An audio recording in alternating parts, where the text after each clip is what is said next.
Here in your city, the India Today Conclave Mumbai edition, an impactful platform that will bring together an array of cutting-edge entrepreneurs, authors, inventors, cultural icons, activists, artists, and political leaders from across the globe.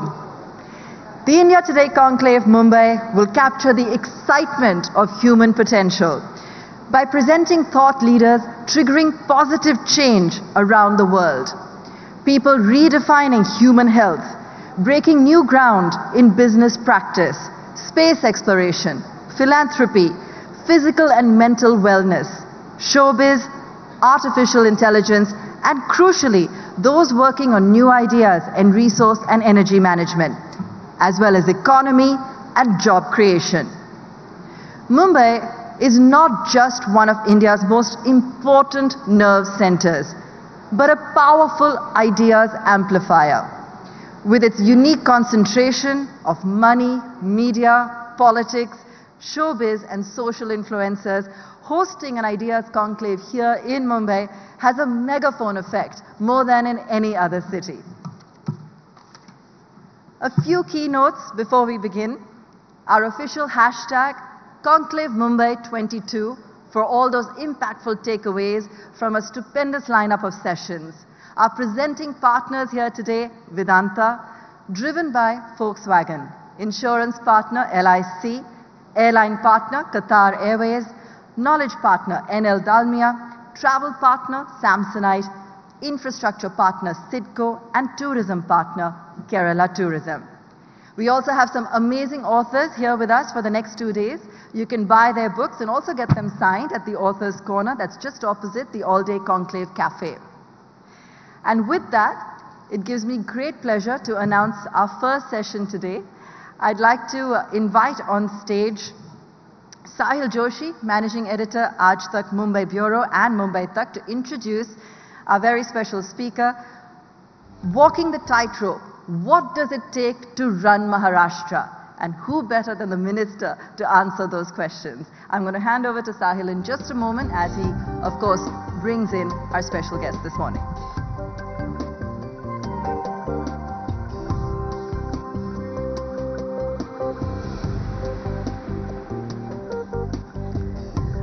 All right. The Minister is here with us and he'll be joining us in just a moment.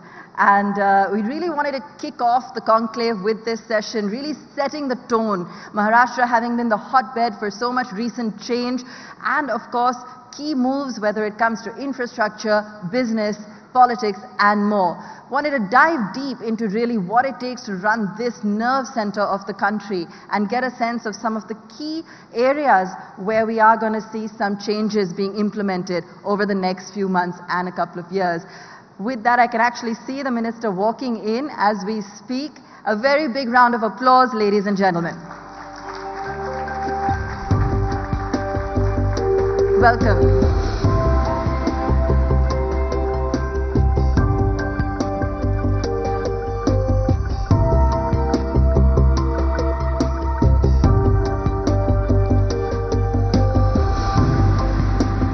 Invite once again Sahil Joshi to join us on stage to introduce the Honourable Minister and take the first session forward.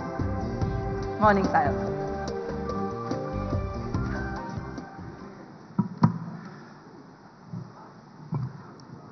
Hello and welcome.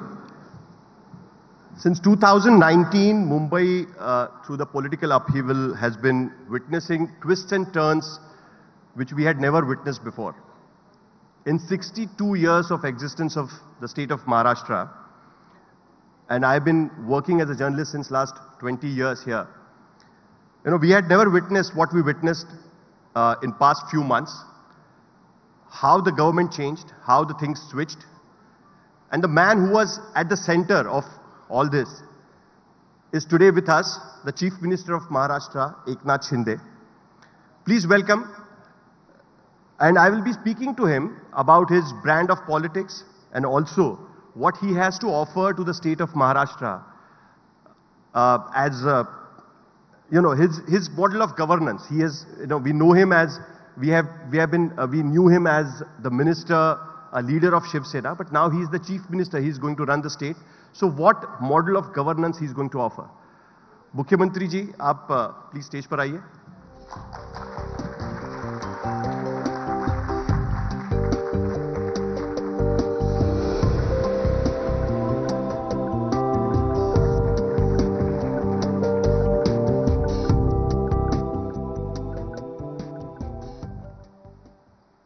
Mic.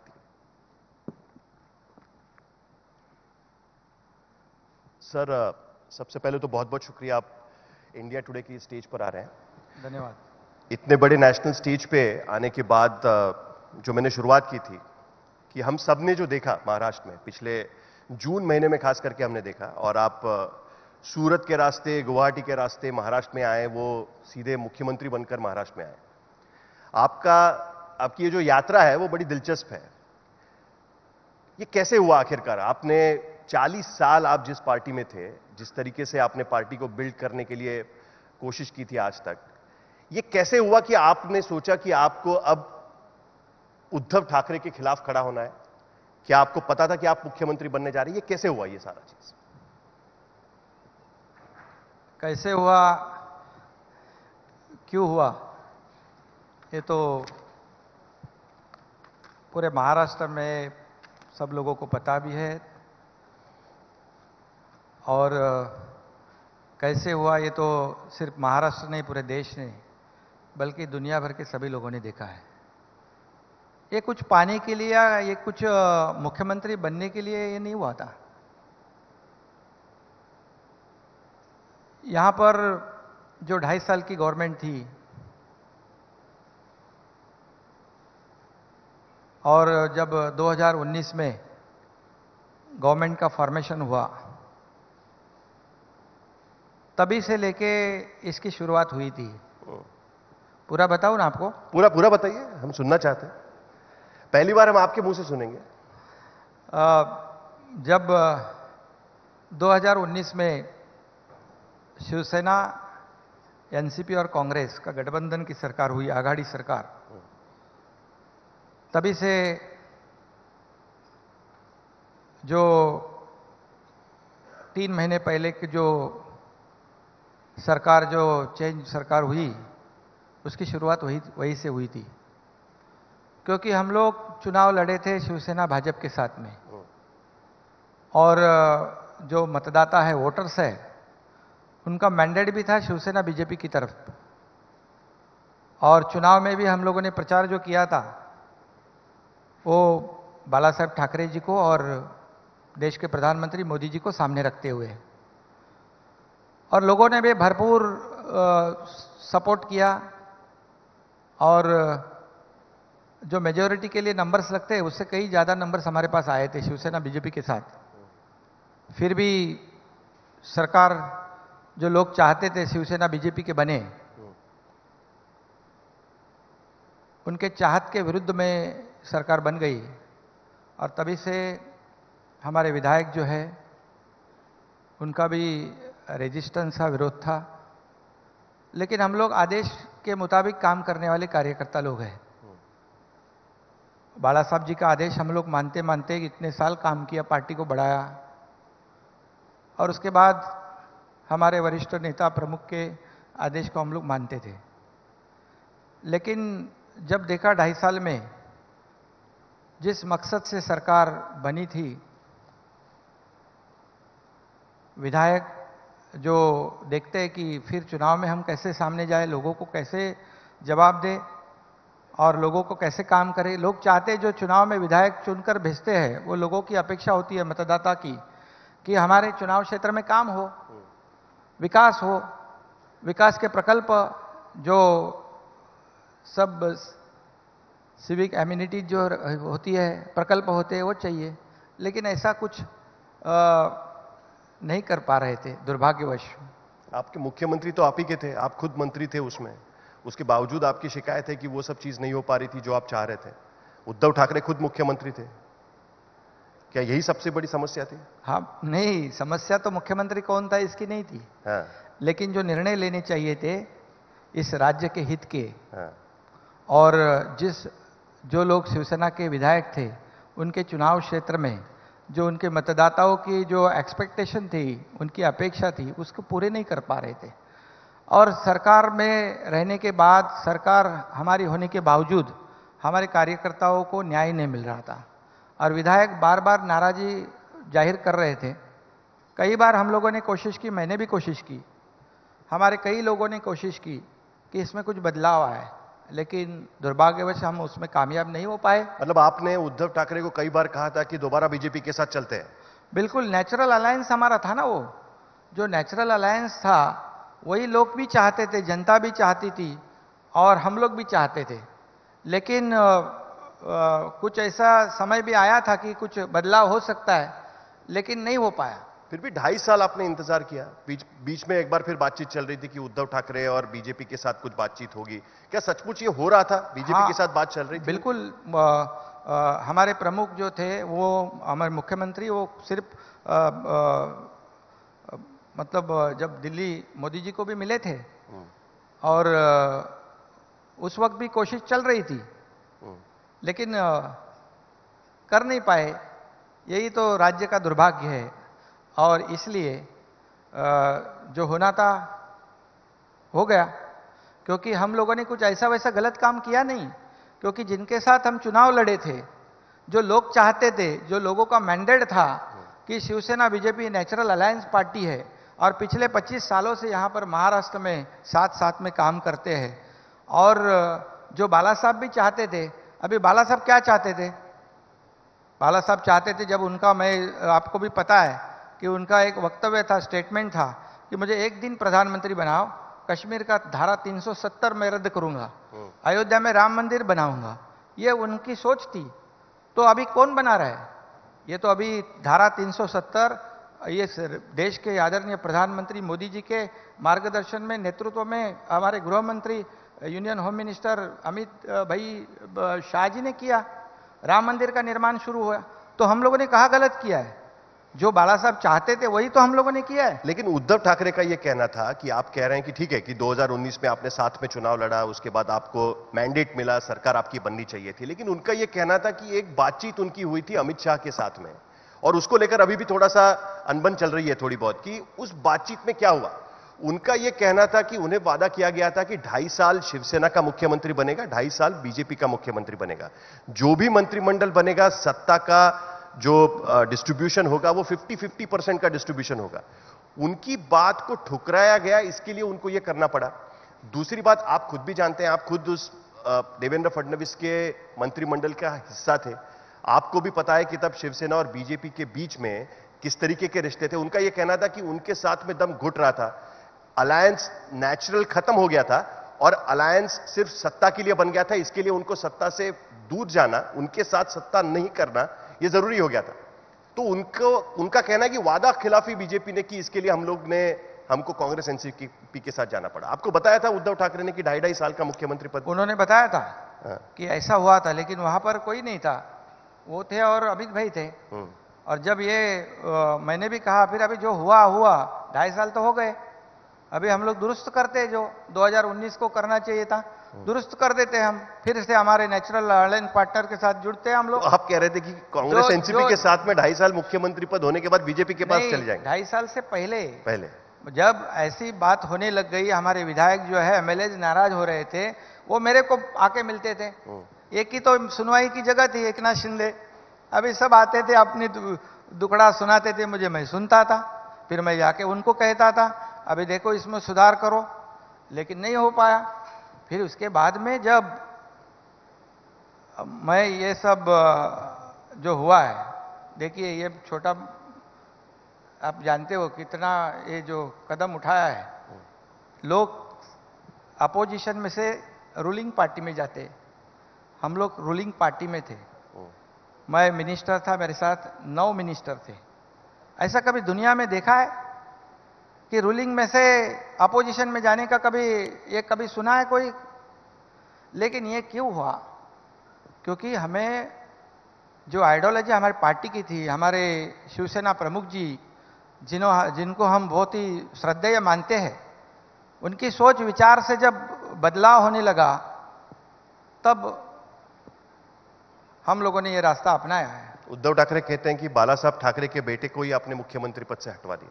देखिए, पहले तो वो कह रहे थे कि एक शिव सैनिक को बनाऊंगा, मुझे बनना नहीं था। मैं जब ये कदम उठाया तभी भी मेरे दिमाग में सोच नहीं थी, उनका ही कहना था मुझे नहीं बनना है, तो क्यों बोल रहे हैं कि मुझे उतार दिया। हम लोगों ने किसी को उतारने के लिए या किसी कुर्सी पे बिठाने के लिए ये कदम नहीं उठाया है।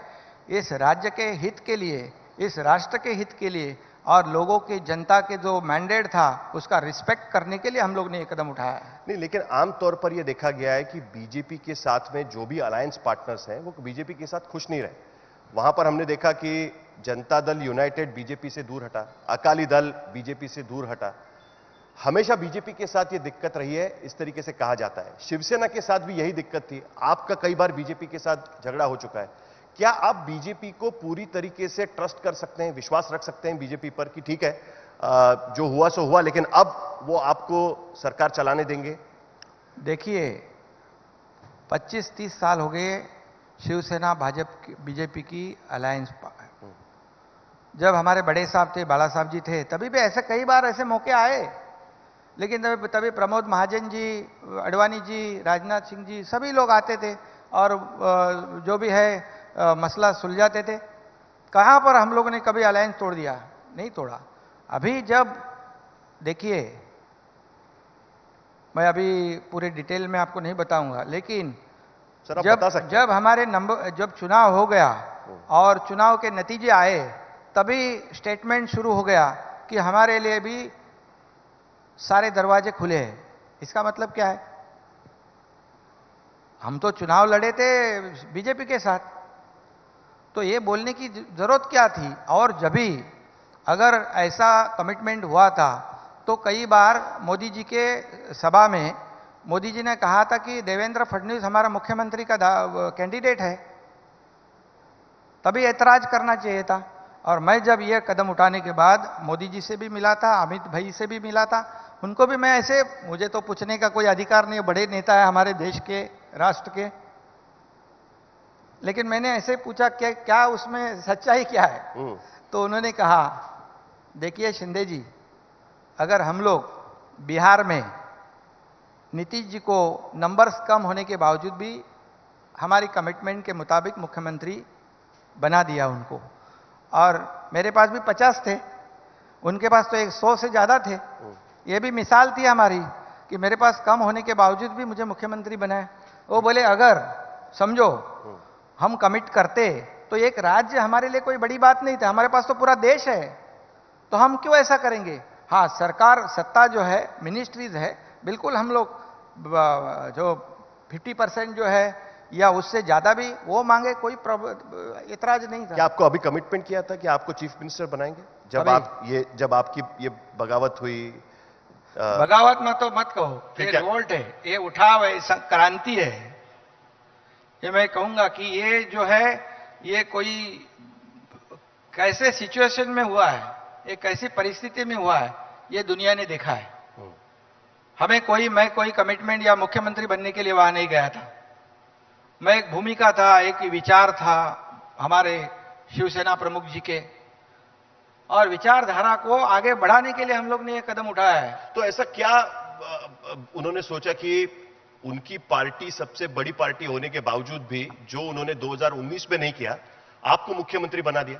क्या कभी आपको कब पता चला कि आप मुख्यमंत्री बनने वाले हैं? क्या हमारे जैसे ही आपको भी अचानक पता चला, हम जैसे शॉक में हो गए कि अरे ये तो कुछ अलग ही हो गया? क्या उसी तरीके से आपको भी पता चला या आपको पहले से पता था? मैं पहले भी कहा है कि कुछ बनने के लिए या कुछ पाने के लिए मैंने ये कदम नहीं उठाया है। ठीक। हमारे जब विधायक इतनी चिंतित थे, क्रोधित थे और नाराज थे, तो मुझे कदम उठाना पड़ा। और इसमें आपको मैं बताऊंगा कि जो मैं कदम उठाया है वो छोटा मोटा कदम नहीं था। जो हिम्मत मैंने दिखाई है, जो क्या बोलते हैं, जो उन्होंने सोचा होगा, कहा जो ये हिम्मत वाला आदमी दिखता है, ये लड़ाकू आदमी है, ये महाराष्ट्र का मुख्यमंत्री इसको बनाते। इसमें मैं धन्यवाद दूंगा आदरणीय मोदी जी को, जो हमारे देश के प्रधानमंत्री है। उन्होंने अपने देश की डंका जो है, अपने देश का नाम जो है पूरी दुनिया में रोशन करने का काम किया है उन्होंने और गृह मंत्री अमित भाई ने। और उसमें हमारे भारतीय जनता पक्ष के जो पार्टी के अध्यक्ष नड्डा जी है, देवेंद्र जी है, इनका सबका सहयोग है। बीजेपी तो कहती है कि दिल पे पत्थर रख के हमने ये निर्णय लिया है। आपने सुना होगा चंद्रकांत पाटिल बीजेपी के अध्यक्ष, उनका दूसरा बयान आपने नहीं सुना, फिर उन्होंने दूसरा बयान भी दिया था। बदल दिया, बयान बदल दिया, नहीं दुरुस्त किया होगा, दुरुस्त किया। लेकिन देखो भारतीय जनता पार्टी में जो वरिष्ठ नेता होते हैं उनका निर्णय अंतिम होता है और सोच समझ के उन्होंने निर्णय लिया, मुझे मौका दिया है, अच्छा काम कर रहे हैं हम लोग, इस राज्य को आगे बढ़ाने का काम कर रहे हैं, इसलिए उन्होंने सोचा होगा। लेकिन अब भी हम देख रहे हैं कि जो बड़े पोर्टफोलियोज हैं, होम, फाइनेंस, हाउसिंग, पावर या ऊर्जा, ये बड़े पोर्टफोलियोज डेप्यूटी चीफ मिनिस्टर के हाथ में है। क्या आपको लगता है कि शिवसेना को तोड़ने के लिए आप पर बीजेपी ने आपको आगे किया है कि आप लड़िए, उद्धव ठाकरे के साथ लड़िए और हम सरकार चलाने की कोशिश करते हैं, क्या इसके लिए? देखिए, अगर आपके क्रिटिक्स कहते हैं कि इसके लिए किया गया। बिल्कुल, उनको ऐसा जो लोग एंटिसिपेट कर रहे थे, लोग पब्लिक परसेप्शन जो था कि अभी बीजेपी मुख्यमंत्री बीजेपी का बनाने के लिए तोड़फोड़ कर रही है, लेकिन परसेप्शन देखा लोगों ने कैसे रखा था, हुआ क्या? बिल्कुल खिलाफ हो गया ना। और अगर वो चाहते तो उसी टाइम मुख्यमंत्री भारतीय जनता पार्टी का बनता। हमारा देवेंद्र जी और हमारे बहुत अच्छा इक्वेशन है, अच्छा ट्यूनिंग है, बिल्कुल ट्यूनिंग अच्छा है, क्योंकि मैंने पहले भी उनके साथ काम किया है। वो एकदम 5 साल का उनको मुख्यमंत्री के रूप में उन्होंने काम किया है, अच्छा एक्सपीरियंस है और उनके अनुभव का फायदा आज हमें हो रहा है तो ये सरकार चलाने में। तो ये डबल इंजन की सरकार है या ट्रिपल इंजन की सरकार? आप भी है, देवेंद्र जी भी है। अभी बिल्कुल डबल भी है और दिल्ली भी साथ में है, सपोर्ट कर रही है। देखिए, जो है सच बोलने का मुझे बिल्कुल ऐतराज नहीं होता। हमारे शिवसेना प्रमुख जी बाला साहब ने वही सिखाया है, जो सच है सच बिंदास बोलो और कोई हिचकिचाओ मत। नहीं, लेकिन बाला साहब की लेगेसी क्लेम कौन करेगा? उद्धव ठाकरे कह रहे हैं कि जो इन विधायकों ने आपके साथ किया हुआ है, आपको वो खोके सरकार कहते हैं। खोका यानी 1 करोड़ है, यानी 50 करोड़ की सरकार आपको कहा जाता है। बार बार आप पर ताना कसा जा रहा है कि आप गद्दार हैं और आपका इस्तेमाल खत्म होने के बाद बीजेपी आपको छोड़ देगी। ये बार बार उद्धव ठाकरे आप पर आरोप लगा रहे हैं। आप किस तरीके से उस आरोप को देखते हैं? उनके पास दूसरा क्या है बोलने के लिए? उनके पास दूसरा क्या है बोलने के लिए? दो ही तो है, खोके और गद्दार। लेकिन हम लोग वफादार है, हम लोग ने क्रांति की हुई है, ये बहुत बड़ा रिवॉल्ट है। और दूसरी बात, क्यों हुआ? खोके पैसे देके 2, 5, 10 लोगों को फोड़ सकते तोड़ सकते हैं, 50 लोग अगर एक साथ एक भूमिका लेते हैं और एक तरफ चले जाते हैं तो उसमें गलती किसकी है खोजने के बजाय ये आरोप लगाने का कारण, क्योंकि उनके पास उनको पता है, वो कैसे बोल सकते हैं कि मेरी गलती है, मैंने गलती सुधारी नहीं? ऐसा कोई कबूल कर सकता है? नहीं कर सकता है। और इसीलिए जो गलती हुई है वो खुद आत्म परीक्षण करना चाहिए। ये 50 लोग क्यों ऐसी भूमिका लिए? जो सत्ता में थे, ये सत्ता को छोड़कर त्याग कर चले गए, तब हमको थोड़ी पता था क्या होने वाला है। लोग तो अनुमान लगा रहे थे, अभी तो उनके शहीद हो जाएंगे सब लोग। आप तो बीजेपी में चले जाएंगे कहा जा रहा था। वो तो कह रहे थे ना, तो ऐसे भी कह रहे थे कि बीजेपी का मुख्यमंत्री बनेगा, तो कहां हुआ? इसीलिए लोग जो कह रहे थे, लोग जो बता रहे थे, क्या क्या बोल रहे थे हमारे के लिए, ये होगा वो होगा, क्या वो हम लोगों ने हमारी बाला साहब की जो विचारधारा है उसे आगे बढ़ाया है। बिल्कुल उससे हम यहां वहां नहीं हटे, लेकिन वो जो लोग चाहते थे वही हमने किया है। सर, वो तो चुनाव में पता चल जाएगा ना कि कौन बाला साहब की लेगेसी आगे बढ़ा। बताया ना, अभी ग्राम पंचायत में लोगों ने बता दिया ना, बीजेपी का तो 397 आया और हमारा शिवसेना मतलब बाला साहब की शिवसेना जो है 277 आया, फर्स्ट और सेकंड नंबर। क्या है, और भी आगे देखेंगे। अभी भी आपका पार्टी पर दावा रहेगा, तीर कमान पर दावा रहेगा? दावा सवाल ही नहीं। हम लोग देखो दूसरी जगह गए ही नहीं है। देखिए, ये शिवसेना पार्टी, देश के इतिहास में पहली बार ऐसा हुआ होगा कि पार्टी का अध्यक्ष उसी को पार्टी से निकाल दिया है और लोग कह रहे हैं कि हम ही पार्टी है। ऐसा पहली बार हुआ होगा। तो हम ही पार्टी तो हम ही बढ़ाई है ना, हम ही लोगों ने तब जी जान से मेहनत करके पार्टी को बढ़ाया है। बाला साहब जी के साथ, शिवसेना प्रमुख जी के साथ काम किया है। पार्टी को सब बढ़ाने में सभी लोगों की मेहनत है। बट शिवसेना की छवि तो ठाकरे की शिवसेना इस तरीके से देखिए, तो ठाकरे जी फिर हमारे बाला साहब के विचार तो हमारे साथ है ना। पर ठाकरे सरनेम तो आपके साथ नहीं है। अरे ठाकरे और बाला साहब, देखिए ये विचारधारा जो है, ये विचारधारा को हमने छोड़ा नहीं है बिल्कुल। और लोग जो चाहते थे वही किया है हमने। आपको पता है कि आज जहां जहां हम लोग जाते हैं हजारों की भीड़ जमा होती है। ठीक है, सभा में तो लोग लेके आते हैं, चलो लोगों को गाड़ियां में लेके आते हैं। रोड पे क्या है, रोड पे खड़े रहने वाले को कौन बुलाता है? हजारों की संख्या में दोनों तरफ लोग खड़े रहते हैं स्वागत के लिए। उनका चेहरे का जो एक्सप्रेशन है बहुत कुछ कहकर चला जाता है। देखिए, जो लोग चाहते थे वही हमने किया है, इसीलिए लोगों का जो समर्थन मिल रहा है हमको, हजारों की संख्या में हमारे साथ लोग जुड़ रहे हैं। क्यों जुड़ रहा है? क्योंकि हम लोगों ने नेचुरल अलायंस किया है। जो लोगों के दिल में दिमाग में था वही हमने किया है। हम बाला साहब के विचार, हमारे गुरु धर्मवीर आनंद के साहब के विचार, यही तो हमारा ऑक्सीजन है। अभी तो आप मुख्यमंत्री बन गए, लेकिन ठीक है, मुख्यमंत्री बन गए, आपका रिवॉल्ट जो आप कह रहे हैं कि वो सक्सेसफुल हुआ आपकी और बीजेपी की आज नाना पटोले जी ने भी कुछ कल कहा है हाँ। कि शिवसेना हमारा नेचुरल अलायंस पार्टनर नहीं है। लेकिन फिर भी वो साथ में तो है। कांग्रेस अभी फिलहाल उद्धव ठाकरे के साथ में दिखाई दे रही है। अभी ठीक है, अभी मैं कुछ बोलूंगा नहीं। ठीक है, मैं ये पूछ रहा था कि आप अभी मुख्यमंत्री तो बन गए, लेकिन आपको इस बात की कड़ी मेहनत करनी पड़ेगी कि आपका मॉडल ऑफ गवर्नेंस महाराष्ट्र में दिखाई दे, क्योंकि आप उनके साथ में सत्ता चला रहे हैं जो 5 साल तक महाराष्ट्र में मुख्यमंत्री रह चुके हैं। उनकी अपनी एक छवि रही है 5 साल में सरकार चलाने की। अब ऐसे में आपके लिए कितना बड़ा चैलेंज है और आपका गवर्नेंस का मॉडल क्या होगा? आप किस चीज पर सबसे ज्यादा पुश करेंगे महाराष्ट्र में? हमारा देखो, pro people, pro development, inclusive and participative government रहेगा। हमारी सरकार जो है जनता ने बनाई हुई, जनता के लिए सरकार है। हमारी सोच है जनता की सरकार है, जनता की जो अपेक्षा है वही पूरा करेंगे हम लोग। आप जानते हैं कि मैं आज भी, आप ही सब लोग सोचते हो कब सोता है, कब खाता है, कितना काम करता है, तो मैं काम करते रहूंगा। आज भी मैं सोता हूं, सीएम मीन्स चीफ मिनिस्टर नहीं, मेरी फील है कि सीएम मीन्स कॉमन मैन। मैं आज भी कॉमन मैन की तरह काम करता हूं, जो लोग चाहते हैं, क्योंकि लोगों को लगता है कि हमारा ही आज ये मुख्यमंत्री बन गया है, तो इसलिए इस राज्य में बदलाव आया है, प्रॉस्पेरिटी आई है, इकोनॉमी बूस्ट हो रही है। आप देखते हैं 2.5 साल क्या हुआ था, सब बंद पड़ा था। हम आने के बाद में सब शुरू हो गया। वो तो क्लेम करते हैं कि 6 लाख करोड़ का नहीं, सुनो एक इन्वेस्टमेंट आया महाराष्ट्र। नहीं, बिल्कुल। अभी तो मैं आपको त्योहार का बोलूंगा। लोग बोलते हैं अरे त्योहार मनाने लगे, त्योहार की भी जरूरत है लोगों को। अरे मन प्रसन्न होना चाहिए, लोग खुशी होनी चाहिए। अभी 2.5 साल क्या सब बंद पड़े थे, गणपति हो गया, नवरात्र हो गया, दिवाली हो गया, जोर शोर। कोविड की स्थिति थी। अरे कोविड, सब बाकी जगह कोविड नहीं था क्या? ठीक है, लेकिन देखिए जो लोगों को चाहिए वो भी करना चाहिए। और आज चाहते, देखते आप जो हमारी अर्थव्यवस्था है उसमें बदल रहा है, लोग खुश हो रहे हैं, लोग रास्ते पे आ रहे हैं, सब कुछ कर रहे हैं, घूम रहे हैं। अभी मुझे किसी ने कहा मुंबई बहुत बड़ा, मुंबई में आकर खुशी हुई हमें, क्या है?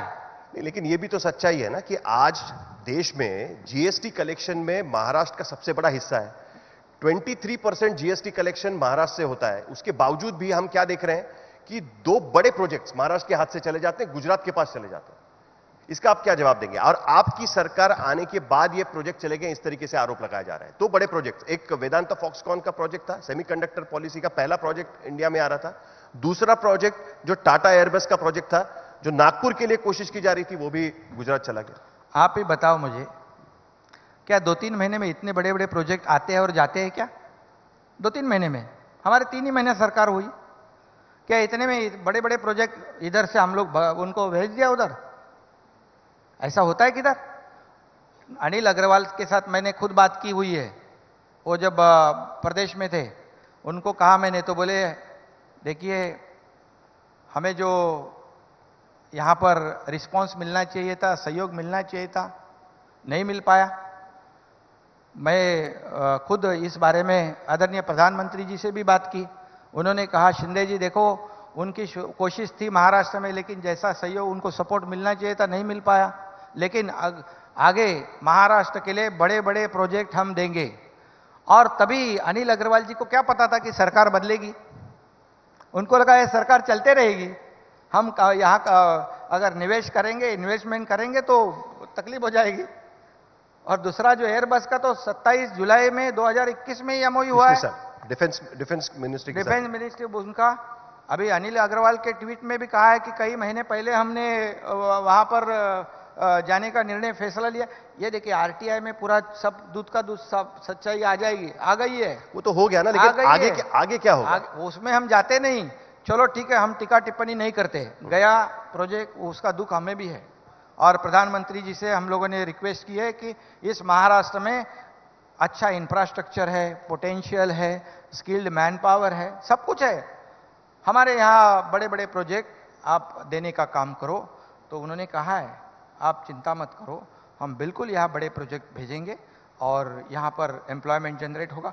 अभी आपको मैं बताऊंगा, जो हाई पावर कमेटी की मीटिंग जो है, पिछले सरकार ने 18 महीने नहीं ली थी, हम लोग ने तुरंत ली। 10 कंपनियां थी, उनको 25,668 करोड़ का उन्होंने इन्वेस्टमेंट कमिट कर दिया, काम शुरू हो जाएगा। 18 महीने में हाई पावर कमेटी नहीं। आदित्य ठाकरे तो कह रहे हैं कि डवोस में उनकी बात हुई थी अनिल अग्रवाल के साथ में, वो कह रहे थे कि हम तो यहां आने वाले हैं। एमओयू तो बहुत हो गए, लेकिन उनका इंप्लीमेंटेशन भी होना जरूरी है। तो आप ये वादा करते हैं कि अब इसके आगे जो एमओयू होगा उसका इंप्लीमेंटेशन भी हो जाएगा? अब तो गुजरात के चुनाव तो हो जाएंगे। 100% होगा। अभी मैं कल का ही बात बताऊंगा। लोग तो आरोप लगाते हैं कि गुजरात चुनाव की वजह से जा रहे थे। देखो आरोप उसमें मैं जाता नहीं, आरोप का जवाब तो मैं काम से दूंगा।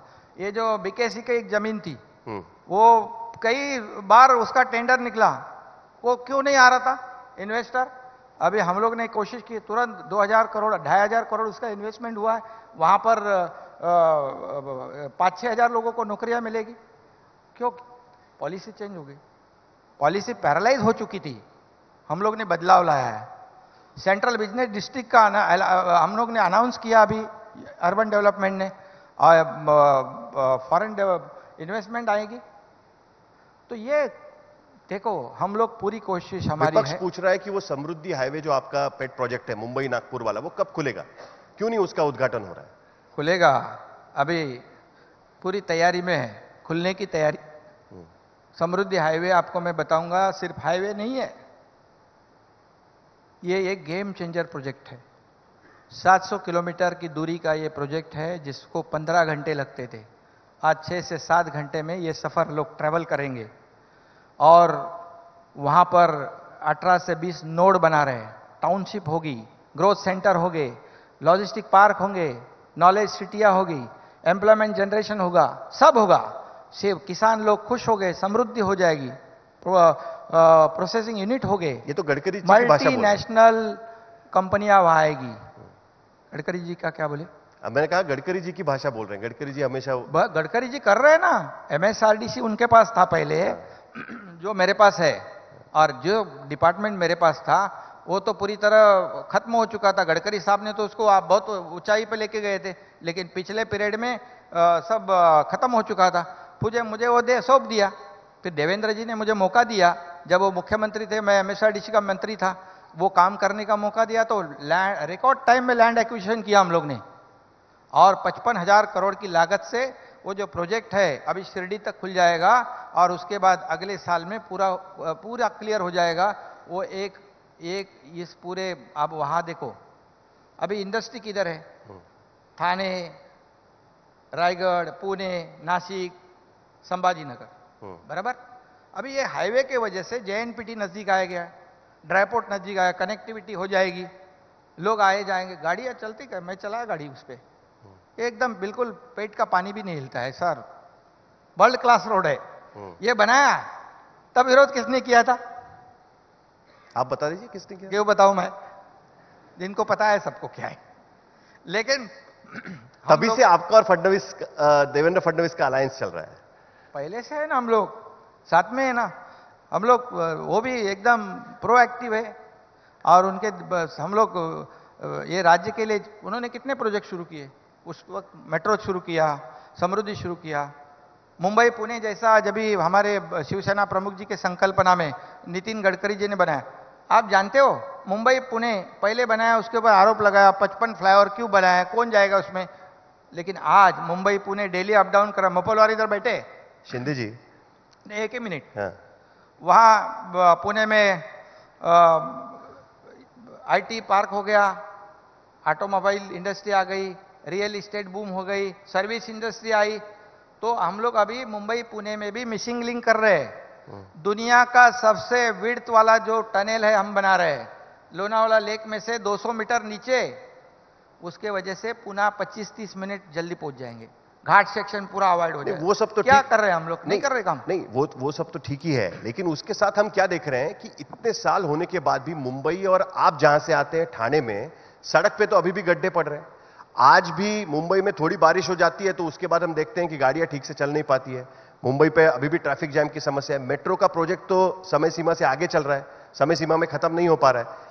उसको आप किस तरीके से ट्रैक पर लाएंगे? क्योंकि सबसे बड़ा काम तो वही होगा कि अगर मुंबई में जब तक आप इंफ्रास्ट्रक्चर का काम कर रहे हैं, मुंबई के गड्ढे और सड़कें नहीं सुधारेंगे, तब तक आगे का काम कैसे बढ़ेगा? इसीलिए तो बोल रहा हूं, जैसे हम आ गए, पहले तो मैंने चहल को बुलाया, कमिश्नर को, भाई गड्ढे का रोज का क्यों ये सब मीडिया में दिखा रहे, लोगों को तकलीफ हो रही, सब लोगों को परेशानी हो रही, क्या है? तो बोले हम लोग 50-50 किलोमीटर हर साल लेते हैं कंक्रीट करने का। बोले क्यों, पैसे नहीं है क्या?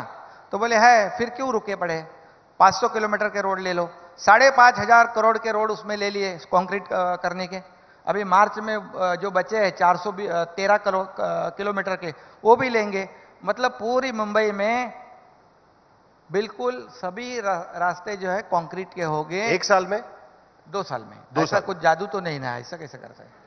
तो हम दोबारा आपको बुलाएं और आपको पूछें? हाँ? जो है वो सब नहीं, दोबारा आपको बुलाएं और आपको पूछें कि हुए कि नहीं हुए? दोबारा आप पूछेंगे ना जब आऊंगा, हाँ। तो बिल्कुल आपको बहुत कुछ चेंज दिखाई पड़ेगा। सिर्फ मुंबई में बिल्कुल 100% रोड कंक्रीट के बनेंगे, खड्डे बिड्डे ढूंढने पड़ेंगे फिर आपको। ये मैं जो बोल रहा हूँ सच्चाई बोल रहा हूँ, झूठ बोलता मेरे को नहीं आता है बिल्कुल। और ब्यूटिफिकेशन के ऊपर हम काम कर रहे हैं। आज दिवाली में देखा ना सब लाइटिंग, कभी देखा था आपने मुंबई में? सब लाइटिंग मुंबई में देखा कि नहीं सब लोग? वो तो राज ठाकरे की लाइटिंग थी। अरे वो आजकल आप नए ठाकरे ढूंढ रहे हैं, कहा जा रहा है। ठीक है, शिवाजी पार्क उद्धव ठाकरे के साथ झगड़ा हो गया तो राज ठाकरे अभी नहीं, बिल्कुल नहीं। शिवाजी पार्क में उन्होंने दिवाली मनाई, दीपोत्सव किया, उसमें मैं भी गया था, देवेंद्र जी भी गए थे। ऐसा वो त्योहार था। लेकिन पूरी मुंबई में देखो, उनके पास जाने में कोई कुछ क्यों तकलीफ होनी चाहिए किसको? नहीं, अभी तो आप जा ही सकते हैं। तो मुझे मैं तो आप जा रहे हैं। देखिए, उनका मेरी क्या पहचान पूरा अभी की है क्या?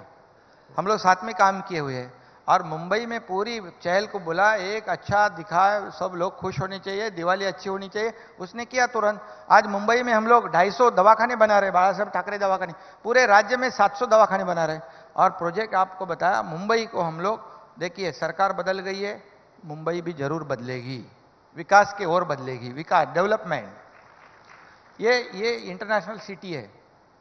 और बताता हूं, अभी आप नरीमन पॉइंट से उरन जाओगे तो 3 घंटे लगते हैं। ये MTHL जो प्रोजेक्ट कर रहे हैं, ये ट्रांस हार्बर लिंक, जो कोस्टल हाईवे से लेके सीधा चिरले उरन में उतरेगा, लैंड होगा, वो 22 किलोमीटर का लॉन्गेस्ट सी लिंक है हमारे देश में। और उसकी वजह से 15 से 20 मिनट में मुंबई का नरीमन पॉइंट से सीधा रायगढ़ पहुंच जाएगा। और नरीमन पॉइंट से विरार जो 3-3.5 घंटे लगते हैं, वो भी हम लोग कर रहे हैं। कोस्टल रोड और वो सीलिंग विरार से बांद्रा सीलिंग जो वरली है, वरली बांद्रा वर्सोवा विरार। इसीलिए मैंने कहा ना कि कोई डेडलाइन तो बताइए। आपने कहा कि 2 साल में कंक्रीटाइजेशन हो जाए। हाँ, 2 साल में तो करेंगे। मतलब ये सारे प्रोजेक्ट मुंबई के। अरे सीलिंग कैसा 2 वर्षों तक, क्या ऐसा कैसे करेंगे?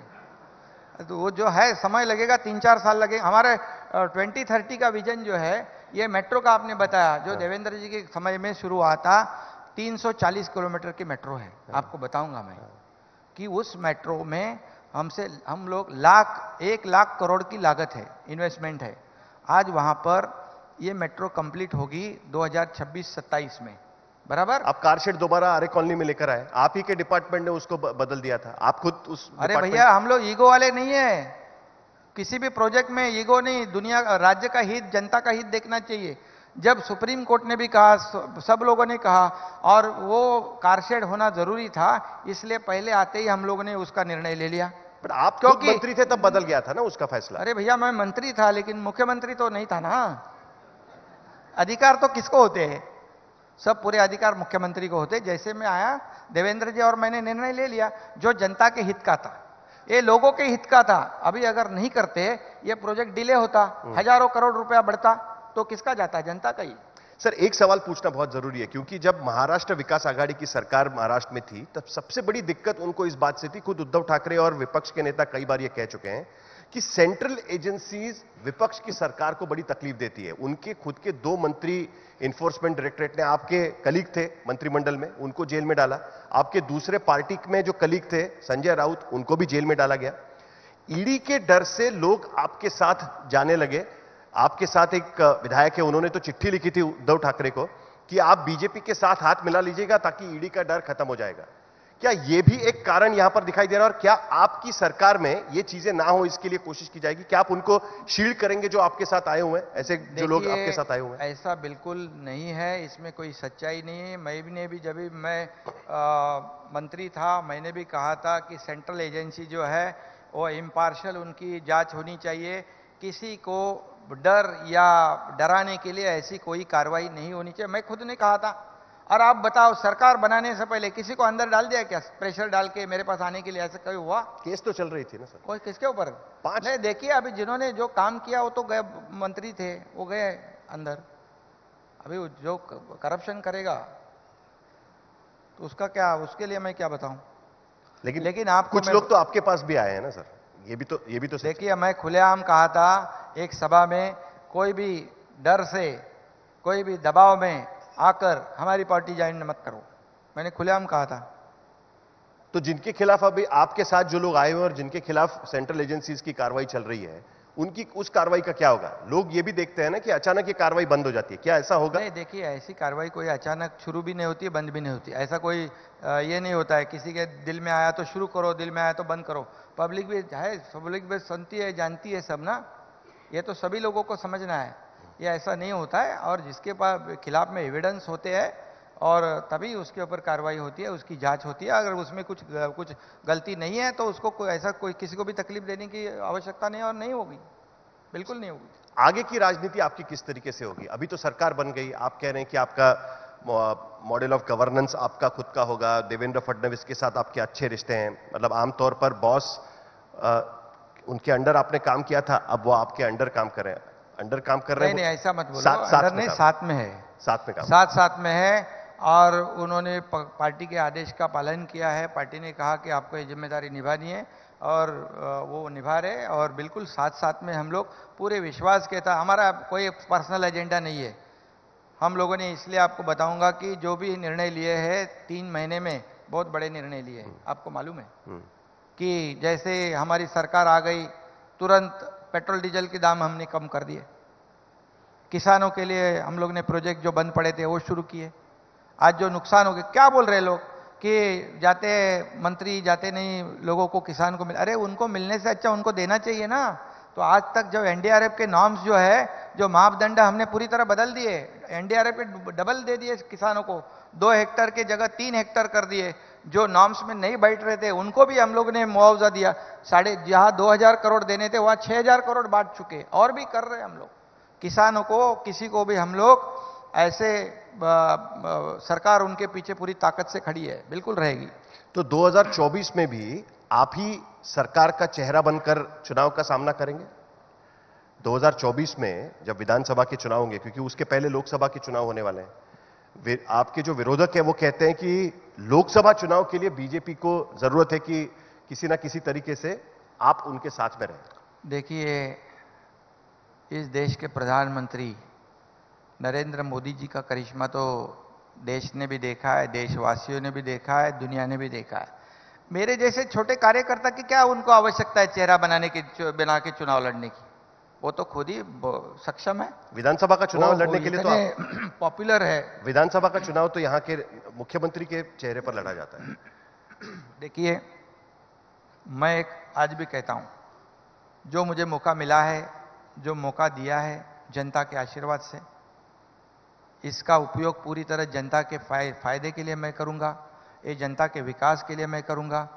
या किसान है, कामगार है, महिलाएं है, विद्यार्थी है, एजुकेशन है, हेल्थ है, सब में काम करेंगे हम लोग। अच्छा, इंफ्रास्ट्रक्चर पे हम लोग काम कर रहे हैं। इतना देश में सबसे ज्यादा इंफ्रा प्रोजेक्ट ये महाराष्ट्र में शुरू है, कई लाख करोड़ के। अभी कल मोदी जी ने भी कहा कि 2 लाख करोड़ के जो प्रोजेक्ट है 225 मंजूर करवाए। हमने एक 15,000 करोड़ का एक प्रोजेक्ट भेजा था अर्बन डेवलपमेंट का, एक भी पैसे उसमें से काटे नहीं, पूरे तरह 15,000 को वो जो प्रस्ताव है। सर, आपने जवाब नहीं दिया मेरे सवाल। क्या जवाब? 2024 में 2024 तक काम ही ऐसा करेंगे हम लोग, बहुत लोगों के लिए जो फायदे का काम होगा। देखिए, मैं आज भी कार्यकर्ता के रूप में काम करता हूं, मुझे कहां पता था कि मैं मुख्यमंत्री बनूंगा? ये तो उनके बड़ापन है, उन्होंने बनाया। अभी जो आखिर ये सब जनता तय करती है। महाशक्ति का आशीर्वाद रहेगा आपके साथ में? बाला साहब ठाकरे जी का पूरा आशीर्वाद, हमारे आनंद महाशक्ति का, महाशक्ति का आशीर्वाद। आपने महाशक्ति तो है ही ना पीछे, महाशक्ति पहले से है, क्यों, क्या प्रॉब्लम है? आखिर में सर, क्योंकि देखिए अच्छा काम करने वाले जो जुझारू नेता है या लीडर है, जिसने जो हिम्मत वाला कदम उठाया है, जैसे उन्होंने, इसीलिए उन्होंने मौका दिया, मैं उसका पूरा मौके का जो खुद, देखिए जो मौका मिला है ये लोगों के काम में मैं पूरी तरह खर्च करूंगा। खुद की प्रॉपर्टी दोबारा मुख्यमंत्री बनेंगे क्या? खुद की प्रॉपर्टी बनाने के लिए नहीं करूंगा, आपको ये बताऊंगा। इसलिए लोग चाहते हैं कि ये हमारे में से कोई बन गया है मुख्यमंत्री। तो दोबारा मुख्यमंत्री बनेंगे आप महाराष्ट्र? देखिए, वो तो जनता तय करती है ना, ऐसा बोल के थोड़ी चलता है कुछ। आखिर ये जनता के दरबार में, जनता के हाथ में होता है। काम अच्छा करना हमारे हाथ में है। चलिए, आखिर काम अच्छा है, काम अच्छा करेंगे हम लोग, जो लोग चाहते हैं वही हम करेंगे। शिंदे जी, आखिर में एक सवाल पूछना बहुत जरूरी है, क्योंकि 2019 के बाद महाराष्ट्र की राजनीति में कोई भी प्रेडिक्शन करना ये मूर्खता होगी, क्योंकि हर 2 साल में क्या होता है वो बताना बड़ा मुश्किल हो जाता है।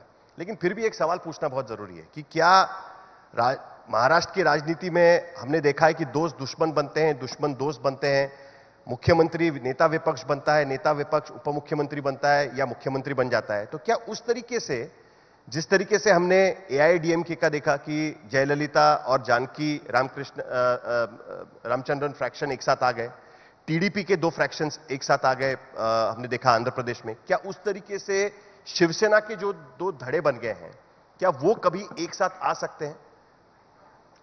देखिए, मराठी में कहावत है जर आणि तर, इफ एंड बट। इसमें कोई वो समय वक्त उसमें जाने से कोई मतलब है। मराठी में ये भी कहते हैं कि राजकारणात काही होऊ शकतं। अभी हमारी शिवसेना भाजपा की अलायंस है, यहां पर हम लोग अलायंस में काम कर रहे हैं, ये मुझे पता है। कोई उद्धव ठाकरे के साथ दोबारा, चलिए साथ में आते हैं, दोनों बाला साहब के ही विचारों को लेकर चलने की कोशिश करेंगे। अभी विचार तो हम लोग आगे ले जा रहे हैं, और इसीलिए तो उनकी विचारधारा के वजह से हमें समर्थन मिल रहा है, तो बाकी लोगों ने सोचना चाहिए क्या है वो। चलिए, एकनाथ शिंदे, आप हमारे स्टेज पर आए। आपने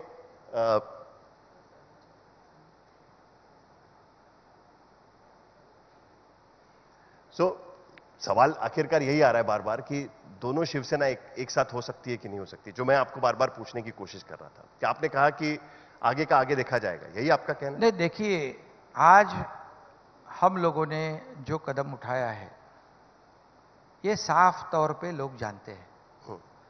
जो 2019 को जो होना चाहिए था वो हम लोगों ने अभी 3 महीने पहले किए।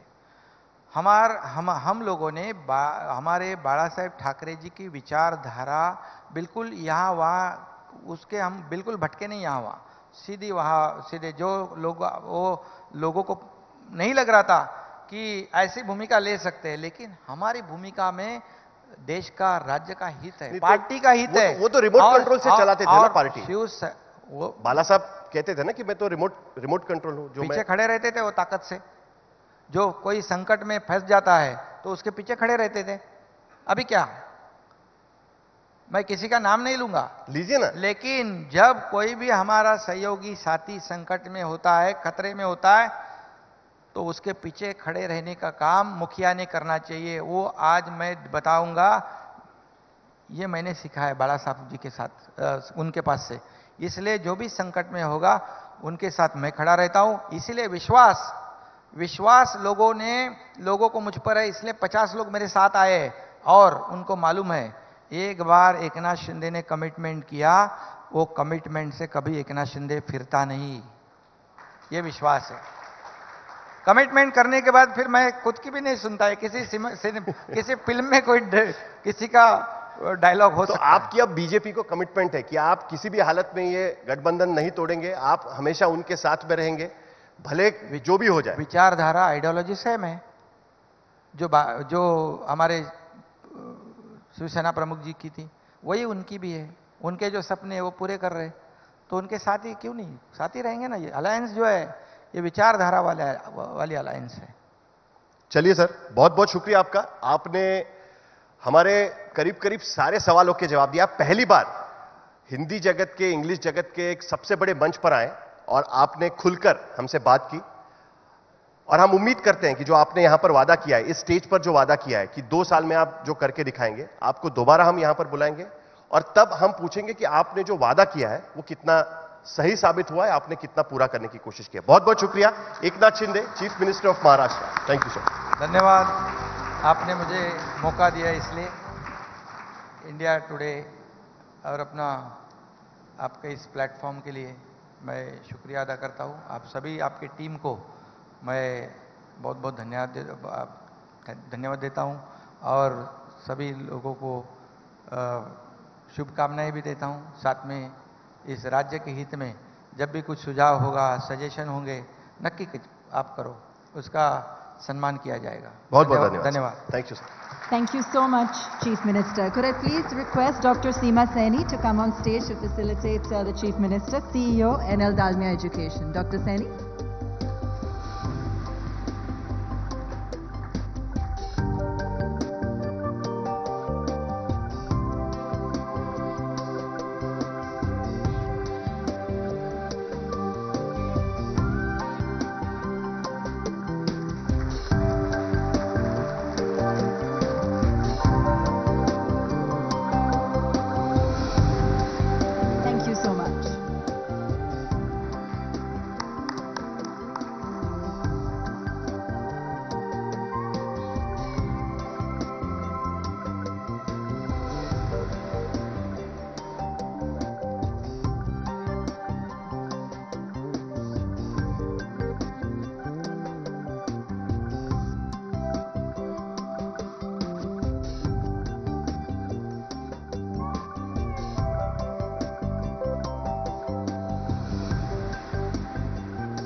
I'd like to now announce our next session this morning.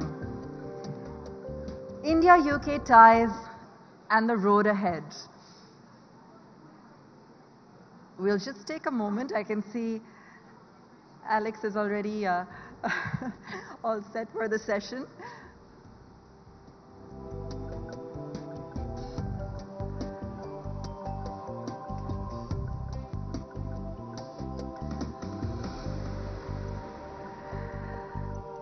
Never before have Indians been glued to their screens as they were when Rishi Sunak took over as Prime Minister and lit diyas at 10 Downing Street on Diwali. It was a momentous occasion, and in that context, I'd like to hand over to Raj Chingappa, Group Editorial Director, Publishing at the India Today Group, to introduce our next guest.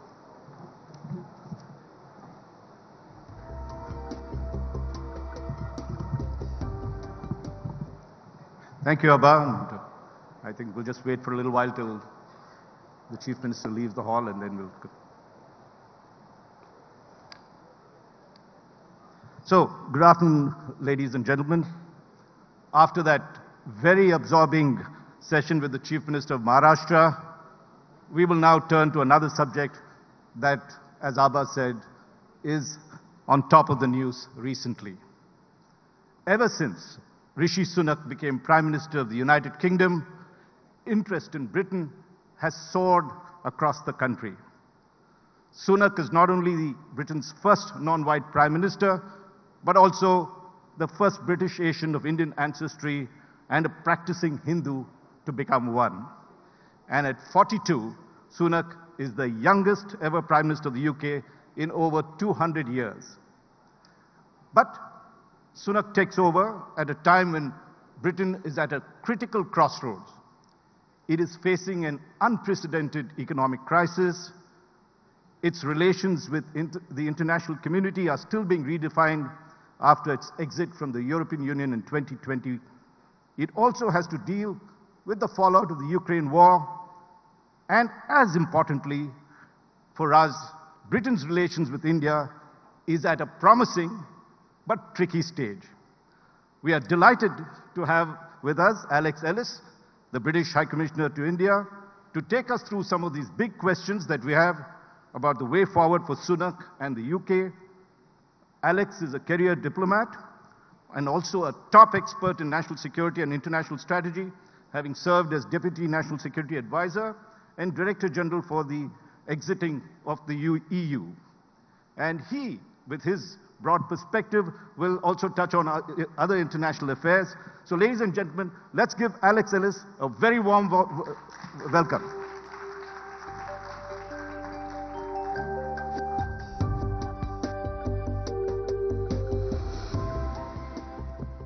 Alex, thank you for being with us at the India Today Conclave Mumbai. In a short span of time, you have seen 3 prime ministers. You've been here since the past 2 years almost. What has been the change that you've seen? Have you had a word with Rishi Sunak after he's become the UK Prime Minister, and what is your experience of dealing with him? Thank you. Thank you so much for having me here today. Tough act to follow, I think, after the Chief Minister, but I'll give it a go. So, UK-India relationship, I think, and the partnership is one of continuity as well as change. It's true, we've been through some political turbulence. But the course was set as we left the European Union by the integrated review, which set up for a much deeper and higher ambition with India. There are some good reasons for that. First, it is a much more geopolitically tense world, much more competitive world. Secondly, we have some opportunities, having left the EU, on our migration policy, on our trade policy. And thirdly, there was definitely some chemistry between Prime Minister Modi ji and Boris Johnson, but what's interesting to me is that's continued through now with Liz Truss and now into Rishi Sunak as well. So I think we're very much on that course. And you worked with Rishi before, when he was finance minister as well, or as we say in Chancellor of the Exchequer. What was your experience, and did he give you any advice on how to handle relations with India? So first let me try and say, and please excuse my Hindi, which I will now inflict on all of you. ज़रूर वे बारियाचा मूल, पंजाबी मूल के हैं और हिंदू भी हैं. ये दिल और दिमाग पूरी तरह से ब्रिटिश है. आजकल मुझे बहुत खुशी है कि आजकल मेरे देश में मॉडर्न यूनाइटेड किंगडम में दोनों संभव हैं. Excellent. That's more Hindi than I can speak. Don't ask me another question.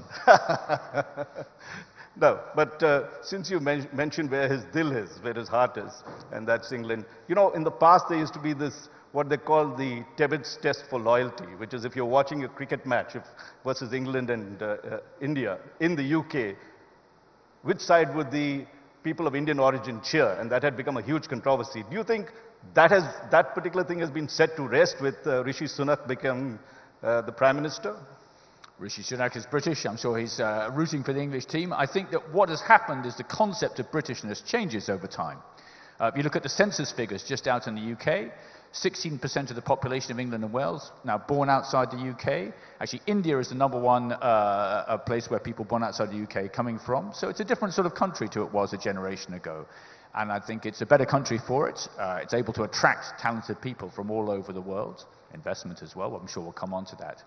So the concept of Britishness doesn't stay still. It changes over time, and I think it continues to change. And the extraordinary human relationship which exists between India and the UK, you can see it in political life, you can see it in academic life, you can see it in sport as well, means that it is a different country, and I think we benefit enormously from that. Do you think his coming will improve race relations in India? I mean, in the UK, that's always been a question. I think the UK, modern UK, is, as I've said, quite a diverse place. And I think that he gets to the top because he's a very capable man to lead a political party and therefore to be the Prime Minister of my country. And it shows how talent can thrive. That is the most important thing. Now, his coming, I mean, does it mean that, we've asked that question even in India Today magazine, will he favor India or will he be more loyal than the king itself and actually proceed with India-UK relations more cautiously? I even brought my copy with me just in case. That gets an applause from the India Today colleagues, surely. He's the British Prime Minister. He works for the interests of the United Kingdom as I do. Part of delivering for the United Kingdom is to have a deeper and broader partnership with India. Our Foreign Minister was here in this city last week, his first trip after being reappointed as Foreign Minister, and he said he could not see a world in which the United Kingdom thrived without India thriving. So there's a mutuality of interest there, which I think will get tighter over the next generation as India continues on its extraordinary ascent to be a developed economy by 2047. Now, we've had negotiations for a free trade agreement with Britain. It was to be delivered by Diwali. It hasn't. Are you confident now of it moving quicker? What are the kind of holdups that you are there, and by when do you think we should have this agreement in? A free trade deal delivers growth and jobs in both our countries. There's an enormous gain for both countries if we can manage to do it. Negotiations are always tough. We've actually got through the majority of the negotiations already. I always think of it like a long climb up a mountain. You know, we've been along the valley, we've walked up the valley, we've now got up to the base camp, and now we have to do the short and steep ascent. That's tough. It requires trust on both sides, but I think we've garnered that. We've actually got through the majority of the negotiations already, and now we're set up for the final ascent. So I think there will be a push, and the two Prime Ministers, when they spoke last week, almost immediately after Rishi Sunak became Prime Minister, and they agreed this is one of the main aims for the next few months. Which are the areas that are still sticky points? I think any free trade deal comes down to balance. UK will want some access to the goods market of India. India is a country of high tariffs, not surprisingly, because its stage of development is different from the UK. UK is very low tariffs. We'll want more access to the Indian market for high-quality UK products, which I think would benefit Indian consumers. India would also like access to some bits more of the UK market and would like the temporary mobility of workers between the two countries. There's a big flow of people between India and the UK.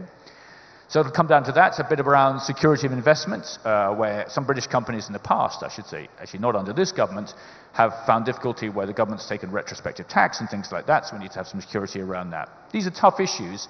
The question is there the political will there? And I think listening to Prime Minister Modi and Prime Minister Rishi Sunak last week, I felt there was that will there to try and do the short, steep ascent. You were mentioning tariffs. Does that include Scotch whisky? Has that become a subject of debate, and where has that reached now? Importing it by India. Both countries have products which they want to export more of to each other, and that benefits consumers in each other's cases. For example, some textiles and manufactured goods from India to the UK. We have some very good high-end products, some very good cars as well, and we want to be into the growing Indian market for sure. I think one of the more contentious sort of points is this whole business of mobility and migration. You had the Home Secretary, Suella Braverman, who, when working under Liz Truss, the former Prime Minister, talked of Indians overstaying their visits, and she expressed serious concerns about a free trade agreement on the migration issue. What is the problem? And has that been resolved? Okay, let's have a bit of audience participation. I need to get you back after listening to the Chief Minister. Hands up in this room who has been to my country, to the United Kingdom. Okay. I'm going to ask that table over the hell, what the hell have they been doing for the last 50 years? Why haven't they been to the UK as well? I think that tells you something. There is an enormous flow of people between the UK and India. Indian nationals top visas for students, overtaking China this year for the first time. For skilled workers, 45% of all skilled workers coming into the UK on a visa come from India, and for visit visas as well. And there's a good reason for that. The UK is an attractive place to study, it's an attractive place to visit, it's an attractive place to work. So that's the thing to keep in mind. There is an extraordinary flow. I would say if there's an issue, the issue is getting more Brits coming here to India to understand the reality of India today, because I think that there is huge opportunities to learn about India as well. So any migration policy has to balance openness and access with respecting the rules, and so therefore people who overstay or don't have a legal right to come to the UK, then there have to be policies which get them back to the country which they come from. That's true of India, it's true of any country as well. Well, we did, India and UK did enter into a mobility and migration agreement in 2021, but reports say that it is very patchy. Now, why is that so? I mean, you were supposed to get it over by this year. What's the problem? What's holding it up? The good news is I think that the patchiness has got a bit less patchy. That agreement is about exactly that, enabling the mobility of people between India and the UK, and at the same time allowing both countries together to tackle illegal migration, illegal flows. And actually the agreement was signed 18 months ago, and now I think we're getting to a much better phase of implementation. So I hope that will continue for the next few months, because it's to both our countries' benefits to have a flow of people between the two countries. Talented people, temporary workers and so forth, who can actually know and offer something to the other country. Now, is that a discriminatory policy in the sense that you all want only high-end professionals, you don't want other kinds of workers? Is that one of the complaints that the Home Secretary has?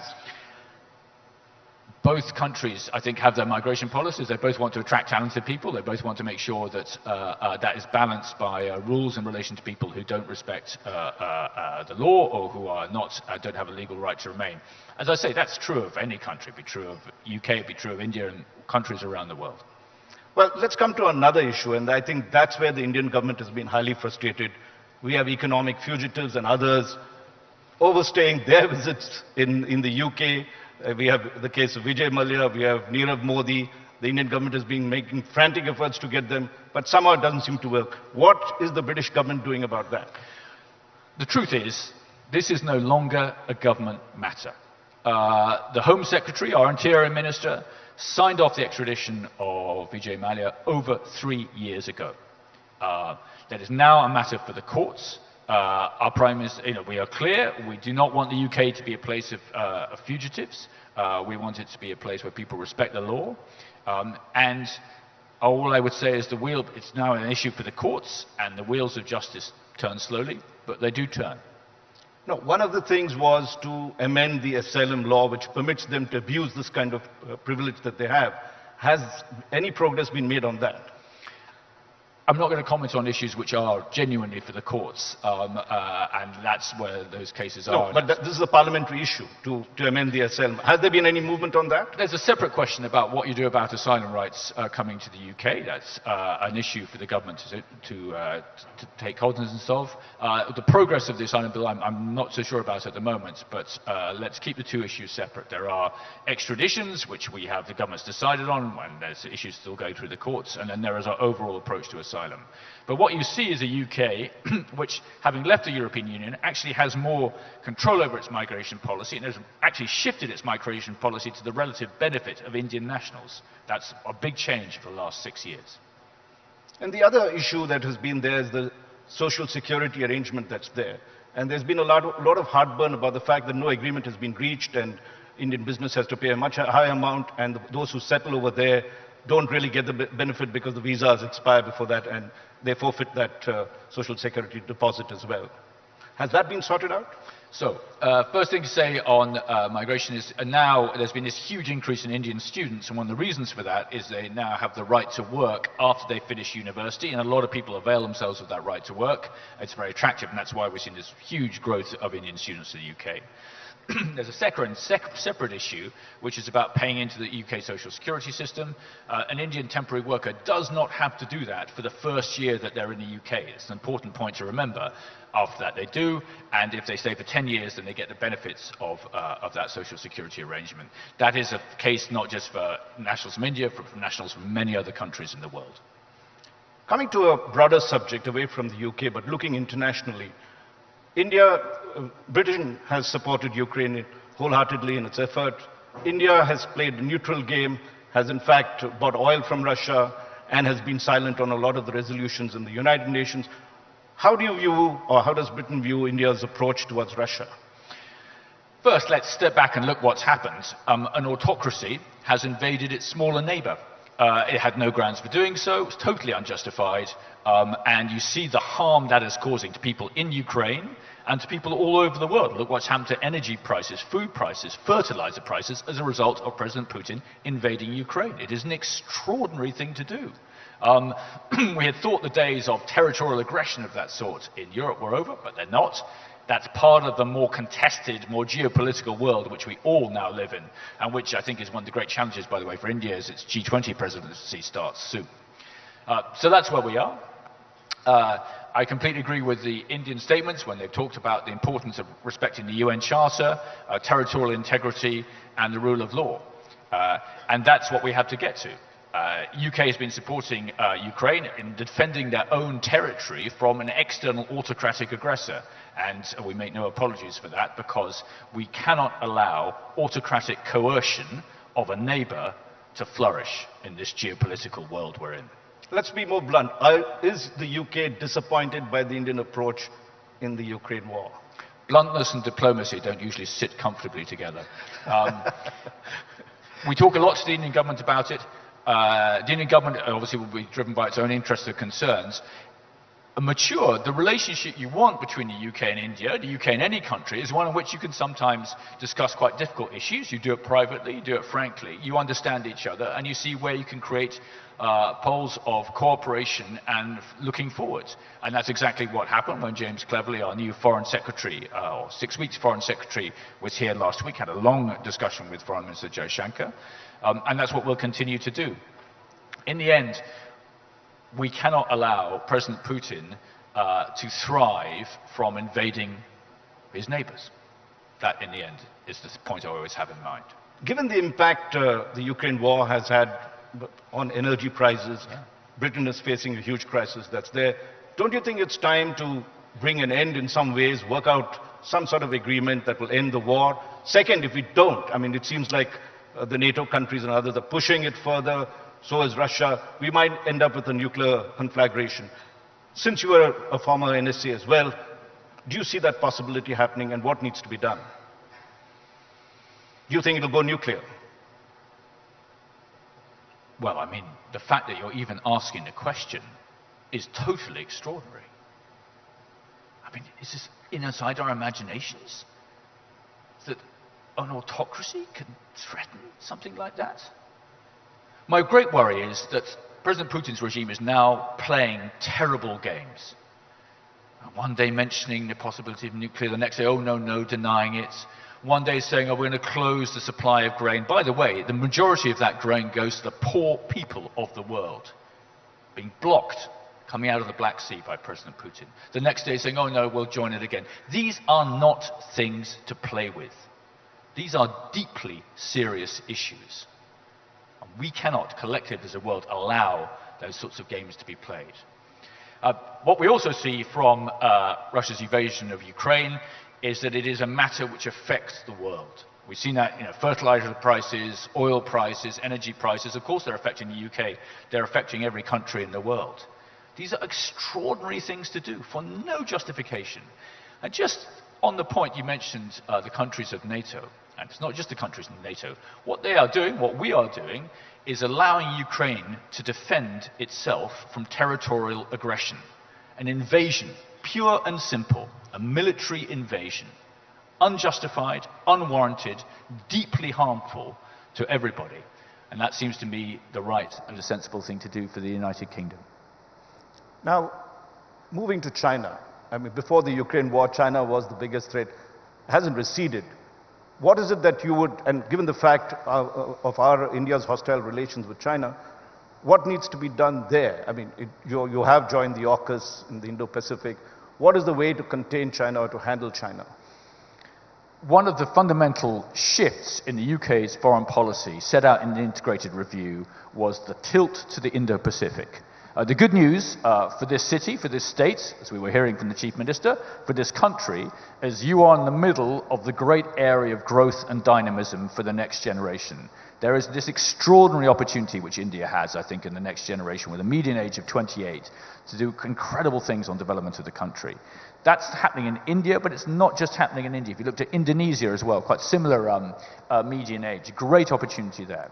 So it's the dynamism, but it's also the area, I think, of growing concern around security, including in cyberspace, at sea, not just on the land border. And by the way, I think when any British diplomat speaks about India, it behoves me to remember that India has a long land border with China and the United Kingdom does not.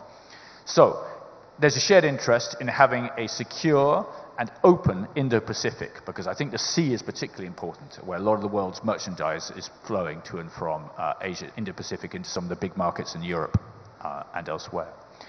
And that's something we're working on. We're working on it through defense and security. We're increasing the amount of joint training we do together. We had, sitting just off this city this time last year, our carrier strike group, our new aircraft carrier and the supporting fleet around it. And that was doing a big tri-service exercise with India, exactly to show that we together support an open and free Indo-Pacific. So the good news is you're in the area of great growth in the world. The bad news is it's the growth of everything, good and bad. Well, I come to other bad news, and that is what's happening in Sharm el-Sheikh, the big environment summit that's on there, COP27, supposed to be the implementation summit. Huge disappointment over the fact that developed countries have not met their adaptation funds promises, and also the fact that loss and damage has not been honored so far. We've seen what happened in Pakistan, the kind of floods. We've seen climate change impacting developing countries the most. What's your big advice or takeaway from what should happen at COP27? Climate change is just a threat and a problem for the whole world. For India, probably one of the countries that will be most affected by climate change, actually is already. You look at what's happened to crop yields this year, and therefore to grain prices gone up in India. But it affects every country in the world. It affects my country as well. The tough news is dealing with a great global problem when you have increased global fragmentation and how you do it. And so that's why I was delighted that last year at Glasgow, Prime Minister Modi ji, Prime Minister Boris Johnson, leaders from all around the world set the course for how do you prevent serious harm to our planet from climate change. They actually reached agreement on it. It was a great thing. As you say, now you have to implement it. And that is happening in different ways at different times. That involves huge amounts of money. Most of that money is going to come from private companies. The state can do some things, can leverage some money, but most of it's coming from private companies. And India should be one of the great recipients of that money, because India is going to go through this extraordinary energy transition in the next 25 years. The UK, to an extent, has done that. Now, the majority of our electricity is generated by renewables. Our emissions of greenhouse gases have gone down, almost halved since 1990, while our economy has grown by 75%. So it is possible. But to do that, we need to generate the money, and I completely agree. There needs to be more public money on the table. The UK supports. We invest actually through public funds in great companies based here in Mumbai. We just announced a big investment with Mahindra to develop Mahindra's electric vehicles. So there's a long way to go on that. But I think we're on the right course. Prime Minister Modi ji set India on the course for net zero by 2070 and for this incredible energy transition. I don't think we really realize what a big change this is going to be in all our lives. If we are serious about climate change, what it's going to do. But I think India, we can't solve the problems of the world without India. And India is the third biggest emitter, will be the second biggest emitter of greenhouse gases, just because of a very big population. It's actually low per head. And India can actually jump, on my view, leapfrog. I do not know how to say leapfrog in Hindi, by the way, so I'm not even going to try and say it. Has the ability to leapfrog technology. And that's what's happening already. Some of the British investments in India are in those new technologies. Interesting, some of the Indian investments in the UK are in exactly the same thing. How do you create efficient fuel cells? How do you create better solar power? So it's a very worrying thing, but it's also a huge opportunity, including for India's G20 presidency. And since you mentioned G20, we've got 20 seconds to go for this session. India is to take over as president of the G20 in December 1st, the first time we're doing this. What is the kind of role India should be playing in the next year in world affairs? And what are the top priorities in G20?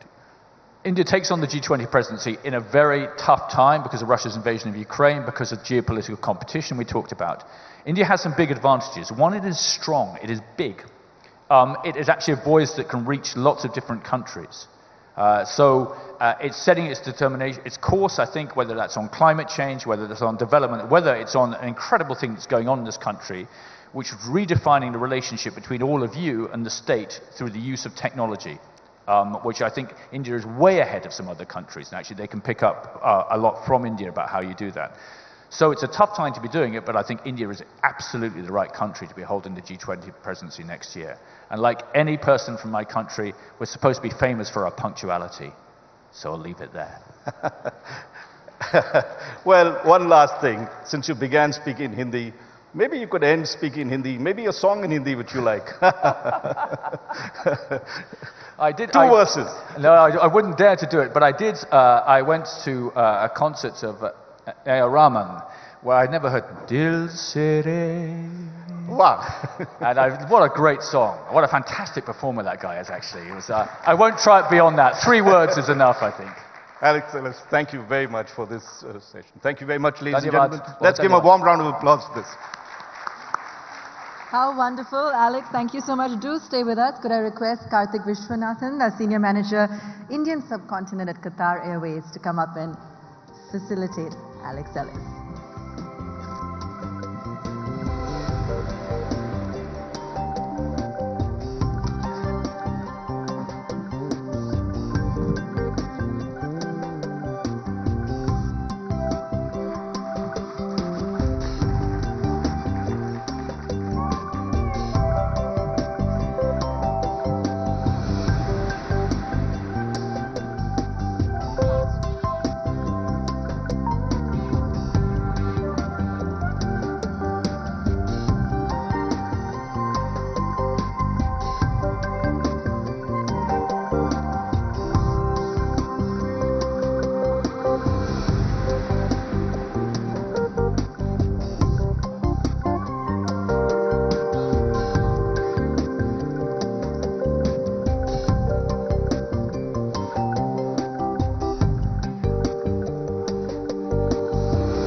Shifting now this morning from geopolitics to showbiz. It gives me great pleasure to announce our next session, Breathing New Life into the Crime Thriller. And to take you through the star-studded lineup this morning, Let me hand over to Akshita Nandgopal, Deputy Editor, India Today Television. Akshita, over to you. Thank you very much, Abba. Good afternoon, ladies and gentlemen. As Abba mentioned, our next session is called Breathing New Life into the Crime Thriller, one that I'm also very, very personally interested in and very excited about. The birth of OTT and the fact that we've seen it grow to such great lengths has perhaps been a game changer for no genre more than the crime thriller. Many of us, I'm sure in the audience, will also agree with me when we say that we're hooked to some edge of the seat, psychological crime thriller and whatnot. And we're going to be decoding why exactly that is. Why is it such a big hit here in India and overseas? And who better than a team who's now worked on one of the most epic crime thrillers that India has seen, with the Breathe series. And season 2 is coming up. Before I get our guests up here on the stage with me, I'd just like to give you a sneak peek into Breathe season 2. Take a look.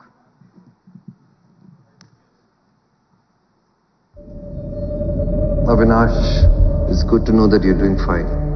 तुमने जो किया, you know you'll never walk free.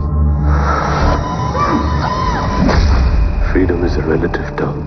अंदर रहूं या बाहर मुझे कोई फर्क नहीं पड़ता. It's not over. Jay is back.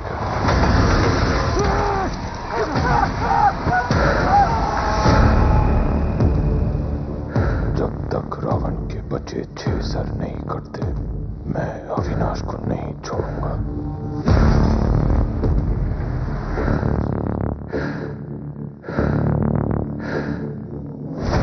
तो गेम के रूल्स बहुत सिंपल है. Keep chilling and keep killing. So Avinash or Jay एक ही है. He is a criminal and he has to be stopped. कल रात वो मुझसे मिलने आया था.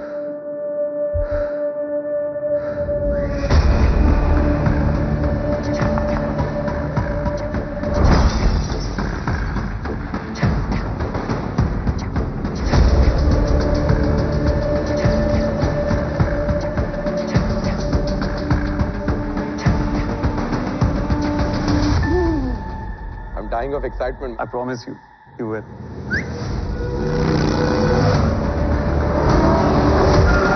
पहली बार ऐसा लगा कि जय और मैं एक है.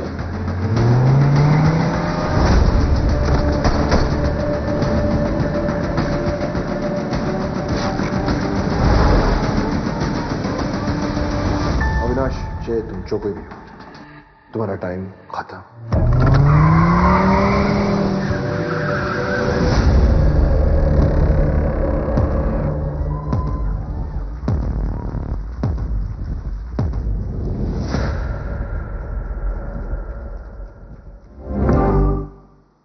How intense was that? All right, it gives me a great pleasure now to welcome on stage Abhishek Bachchan. Round of applause, please. Abhishek Bachchan on the stage. Amit Sar. Sayami Kher. Naveen Kasturia. And director of the Breathe series, Mayank Sharma.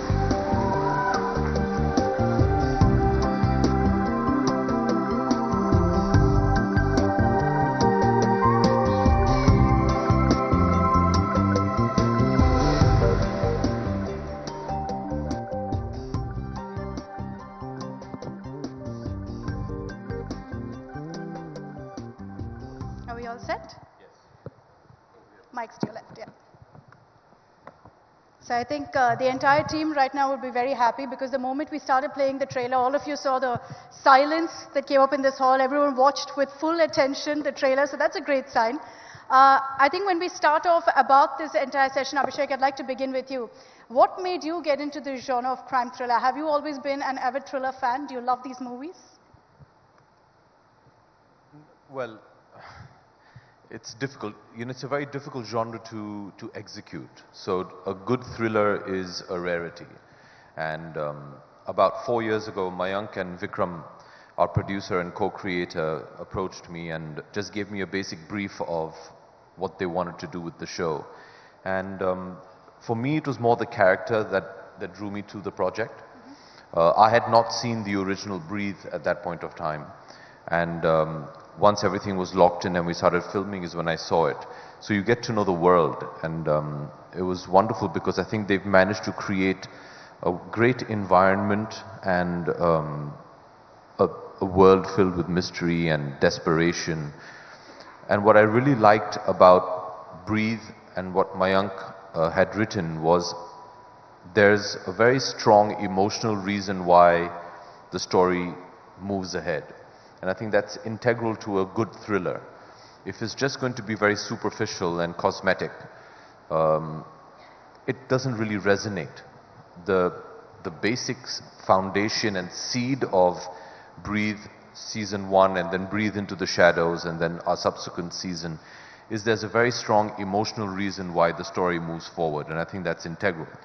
So having said that, that's why I said it's very difficult to come across a very engaging thriller, because until you're not emotionally invested in it, it becomes a bit difficult.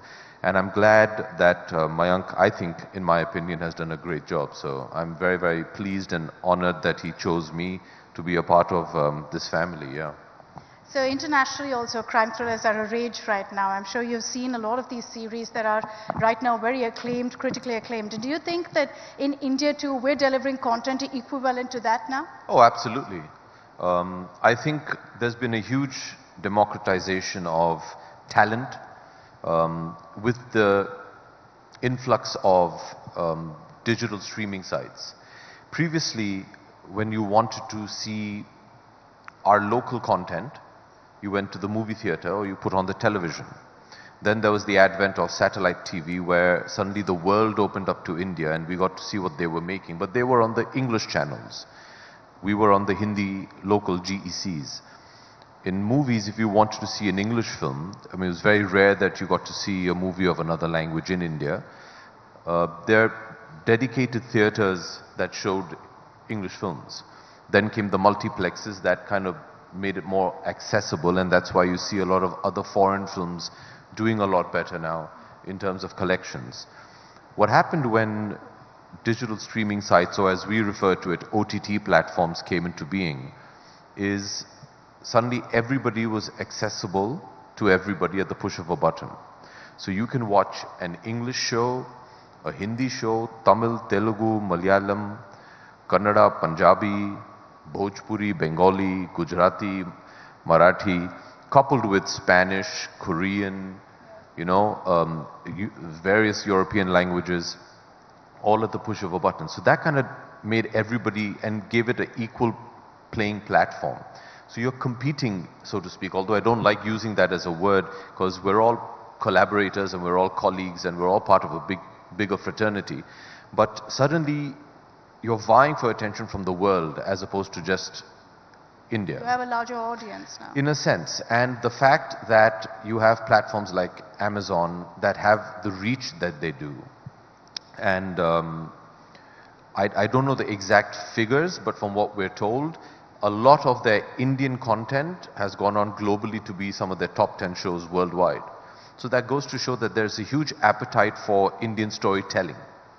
And that's great for our confidence. The fact that Breathe is now technically in its 3rd season and Breathe Into the Shadows has come into its 2nd season is, I think, a huge testimony to the fact that the show has done well for them.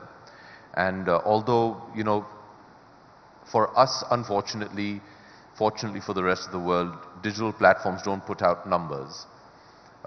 So I think that what that does is it keeps the focus on the content. We've become far too obsessed about collections and money as opposed to the content. And I think when they don't put out these numbers, it just focuses on the content. And the only way to know whether your show is doing well or not is whether it gets another season. Don't you think that shows also in the fact that, language is no longer a barrier, content is king, and we've discussed this several times. It's always been. It's always been. In our bid to define everything as human beings, we need justification. But at the end of the day, good content will always work no matter what the language. And that's been proved from the time we've been in the audiovisual medium. Even before that, when there was theater, at the end of the day, if you don't write a good play, you don't write a good screenplay, you don't make a good movie, nobody's going to watch it. It's as simple as that. Amit, what do you think about the whole craze for crime thrillers right now? What is it about crime thrillers that's got everyone so engaged in India and overseas? What's the success sauce? Sorry, pardon? What's the success sauce of a crime thriller? Okay, first of all, very good afternoon to all the guests and the audience here. And before I answer your question and I come back into Breathe, the last session that you guys had and the brief 5 minutes I heard about climate change has instigated so many thoughts in me. And I think India Today Conclave, this is something your organization has always pushed to instill, instigate, and bring awareness on such things. And I just wanted to say that even the 5 minutes that I heard the last session has made me thinking, and I think that's a good start. Back to Breathe.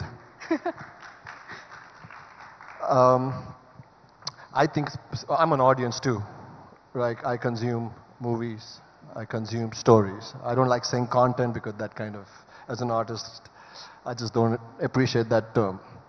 But I think the thrill, the fascination, and as human race, I think we like violence. We like blood. You know what I mean?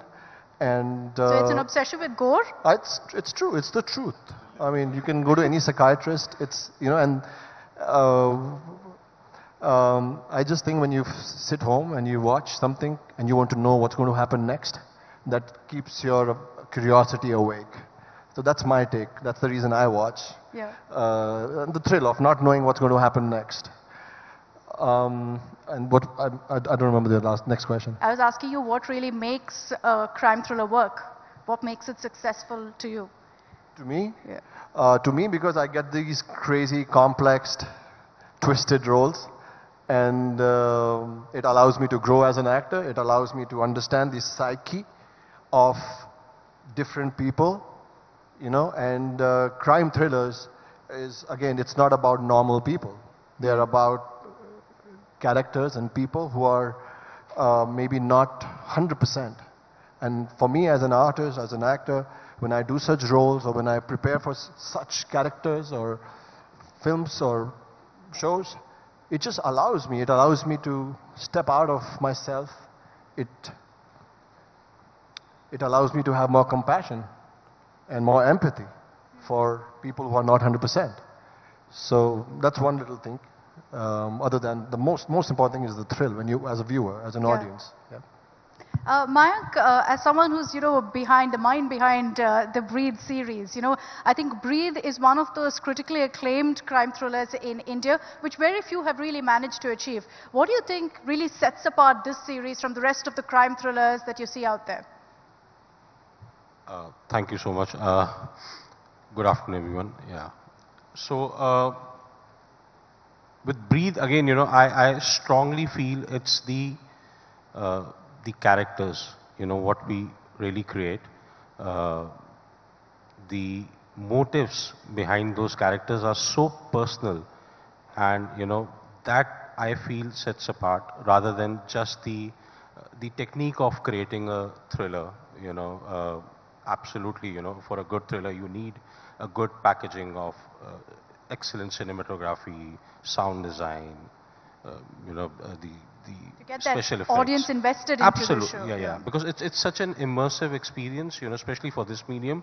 Hence, it becomes very, very challenging and more important to create very intriguing characters, which are emotionally so strong that they're, you feel so attached to their motivation after a point, because you live with those characters for close to 480 minutes. So, it gives the audiences the time to go deep into the psyche of the character and understand him and unleash the layer episode by episode, and it kind of, surprises the audiences at sometimes. So, other than that, absolutely, I really work hard on to first crack a very solid plot line, a very intriguing plot line, because I always believe that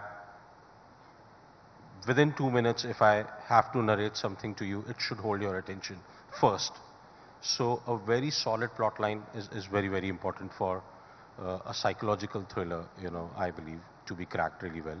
And then to work extensively on the characters, along with a very engaging screenplay that holds the right key, because a plot line, yes, you've gained my interest for 2 minutes, but how to now really flesh it out and, hold the audiences for every single minute of those. It's not easy, clearly. It's not easy, especially when it's a series that, you have one season, then the next season, and you have to end it with a cliffhanger. So true. And a cliffhanger, with the season of Breathe, I would,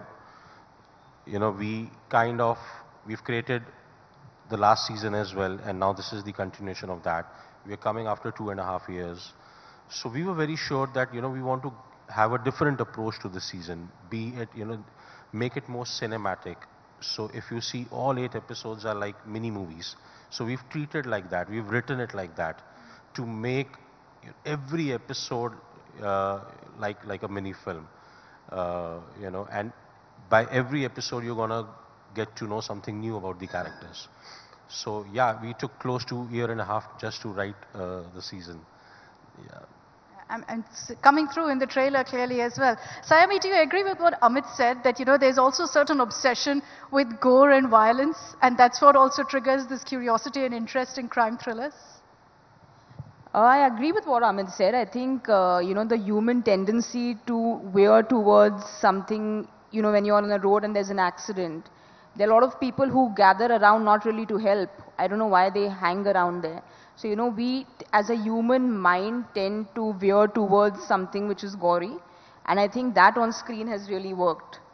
So I completely agree with what Amit said. And the other point which you mentioned about, the global and Indian stories that we are telling, I feel, the more local and more specific we go with our stories, the more global we go. So the more detailed we go, it's going to appeal to people globally.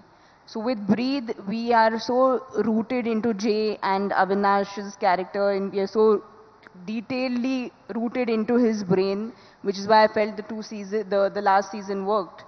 So I think stories are not really, it's not, language is not a barrier, countries are not a barrier. I feel they're human stories. If you connect with them, you connect with them. And that's been a big, big advantage for us. And for actors like us to get opportunities to be working in so many different stories, it's been a true blessing. Naveen, what do you have to say about this whole genre? And for you, it's been quite a journey as well, because you have this huge TVF fan base, a very young audience that looks up to your work as well. From that to move to this kind of a crime thriller, what was that experience like? I think ever since I thought of being an actor, I wanted to be part of thrillers, When you are in school or college and you think of becoming an actor, you want to become an actor because of movies like Bazigar and Dar and, things like that. That's that's the kind of films I grew up on. And nobody wants to play a startup founder or an IS officer. I had not seen films like that. So for me, acting has started now, because now I'm being able to do things that I, wanted to do since a long time. So, I'm glad Mayank saw that that kind of thing in me to give me a role like this, and I think I had a wonderful time here playing this part, and I just hope I get to do many more such parts in future. I'm sure you will. Abhishek, your character in the series is that of, a desperate father who's going to any extent to help his family. How emotionally challenging is that for you to also play as someone who is a father? Do you also take from personal experiences, bring that into your role? It's immensely difficult. But acting is very difficult. As good as we all might think we are, at the end of the day, you do delve into your personal experiences and emotions to try and replicate it in, in a scene. So keeping that in mind, it becomes very difficult. Being a parent, and that too of a daughter, and in Breathe I have a daughter as well, for whom I do all this. obviously there's a lot of resonance, and it does hit home a bit. Mayank doesn't shy away from reminding you of your personal life in order to get the correct emotion for his scene. Yeah. So yes, it's very difficult. But how much do you really draw, and where do you draw that line between, personal and ensuring that it also doesn't overpower your performance? Well, part of being an actor is that you should not have boundaries in anything. I don't know very many actors who will not go to any extent to do their job to the best of their ability. There's a reason why we're all a bit off in the head. It's because, you do drive yourself to sometimes rather unhealthy extremes to achieve your job.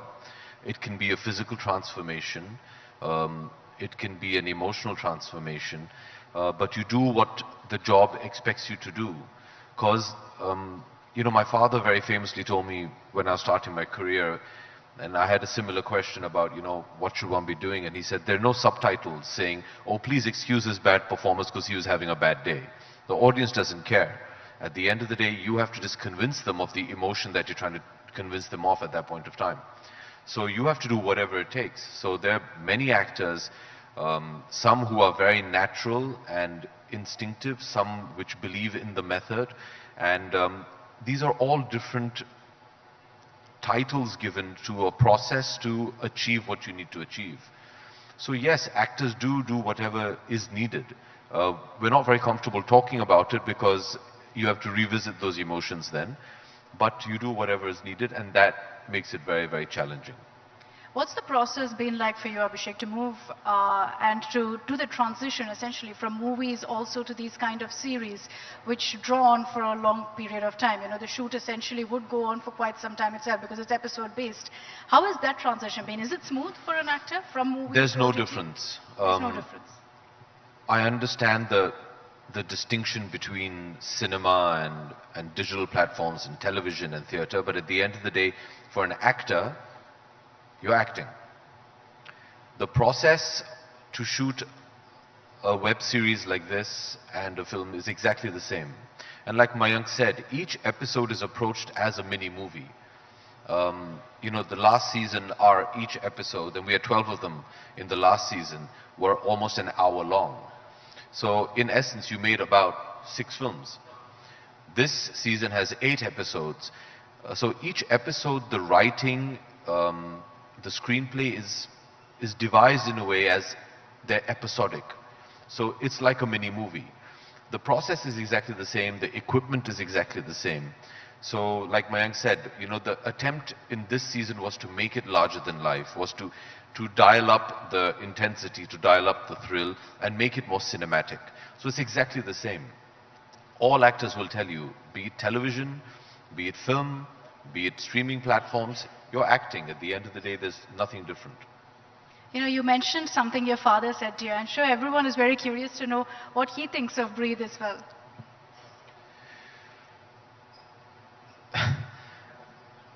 He's biased, so... We'd love to know what you thought of your performance. Currently, I'm in his good books with my performances, so he's being biased. He saw the last season a lot later from when it originally dropped. He saw the first episode. Did he binge watch it? He did eventually, but like I said, my father is biased, and his words and his encouragement and his criticism mean the most to me because he's always been very honest. But right now I think he's enjoying everything that I'm doing. The true testimony that we've made a good thrilling show was my mother refuses to watch it. She's like, nahi, mujhe ye sab nahi dekhna hai. I get scared with all this, so she still hasn't watched it. So yes, he's excited. He's more excited about the new season than all of us. We've been so busy promoting. He keeps messaging. He just, in fact, messaged me just before we came on. Good luck. Can't wait. The new promo's looking good. Naveen, he liked your, because that was the last asset we put up. So he liked your character promo very much. So he's very, very excited. He's very invested. So yeah, the family is, they're very sweet. They'll all wait till, the 8th night at midnight and they'll all put it on and watch it, barring my mother, who will much rather go watch something else. She doesn't like that kind of aggression and violence. She prefers to go to Parliament where none of that happens.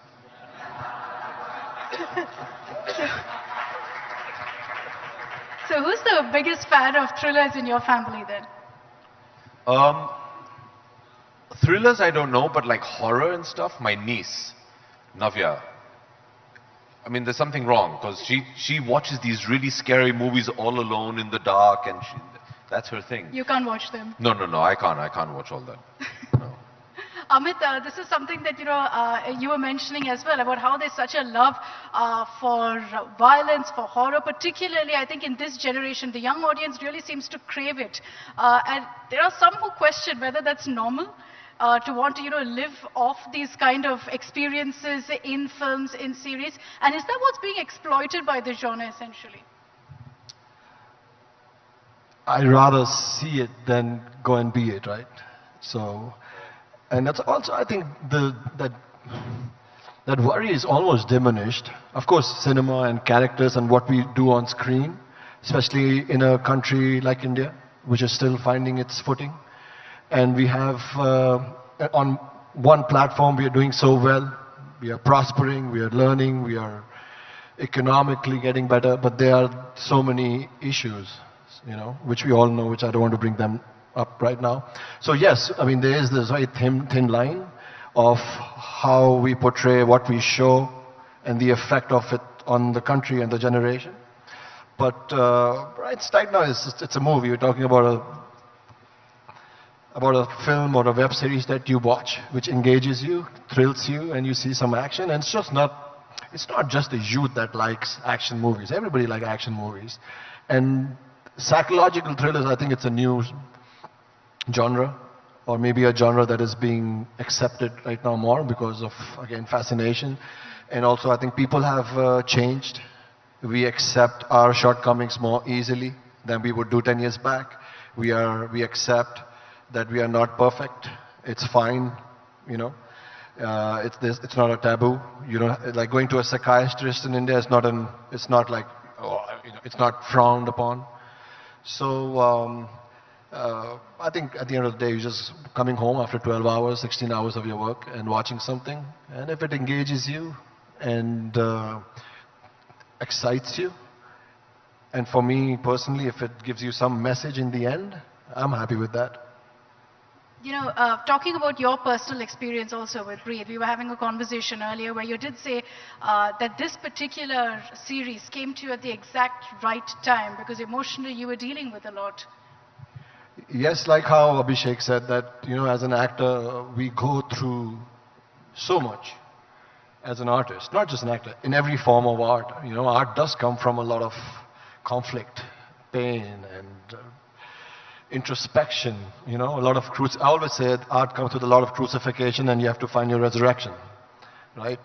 But I would like to share this since you've asked me and we had a chance to talk about it. Breathe was offered to me by this great gentleman on my left, our director Mayank Sharma, and my producer Vikram Malhotra, at a time when I was in a very lost stage in my career. And it's not that, I think it's not, losing your path or feeling lost is fine, but I think in a brutal industry, cinema and movies, it's like when you're lost, people around you make you feel like, it's... Like you're down and out. You're done. So at that time I was just going through a lot of angst, anger. So I had a big bag of emotions and some hope. And when I got Breathe and I got this crazy character who's so damaged, who has lost hope, who has all the things that I was going through. So I just took everything and I just put it like way forward. And the Breathe has done well. And we've got a lot of love for Breathe. And my character has got so much love. So I'm just grateful. I'm grateful to be here on this platform. I'm grateful to be a part of this team. I'm grateful to hold this mic and being heard. Just thankful for everything. I think with every conversation I've had with you in, I think the last 10 minutes or so, it's always been such a deep sense of gratitude, which feels amazing as well. And I said this earlier, there's always this belief that within the industry, you know, actors are arrogant, etc. I think you've set the record straight that there is a very deep sense of gratitude for the work you get, for the way you're able to deliver it, for the response you get as well. Naveen, do you also, you know, agree with that? Because you've had a very, very interesting career graph essentially, because like I mentioned earlier, Breathe is very different from what you've done earlier as well. So what was your experience like? How did you get into the teeth of this character? I think the credit should go to Mayank for considering me for this part. And you were asking about preparations, right? Yeah. Preparations were like, we sat, we discussed scenes. You know, it's pretty much the way it has been for every other character that I've played, honestly. The difference would be, I don't know if I'm allowed to reveal it right now, but we also had a few meetings with a few doctors, and because of the kind of character I'm playing in the show. And it was all new for me because I had not done that before. But I also feel that every character you play, the approach is also different every time. You know, every character requires a different approach. So I was very excited to hold a gun because I had never, you know, done that before. There's a story about gun also in the show. I hope you get to watch it. And I was also getting to kill people, which also was very new and fascinating. And fascinating. I mean, because I've been I'm fan scared of, right now. So, I think I should run I from think, you know, if you go through the list at like on IMDb, you'll see the. We're meant to convince them to see the show, not to repel them from there. I mean, No, but Abhishek, the best ever shows are like Wire, Breaking Bad, Game of Thrones. In all these shows, and people watch these shows, and they're considered the best shows. Those are अंग्रेजी के show हैं भैया, हम लोग देसी लोग हैं. We're different. We like माँ का emotion, बच्चे के emotion, ये सब. It's a family show. लोगों को actually खून खराबा बहुत पसंद है. So we'll balance it out. We'll balance it out. He's very clear that this is what he wants to sell. So I was, I mean, I was excited and like slowly, steadily, scene by scene, we worked on the scene and we worked on the character, and I mean, that's how the process was, I guess. Sayami, I'm going to keep the most controversial question for you. We've got a lovely panel here. Who was your favorite co-star? You have to name, no diplomacy allowed. I mean, I love Naveen and Amit, but it will be AB because I've worked the most with him. I've worked thrice with him now, twice on Breathe and one on Balki sir's film Ghumar, which we are doing next. So it has to be him. He gets great food on set, even though he says I don't eat it. He gets a lot of humor on set, and you know, this is not becoming like a platform to be praising. It's not a AB praise platform, but I feel he's a very, very prepared actor. Not taking away from Amit and Naveen, I've just not worked so much with them. I think you just haven't spent enough time with us yet. Amit is hurt. No, because you know, what AB does is he likes to underplay things when he comes on set, and he'll just be like, and you know, keep underplaying things. Arey, kitne lines hai, ye hai, wo hai. But he's just the most prepared actor that I have worked with. So it's been an absolute pleasure because it's been 3 years that I've worked on 3 projects with him. Thank you. Abhishek, what's been your biggest learning really from Breathe, from the series? To stay very far away from Amit and Mayank. And They're yeah, Naveen very too, twisted I think. people. If you Naveen फिर भी ठीक ठाक है. These two their mind is somewhere else. No, it's, you know, I think the greatest learning for me has been the only feedback you get on these OTT platforms is through social media, and the immense reach that the digital medium has today within our own country. The kind of people that, you know, will walk up to you on the street or in an airport and say, hey, we loved Breathe and we can't wait.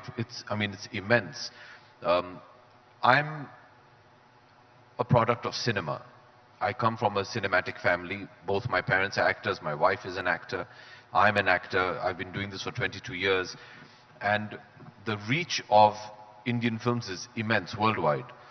But when you do something on a digital platform, you realize that reach, you know, grows times 10 almost. because first and foremost, language is not a barrier. There's a lot more accessibility. So I think a great learning has been that we have a wonderful medium and an opportunity to reach out to that many more people and entertain them. And that's been a huge learning and something which I feel so happy that I've been allowed to be a part of. You know, there is a conception, correct me if I'm wrong, but there is this belief that the big superstars in the industry, take a Shah Rukh Khan, Salman Khan, Amir or anyone else, that they haven't taken the OTT plunge yet, that they're still superstars of cinema. Do you think that's a right conception, that, you know, they don't choose to go into OTT because they're successful movie stars? No, and did that occur to you? It's got nothing to do with that. It's got nothing to do with that. At the end of the day, all their movies are available on digital platforms. It's just another medium through which, I mean, it's really not such a big deal. At the end of the day, it's about getting the work that you want to do at that point of time. There's really, from all my colleagues that I have had in-depth discussions with, none of them see a distinction between cinema and OTT platforms. It's what kind of story you want to tell at that point of time. I've discussed this in depth when we've been promoting, especially the last season, that what's the difference between cinema and OTT. I just think the only difference is the approach in writing.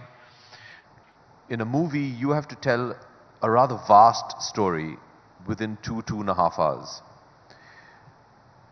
Add at least 4 songs, have all your emotions, and give an Indian audience poetic justice by the end of that journey, which is what I think the USP of Indian films are. I've always likened Indian cinema to our food and our thali. There's a little bit of everything. Meetha, spicy, kadwa, all that. So and our sweet films, at the end. yeah, exactly. Our films have to have all of that. And that has to be done in 2.5 hours. In a web show, you get to do the same thing, but you get to do it over a longer period of time. So you can really deep dive into characterization, etc., etc. Whereas in a movie, you might have to skip over certain things. That's the only difference. The minute an actor gets a role or a job that inspires them, they'll do it. They're not going to be concerned about, oh, is it on the silver screen or is it on your mobile phone? That doesn't matter. It's about telling the interesting stories. So you didn't hesitate at all? No, not at all. I mean, if we just do a bit of role playing, if I offered you Breathe and the character that Mayank and Vikram wrote for me, why would you say no? It's a wonderful opportunity to showcase your talent, and it's a wonderful opportunity to entertain through a story which is very engaging. Why would anybody say no? So I really don't think there's this whole distinction that, oh, the big superstars haven't come. It's not that. It's also a matter of what inspires you. I remember this discussion happening in the year 2000 when my father forayed into television with Kaun Banega Crorepati. And they're like, oh, how can Amitabh Bachchan come on the small screen? But look what he did. You know, it's been 22 years, he's still making Kaun Banega Crorepati and, it's out every day. So I think it's just a matter of what inspires you at that point of time. That's a great example. Unfortunately, I've completely run out of time, but I'd like to thank all of you for joining apologies. us here. We Indians are not very good at leaving on time.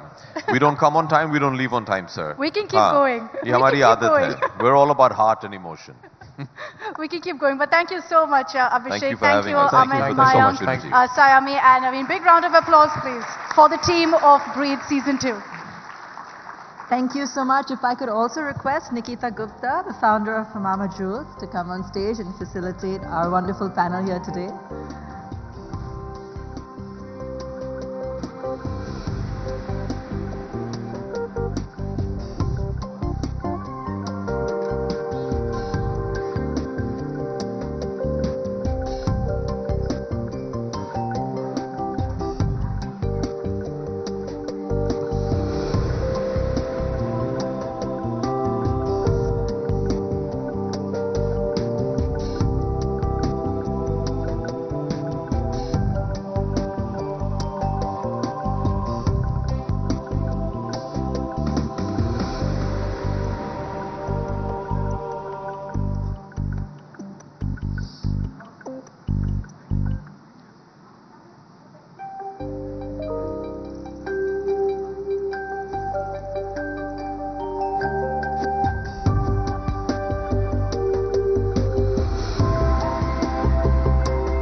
Thank you so much.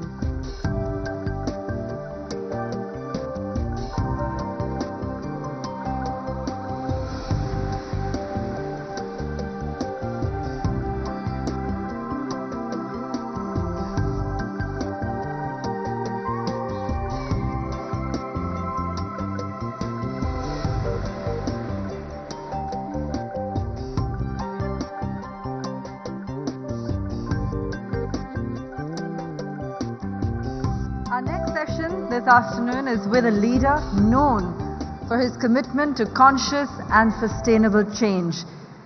Today, we'll be discussing with him the future of the Shiv Sena. In conversation with none other than Rajdeep Sardesai, Consulting Editor, India Today Television. Rajdeep, could we please invite you on stage to introduce our next guest?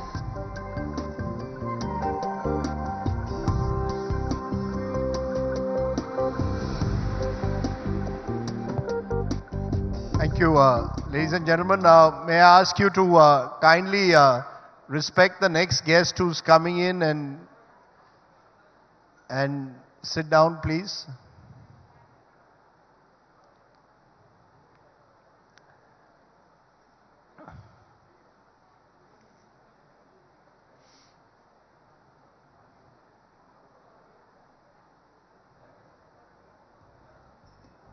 Come on.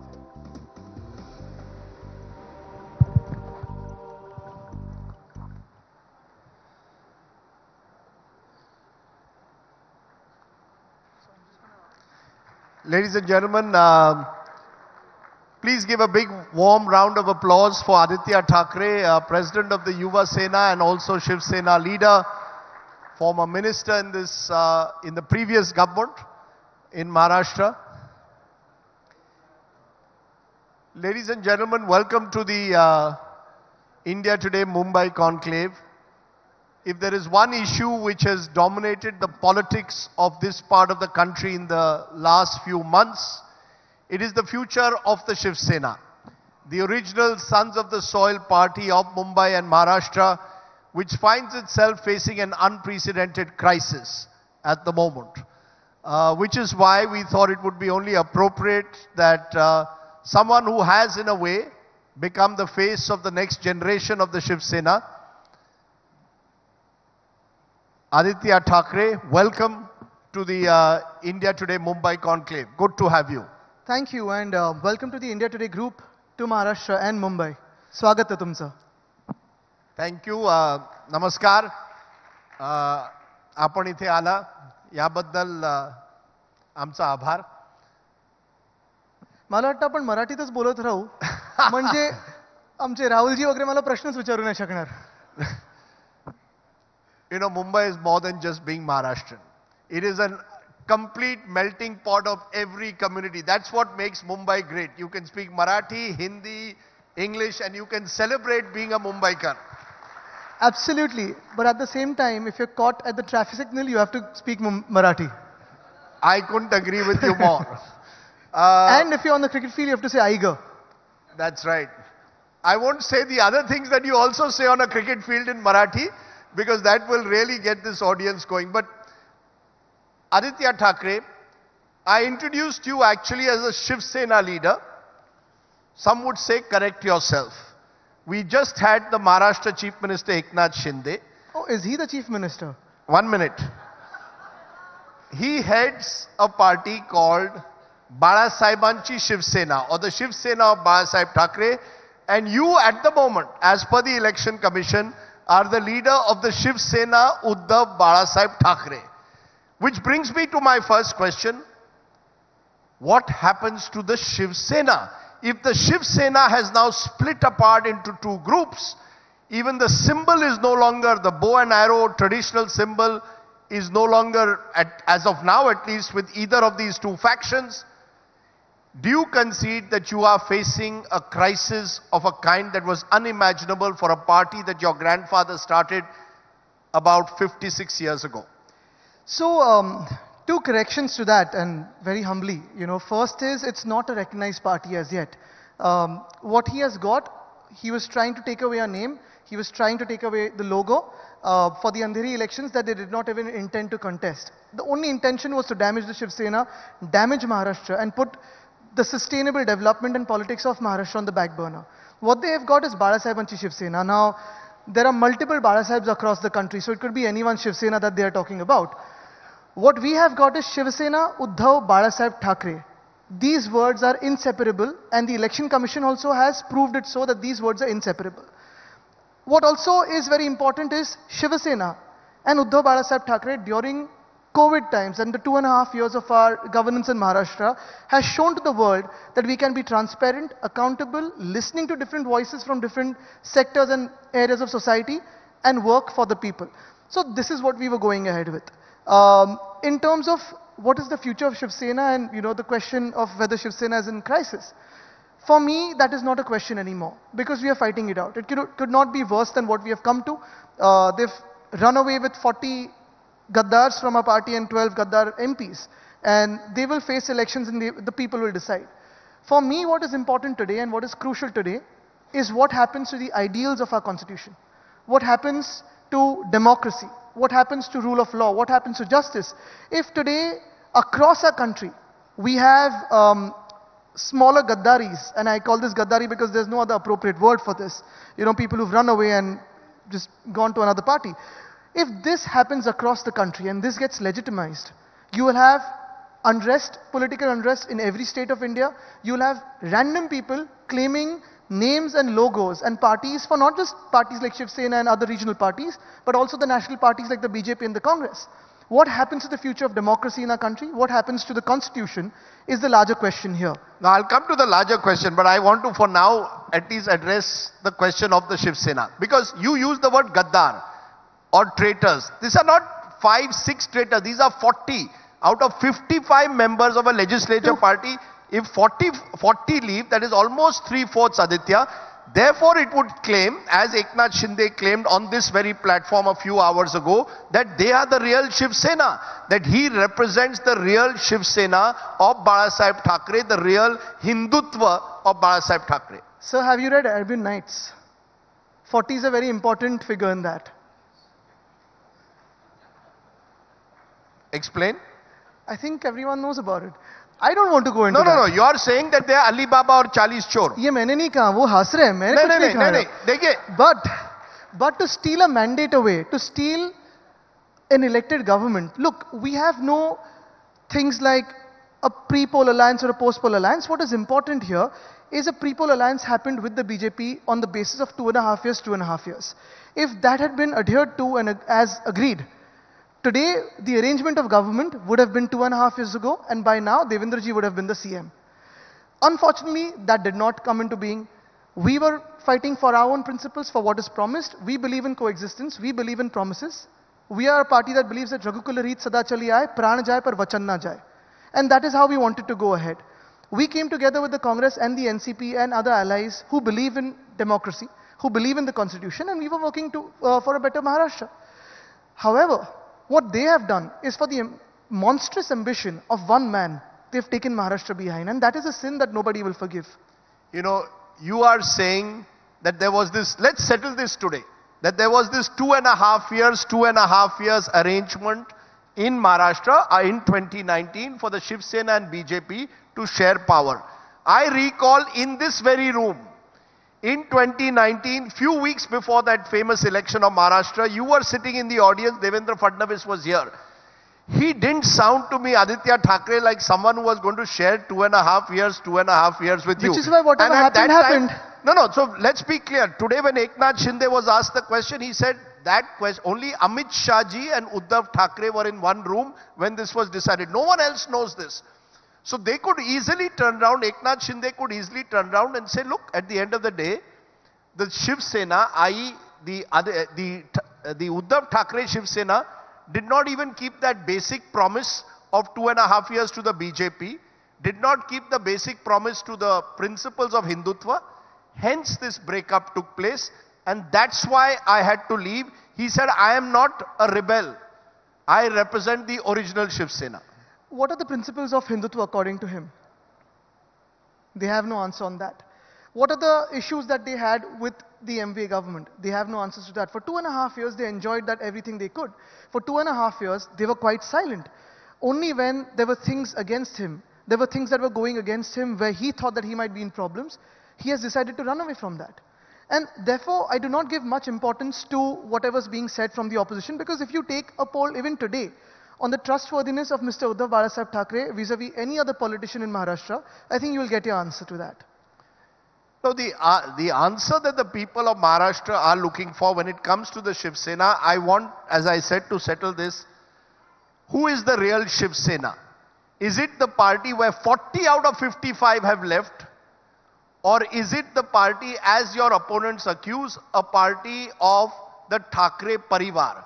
They say they are the party of the Sainiks, i.e. Eknath Shinde and others, and that your party or the Uddhav Balasaheb Thackeray family has become the party of Uddhav, Aditya and the Thackeray Parivar. So there is absolutely no difference between the Thackeray Parivar and the Shiv Sena Parivar, and that is one. So it is one family, one party. But for this again, if they want elections, I am challenging them every single day. Let the 40 of them come into the electoral ring. I will resign as an MLA and come into the electoral ring. Let's fight. Let's see who wins. Let the people decide once and for all. Whatever the people decide, I'll be happy for it. You are calling for all the MLAs who switch all 40 sides, of them, yes. all 40 of them to resign and recontest the elections. You and the other 14 Shiv Sena MLAs will also resign, and we will have 55 elections in Maharashtra, is what you're calling for. I won't ask 55 by-elections, or are you calling for a fresh election? I'm calling for 41 elections. I'm not pulling in the other 15 who stayed with us into an electoral ring. I am saying 40 of you resign, I will resign, let's contest, let's see who wins. That's all very well. And that is what a democracy is, right? I mean, you have seen many defections in your life. You've covered politics for a long, long time. Tell me in which state or in what year of Indian history or in Indian politics have you seen a defection that is so shameless that they did not have the courage to resign and face elections at their own home ground? Aditya Thackeray, I must say, I have seen defections. It's routine now. It does, but they resign, they contest elections and they become MPs or MLAs and go to the other party. This is running away from your responsibility. This is not even having the courage to fight in your own home turf. Law allows you to split a party with 2/3. More than 2/3 of your legislature party split. Therefore, they have gone to the election commission, even asked for the bow and arrow symbol. 2/3 is about the entire party, not the electoral party. And this is what I'm saying. If 2/3 of any party in a legislative party starts breaking away, and you legitimize this, you will have a lot of this breaking away in a lot of states for a lot of parties. This is going to be a dangerous trend for the political stability of India. Who do you blame for this? Eknath Shinde or the BJP? Do you blame? Because one slogan of yours, which has become very popular in Maharashtra, which has gone viral, is "Pannas khoke, ekdam okay." Basically suggesting that 50 crores is completely okay. You have made a direct insinuation in every speech that basically the Shiv Sena MLAs who switched were paid 50 crores. Do you have evidence of that when you make that allegation? Do you have any evidence to suggest that they were paid 50 crores? One of the MLAs also speaking about that. Just yesterday, I think Mr. Bachchu Kadu has spoken about that, or Mr. Rana has spoken about that. But about the blame, I think it is we who are to be blamed. I take that blame myself, and of course, both of us, my father and I, because we trusted them blindly. We thought them to be our people. We thought that they will stick around even after giving them a post like UD, which no other chief minister in the past 40, 50 years has parted from that department. We thought that we could trust them blindly and they would not stab us in the back. We were the ones who did not trouble the opposition parties with tadipari notices or policemen keeping a watch on them. We were the ones who actually did not spy on our own people, and that's our fault. We thought politics is not an extremely dirty place, or you don't have to run in the muck or get dirty in the muck every time when you have to serve the people. So that is our fault. You're not blaming the BJP. I take the blame for it, for not playing dirty politics like them. They will blame in a way your father, who became chief minister, and the charge against Uddhavji was that he didn't spend enough time with the MLAs in Mantralaya, went only twice in a tenure of or 2.5 years. What do you expect the MLAs to do? Eknath Shinde was available to them 24/7. Your father was not available to them in a manner that they would have liked, and they feared that if they went into an election, they would lose. The NCP was growing at the expense of the Shiv Sena. There are two factors to this. One, it is true my father could not meet them from December to almost January, and that was because he underwent 2 surgeries. The second one was an urgent emergency surgery. When I had returned from COP26, and I was of course moving around, meeting people, traveling around, while going to meet him, I had to do 3 COVID tests and 3 RAT tests before I met him. Because of course he was in a bubble, but every single week he was holding the cabinet as the cabinet should be held, over a video conference probably. He was in touch with all the MLAs, all the MPs. You'll find, if you just take out the CCTV footage of Varsha, you'll find a lot of them streaming and walking out after doing their work. So that is one. The other is about me not meeting or my father not meeting. If you take the 2.5 years of all our Twitter accounts or their Twitter accounts, you'll see photos of us with them, of course with a mask on. But our mask was a COVID mask, their mask was of treachery. So that is a different mask altogether. The other one, of course, is basically moving ahead. If you look at that time, that was a difficult period for us, the 3 months. And of course, for him, as a chief minister, he had to look at the rising COVID numbers to keep everyone intact, of course, working together. But going ahead, if you look at what he said about not being able to win with Congress and NCP, I challenge them today. The 40 of them, when they go into an election with the BJP, how many of them will get tickets again? Okay, let me sort out 2 issues. I mentioned Pannas Khoke Ekdam okay. That is what the people are saying. No. That's not. That's what Aditya Thackeray goes to every rally, where you're attracting large numbers when you say that, and a lot of applause. Versus your opponent saying that this MVS government, which was there till July, was a Vasuli ki Sarkar, an extortion government. As a Mumbaikar, as a Maharashtrian, as an Indian, I look at the 2 sides making these allegations. One says a government of extortion, out of which 2 of your ministers are in jail. One of your leaders at the moment is in jail, Sanjay Raut. And you on the other hand saying this is a government which has paid its way into power. What is the message? Sab neta chor hai, sab Shiv Sena paise mein hai, one extortionist versus on the other side this 50 crores business. I mean, has politics become a business in Maharashtra? चलो चुनाव लेते हैं, लोगों को तय करने दो.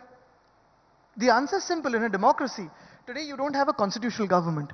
The ones who are putting a blame on us were the BJP, who is in alliance with 40 out of the 55 of us, which means the majority of whom they were blaming for different things, and a couple of them are ministers today, who were blamed for really dirty things. They have been made ministers today.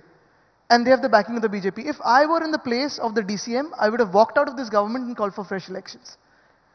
You are saying on this program, if you were Devendra Fadnavis, you would walk out of this government and call for fresh elections. Absolutely. Why? I've said this before. Because you are saying that Mr. Fadnavis accused many of the people who are today ministers in his government of corruption when they were in the MVA. No, the answer is simple.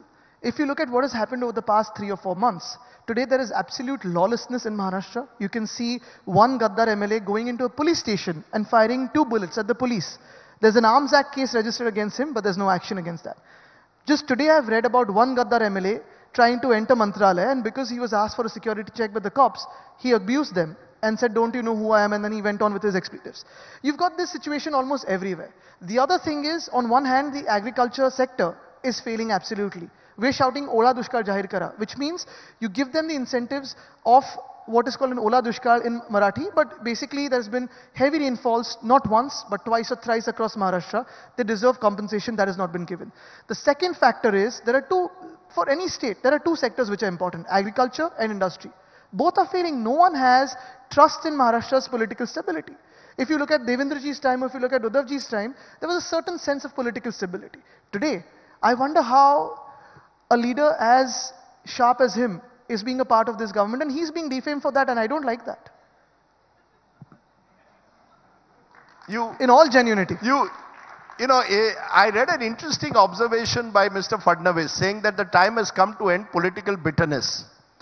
Is that an olive branch to the Shiv Sena? Can we see possibly and this question was asked by my colleague Sahil Joshi to Eknath Shinde as well, a possibility of a grand reunion at some stage before 2024. For all this talk here at the moment, all I'm saying is there any backroom negotiation going on that we don't know and we should know about? Is this a question for Mr. Shinde or for me? For all three of you, Mr. I think Shinde. it's for him to not sleep over. For us, it is very clear that we believe in the Constitution, we believe in democracy. And if we want to go ahead as a democratic state, as a state that has always been on the forefront of democratic principles, on the ideals of the Constitution, on being transparent and accountable, and for political stability, it's due that we call for elections. No, these are all nice words. The fact is, your father... But do you not believe in nice words of the Constitution?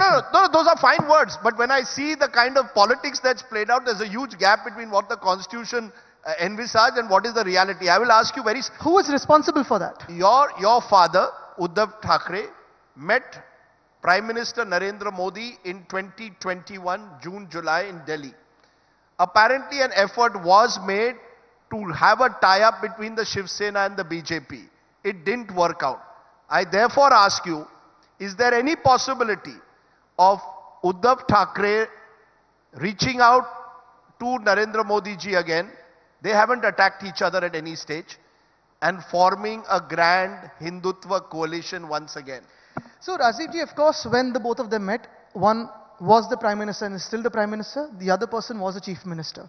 It is very common for a Chief Minister to be meeting and calling on a Prime Minister, seeking help for the state. He took along with him Mr. Ashok Chavan and Mr. Ajit Pawar, both of them who had accompanied my father. But what is very, very important is it always very important to give political colors to a meeting, a regular meeting between a Prime Minister and a Chief Minister only because a Gaddar says so? About not attacking each other, the Prime Minister and we have had mutual respect and good relationship for a long number of years, way before he became the Prime Minister. And we'll always have that. The fight is not with him. The fight is with the 40 MLAs who have backstabbed us. The fight is with these people who've gone against the principles of the Constitution and democracy and made a government here. And we have never said a word against the Prime Minister before or after. Even today, when these projects are going from Maharashtra, I am blaming the instability of the state, not the government of India. Because when we were a part of the MVA, and we had the same government of India in place there, and it is called a double engine ki sarkar. Both our engines were running fine. When the engine changed to this Gaddar sarkar, that's the time this engine has changed. The blame they are putting is on the center, not us. I am saying these people are not capable of bringing projects to Maharashtra because when we were in government here, we got 6.5 lakh crores worth of investment to Maharashtra at Davos as well, with the same government of India delegation being present there. I think Rahulji, you were present there. We brought 80,000 crores. So we never had a problem with the government of India. It is this incumbent unconstitutional government that is having a problem with the government of India. You insist that all these projects that have gone, or the two main ones that have gone, the Foxconn Vedanta project and the Airbus Tata project that have gone from Maharashtra to Gujarat in the last few months, have only gone because the government changed in Maharashtra. Is that what you are saying? Let's be very clear. Very clear, I'll be on this. Not just the government changed, but this is an unconstitutional government where we're seeking justice in the Supreme Court, seeking justice for democratic principles and the ideals of the Constitution. If at all there is justice, and if at all there's swift justice, you will see this government collapse. Going by that, would you, as an investor, set up your office and your factory here? No, it's interesting you're saying that here today, because the impression I got is that you believe these projects have gone to Gujarat because there's an election coming up in Gujarat in a few months and the Prime Minister has mandated industrialists to move these projects from Maharashtra to Gujarat. No clarity. Please don't say this. You'll be called an HMV Patrakar. Don't say this, please. No, 1 minute. You'll be trolled a lot more. No, I am trolled enough to last a lifetime. I will ask you again. Are you saying that these projects have moved from Maharashtra to Gujarat because the Prime Minister willed it to do so? Or are you saying it has been done because of political instability at the moment in Maharashtra, and Maharashtra therefore doesn't attract the kind of investments that it should? I have worked in the government of Maharashtra for the last 2.5 years very closely. I've worked with Mr. Desai, I've worked with Mr. Uddhav Thackeray as a Chief Minister, I've been a Minister of that government, I've seen everyone's working. If you remember from June 2020, which was peak COVID time, the first lockdown, to about the June of 2022, we've brought in 6.5 lakh crores of investment all through COVID time, and with the principal opposition party also being a government in the center of a full majority. However, all the investors, be it foreign direct investment or local investment, be it people of, different political colors, backgrounds, everything, they have chosen to invest in Maharashtra because they knew that the government here was a government that they believed in democracy and the ideals of the constitution. We were a firm government, we were firmly put together. Today, a project something like Vedanta Foxconn, which we have been chasing since January 2022, right up to a point where the incumbent unconstitutional chief minister declares in the assembly that they're bringing in 4 lakh crores of investment. By the way, the figure was wrong, it's 1.4 lakh crores. He mentioned the wrong figure. Once you say that in the house, you are bound to the house, you've given a word to the house. How can he come to the house and say that if we were responsible of sending it away in September 2021 when the project was not even conceived?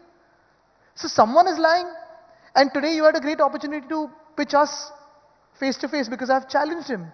Let's have a face-to-face debate on this. You would have preferred a Mumbai conclave where you and Eknath Shinde were face-to-face. Maharashtra conclave. A Maharashtra conclave. But why can't Uddhav Thackeray do it? Eknath Shinde says, I'm ready to debate. I'll debate with Uddhav Thackeray. Why will I debate with the son? But I was working on it. Chalo, mere se to baat karo. Wherever you choose, whenever you choose, you can read it out. I don't mind. Mujhse to baat karo, yaar. Aditya Thackeray looking ahead. Is it now make or break time? The Mumbai Municipal Corporation elections are coming up. This is seen the Sone ki chidiya. Whoever controls Mumbai controls in a way the resources of Maharashtra. Is this make or break time? I think Rajdeep ji, exactly the phrase that you use is a problematic phrase for us as Mumbaikars. Sone ki chidiya is for the people who have never been Mumbaikars. Sone ki chidiya for the parties who are not originating from Mumbai.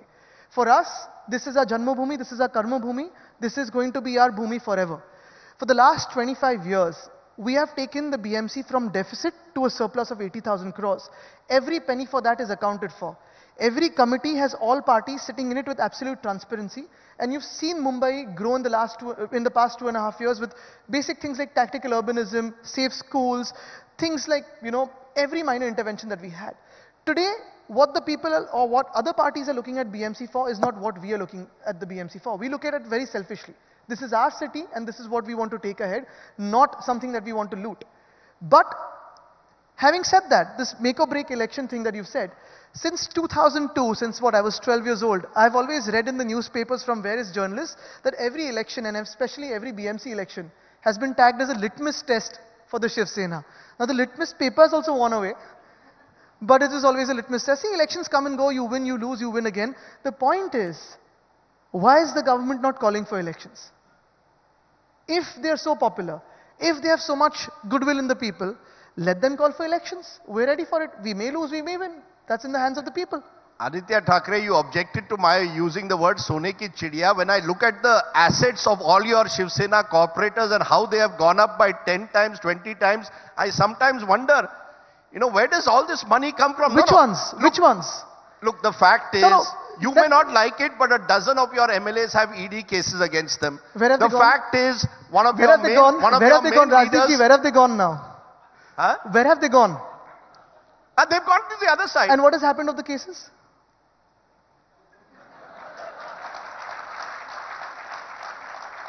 Which is why we had to send them away and bring in a fresh lot. So are you going to freshen up the Shiv Sena? Is this a moment for Aditya Thackeray? One of the good things about you is the manner in which you raised issues that perhaps no other Shiv Sainik had raised for years. Climate change, environment, conservation. Do you see yourself, Aditya Thackeray, being able to carve out a new Shiv Sena from the Shiv Sena of your grandfather or even your father? Is there a Shiv Sena vision that you have? To be very honest, if you look at the politics and the career of my grandfather, and of course my father, every decade has had a different priority because they knew what is important for the people. Be it sons of the soil, be it Hindutva, be it development. If you remember in 2002, my father had raised the issue of me Mumbaikar. It is so relevant today, you go around Mumbai and you see these ugly political hoardings everywhere, including us, and I'm, willing to take one step forward saying we won't put political hoardings. Let's all stop putting political hoardings because it's come to a point where it's, feeling so awkward to roam around a city where you can't see traffic signals. You only see faces of us, which all of us are interested in, but the common man is probably not interested in.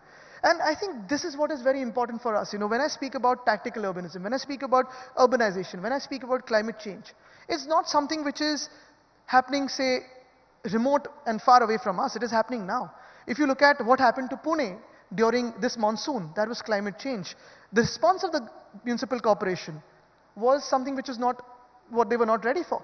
What is happening in our agricultural fields, be it in Punjab, be it in Kerala, be it in Karnataka, be it in Maharashtra, this is climate change. Why aren't we speaking about it? When I speak about 10,000 electric buses, just yesterday I read an article about how the footfalls on our buses, on our public transport is increasing, and we need to have 10,000 electric buses in our city. Why not? When I speak about safer schools, normally kids, children are the markers of how safe a city is when they go to school or come back home. Why isn't anyone speaking about that or working towards that? And if you look at all my statements in the past 2.5 years, when I was a minister, I did not make a single accusation, no single allegation, no single political statement. I only spoke of work and what we are delivering and promising what we could deliver. You're promising me that you'll remove all the hoardings? No, Are you saying to I'm this? saying my hoardings. You will remove your hoardings. If everyone agrees to it. If everyone else agrees, then only you'll remove your hoarding. I'm saying, why don't you all get together around a table and say we are removing all the hoardings from Mumbai? I am going to write a letter to all the political parties, and I state this openly here.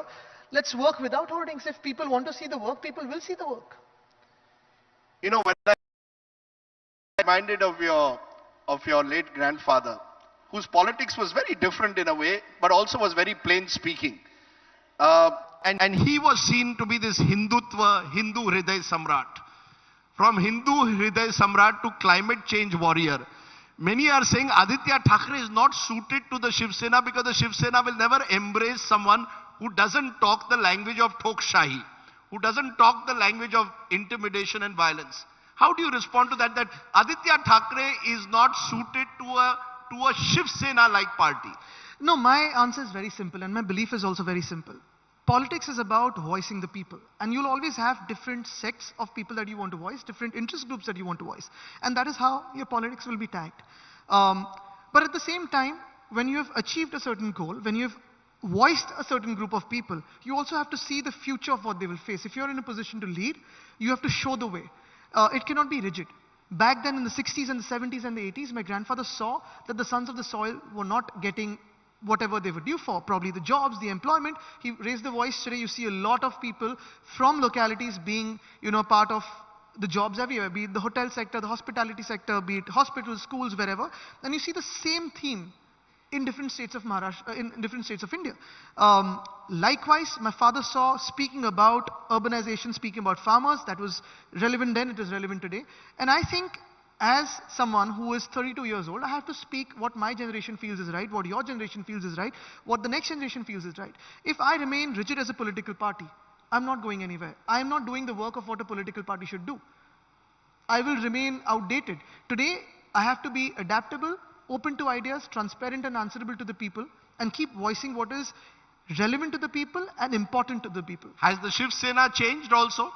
Of course it has. I mean, look, changing is a process, it's evolving. It's almost like calling yourself the new labor or compassionate conservatives. These are concepts around the world. You can't, parties that have, been there for hundreds of years cannot stay back 100 years old. They have to be speaking the voice of today because it's what you are supposed to do as a political party. Who gets the bow and arrow symbol? We will, when there is justice. In conclusion, therefore, our time is up, Aditya. I've been seeing you in the last few months going across the state, addressing large gatherings. Have the last few months toughened you up?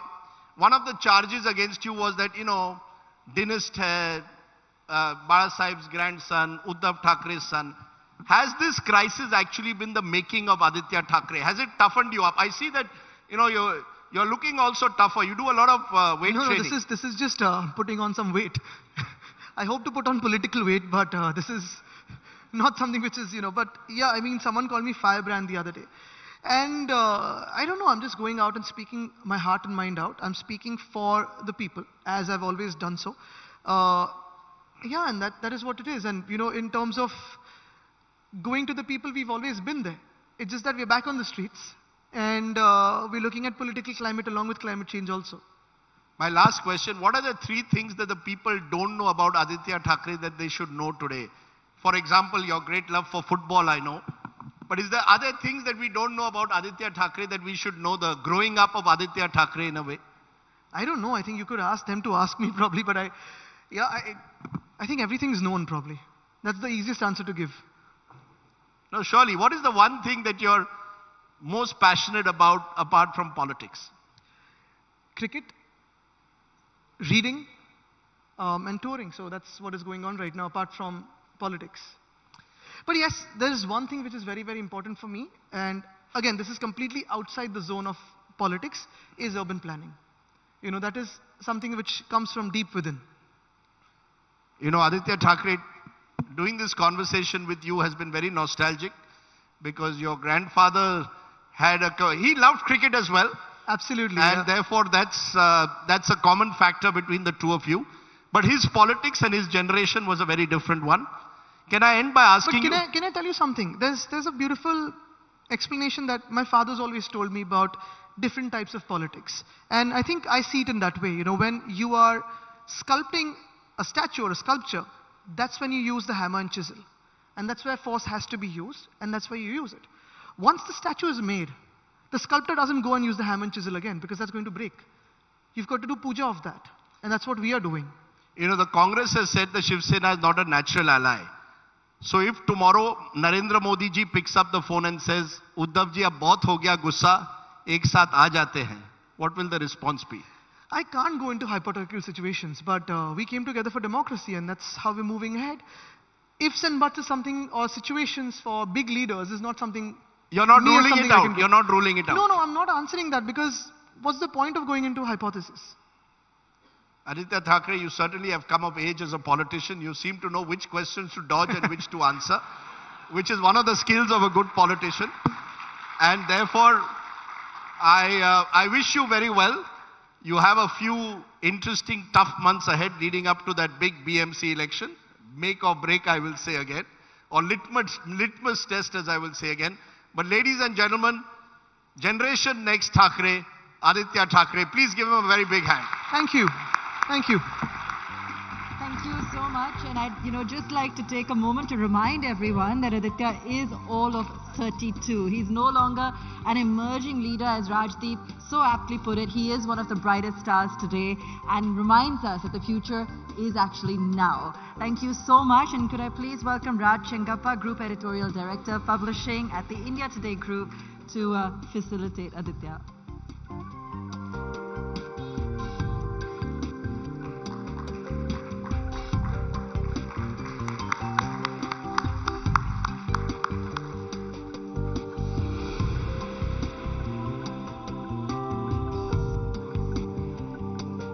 Thank you so much once again for that, as always, extremely candid and powerful session. Ladies and gentlemen, we're going to break for lunch, 45 minutes, and a reminder for all those fabulous takeaways, our hashtag is Conclave Mumbai 22. We'll see you back here shortly.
Today, saving planet Earth, ESG and the reality of sustainable investing. Without further ado, I'd like to hand over to Rahul Kanwal, News Director, India Today Television and Aajtak, and Executive Director, Business Today. Rahul, do join us and introduce our next guest.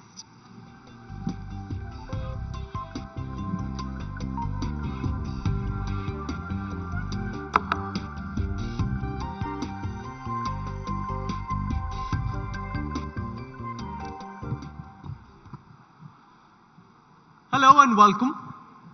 How does the global community of investors look at the India story at the moment? Is India the world's cleanest dirty shirt? The one bright spot in a world beset by geopolitical and economic uncertainty, virtually in a state of perma-crisis? Does India have the makings of a separate asset class outside the stack of emerging economies? Could India potentially lead the next global bull run, and what would it take to do so? To talk about this and more, I am delighted to be joined at the India Today Conclave in Mumbai by Professor Vikram Gandhi. Professor Gandhi is a senior lecturer at the Harvard Business School. Before he became an academic, Gandhi was the vice chairperson of investment banking at Credit Suisse and the country head of Morgan Stanley in India. At HBS, I had the privilege of sitting in on some of Professor Gandhi's classes. He is an absolute rock star professor, much loved by his students for his teaching style as much for his sharp insights, and I'm really looking forward to this conversation. Join me as we welcome to the India Today Conclave, Professor Vikram Gandhi. Thank you very much. Professor Gandhi, you sit on many global boards, pension funds. Can you start by giving us a sense of how you, sitting where you are, view the India growth story at this moment? What do you like? What do you not like? So I think sitting where I am, and just by the way, before I start, having Rahul was one of our star students at HBS, always learning. So I'm glad that I'm here with you on this podium. You know, as you probably know, the world is actually going through some serious course correction, serious kind of correction both in the equity markets, fixed income markets, capital flows. And I think in that context, I would say to your analogy that, you know, a cleanest dirty shirt, if you will. I think right now, I would like to break my comments into more short-term and longer-term. I think short-term, the flows into India are going to be limited. People are retracting from the equity markets. There have been flows outside of India over the last year till August and September. They may be correcting now, but again, given what the the Fed said yesterday in the US, that you're still going to have consistent level of outflows for the foreseeable future. But I think as far as growth goes, as far as, you know, there was a couple of reports, Morgan Stanley just put out a report a few days ago, which I saw, which said India, you know, basically the next decade is India's decade. And I think I basically kind of subscribe to that significantly. And cutting through the noise, I think the reason why investors are looking at India in that context is just two or three things, just to keep it very basic. One is, it is potentially, I mean, the demographic dividend we've talked about, or has been talked about, but you're getting closer to actually harvesting the demographic dividend. India needs to create 10 million jobs a year. That is more than the next 10 countries combined. And, you know, we're getting there, in the sense you're halfway there, but lots more to be done. So I think that's one broad thing. If you look at all the countries in the world which have, you know, the Asian tiger, some of the South American countries, etc., once they reach $2,000 of GDP per person, there is a massive kind of uptick that happens. And India is right now at that level. So I think if you just take those few factors and then look at some of the factors in the last few months, you know, the revenues of the government going up, GST, income tax, a lot of cash flows going up. I just read an article yesterday about the fact that credit creation in India, you know, loans, etc., going up. Banks are actually out on the street with megahorns to collect deposits. So there's actually a huge potential momentum, maybe not in the next 6-12 months, but going forward. But I want to also highlight concerns, right? The biggest issue, that's okay. So when you look at, and I'm not talking about individual stocks, but think about it in your own personal capacity. When you look at, your own P&L, your daily spending, in the Indian context, India has a current account deficit of about 120 billion. What does that actually mean? What that means is that you're spending more in the international context than you are earning. And the way typically people would fill that, like if you were in your daily life spending more than you were earning, you'd fill it by borrowing, you'd fill it by selling assets, you'll fill it in those mannerisms. And that's really, in a way, what's happening with India. So they need to kind of fix that. I'll get into that a little bit. So that's kind of one. And two, the big issue, I think, is the governance issue, which I also want to highlight, which is that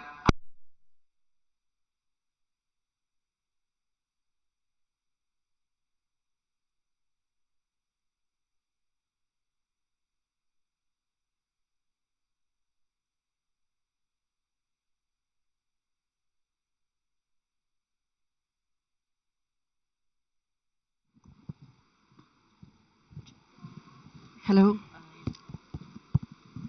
Hello. Yeah. Check.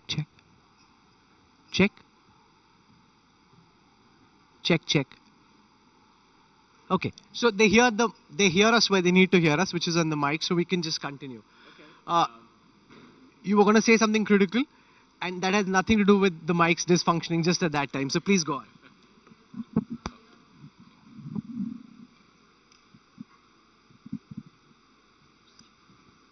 Check. Use this. Just use, no, it's working. They hear. okay,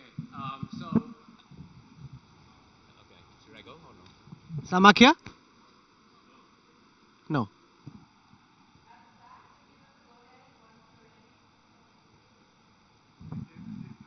They're saying you go on. They can hear us. Okay, Go on. I'll go on. So the one key thing I would say is that so there's the deficit issue, which partly is oil driven, and I want to come to that for a second. But the second big thing is implementation and execution. So I've come. You talk about strategy, what should India Today's strategy be, group strategy, digitization, blah, blah, blah. So you can come up with a good strategy, but how you execute and make things happen on the ground is actually one of the most critical things. And so like in the Indian context, when we as a foreign investor look, there are some actually great policies that have been put in place at the central level. But of the 51 basically government departments, if you will, or ministries, 27 of them, the actual implementation, like urban development, heavy manufacturing, etc., actually happens at the state level. And we've obviously heard from the different aspects of Maharashtra state. 27 of 50, more than half, right? There's four or five which are joint, like roads and power. So while the center may make a lot of interesting policies, actually making things happen on the ground is really critical. And unfortunately, we find that execution is still a problem. I'll give you an example, and then I'll stop, which is, like a toy manufacturer. So like small, medium-sized industry, toy is not like a high-tech thing. It's taking advantage of the problems going on in China, where last week I was in China, in terms of building supply chains here. So it's not something which is very high-tech. But for this toy manufacturer, to get an approval to build a small, medium-sized kind of thing was 22 approvals needed, right? So what do you think happens when 22 approvals are needed, Rahul? What do you think? I'm also supposed to ask you a question. Either they get frustrated, or if they're in Maharashtra, they go to Gujarat instead. Correct. Exactly right. There you go. Good choice. So that's it. They get frustrated. It takes a lot of time. And the other thing, which I guess you won't say, but I'll say, is that having 22 approvals is a classic formula for corruption. It is ultimate formula for corruption. And so partly company, like going from one state to the other. In fact, this guy told me that, hey, I went from this state to that state because the KPI of corruption is much better there. It means you pay them, they get stuff done much faster than this state. So if you have anecdotes like that from a foreign investment perspective, and you need to kind of make India where it needs to get to, we really need to root that out. I mean, I know it's been said before, but it's something which, this is India's decade. It really is. And I think that we just don't think big enough to actually make things happen. But for India's critics, there's a sense of deja vu in what you're saying and what Morgan Stanley is saying, that this could be India's decade, because this has been said in the past. that India is on the verge of taking off, and somehow that airstrip is so long that that takeoff never really comes about. And in the last couple of years, they've been unfortunate because the pandemic happened, Russia-Ukraine happened, interest rates started going up, inflation started going up. What makes you think that this time could be different, that this won't be yet another missed opportunity? So I think we shouldn't underestimate the fact that there has been a lot of growth here in the last 4 or 5 years, regardless of anything else. And I want to get back to that whole issue of the $2,200 per GDP per person, which is that actually creates buying power at scale, which hasn't happened before. And I think the other thing, which, as I said, I was in Hong Kong last week, there is a massive, when I talk to corporations and we have a lot of CEOs come in my class and all that in Boston, there is some serious concern, as you can imagine, that supply chain concentration in China, and given all that's going on, is a big problem.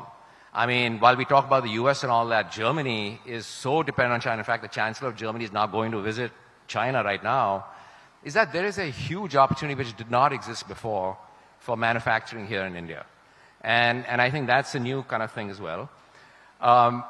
I do think also that, you've had some consistency of policy at the center. I mean, obviously we talked about what's happening here in the state, which is a different issue. But there's been more consistency of policy, which is, again, investors look for consistency. So I think I'm quite optimistic. I mean, some of my clients have invested billions of dollars here in the last 3-4 years. And I think that opportunity will only go up. I will still say, though, when there's this self-doubting thing, I mean, people like sitting in India, and I grew up in Mumbai, it's my town, even though I'm not Marathi. There's this like self-praise, oh, we are so great, we do this, we do that. You have a few success stories here and there, or India is much better than China. India is far behind China. And I put where, India is today is 15, 20 years behind China. I mean, it's a $14 trillion economy, going to overtake the US, who knows when, but at some point it will. And India is like just about to take off. And I know you said that before, you've heard that before. But given the per capita GDP issues, given how people are getting more comfortable, but getting over this execution issue, and the fact that when we're talking about a new investment, oh, we're doing $1 billion investment. People don't talk about $1 billion investments in China. They talk about 10 billion, 20 billion, $500 billion. That's how we got to think big. We just don't think big enough because we get very happy with our, while we setting up our Airbus factory, which is great, don't get me wrong. But it can be multiple-fold. Let's spend a moment talking about India as a manufacturing base. Now, there's a big global debate in India and elsewhere about the potential that India holds as a manufacturing station. On the one side, you've got the idea that because people are looking to diversify their supply chains in a China plus one world, India is the natural benefactor. India will benefit as a result of that. The government thinks because of its production-linked incentives, it's now attracting investment. The flip side to this is that there is simply so much value accretion happening in manufacturing in China that a lot of this will remain talk, it won't translate into action. Which one do you think is more likely to play out in the years to come? I think again, China obviously has its issue, but I think that because of what's going on in Ukraine, because of these supply chain issues, because of now with what's happened in China with the Communist Party being, President Xi being reappointed for the next 5-10 years, is basically people are very concerned that you can't have all your eggs in one basket. So that's a big shift, actually. And while it was there the last few years, it's just totally accelerated right now after the last few weeks. So I think you're going to see a lot of demand in the product company. But I would say right now there's more people are looking at Vietnam and Thailand to make those investments than they are to India, which is a tragic situation, I think. So I do think that, and why? Again, the execution issue. I want to set up some factory somewhere, there'll be like 22 things, corruption, this, that, and the other. So it's making it a little more easier, and there are good examples of that, by the way. So in terms of manufacturing, as I said, a lot of execution happens at the state level. I would say that what's happened with cell phone manufacturing, which was, the Chinese have 70-80% market share here, is that over a period of time, in a reasonably short period of time, in, say, Noida, in Chennai, because of execution, because of these production-linked incentives, which the government has put in place, which I think is a great policy to get things going, they've actually been really successful. And now India is the second largest manufacturer of smartphones in the world. And so there are good examples of this, but I just think it needs to happen at a much, much grander scale than it has in the past. What more would you like to see? You've spoken of some of the problems and challenges. If you were advising Prime Minister Modi and his government at this moment, looking as you do from inside and from outside, what specifically would you like to see change? Yeah, so I think again, I'm talking about the execution piece. I just think there needs to be a lot more partnership between the central government and state governments. And I just think that, again, I'm not privy to all the political ramifications of things, but the fact is that that's one. So it's actually really partnering up with the governments, because that's where the execution is happening. Two is that I think, again, we're making good progress, but I do think that this ultimately, when you want to create those 10 million jobs, which is what's actually going to drive this economy and why people are investing, you got to create more opportunities on vocational training, things like that, which actually, employ people at scale. So the supply of good labor is a problem. And the third thing, which is, it's very hard to see from a pure visible standpoint, India is very uncompetitive from a cost of infrastructure and public goods standpoint. So to actually just operate, so if someone had exactly the same factory in Vietnam or China and here, the actual cost of operations is about 15 to 20% higher, because the infrastructure costs, all kinds of different costs. So I think there are incentives which are trying to bring that down, but that's the other thing. I mean, you cannot be competitive globally if your cost structure is 20% higher. I mean, a lot of business people sitting here, I mean, it just won't happen.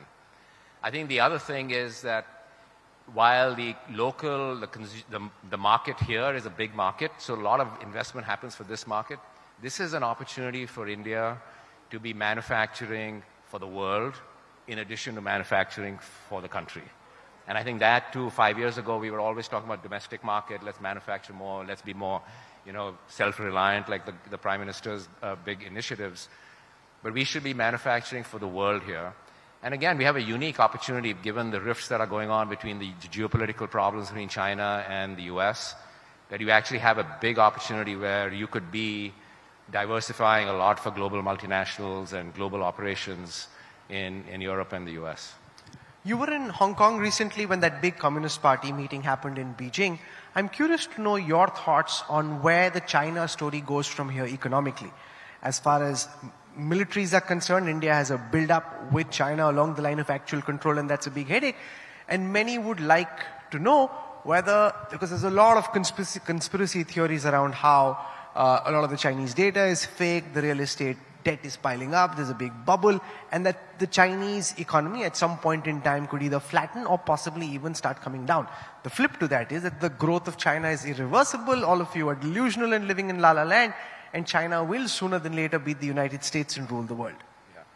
So again, there are lots of pundits, and as I said, I was in Hong Kong last week, only place where you still need to wear a mask, you got to test every day, you got to do all kinds of things, which is like, anyway, whatever. But I think that we'll have more clarity on that in December and March.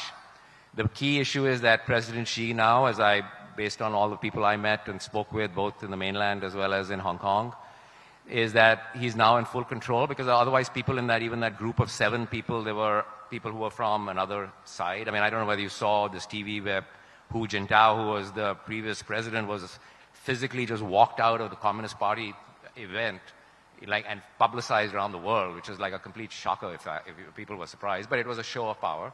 That's the interpretation.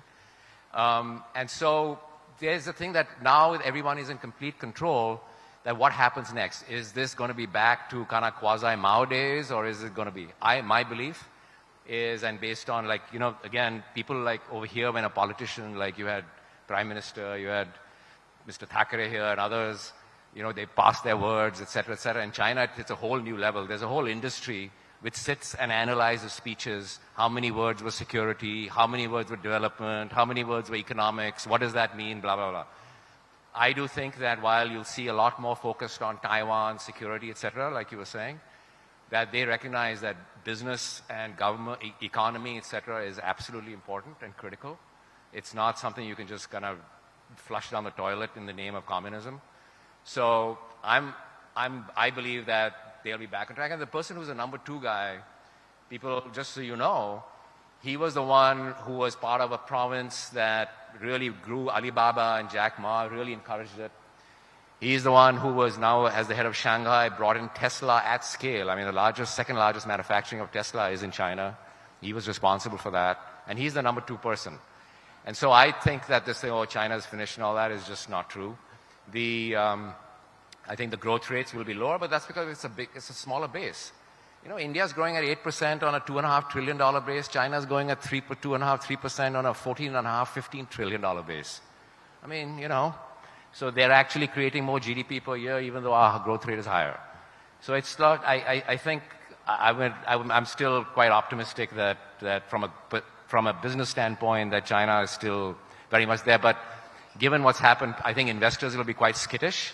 And so therefore, you know, in the next 5 to 10 years, I think India will be a huge beneficiary of that. So we're running out of time on this session. I want to spend some time talking about one of your passion projects, which is impact investment. Yeah. And there are 2 ways of looking at it. One is that, you know, you've already made all the money you had to, and this is you now trying to give back in some small way. The other is that this could possibly be the next big idea, and it is not just socially good, but also commercially very viable.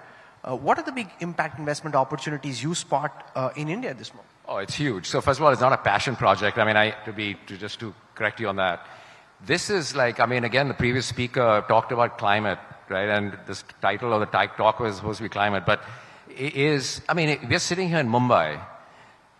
All right, so just to state the facts, sitting in Mumbai. Mumbai is the second largest city at risk, coastal city at risk in the world.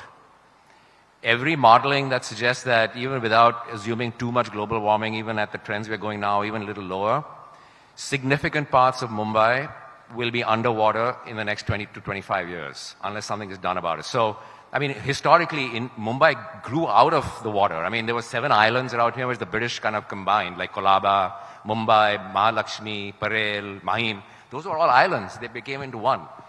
And essentially, these studies show that a combination of seawater rising, a combination of increasing rainfall in a more concentrated period of time, as well as more cyclones and stuff, which we've been seeing and we'll only see more of. Essentially, things like Marine Drive, Haji Ali, this Western Express Highway will all be underwater. So to the extent, but the key though, from a development standpoint, what does it matter? Because people who are in this room and others may be less impacted. Half of Mumbai who's living, you know, at the sea level, what happens to them? So there's that bigger development issue, but there is a massive amount of investment. Energy transition, whether it be mobility, people all talk about EVs and all that, it's a small piece. But whether it be EVs, agriculture, urban development, this whole area of clean tech, that is, and in fact, like I said, I'm developing a whole new course at Harvard Business School on climate strategies and opportunities as far as India goes.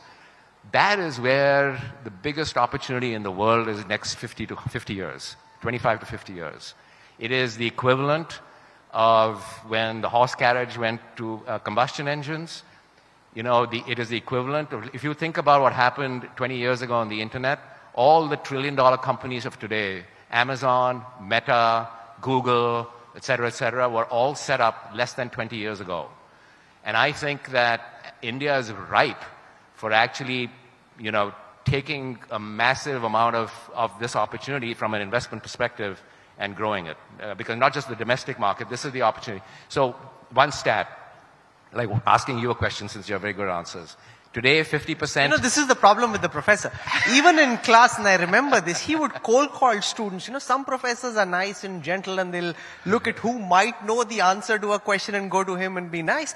He was brutal, and there he is. You know, why didn't you cold call somebody from the audience? And this is the second time he's doing it. Well, I can ask Arun. Arun, maybe you want to answer this question. Like 50...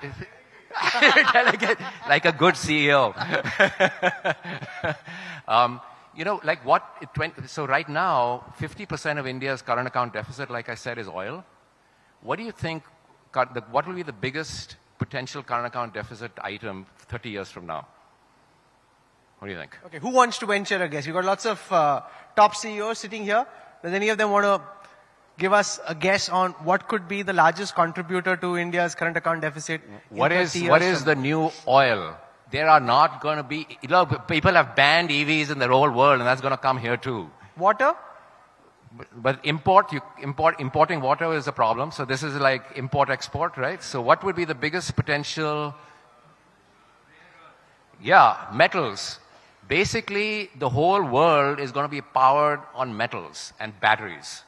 Keep this in mind. Everything you do, this room, you walk, your phone, everything, your movement is hydrogen, metals, etc. And basically, if you look at the metals, copper, nickel, zinc, aluminum, there are 5, 6 of these metals and rare earths. That is where India should be investing, because otherwise what you're going to have and that's a huge investment opportunity, by the way. A lot of people looking at that. 25, 30 years from now, you'll be in the same boat where instead of oil, you're scrounging around the world for copper, and copper prices going through the roof, etc., because the whole country is being run that way. So in terms of longer term thinking, that's the other thing, is like, where do I become a lot more export oriented? And B is, how do I reduce reliance on imports, things like this, around the climate issue. Massive investment opportunities. So where is the opportunity there in terms of the policy framework currently? What you'd like to see? Because a lot of the conversation so far was very short term. Are you seeing that kind of long-term thinking? No, so I think that's, the long-term thinking has been a big problem here. You know, we talk about this at Harvard, which is called the tragedy of the commons. And the tragedy of the commons problem, and climate is one of them, is that it is nobody's problem, but it is everybody's problem. And so right now, if I sit there and pollute something or throw some plastic, it's not my problem. But if everyone does it, it's everyone's problem. And that is the biggest issue. That is where the climate thing breaks down. Like, when Aditya Thackeray is talking about that, I think by the way, I think some of the things he's doing on climate are fabulous. But the fact is, that's where the tragedy of the horizons. Climate is something which just creeps up on you and suddenly it'll hit you in the face. It doesn't happen every day. It's really incremental. It doesn't impact you. So tragedy of the horizons. If you're thinking about 2 months or worrying about BMC election, that's one thing. But if you're looking at what Mumbai is going to be, big swaths of that underwater 25 years from now or 20 years from now, that's a long-term commitment that needs to happen. So this issue of tragedy of the commons, basically the way it came about is like, if you're grazing in a field and you let your cow, your animal go free, the cow and animal will be fine. But before you know it, the entire field will be empty and everybody will die. So that's exactly what's happening with climate. And I think people are now realizing, investors are realizing. I mean, think about it. The large investors globally, including those invest in India, you can think about the next 2-3 months will be great investment, but if all your investments are suffering from climate change or from inequality and from riots and from bad governance, your portfolio levels are going to go down dramatically. And so investors, including those looking at India, are very focused on the fact when they talk about long-term investors, which is where most of money is owned, when they talk about a quarter, like in the context of a business in reporting, when they're talking about a quarter, they're not talking about 90 days, they're talking about 25 years. And so you're seeing a big push from investors. And I will say that on a relative basis, I'm a little disappointed that in India, that level of awareness, that level of focus is just not there as it is especially in Europe, now increasingly in the US. And hopefully it comes up here, because it's going to be a big issue and risk, but equally I think for the audience it's a huge opportunity. It is a once in a lifetime generational investment opportunity to be doing really good and important things in the world and making a hell of a lot of money doing it.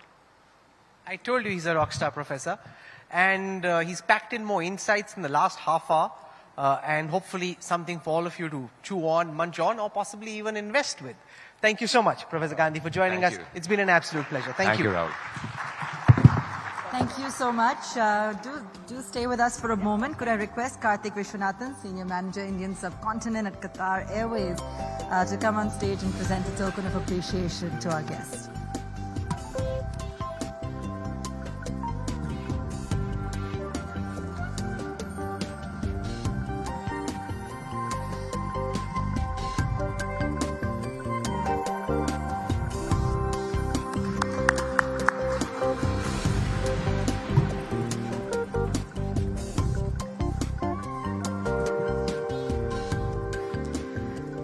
We'll just take a moment before we begin the next session, gearing up for one that promises to be contentious, animated, and thought-provoking.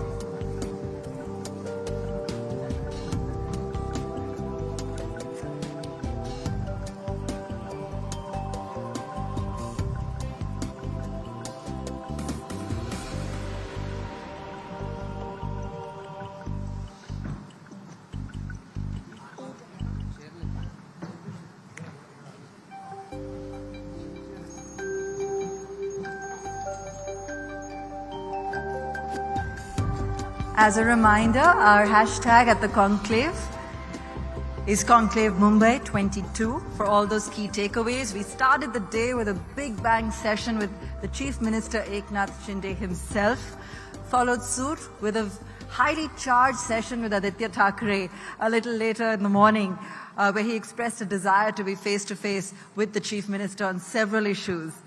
And with that, we now segue into another session where we bring up a very, very important topic, and that is really the role of women leaders.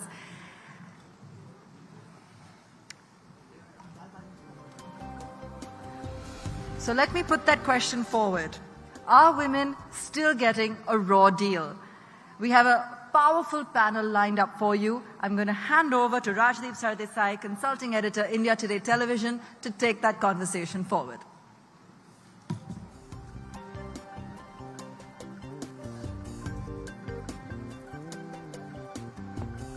Ladies and gentlemen, let me welcome our panelists. Priyanka Chaturvedi of the Shiv Sena, its Member of Parliament, Rajya Sabha, Deputy Leader. Please give her a big hand. Also joining us is Pankaja Munde, National Secretary of the Bharatiya Janata Party, former Minister here in Maharashtra. Hina Gavit is Member of Parliament from the Bharatiya Janata Party, representing Nandurbar, and was one of the youngest, if not the youngest MP India has ever had, and MLA, youngest ever, soon to be youngest ever MLA that the state has had, and Praniti Shinde, MLA of the Congress in the Maharashtra Assembly. Okay, I'm just going to redo that introduction so that we have it for television.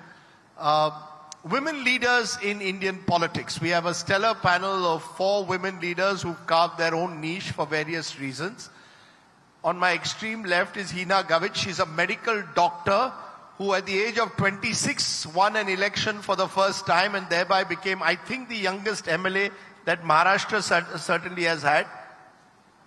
And remember, youngest MP that Maharashtra has ever had at the age of 26. Pankaja Munde is National Secretary of the Bharatiya Janata Party. Priyanka Chaturvedi is Deputy Leader of the Shiv Sena in the Rajya Sabha. And Praniti Shinde is Member of the Maharashtra Assembly. Thank you all very much for joining us. You've got a mic next to each of you. I think it'll be on your, Hina, on your left, I think. Is there a mic?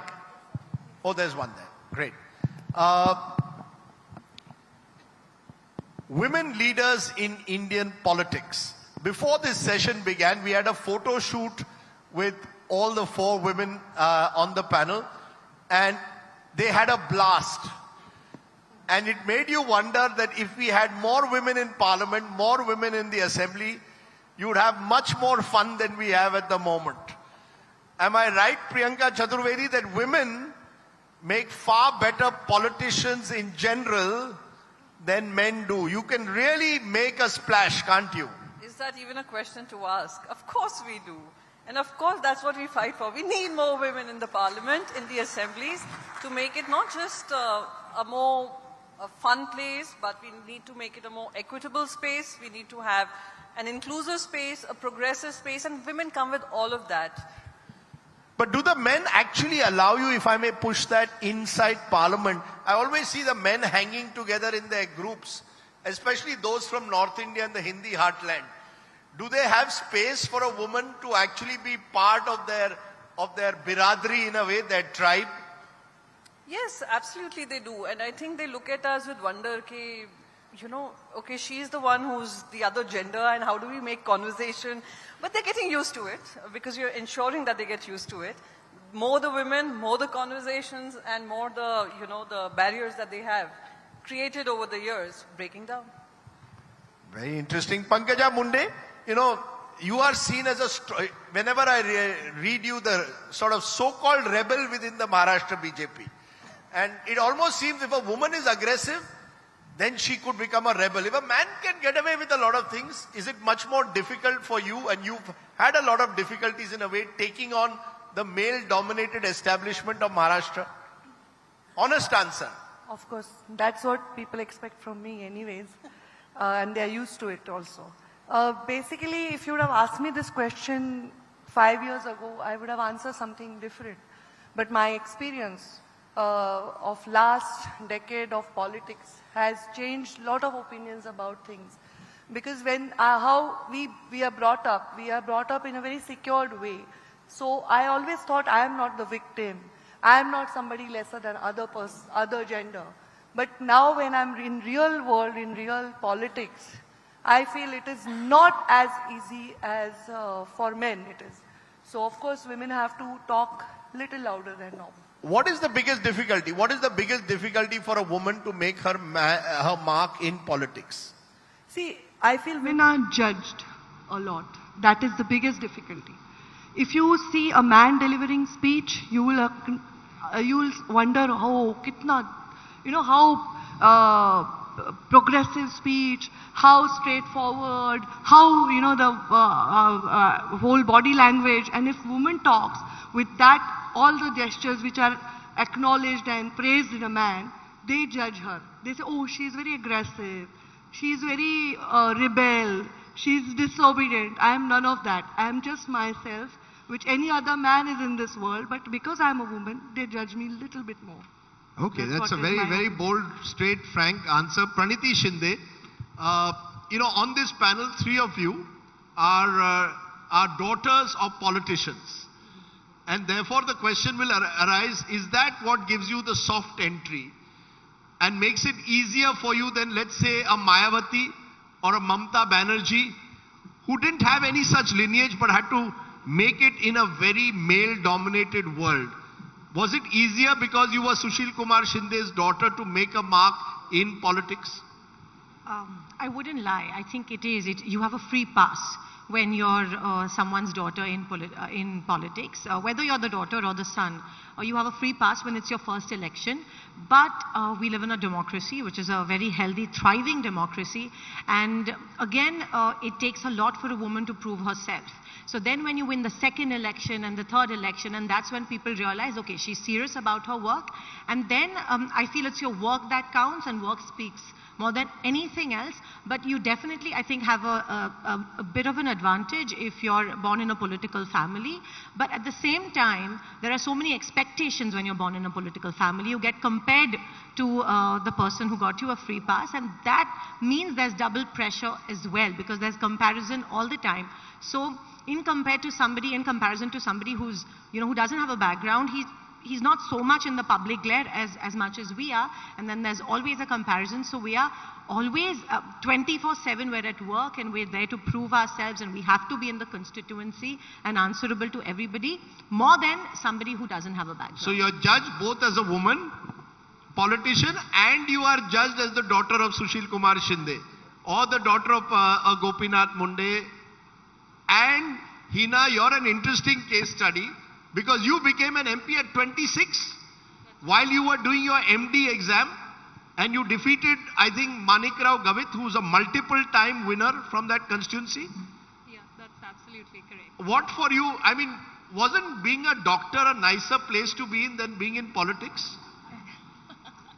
Well, I think that now, if you ask me that question, I would say that, yes, it would have been better had I been only a doctor. But yes, of course, getting elected as a member of parliament at the age of 26, and like you mentioned, that contesting against somebody who was a 9-time MP, of course, there were lots of expectations from me. And I had to work, I would say, double than what if in my place there was somebody else. Because if I am contesting at 26 and I'm contesting against somebody who has been a member of parliament for 40 years, then I have to convince how Hina Gavit is better than the other person. So I think, yes, it was challenging, but I got to learn a lot. What's more difficult, being an MBBS doctor, being an MD, or being a member of parliament? MP now, or MD, what's more difficult? I think now becoming an MP is more difficult, because MD, we have a fixed curriculum, we have a fixed syllabus, but for MP there is no fixed syllabus. We have to work 24/7 for the people. So but she deserves a huge hand. Very few people know to defeat to defeat the person she did. What, 8-time MP? 9-time. 9-time MP is what she defeated at the age of 26, which is quite remarkable for you, Hina. But you know, when I look at the numbers, Priyanka Chaturvedi, the numbers are heavily weighed against you. At the moment in Parliament, there are about 78 women MPs, which is just about 14% of Parliament. I look at the British Parliament, it's up to 32%. Do you ever really think that we will reach a stage where women will get, forget about 49, 50%, forget reservation, that we will even have 30% of our Parliament will be women? Will we even reach that stage ever, or will the men never allow it?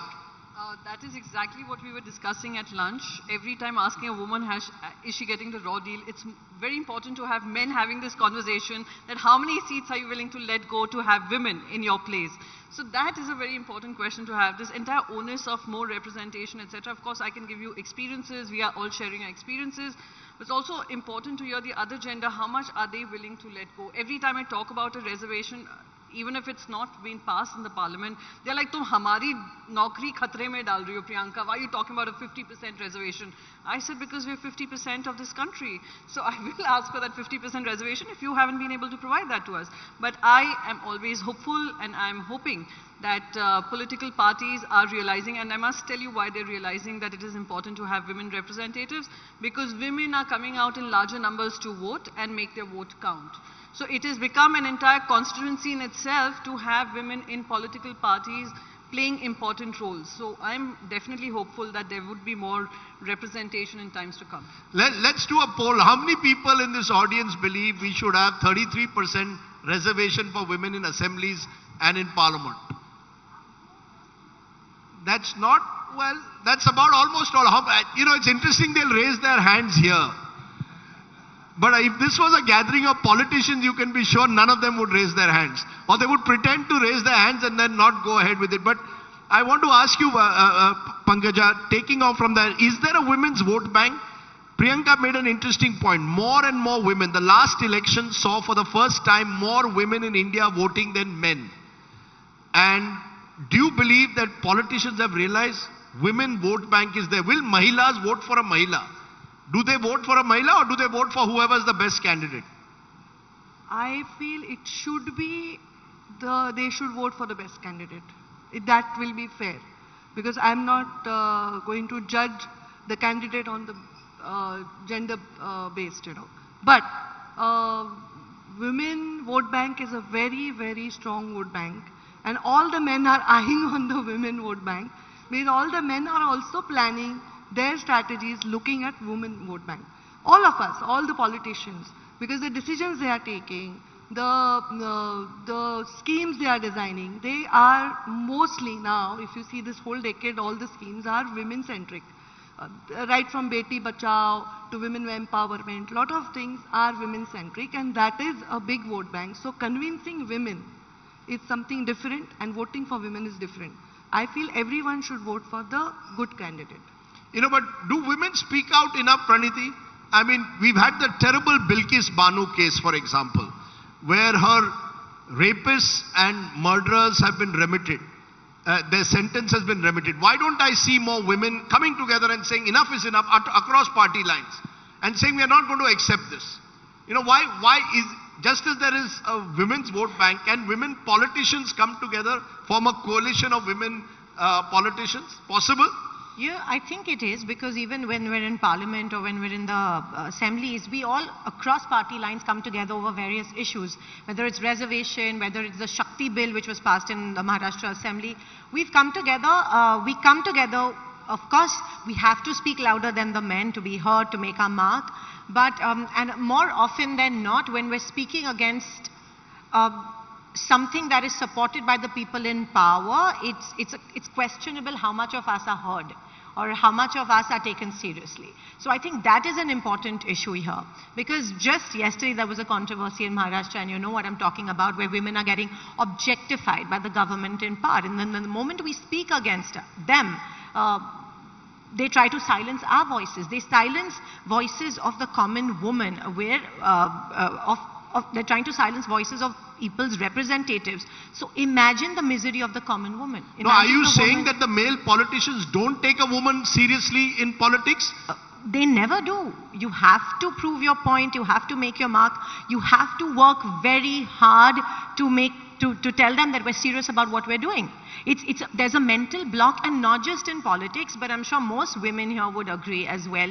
You said women make really good politicians. I would say women make really good career women. Women make very good leaders. But there's a mental block against accepting a woman as a leader in everywhere. It's a society issue, and I think all of us need to oppose this together. So as a woman politician, it's very difficult for us to survive. It is the survival of the fittest. We have to speak louder. You know, Pankaja gets tagged, I get tagged for being aggressive, but we have to be assertive and aggressive to make our presence felt in politics. Yes, Priyanka, you wanted to add? I have two small points to make with regards to the Bilkis Bano issue. It was a woman member of parliament who's challenged this in the Supreme Court. That's one of them who's Mahua Moitra is one of the many petitioners. But you have to give her that credit. I will talk about the Bully by Suli deals that happened, which totally objectified women from the minority. They embarrassed them, they tried to undermine them, they tried to humiliate them. And it was me who spoke to the Commissioner, Mumbai Police Commissioners, kept speaking about it till the IT Minister took note of it and ensured that this was done. However, when you talk about women speaking across political parties, unfortunately, when I entered the parliament, my idea was that I'll get women members of parliament to rise above their politics and speak about gender-based issues, specifically gender-based, irrespective of our politics. For us to actually address this issue, we have somehow not been able to get everybody on board. So that is reducing ourselves to our political narratives. You know, the flip side, of course, is that, you know, women are told you handle health, women and child welfare.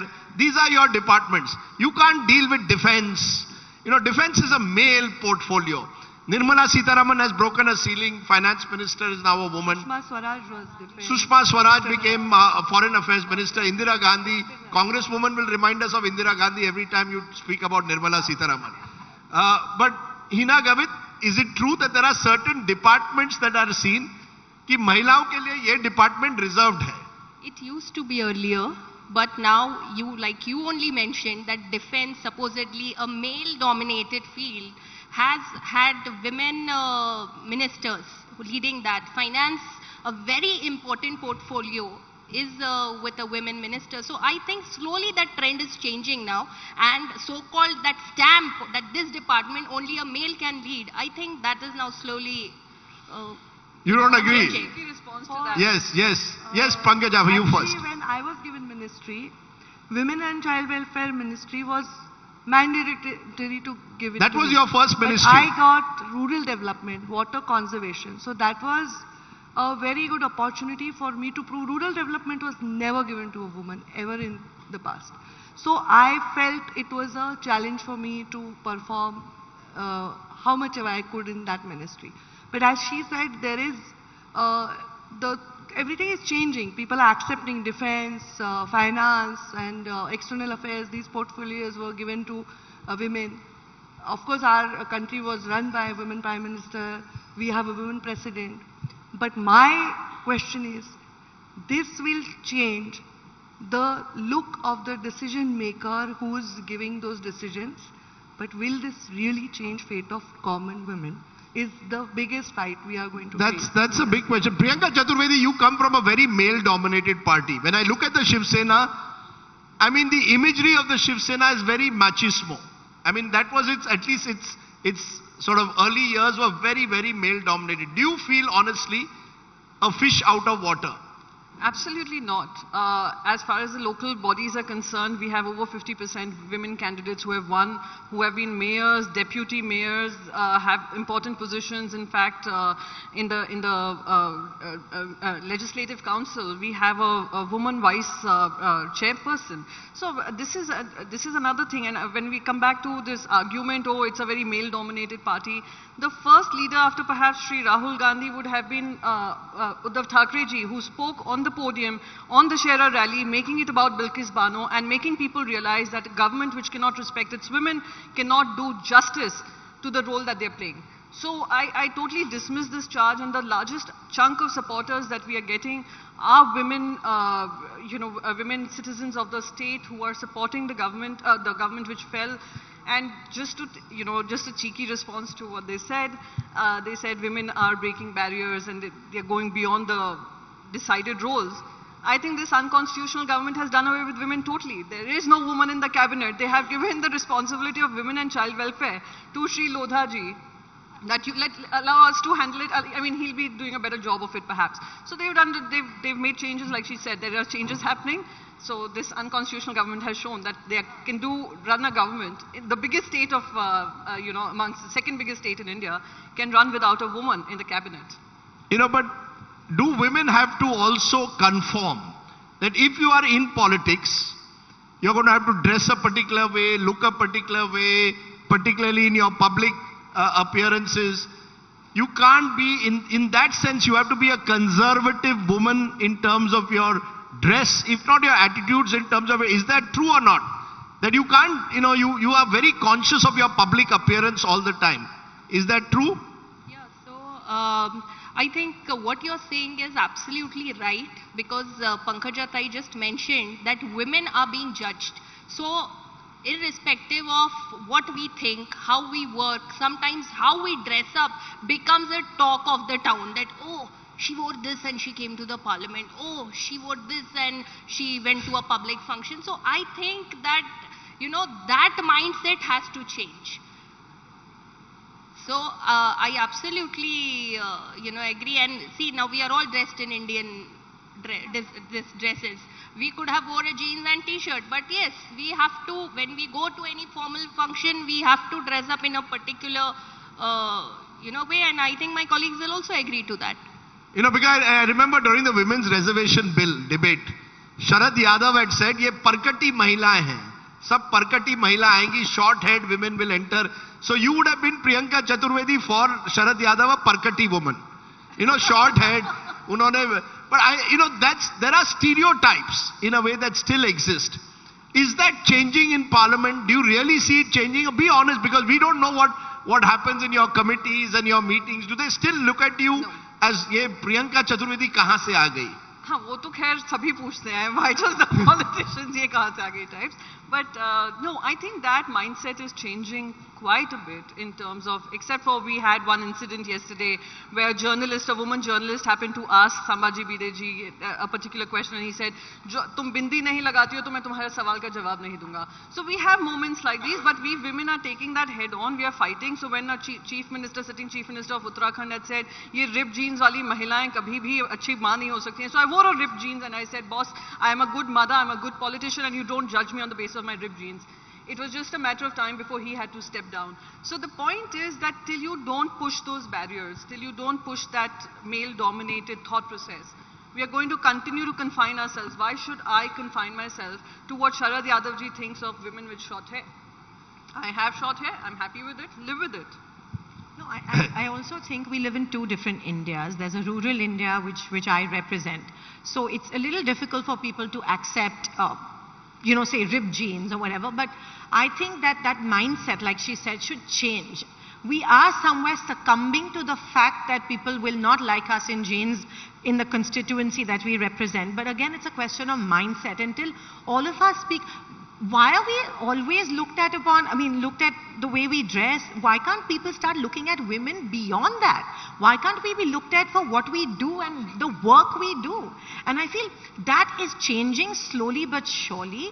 And like Priyanka Gandhi, a couple of years ago, she entered in trousers and a shirt in the Parliament House, and there was a big hoo-ha about it. But I think somewhere, all of us across party lines, I think we should start the change, and that's, You should have all come to the program in ripped jeans. All four of you would have come to this program in ripped jeans. I think we should all see, basically there is a formal attire in every country about certain programs. So this is our formal attire. But I go to my office so many times wearing jeans, t-shirt, track pants, I go from my gym straight. So I got people used to seeing me in Western outfits also. Of course, I'll wear decent clothes because that's how I am brought up. That doesn't have anything to do with what I am. People should not judge you on what you're wearing. But definitely in this country, people accept bad character men but not a good dressed woman. That is surprising and shocking and sad. You know, we've just got a couple of minutes and I'm going to ask you this question because before we started off, I had told Hina about how Mamata Banerjee once told me that she had to be aggressive because that's the only way the men in her party would take her seriously as this party's supremo. And Hina agreed and said, "Naitar te amala khaun jatil," which only in Marathi you will understand, which means they'll finish us otherwise. Given that, I want to ask all four of you, do you have a role model woman politician in India, someone whom you really admire? You start, Hina. It could be a male model, it could be a male politician or a female. Is there someone you really admire? But preferably a woman. Who's that one woman politician you say, wow, that's the way a woman politician should be? So women politician, if you ask, I would say Sushma Swaraj. She is somebody I really admire, and when first time I became a parliamentarian, I went to the library and I used to study her speeches also, because she used to speak wonderful. The way she used to work, I think she is one role model that if you ask a women role model, and if you ask me in general, I would say it's my father, because whatever I have learned is from him and I really follow him. Okay. Yeah. Pankaja Munde, who's your role model woman politician? So only woman politician I have to say. You tell me male and woman. See, I always feel there is no leaderess. It is always a leader. So leader should be not gender biased. We will have to achieve that stage. But I always admired Atal Bihari Vajpayee. I had at home only Pramod Mahajan, Gopinath Munde. So if I say their name, but what I have become today is what I've learned from my father, definitely. But as she said, I'll second that, because Sushma ji, as a child, I have grown up seeing Sushma ji, and she was my role model. Still today, I really feel I want to be like her. Because it's not only about a politician, the kind of person she was, the orator she was, how she's, what she did for party. I really seen her journey very closely, and I really want to be like her. That's what is role model. Okay, so you hopefully could become external affairs minister one day as a result. Priyanka Chaturvedi, who's your role model woman politician? So, it would sound very cliched, but I have grown up watching her and wanting to be like her and imbibe her values, and the aggression that she had would be Indira Gandhi ji. Indira Gandhi. I don't have two thoughts in my mind whenever I think of any woman who inspired me when I was growing up and wanting to be like her, to be in politics and break that entire barrier of women in politics. And the second would definitely be Sushma Swaraj, with the way she used to speak, the way she used to conduct herself. I think it was, and every challenge she was willing to take her way.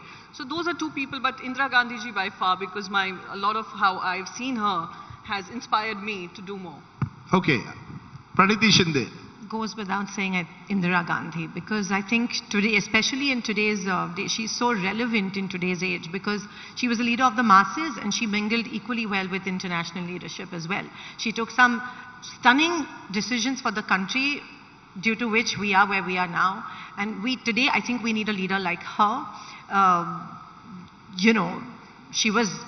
She's inspired all of us across party lines. And of course, Mrs. Sonia Gandhi, for the struggle that she went through, the pain that she went through, she got the party together in spite of what she went through. That's commendable. And of course, my father, because of he still teaches me that it's the survival of the fittest, and you have to sort of keep going to reach where you are. So, but yes, Mrs. Gandhi for sure, and we miss her leadership. I thought one of you would at least name Mayawati, Mamta or Jayalalitha, because these were the three women politicians I have seen who know how to put men in their place. I really am so actually just skipped out of my mind. I also like Jayalalitha ji. When I went for her funeral just to take her darshan, because I was so, even her fight. See, every woman has a very tough story. So if you could. You asked us name one, but even they are heroes of today. Whatever party lines, they are all. Okay, we'll leave it there. I only hope that we have many more such role models and many more women reaching the very top in politics. We only have one woman chief minister at the moment, and that's a statistic that is simply not acceptable for a country where women are I can tell our viewers we have the highest percentage at the moment of women pilots compared to men anywhere in the world, and that's reason to celebrate. Hopefully one day we can celebrate and say we have the highest percentage of women politicians, MPs and MLAs compared to any other part of the world. That's the future. Women are the future of this country. Thank you all very much for joining us here on this very special show. Thank you. Thank you so much, and I'd like to welcome on stage Dr. Seema Saini, CEO, NL Dalmia Education, to present a token of appreciation to our wonderful panelists today. Just one moment, just one moment.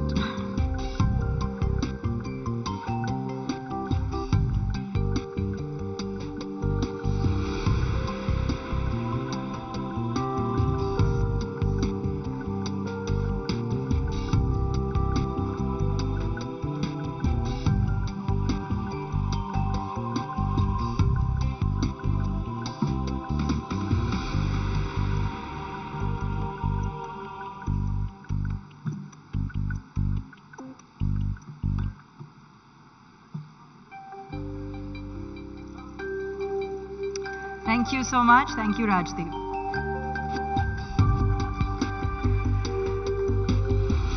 Such wonderful insights from that session. And now I'd like to announce our next session titled Uphill Down South. Let me hand over to Rahul Kamal, News Director, India Today Television and Aaj Tak, and Executive Director, Business Today, to introduce our next session.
The BJP has been a rampaging electoral army, decimating opponents who come in its wake. The one part of the country where the BJP's Ashwamedh Ghoda is still struggling to make inroads is in the southern part of our country, where apart from Karnataka, the BJP hasn't made much progress. Will things change in time for the 2024 elections, or will this continue to be an uphill ride? Will the BJP be able to take Telangana, make inroads into the politics of Tamil Nadu, or is the south of India fundamentally opposed to the Hindutva brand of politics? To talk about the emerging politics south of the Vindhya, I am delighted to be joined at the India Today Mumbai Conclave, because it would be highly stereotypical to do this kind of a conversation sitting either in Chennai or Bengaluru, and therefore we invited these four young, bright, fiery stars of South India politics all the way to Mumbai. Can we have a round of applause as I welcome to the India Today Conclave Tejaswi Surya, National President of the BJP Yuva Morcha, Member of Parliament. Flanking him, we've got Mr. Annamalai, State President of the BJP in Tamil Nadu.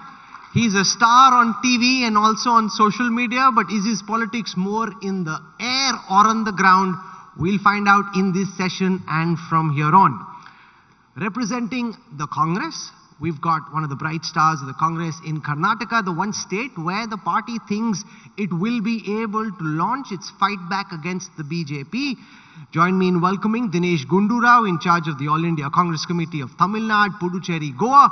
He's been part of Rahul Gandhi's Bharat Jodo Yatra and can give us a sense of how that yatra is going and what it means for national politics. Last but not least, Dr. Kanimori NVM Somu, Member of Parliament of the DMK. Can we have a warm round of applause, please?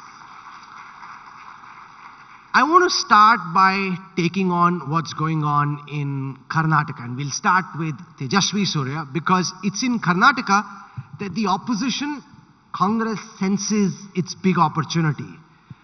They're leveling your government corrupt. They say this is pay CM. This is where they think the BJP is on the defensive. This is where Dinesh Gundu Rao and Rahul Gandhi think they can start their fight back against the Bharatiya Janata Party. So let's start from there. The Congress's Bharat Jodo Yatra went through Karnataka. It seemed to have been a big success. The BJP at this moment in Karnataka seems to be on the defensive.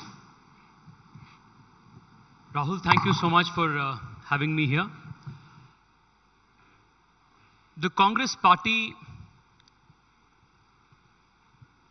is an endangered species in the nation today and is almost on its way to extinction. And they hope that Karnataka can be the last shot at survival. But I can tell you very certainly, Rahul, I was very closely following the Bharat Jodo Yatra. Rahul Gandhi spent more than 20 days in Karnataka, and we have always seen wherever he goes, whichever state he spends more time, we have seen the proportionate corresponding decline of the Congress party there.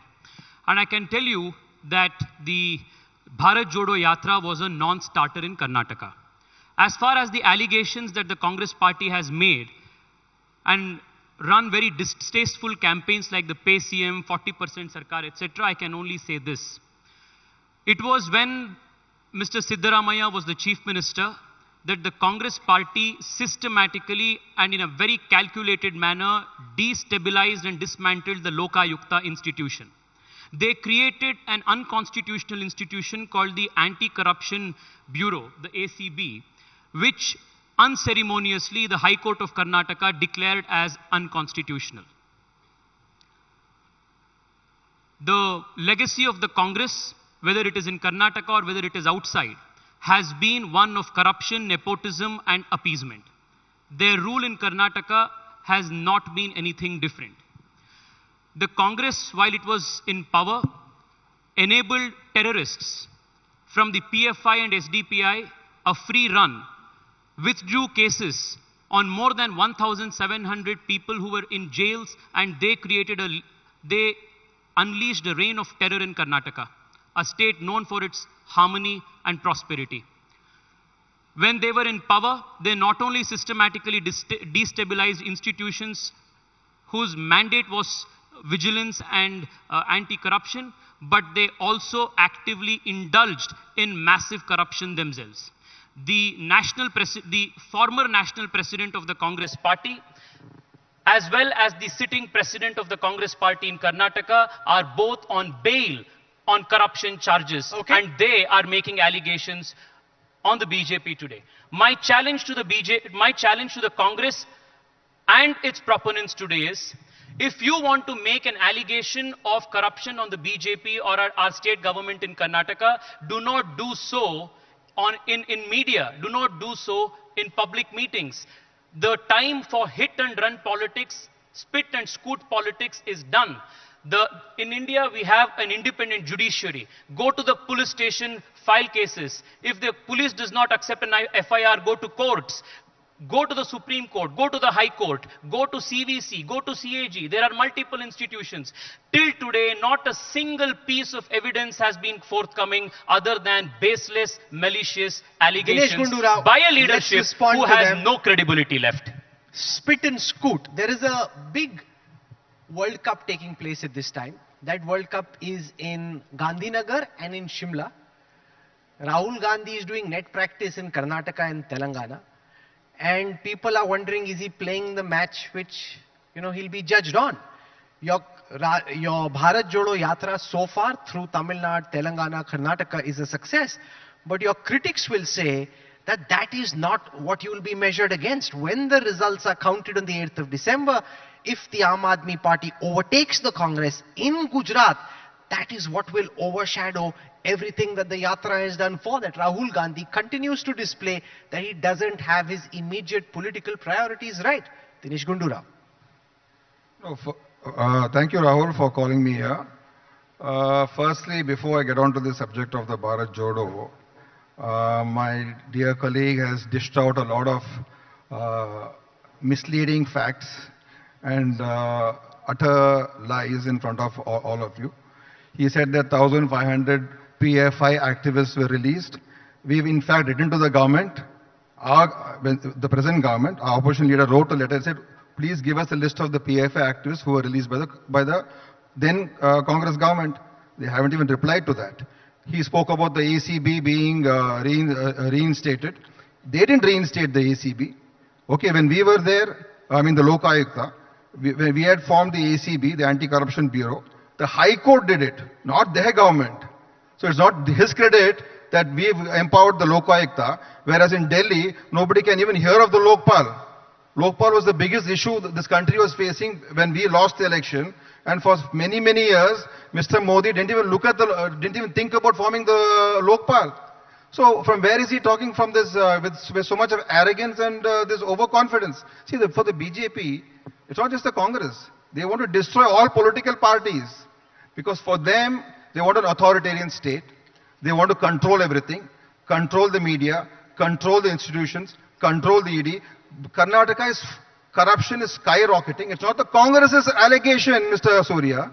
It is the Contractors Association president who wrote to the Prime Minister saying that commissions are going, the corruption has gone sky high. We can't afford to pay this kind of commission. People have committed suicide, mentioning a minister's name. A contractor committed suicide. That's not the Congress party who's saying this. So don't put everything onto the Congress's bucket and say that it's got nothing to do with us and that Congress is making false allegations. Firstly, your government is corrupt. Fortunately for your ministers, fortunately for your chief minister, fortunately for all of you people, your ED, IT is in your pocket. Will they even think of raiding one minister in Karnataka? Will they take action on one minister or one BJP politician? All the corrupt people join BJP, they get protection. Whoever is against the BJP, they are being harassed. You said our president is on bail. For the last 3 years, ED has been summoning him, calling him. Again, now the ED has given another fresh warrant on the same allegations. So if your ED is doing your bidding and if he is your lapdog, then you don't come and tell us that he is on bail. So, you know, this is the way the country is running. Rahul Gandhi, you're saying, is on bail. For what? What is the allegation? It's been, for so many years, you've been handling the case. If there was some real concrete evidence, you should have arrested him. ED calls him for 5 days for an issue which could have been done in 1 hour, makes him sit from morning to evening, and you harass him. See, you're using these agencies to harass people, to threaten people, to blackmail them, and say, if you don't come to BJP, we will finish you. So don't sit on this podium and talk like you're the saviors of the country. You are destroying the foundations of this country. And and coming to the Bharat Jodo Yatra. Rahul, now Bharat Jodo Yatra is not conceived just based on a state election. That is a program starting from Kanyakumari to Kashmir. It will conclude in February. What happens in this country, there will be elections all the time. Karnataka will be having elections after Gujarat and Himachal. Let us wait for the results of Gujarat and Himachal. Why are you already jumping to a conclusion that you know the results? So let us wait for the results. But the Bharat Jodo Yatra is a tremendous success. Tejasvi Surya says it's a non-starter. That shows how blind he is or how deaf he is. Because the reception Rahulji has got, right from Kanyakumari, I've been part of it for many days. It's been a great program. So accept good things. I won't say that Congress is all good and BJP is all bad. There are good things in BJP, there are bad things in BJP. There are good things in Congress, there are bad things in Congress. But when you see something good happening, you should accept it. When something is successful, you should have the conviction to say that yes, it's a decent program. But by saying it's a non-starter, you know, you're making a fool of yourself in front of this audience because people have seen the response that the Yatra has got. So let's not get into this kind of, just because you have the backing of the establishment, you can say what you want. The Jodo Yatra, Bharat Jodo Yatra, has got its own agenda, has got its own mission. Election politics, that's another issue altogether. We have a new Congress president. Rahulji very clearly said that he won't be the Congress president. No Gandhi will be the Congress president. He has stuck by his word. We have got a new president. We are also, we understand the situation. We are facing a tough time. We are facing a challenging time. But don't write us off. And don't be so arrogant to say that the Congress is finished and this is the, we are on the last leg, because this arrogance is what is going to bring you down. Mark my words, Mr. Surya. And those are my opening remarks, Rahul. After that, I'll make further comments later on. Before I put my first question to our next speaker, let me tell you a little bit about Kiana Malai. He's a former police officer, has been superintendent of police in Udupi, in Ramanagara, is considered by the BJP as their bright young star in Tamil Nadu politics. So here's a man you'll hear a lot more about in the years to come. You saw him here first at the India Today Conclave in Mumbai, outside of his own home ground. Now the problem is you have a very tough batting wicket. You've got Dr. Kanimodi's party and the AIDMK in a bipolar contest in Tamil Nadu. And the BJP would like people to believe that they can make inroads. The AIDMK is weakening. You're talking about a spiritual blend of politics to take on the Dravidian belt of politics. But the fact is that Tamil Nadu for the last 4 decades has been in the throes of a Dravidian brand of politics. And therefore, you're now trying to create a new version or a new stream of thought in Tamil Nadu politics, which the state has rejected many decades ago. Why do you think you'll be able to get some purchase? Thank you, Rahul, for having me here.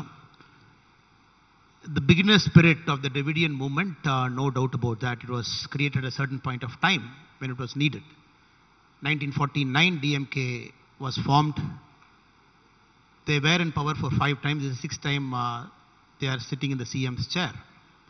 If you look at where it started and where it is now, what started with a lot of promise about welfare economics, making sure the underprivileged and the poor, they come out of their natural cyclical bondage, it has become a one family, one dynasty. If you look at the DMK party itself in Tamil Nadu now, if you look at the 2nd or 3rd generation MLAs and MPs now, I could at least name about 20-22 people right now who are 3rd generation. So the promise that was there in 1949 has almost vanished now. And it was a different time. BJP had its first MLA in 1996. DMK and ADMK, very well established parties even before BJP made an attempt to enter Tamil Nadu. They were in power in 1967. ADMK came to power in 1972. We had some very charismatic leaders. Annadurai, Kalaignar Karunanidhi, MG Ramachandran, Jayalalitha. Movie idols, great fan following, translated that into political dividends.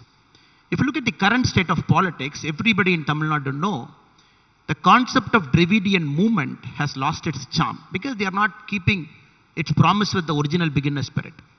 It has become corrupt, it has become a family oriented, it has become a dynastic oriented. Now BJP Tamil Nadu, in 2022, if you look at the BJP now, it is doing far better across India with respect to the earlier part of the Dravidian governments in Tamil Nadu, the first government in 67 or the later governments. So we really believe Tamil Nadu is yearning for a change. It wants a change.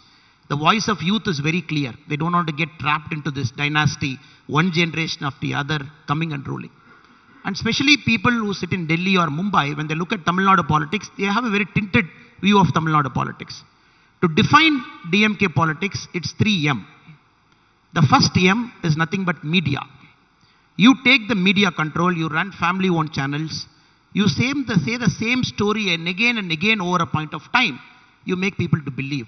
So more than any other political party, they run more TV channels. They spin a story, spin a narrative. The second is movies.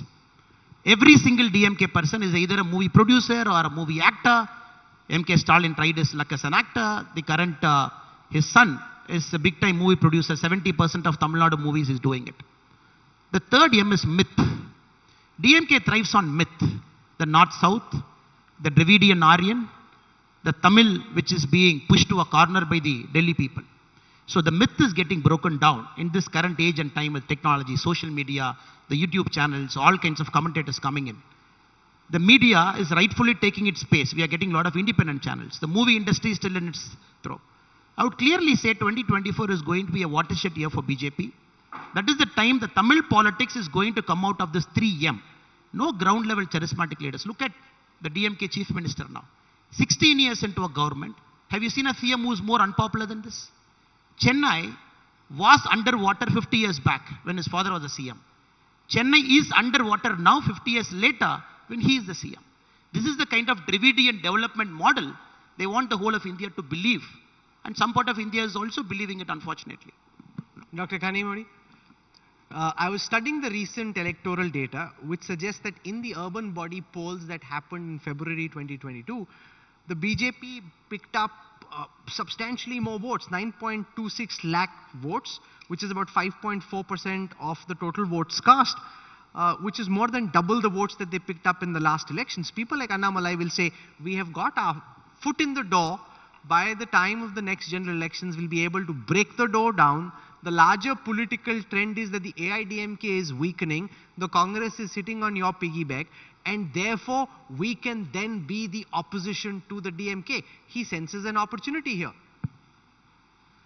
Thank you, first of all, for giving me an opportunity to explain the Dravidian movement across India, which has been running in Tamil Nadu. I would take up the discussion by thanking India Today. In its India Today magazine, 2021 reported that one of the best performing states is Tamil Nadu and one of the popular CMs is Chief Minister Mr. M.K. Stalin. Thank you so much for that. That is the start of my point. And I would like first to take up the questions of the 3 M's what our BJP state president has been putting across. Media is something it's common for everyone. Whether it is DMK, AIADMK, it can be Congress, it can be BJP. Anybody can get into media, act, produce, direct, and everything can be done. If the people like it, you're going to get clicked. It's nothing like you go and bribe and ask them to see a movie or do something like that. It's just one's own skill keep-ups there. Our great leader, Kalaignar M. Karunanidhi, was from the cinefield world. He came from there. M.G. Ramachandran, Jayalalitha, everybody has acted movies and come across to the state politics. So I think that is not a great thing which he has put across. Next one, he was talking about generation. Let's not get into nepotism. I think it's there in all the political parties across India, not only in DMK, it's there in BJP, it's there in Congress. It's like how people understand the politics and the family comes into it. It's just that. It's that we are not preventing anybody else getting into politics. That also needs to be understood. This is what Mr. Annamalai said. I'm just getting it there. Okay. Now, you are talking about the vote share of the local elections. In Tamil Nadu, what we run is the Dravidian government. This Dravidian government is not just from 1949 as BJP state president has said. It's been even past more than that. We are into social justice. That is one thing taking us forward in all the elections until now. Now, Annamalai has said they have had an increase in the votes. Yes, they have had an increase. Either they have been banking on one of the Dravidian parties in Tamil Nadu to run the horses. Otherwise, I don't think never ever BJP has contested as a single party in Tamil Nadu. Let's take it for the fact even once upon a time even DMK was in alliance with BJP. At that time the face of BJP was totally different. It was Vajpayee's face. So let me put that question to Annamalai, because you did pick up 34.26% of the vote share on the 20 seats that you contested, but you contested in association with the AIADMK. She's essentially saying, fight on your own, the people of Tamil Nadu will tell you where you stand. Rahulji, the point you made in the last urban local body elections, BJP contested alone.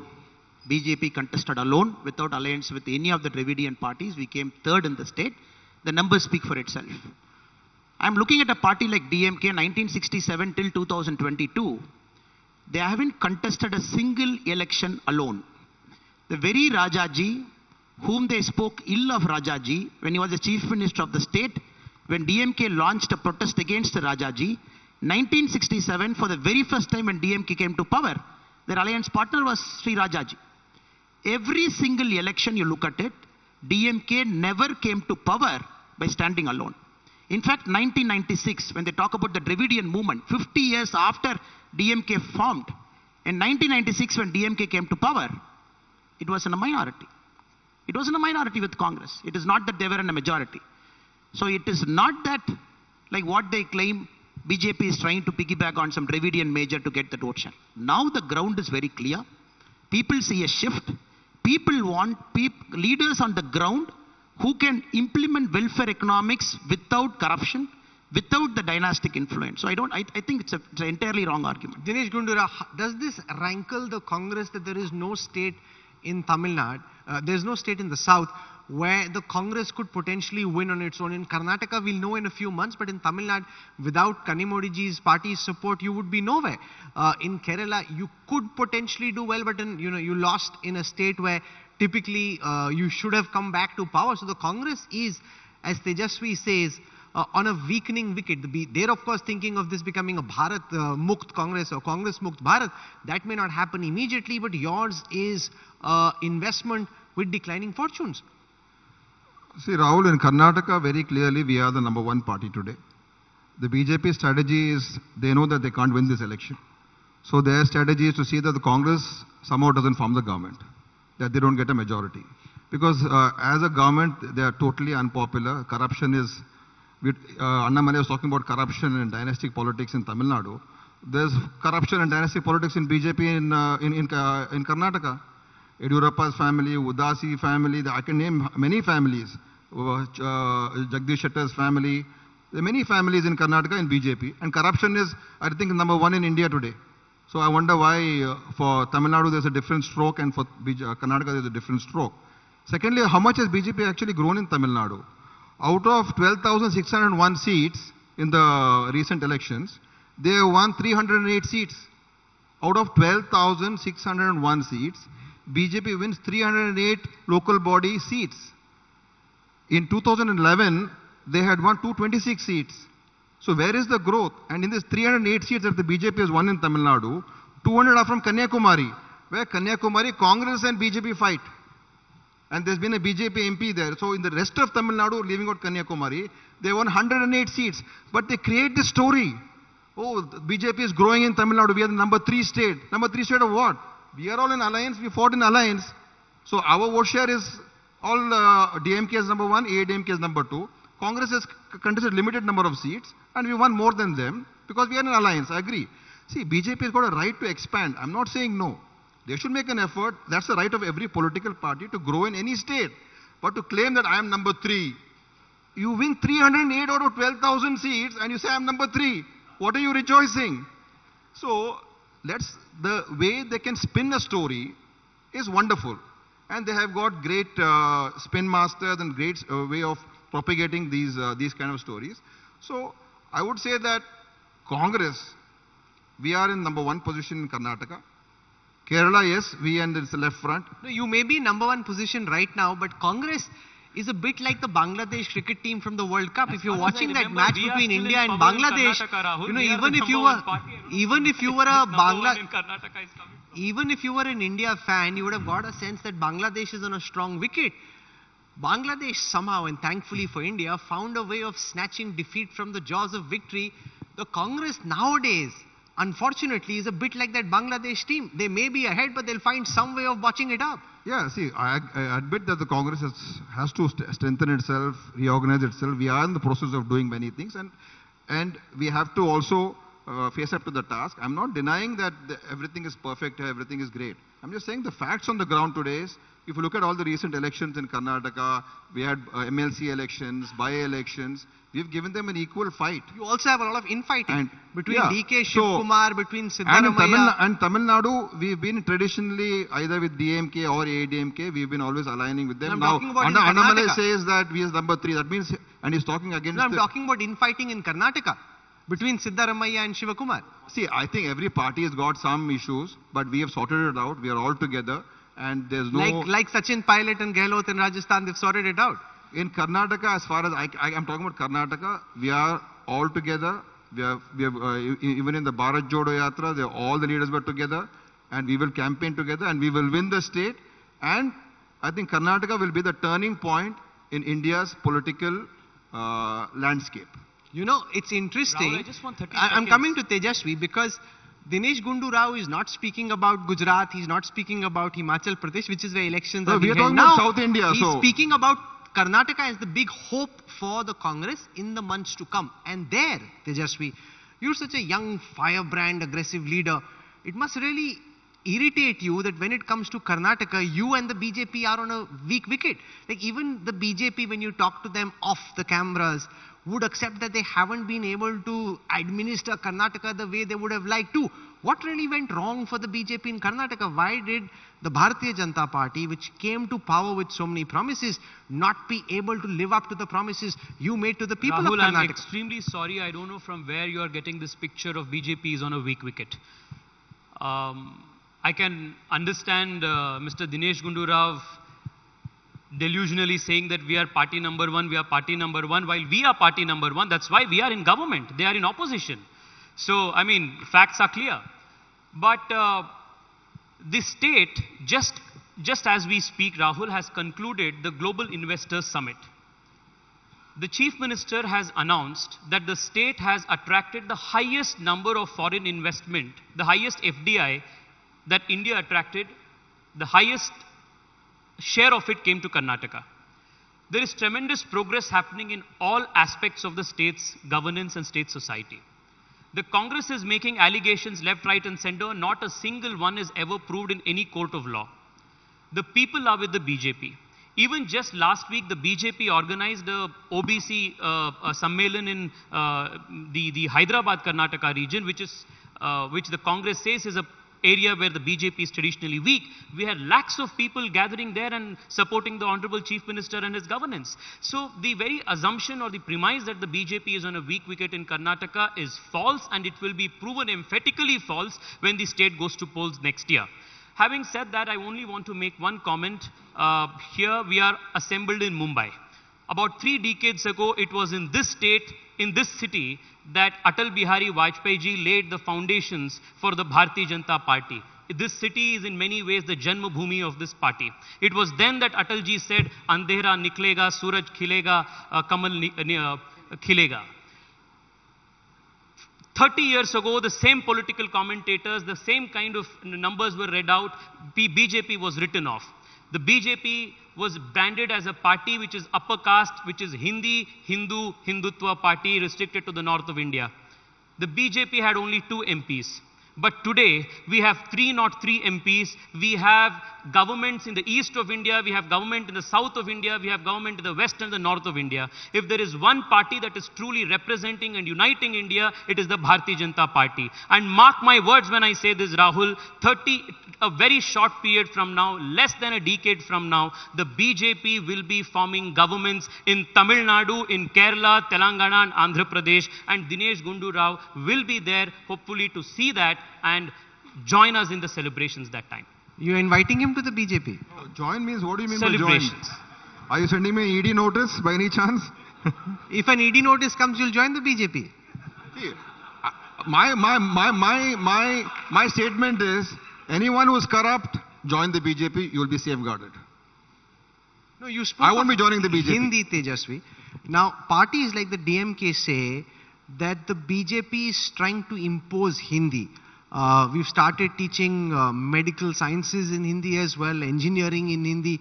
Dr. Kanimori and her party are deeply uncomfortable with what the BJP is trying to do in terms of trying to foist Hindi suzerainty over everybody else. Rahul, for a very long time, the Dravidian parties and the Congress has repeatedly tried to create this bogey of Hindi imposition on the BJP.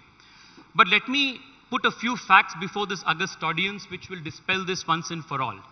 If there is one political party in India that has to answer the charge of Hindi imposition in India, it is flatly the Congress party. In the Constituent Assembly, when the Congress party and its then leaders tried to declare Hindi as the national language and tried to force it down the throats of people in the rest of the country, it was my leader of that time, Shyama Prasad Mukherjee, who vociferously, unequivocally defended the rights of non-Hindi speaking states and made a case for those languages as well. I want to just quote 2 sentences from what S.P. Mukherjee, our party's founding father, had then said. India has been a country of many languages. If we dig into the past, we will find that it has not been possible for anybody to force the acceptance of one language by all people in this country. Some of my friends spoke eloquently that a day might come when India shall have one language and one language only. Frankly speaking, I do not share that view. If it is claimed by anyone that by passing an article in the Constitution of India, one language is going to be accepted by all by a process of coercion, then I say, sir, that it will not be possible to achieve. Just give me a second. This was what Shama Prasad Mukherjee had said. Come to 1962. Atal Bihari Vajpayee was then a member of the Rajya Sabha. Okay. He was the first MP in the Rajya Sabha to introduce a private member's bill to introduce the Sindhi language spoken by a microscopic minority of people in the country into the 8th schedule, because we respect all languages. Give me 30 seconds more, Rahul, please. This is important. He's a lawyer, you see, so very persuasively he'll argue for more time and then not Rahul, give others an opportunity. Don't please eat my time, please. 30 seconds. It was fast. Annamalai, don't blame me. Blame him later.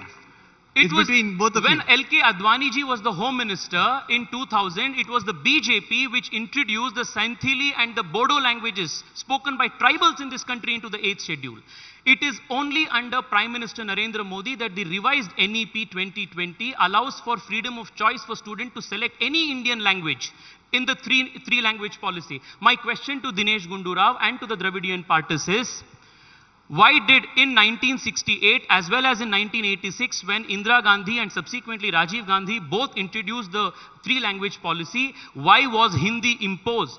Dr. Why Kanimali, was the Hindi charge imposed? against the DMK would be that you are distorting what the BJP is attempting to do. Of course, BJP would like Hindi to be a national language, but it is not through coercion, it's not through force. They want to propagate the language, but ultimately it is down to individuals and states which language they'd like to study and teach. Dr. Kanimali. No, it is not that way, Rahul. It is being forced on all the people.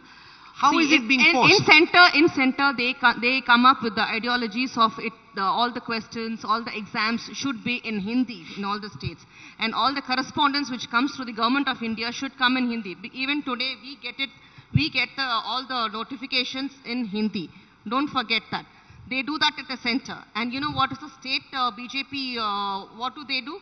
And they agitate in Tamil Nadu for Hindi agitation. What kind of Annamalai, do you speak Hindi? Of a remark is this? Yes, I don't speak Hindi for madam's What information. do you think about this idea that... No, one second, let me ask him. This broad idea that Hindi should be the national language or Hindi should be spoken everywhere, including in Tamil Nadu. What do you think of it? Sir, Hindi cannot be... Hindi kitna acha hai? Hindi cannot be a national language, the only national language of our country, period. Many of our leaders have clarified it. Unfortunately for DMK, they still live in the dream of 1965 when they started their anti-Hindi agitation. And that is the only mantra they have every time they fail in their governance. People get angry. They wake up in the morning, they say Hindi, Hindi, Hindi. You tell me one instance somewhere in India, any minister, he said, you should compulsorily speak Hindi. When the state like Madhya Pradesh, when it brings Hindi into medical and engineering stream, why has Tamil Nadu got a problem? It has already been done under the reign of We told the CM, please bring Tamil as a medium of instruction for engineering and medicine, which he has brought it yesterday. So this is just a bogey. They keep saying this bogey because they failed in their governance. No, they don't have any other new story to tell. In the reign that of is the most unfortunate part. The engineering colleges, all the curriculum was given an option for studying in Tamil. Way back 20 years before even what has been done today as medical science. The number of people who study Tamil. And what Mr. Annamalai is trying to say is every time when we are not able to perform, it is not that. Every time when the BJP is there in the center, it is they who come and impose Hindi. Right now, Tejasvi had quoted that they were the people who were against bringing in Hindi. But what has happened then and what is happening now, it's a total contradict of their own party. Just to respond, if you look at the number of people... See, the Congress has ruled this country till 2008, till 2014, till 2014. We never had any problem about language issues. We formed linguistic states. So this country has grown with all multiple languages. This is never an issue when the Congress party is there. Why is this an issue when BJP comes into power? is exactly what we are asking. Because of your approach. Exactly what we are asking. While they failed impose intervention, while they brought us new language because of the policy. way you talk, because of the way you impose things on people. Okay. So this is the feeling people get. So unless you address the issue in a proper manner, just by quoting the Constituent Assembly, because in the Constituent Assembly was a debate. In that Mr. Mukherjee did speak, I agree with him. There were many people who spoke for Hindi and against Hindi also in that debate. And finally the Constituent Assembly decided that we cannot have one national language. So that is what has been grown in this country, that we respect all languages, all cultures, all traditions, their eating habits, their dressing habits, the way they behave, the way they live. BJP is not for that. The way you eat is questioned, the way you dress is questioned, the religion you follow is questioned, practices are questioned. So that is what we mean by saying you impose culture, you impose language. That is what we don't want. Okay, I'm out of time. That's a fact, because we have a stellar panel still waiting, but what we did get to see very closely are the kind of fissures of South Indian politics. And I'm very thankful to Annamalai, to Tejasvi Surya, to Dinesh Gundu Rao. Don't do a Bangladesh, or maybe, but at least you'll make it exciting. You'll make Karnataka exciting. You kind of given a walkover in Gujarat, but you'll make Karnataka exciting, and Tejasvi will have to pad up and bat as well. And Dr. Kanimori, thank you very much for joining us at the India Today Conclave. Thank you.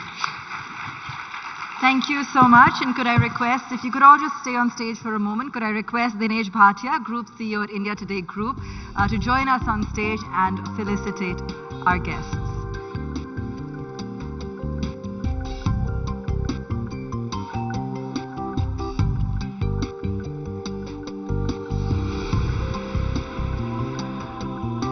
All right. Kali, thank you so much for joining us on stage. Kali Puri, everybody, joining us to felicitate our wonderful panelists after that fantastic session.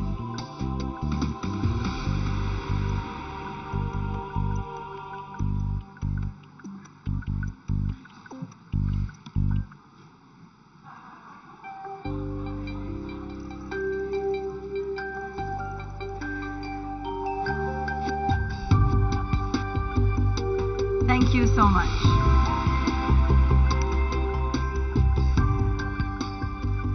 On to our next session this afternoon, and this is one that I've really been looking forward to, of course, because I have the pleasure of interviewing these celebrities myself, all about breaking Bollywood stereotypes. And before I invite my guests on stage, we do have a short preview to show you of Monica, Oh My Darling, the latest sensation on Netflix.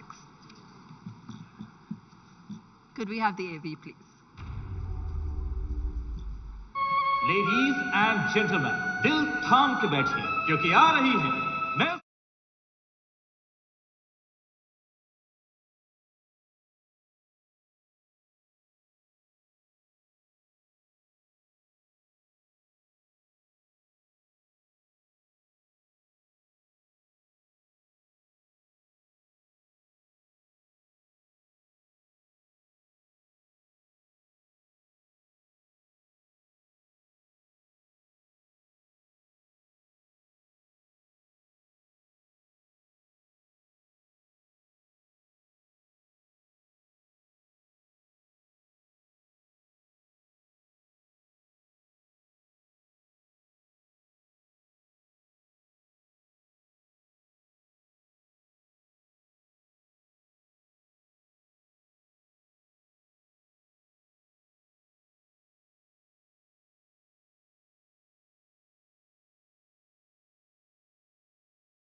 Kumar Rao, Huma Qureshi, Radhika Apte, and Vasant Bala.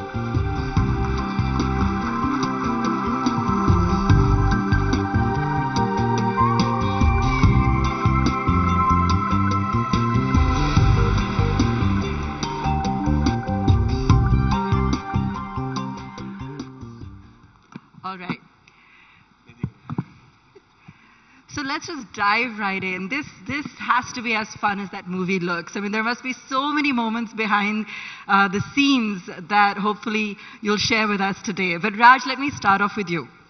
You know, you're known for the unconventional in the roles you choose and the kind of lengths you go to actually create those roles and make them ones to remember, whether it's shaving your head, whether it's a weight change. You've got a whole host of others coming up with Anubhav Sinha, with Dharma.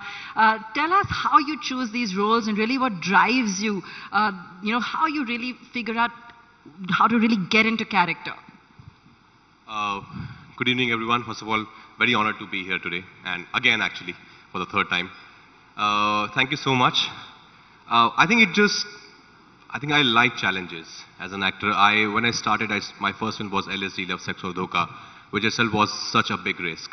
And I think since then, you can say it's my training at the Film Institute, the kind of people I admired, the actors I admired while studying there, Daniel Day-Lewis and Robert De Niro, Meryl Streep, and the process and the passion they have for their craft.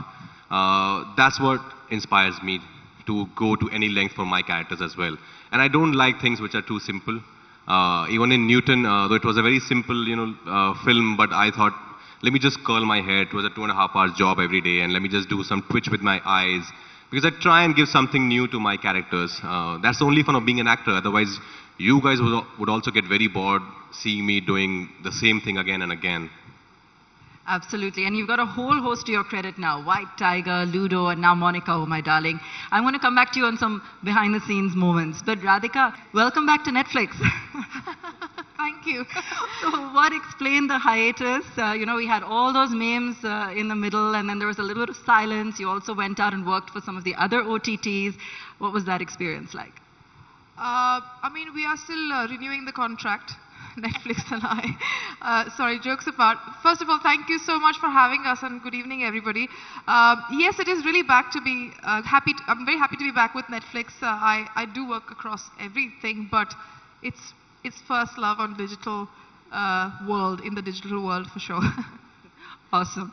Huma, you're at the moment in the news. As an actor, definitely post-COVID things have changed a lot, and I think OTT has a huge part to play in that, whether it's been, say, a Maharani, or actually started with Netflix with Leila, a few years ago before that, and that was just the time when even Radhika was doing so much with Netflix, and I think we were the first women really to be headlining our own shows and to be doing that. And this was a time also when everybody was like, oh, don't do OTT, because, people will assume that you probably don't have a film. And that was the mindset. And today we're in a day and age where actually, it's completely a reversal of the situation, where today the credibility that working with a platform and the love and the reach that you get is immense. And I'm very happy that, it's sort of also empowered me in a way as an actor to also make braver choices. Like today my film releases XXL, which is a theatrical film as well. Which is talking about, body shaming and talking about body positivity and female friendship. Maybe a few years ago, I wouldn't have had the means to, put together a film like that. But today it is releasing, and hopefully, it'll get the love that it deserves. But yes, the idea is to try and constantly push the envelope and try and do subjects that appeal to you and try and create female characters that are real, living, breathing, three-dimensional characters, as opposed to just being cookie cutter. So talking about breaking stereotypes, and Vasant, in terms of genres, this is, or you've always paid tribute to the, the Vijay Anand era, and, you love the dark comedy genre. Does OTT allow you to experiment a lot more? What more would you like to see when it comes to the digital medium and the kind of work that you experiment with? Yeah, everything's, all like major platforms or avenues, they start off with the correct ideology and with the correct ideas in place. It's only when it gets too successful the problems start. But I think as of now, it's in a right space wherein the OTTs plus theatricals, they have seen their rounds of success and failure. So now I think the shoulders back on their head, and we're not really going ahead of ourselves, but backing content and trying to go with a vision and not trying to go with preconceived notions of what works and what doesn't. So I think it's a cyclical nature, everything is. And now I think we are in a nice, comfortable space wherein even in the future you will see films, especially on OTT, back more with a vision rather than just algorithm of what works. Okay. Raj, talk to us about the experience of Monica, Oh My Darling. You know, the working with everybody here, the kind of role that you had to play this time, some of the differences, you know, in character, the comedy, the darkness, what was different, what was exciting, what was exhilarating? Well, Monica, My Darling is one of the quirkiest scripts I read till date. And I loved the script the moment I read it, and I knew that Vasan was editing it. And I've been a big fan of Vasan's work. I've known him for a very long time now and wanted to work with him. He doesn't know it, but when he was making Mat Kudar Nahi Hota, I got to know that he's looking for a martial artist. And me, being a trained martial artist, I actually called Anurag sir. And I said, sir, मैं भी martial artist हूँ. And he said, तेरा कोई video है? And I sent him actually a video, a small clip of mine where I'm kicking a football. It's on my Instagram somewhere. And of course, nothing worked out after that. But anyways, I'm glad it happened with Monica. So big fan of Vasan since then. And Shriram sir, whose brainchild is this story is, I think we all love him, the kind of films he makes. And these two ladies sitting here, Huma and Radhika. Huma is a very close friend as well. Aap log, hame, main, Patra Lekha, Huma, another friend Vivek. We chill at home also, almost every day, just doing bakwas ki baatein. And both are brilliant actors. Radhika, I never got a chance to work with her, always wanted to work with her. And I think, but this is not enough. I think we need to do another film together. Same goes for Huma. But I think this was a very easy set. You know, the kind of environment Vasan created on set was, everybody was having fun with their lines within the scenes. And Vasan never really pressurized us. He kept us free. He would give us that freedom to improvise and come up with our own stuff sometimes, which I love personally. So I think it was a very easygoing set. We shot during COVID, just right after the second wave. Yeah, it was tough that way, but I think we never really got any pressure, thanks to the great production team. Vasan, what was it like reconnecting with everybody? So obviously we used to bump socially on and off, but this is something that was really special. I mean, this is a film that I was dying to make. The script I really loved. And the cast that came together, I mean, then after that it was like really exciting every day. And also watching their individual processes was also fun. Because what I like about Raj is, he first gauges what his co-actor wants to do and then just goes according to the co-actor. He doesn't impose whatever he wants to do. So which was something lovely that I observed. And I think everyone gets affected by each other's performance, which means that one is not really in one's own bubble, but actually there at that moment wanting to experience characters. So I think all these things I could feel on set. Whenever they were acting, they were taking off each other's energies. There was a lot of respect. And it's a joy to watch, yeah? when those kind of energies happen. So, Huma, you're playing a femme fatale in Monica, Oh My Darling, which is not quite a vamp, right? Tell us a little bit more about this character. I mean, I have to first thank Vasan, for casting me as Monica, because I probably am not the conventional choice for a character like Monica, the femme fatale, the hot chick that everyone kind of is after. So, and I feel like he's sort of, so if I get any appreciation for this character or whatever, I think, it's a character I think we've created together, because it's also the maker has to first see it, and then as an actor you also contribute and you create like that character. It's fun. I mean, the only thing that was important for me is that, whenever you see a very ambitious woman or a very hot woman, one comes with a lot of preconceived notions about her morality or who she is and all of that. There's a lot of judgment that comes along with it. So we were just having fun with it, and how do you like break that and also see her as a person? I think we managed to do that, because what you see is not what you get with all the characters actually in the film. And the same is true for Monica as well. I think it's definitely one of my most favorite performances that I had, you know, also such amazing actors to play with. I mean, although Radhika and I, we've done 2 films now, but we've never really had a scene together.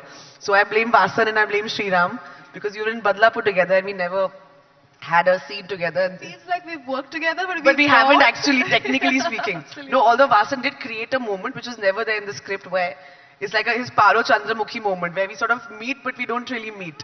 You know, it was like that. Yeah. And Raj, of course, is a very dear friend and one of the best actors we have, you know, in the country. And like what Vasan said, you know, he just a great actor to just play off. Like there's never like, oh, ye meri line hai, tu aise kar. You know, like some people come with a lot of like blocks.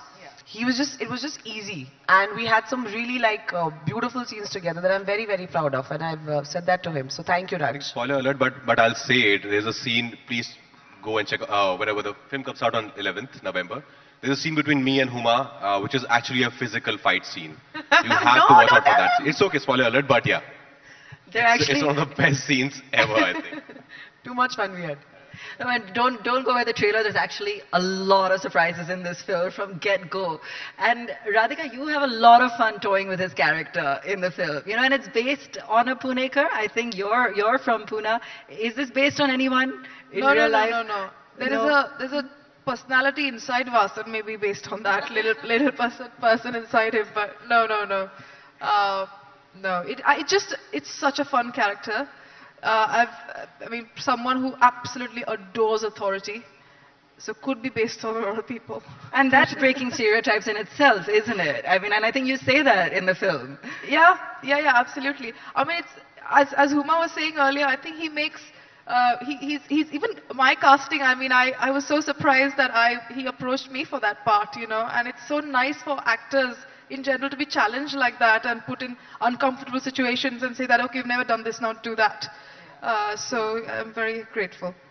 Vasan, what's with the robots in the film? I mean, should I say it's about time the robots reach Bollywood, or I mean, you know, where did they come from?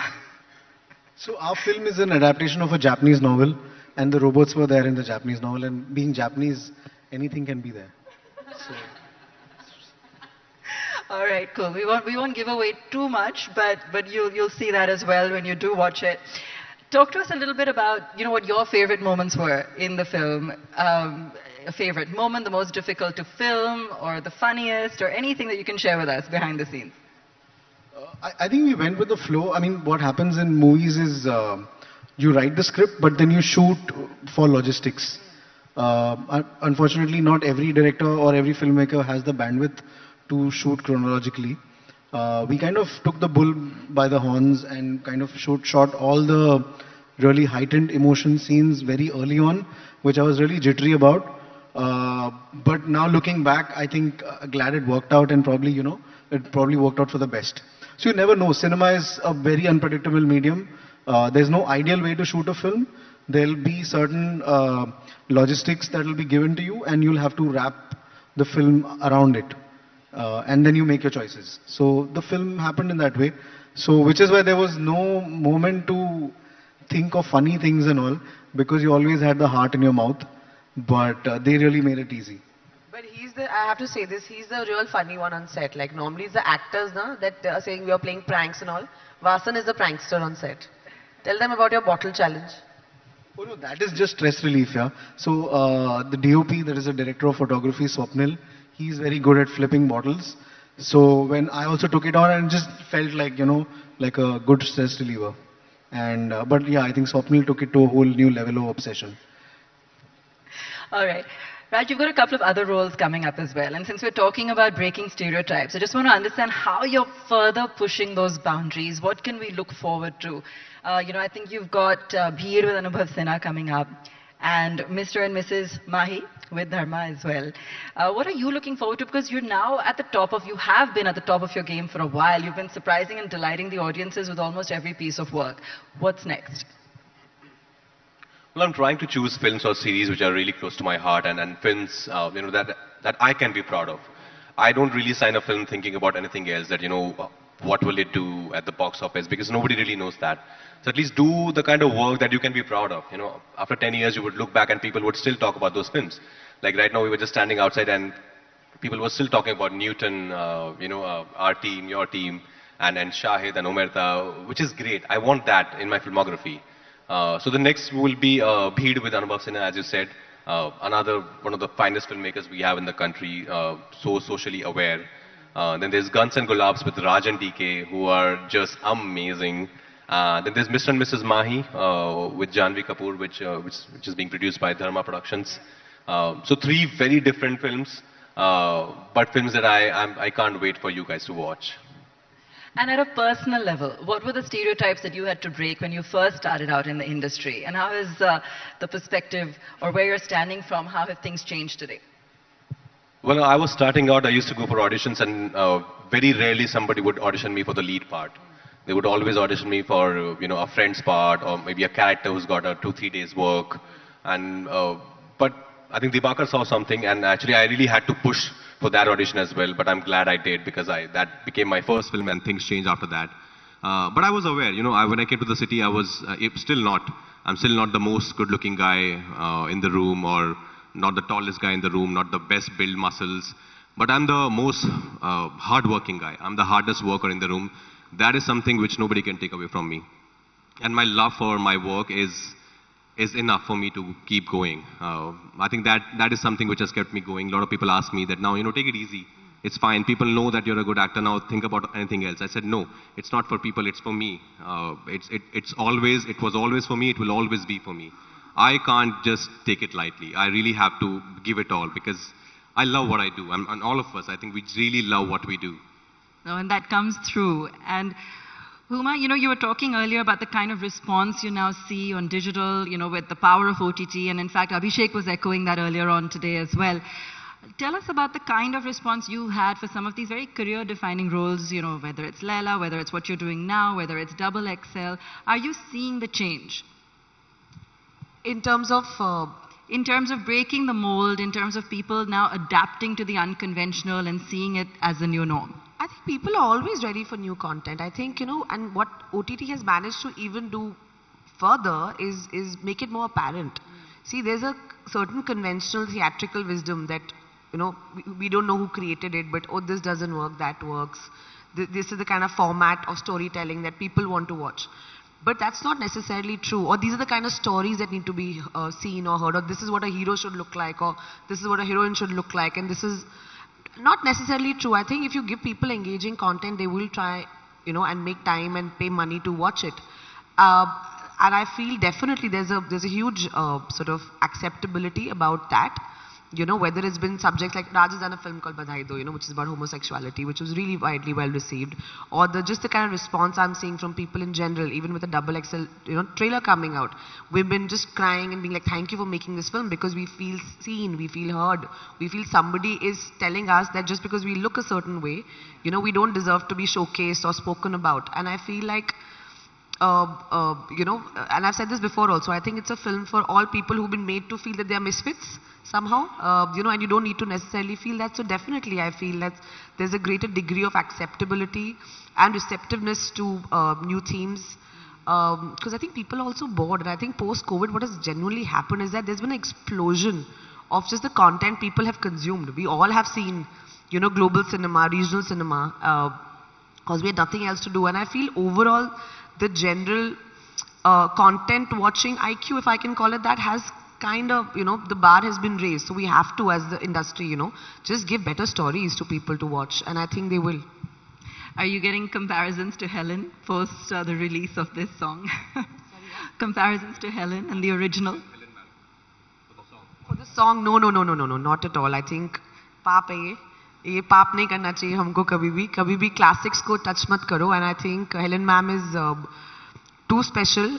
So I think we had this conversation also when we were prepping for the song. एक तो ये जो मेरे director हैं, ये और Vijay Ganguly, मुझे एक दिन office बुला के they are showing me like a video of all Helen ma'am and Parveen Babi's like footage cut to the song, saying ऐसा सा कुछ shoot करेंगे. So I have died saying, how do you think I or anybody can match up to what they have done? But I think I think the song is nice. It's turned out really well, and we had too much fun shooting it.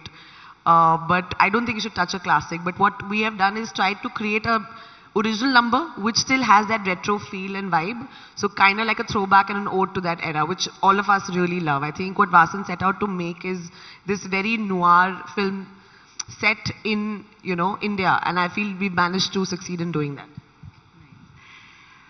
Radhika, in terms of, having now, worked with some of the other platforms, share with us what you feel are the kind of opportunities one does get with Netflix in the kind of variation of roles, the fact that you're able to perhaps experience a whole host of different, kinds of characters.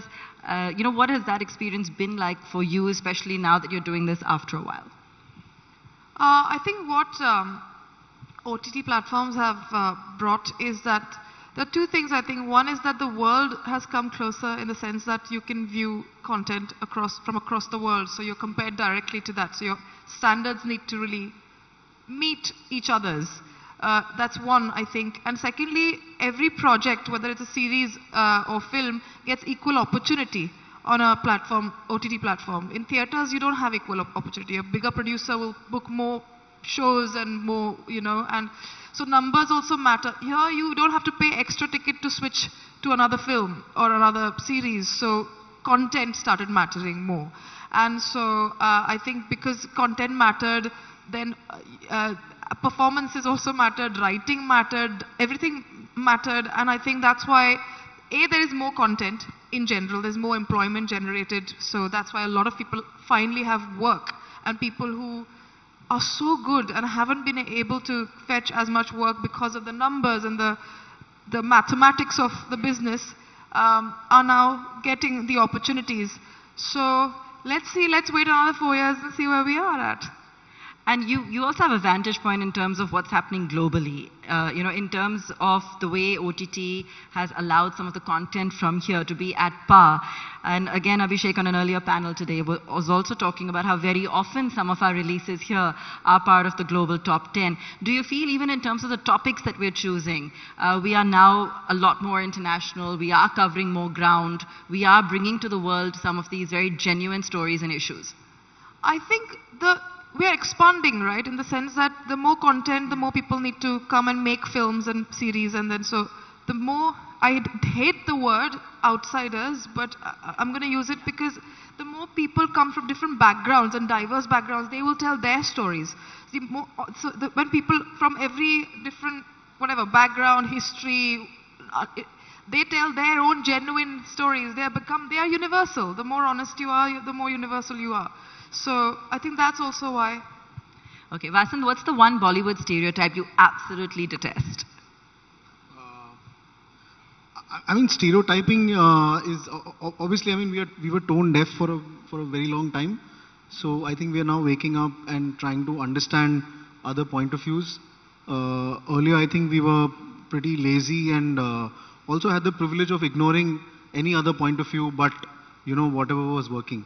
So we could categorize people, we could just, in broad strokes. I think now the conversations have opened up, so there is no one Bollywood stereotype as such, because some over the period of types could be loving as well, like use of songs and all. I don't really detest them, but I think talking about people, talking about race, talking about caste, talking about class, I think, and gender, I think those things, those are the stereotypes that probably need an awakening, and probably now there is a lot more aware conversation that is happening. So slow and steady, nothing should be, even this change shouldn't be arm twisted. Otherwise, then everything becomes the same. So. Fair enough. In terms of what you've perhaps enjoyed on streaming platforms of late, anything else that you find has perhaps broken across boundaries, that has stood out, whether it be in terms of a story or a role? Huma, would you like to take that one? Well, I really enjoyed Squid Game. I mean, I really, really enjoyed Squid Game. I don't know, and I'm eagerly waiting for season 2. Well, good to know, good to know. Raj, what about you? I enjoyed Money Heist a lot. Yeah. That was a Spanish show, a show which was released in Spain, and not many people actually took notice of that. And then Netflix picked it up, and then it became a rage. Now we all know who Professor is, who Tokyo is. So I think, yeah, that's the reason I think OTT plays such an important part in bringing cinema along the whole world, making it one. Because I would have never been able to watch a Money Heist or a Squid Game earlier.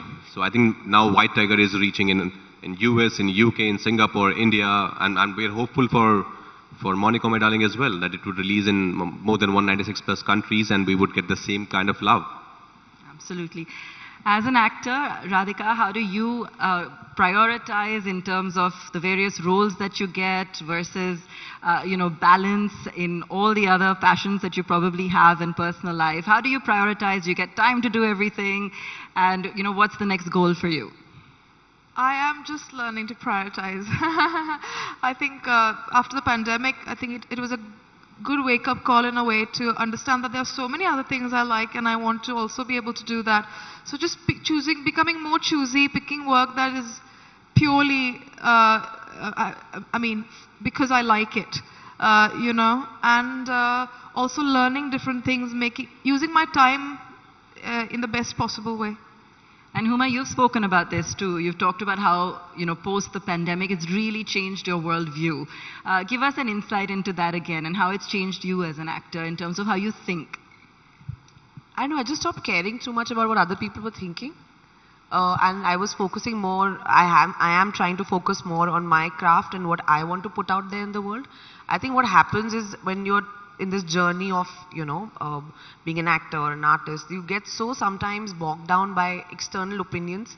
And I think I maybe somewhere in the middle kind of lost my way, where I wasn't so sure, or at least I wasn't backing my own instincts. I think what it allowed me to do these past few years is just slow down and be like, okay, question my reasons for what am I doing? Why am I doing? What do I want to leave out there in the world?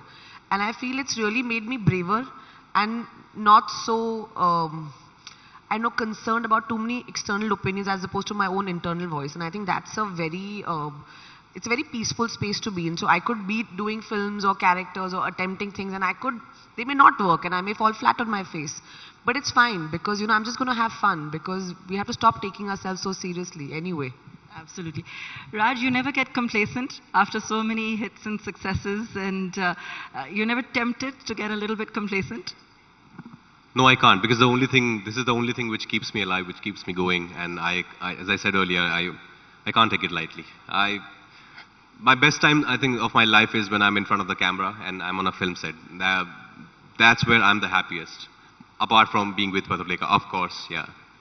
Wonderful. Thank you all so much and all the best with this latest release. We hope to see a lot more of you here on this platform. A big round of applause to our panelists, please. Could I also request Dev Bhattacharya to join us on stage to offer a vote of thanks, Group Executive President at Aditya Birla Group.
almost all set for our next session. And this time, we're diving into the area of defense. The legacy of Shivaji Maharaj. Why everyone tries to claim the great Maratha. And to announce the panelists and to welcome them on stage, I'm going to hand over to my colleague, Gaurav Sawant, Managing Editor, Strategic Affairs and Defense, India Today Television. Gaurav, over to you.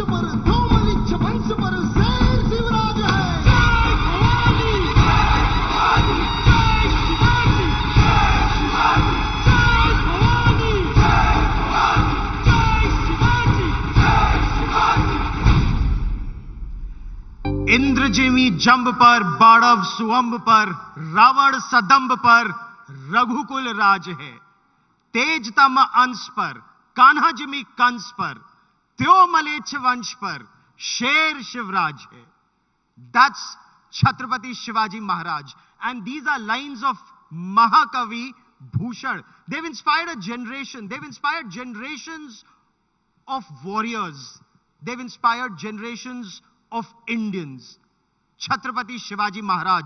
What does Chhatrapati Shivaji Maharaj mean for people like you and I, for India? The founder of the Hindvi Swaraj, the founder of a modern Indian state. Let me bring some of the finest voices on Chhatrapati Shivaji Maharaj on stage to talk about what Chhatrapati Shivaji Maharaj means for us. Let me invite on stage Vaibhav Purandare, author of Shivaji, India's great warrior king. Let me also take this opportunity to invite Manu Pillai, author and historian. Manu, welcome on stage. And Dr. Amol Kole, Member of Parliament, Lok Sabha, actor and doctor. Gentlemen, welcome.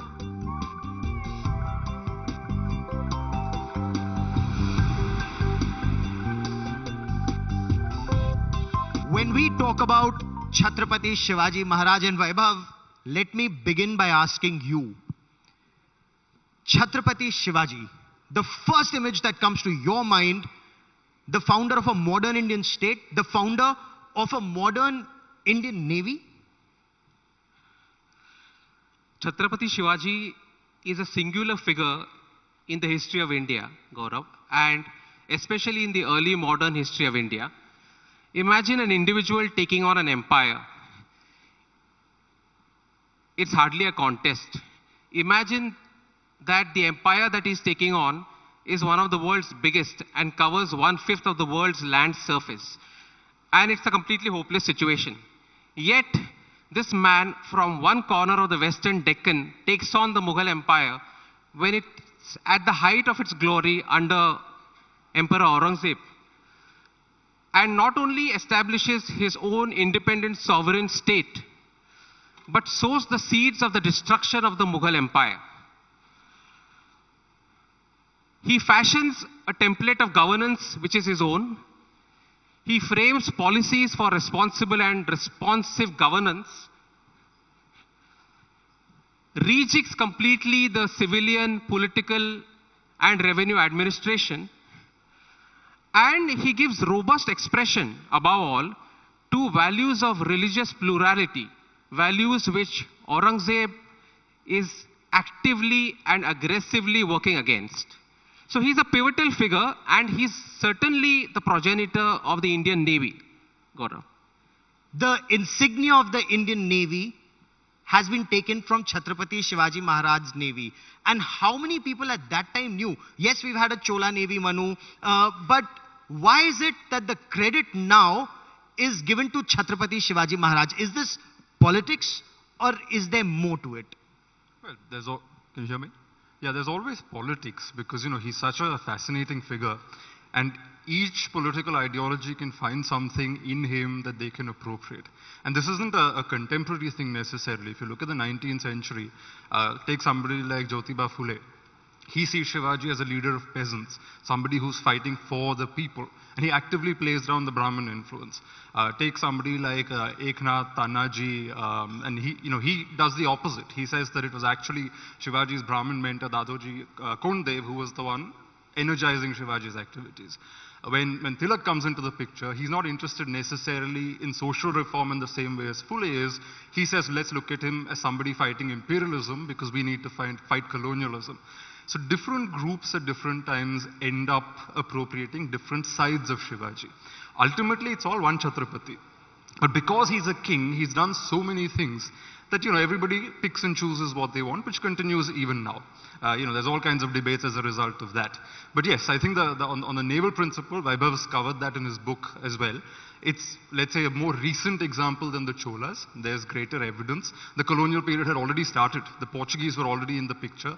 Therefore, what he achieved attains a certain salience that perhaps we don't associate with the Cholas that easily. Dr. Conclave, you are an actor, you're a political leader, you're a doctor. For you, Chhatrapati Shivaji Maharaj, is it about politics? Because as an actor, you've played the Chhatrapati. What does he mean to you?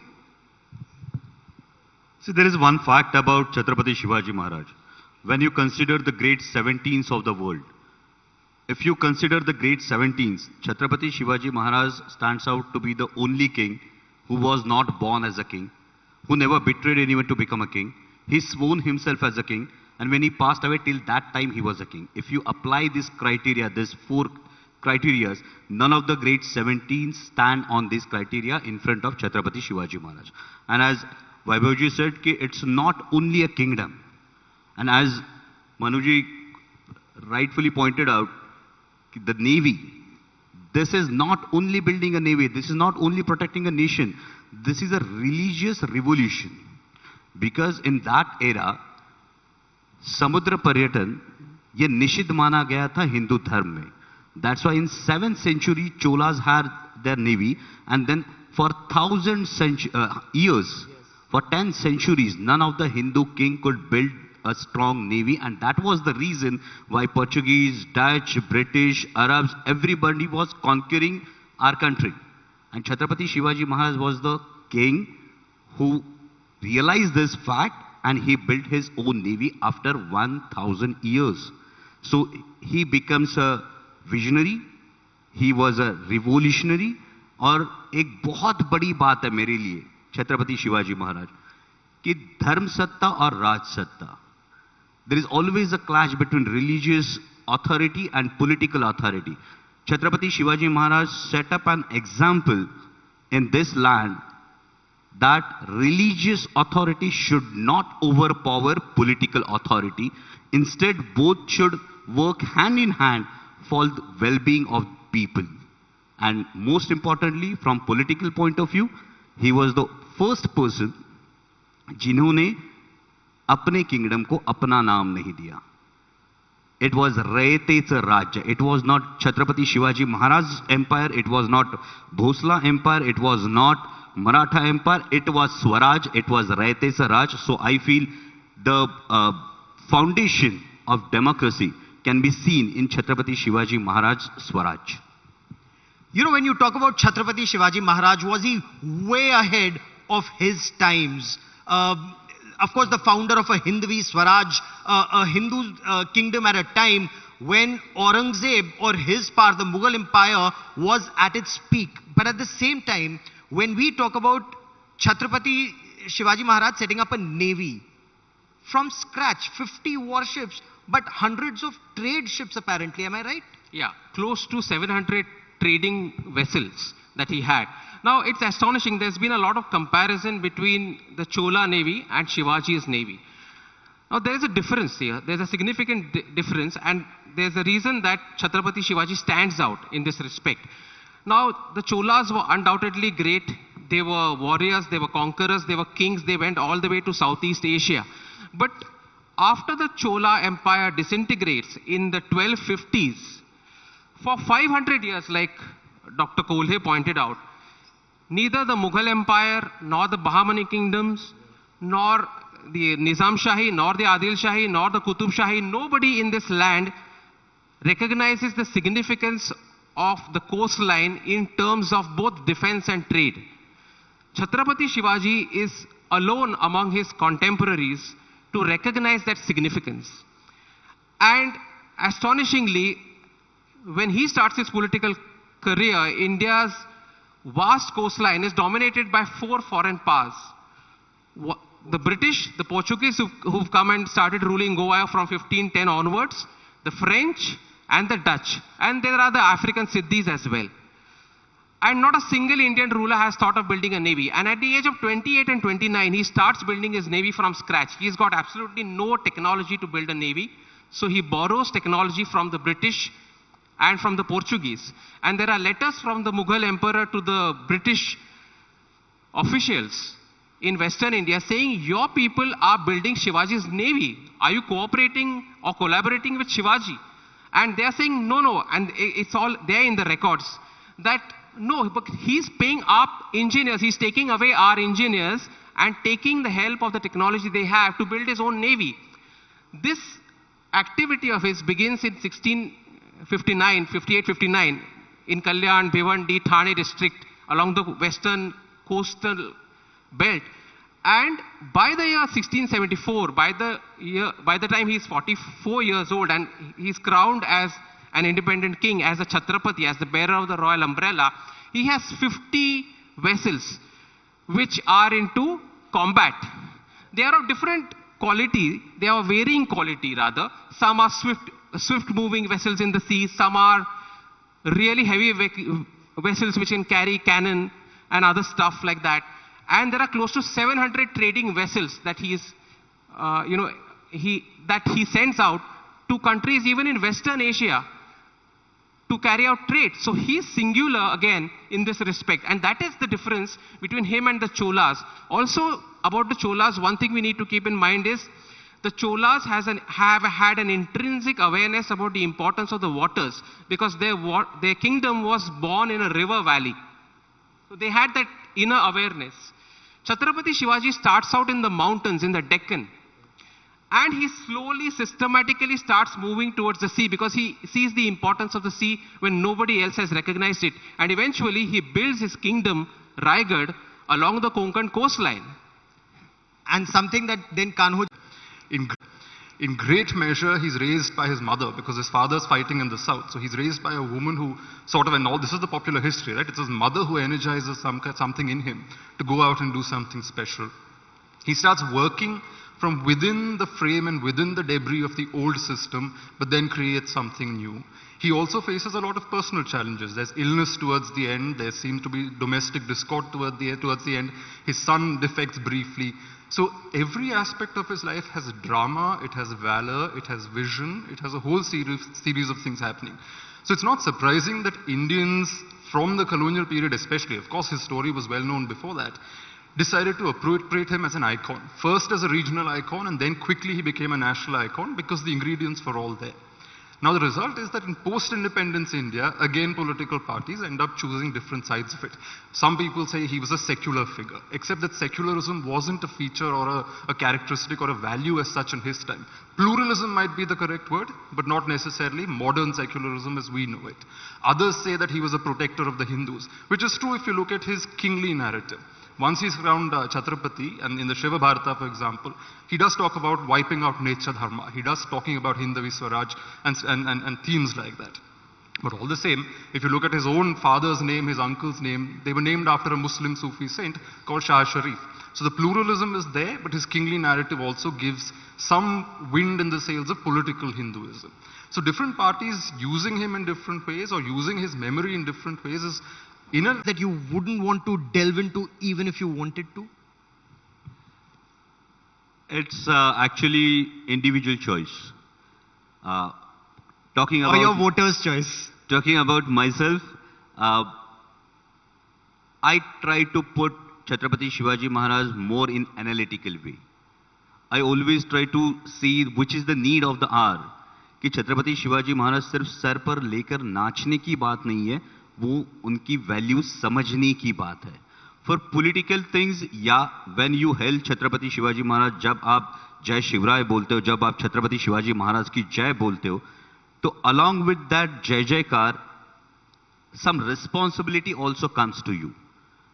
There are many kingdoms which might be bigger than Chhatrapati Shivaji Maharaj, which might be wealthier than Chhatrapati Shivaji Maharaj. But if we try to understand why still Chhatrapati Shivaji Maharaj is national icon or is dear to us, is our pride, I find that the moral values, the strong moral ground Chhatrapati Shivaji Maharaj Swaraj had, that is the reason. And yes, for any political party, before hailing Chhatrapati Shivaji Maharaj, they have to introspect about that moral ground. For personally, as you say, Chhatrapati Shivaji Maharaj is an ideal example of जिसे हम आसक्ति और विरक्ति कहते हैं. So इतना बड़ा empire खड़ा करने के बाद भी he could say idam na mama, हे माझं नाही. It's up to everyone how he practices Chhatrapati Shivaji Maharaj in his own life. Like I'm an MP, I'm member of parliament. We are entitled to get 36 business class travels during parliament. I practice Chhatrapati Shivaji Maharaj in a manner that I haven't traveled by business class. I don't travel by business class. I don't avail that facility. Because this is a practice of asakti and virakti. I don't take police guard. I don't take security. क्योंकि अगर रयतेचं राज्य, रयतेचं स्वराज्य, ये अगर आप मानते हो, तो why should be afraid of your own people?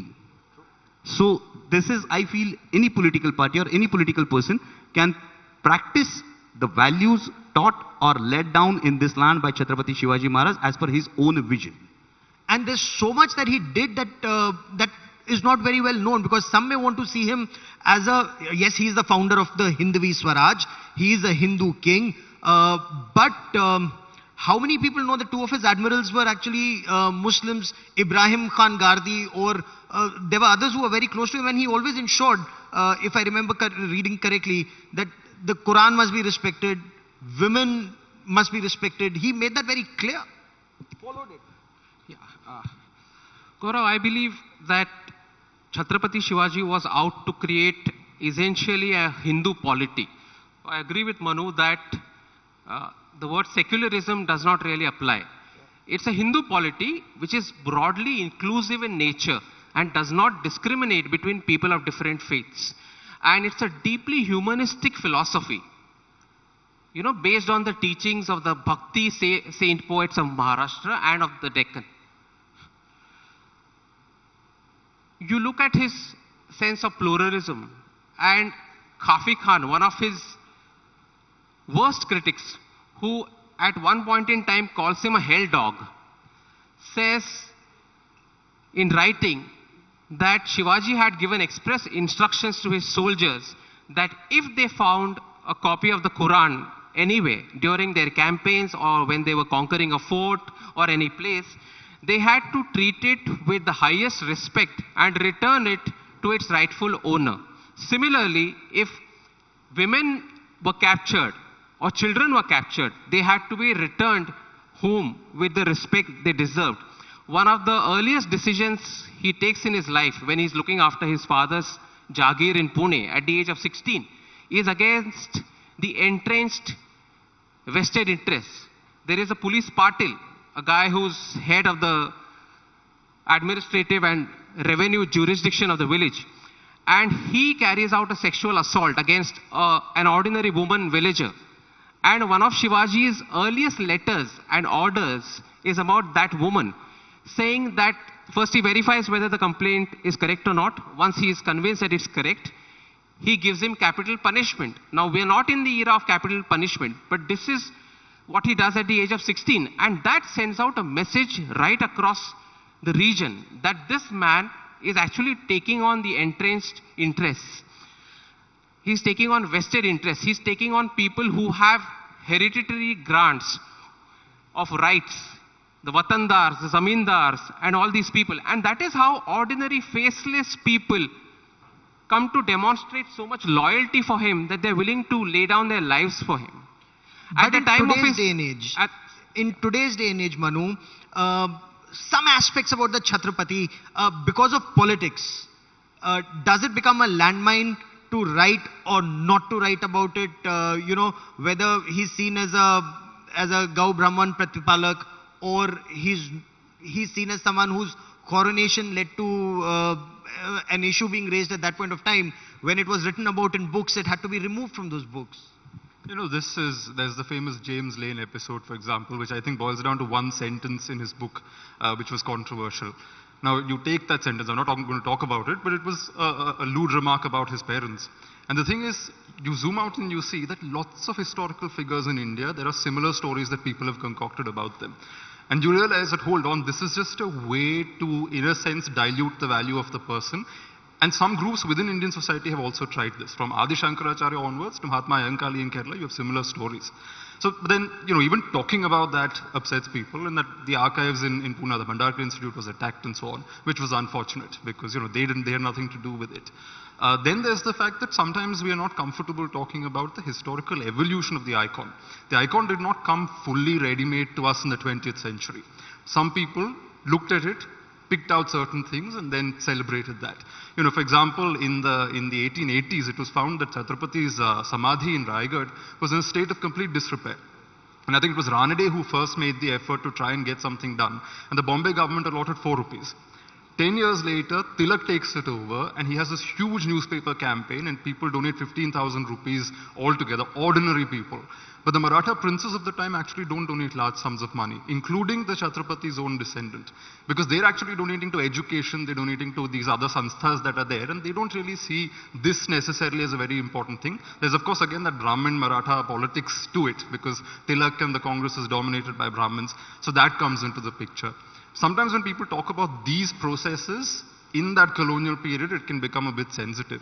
But I think with a bit of maturity, we can talk about it. It's not such a big deal. Considering when people talk about Napoleon or when they talk about others, Chhatrapati Shivaji, Dr. Kole was huge. But is he at times politically reduced to just being, a caste figure or a regional figure for regional politics? And that needs to be avoided, isn't it, sir? Yes, I totally agree with that. He should not be restricted or he should not be reduced to only caste or only region. Chhatrapati Shivaji Maharaj is much beyond that, but it lies right from the educational point of view. We are not ready to go analytically towards any of our great figures of the nation. So similarly, if you apply like management principles to Chhatrapati Shivaji Maharaj stands out very tall with SWOT analysis, with leadership skills, everything. If you apply social engineering principles to Chhatrapati Shivaji Maharaj Ashtapradhan Mandal, the ministry, is an ideal example of social engineering in that era. The people from different castes, according to their gene pool specialities, were collected together and they were motivated towards a very larger goal. So these things are deficient in REA, but we look at history as only pride. We don't look at history as an analytical view. तो एक बहुत simple बात होती है कि Chhatrapati Shivaji Maharaj, when Chhatrapati Shivaji Maharaj was born, is our first question to answer in our schools. Our schools don't teach कि what values of Chhatrapati Shivaji Maharaj you should inculcate in your life. हमारी value, हमारा ये आता है Chhatrapati Shivaji Maharaj के गुरु कौन थे, और इस पे हम लोग लड़ना शुरू करते हैं, लेकिन हम लोग ये वैल्यू नहीं बताना चाहते कि Chhatrapati Shivaji Maharaj is an ideal example of adaptation to nature, adaptation to society, adaptation to the social needs. और ये values अगर सामने आए तो definitely it's not only political thing, it's our mindset of every Indian, not just to adore but to analyze and inculcate. Absolutely. And आपने अष्टप्रधान मंडली का जिक्र किया. That was an era, Vaibhav, when everyone was talking about Persian names and Persian seals to sound really big. Didn't Chhatrapati make that big switch? We are talking about decolonization in 2022. Chhatrapati Shivaji did it in his times with a Sanskrit seal and a Sanskrit name. That's remarkable because the royal insignia of Chhatrapati Shivaji's father and his mother was in Persian. The insignias of all the Hindu Rajas of the south at the time, those who still existed in the Persianate age, we can correctly call it the Persianate age, were in Persian. And those Rajas also used to call themselves the Sultans after the Sultanates. But Chhatrapati Shivaji, again at the age of 16, brings out his own insignia, which is not in Persian, unlike his parents' insignia. It's in Sanskrit. Then, at the time of his coronation in 1674, when he forms his Ashtapradhan or Council of Ministers, he tells his officials to create an altogether new dictionary which will replace the Persian terms with Sanskrit words for names of ministers, for titles and designations given to officials and all of that. Remarkably, one of his big lieutenants, Netaji Palkar, defects and goes to Aurangzeb. He spends 10 years in the northwest as Muhammad Quli Khan. And he comes back to Shivaji, disappointed with Aurangzeb's reign, his repression of Hindus and all of that. And Shivaji reconverts him to the Hindu faith. He also rebuilds the Saptakoteshwar temple, which the Portuguese have destroyed in Goa. So he will not allow his own cultural, social and civilizational identity to be obliterated. And at the same time, he will be inclusive and highly tolerant of other communities and respect other faiths and their holy books as well. During his raid of Surat, his first raid of Surat, he actually gives instructions to his soldiers not to touch the church of the French missionaries there. And he asks his soldiers to protect that church because he believes those people are doing good work there. So much to learn, so much to learn, so much to imbibe and emulate.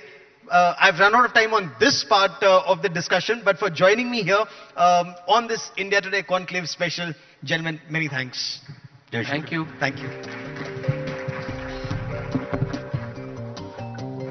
And if I could just request Dinesh Bhatia to join us on stage, the Group CEO of India Today Group, to thank our panelists.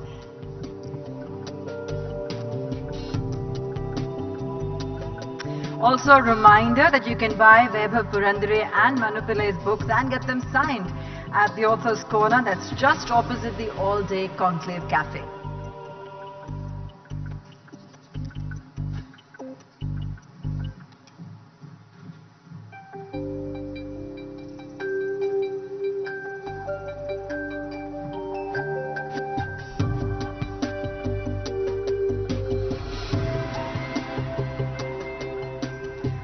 Gentlemen, thank you.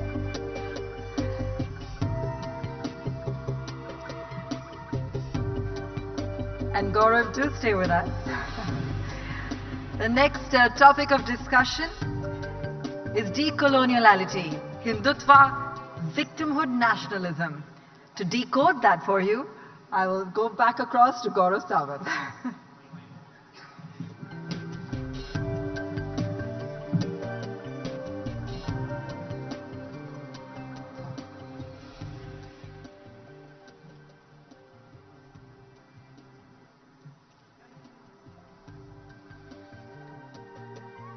Is India still suffering a colonial hangover?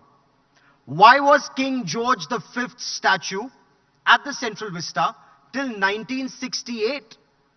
More than 2 decades after independence. Has Prime Minister Narendra Modi embarked on a bigger mission to reclaim India's rich civilizational heritage? And does that happen only by renaming Rajpath as Kartavya Path, or is there something much bigger that is happening right now? The talk of a Divya Bhavya Ram Mandir at Ayodhya, the Kashi Corridor, the Kedarnath Dham, the Mahakal Lok at Ujjain. Is this agenda political or is it civilizational? To take this forward, joining me on this special, J. Sai Deepak, he's an author and lawyer. Sai, please join us on stage. Professor A.G.K. Menon, architect and conservationist. Professor Menon, please join us on stage, sir. And of course, Sanjay Nirupam, former member of Parliament of the Congress Party. Sir, स्वागत है आपका मंच पर.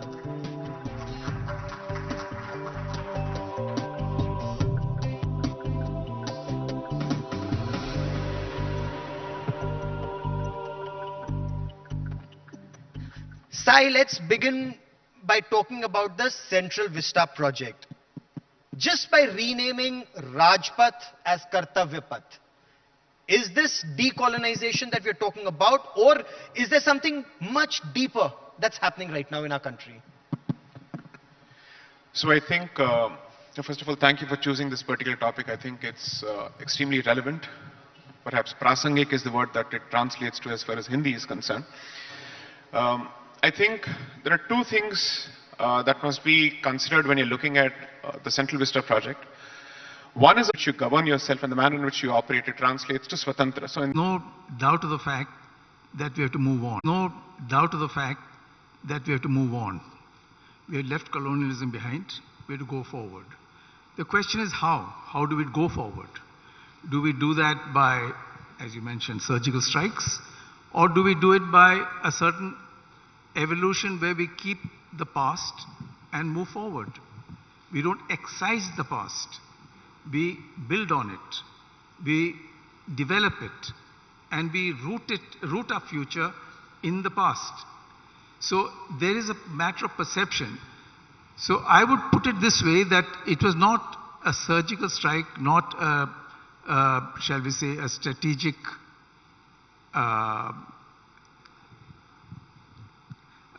masterstroke, but it was sort of a post-colonial self-goal. We have sort of forgotten the fact that we are a civilization, a long civilization, and we have to move on, keeping all that, the good and the bad of the past, and move forward.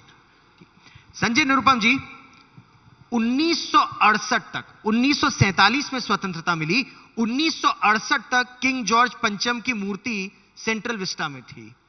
तो क्या वो मानसिक दास्ता लगातार रही है हम लोगों के मन में कि 2022 में जाके राजपथ का नाम कर्तव्य पथ किया गया? देखिए, ऐसा है, आज हम एक ऐसे एज में जी रहे हैं जब एक इंडियन ओरिजिन का व्यक्ति इंग्लैंड का प्राइम मिनिस्टर बन रहा है, ऋषि सुनक. हम एक ऐसे एज में जी रहे हैं जब पतंजलि ने मेरे ख्याल से 2500-3000 साल पहले जिन योग सूत्रों को लिखा, बनाया, वो पूरी दुनिया योग में रंगी हुई है. ऐसे समय में डीकोलोनाइजेशन जैसा कोई कॉन्सेप्ट मतलब ही नहीं रखता. कहते हैं कि world is a global village. तो अब जब ग्लोबलाइजेशन के इस दौर में जैसे ही आप डीकोलोनाइजेशन की बात करते हैं, डीकोलोनियलिटी की बात करते हैं, मुझे लगता है कि हम थोड़ा रिग्रेसिव हो रहे हैं. ऑनरेबल प्राइम मिनिस्टर ने रेड फोर्ट से अपने भाषण में कहा कि जो क्या बोलते हैं कि कोलोनाइजेशन की जो एक माइंडसेट से बाहर निकलना चाहिए. ये सच है, ये हिंदुस्तान के इतिहास का हिस्सा है कि हम वर्षों तक कोलोनाइज थे. इस बात से इनकार कोई नहीं कर सकता, इसको कोई मिटा भी नहीं सकता. आप राजपथ को कर्तव्य पथ कर दीजिए, औरंगजेब का जो नाम है रोड के ऊपर, रोड औरंगजेब का नाम बदल दीजिए. कोई औरंगजेब का समर्थक नहीं है, लेकिन औरंगजेब का पन्ना आप इतिहास से नहीं निकाल सकते. That's a part of your heritage, that's a part of your history. मैं क्या कहना चाह रहा हूं? मैं ये कहना चाह रहा हूं कि अब एक रोड का नाम बदलने से कुछ नहीं होगा. आप नया भारत बनाना चाहते हैं, बिल्कुल बनाइए, हम आपके साथ खड़े हैं, लेकिन नया रोड बनाइए ना. बुंदेलखंड में एक रोड बनता है, आदरणीय प्रधानमंत्री जी उसका उद्घाटन करते हैं, हफ्ते 10 दिन के अंदर पूरा रोड ही बह जाता है बारिश में. आप साहब एक मोरबी पुल क्या था? 140 साल पुराना पुल है, अंग्रेजों के जमाने में बनाया था. वहां के मोरबी के जो राजा थे, यूरोपियन टेक्नोलॉजी का इस्तेमाल हुआ था. 7 महीने पहले बंद होता है, उसका रिपेयरिंग होती है. तो जो अंग्रेजों के जमाने में बनाया हुआ पुल था कभी नहीं गिरा. 7 महीने में जो रिपेयरिंग होती है वो पुल गिर जाता है. अभी एक वंदे भारत ट्रेन चली है, आज तक कभी आपने सुना कि ट्रेन मवेशी से टकरा, ट्रेन टूट गई? 4 बार टूट चुका है ट्रेन.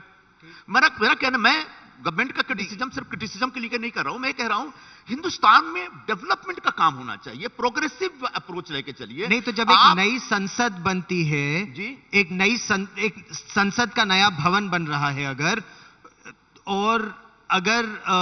नेताजी सुभाष चंद्र बोस की मूर्ति लगती है या एक राष्ट्रीय समर स्मारक बनता है, आप ये सोचिए कि 1947 से हम युद्ध लड़ रहे हैं, 1947 से हमारी वीरता आ रही है, लेकिन इंडिया गेट ही बना रहा, आपने एक अपना राष्ट्रीय समर स्मारक नहीं बनाया। तो क्या ये दास्ता थी साई, या हम लोग बस पुराना काट के मैं नया जोड़ता नाम हूं, दे रहे एक हैं? चीज दीपक साहब, एक चीज जोड़ देता हूं मैं। देखो, ये जो कॉलोनियलिज्म के माइंडसेट से हम जब बाहर निकलना शुरू किए थे ना, वो तो बहुत पहले शुरू हो गया था। 1929 में जब पूर्ण स्वराज्य की घोषणा की गई थी, तो किसने घोषणा की थी? पंडित जवाहरलाल नेहरू ने, जिसकी बैशिंग आज होती रहती है। और किसने विरोध किया था उसका? स्वयं महात्मा गांधी जी ने विरोध किया था। इसके ऊपर नेहरू जी के पिताजी मोतीलाल नेहरू ने कहा कि नहीं, डोमिनियन स्टेटस में ही रहेंगे हम। डोमिनियन स्टेटस मतलब क्या? जो आज ऑस्ट्रेलिया और न्यूजीलैंड का हाल है।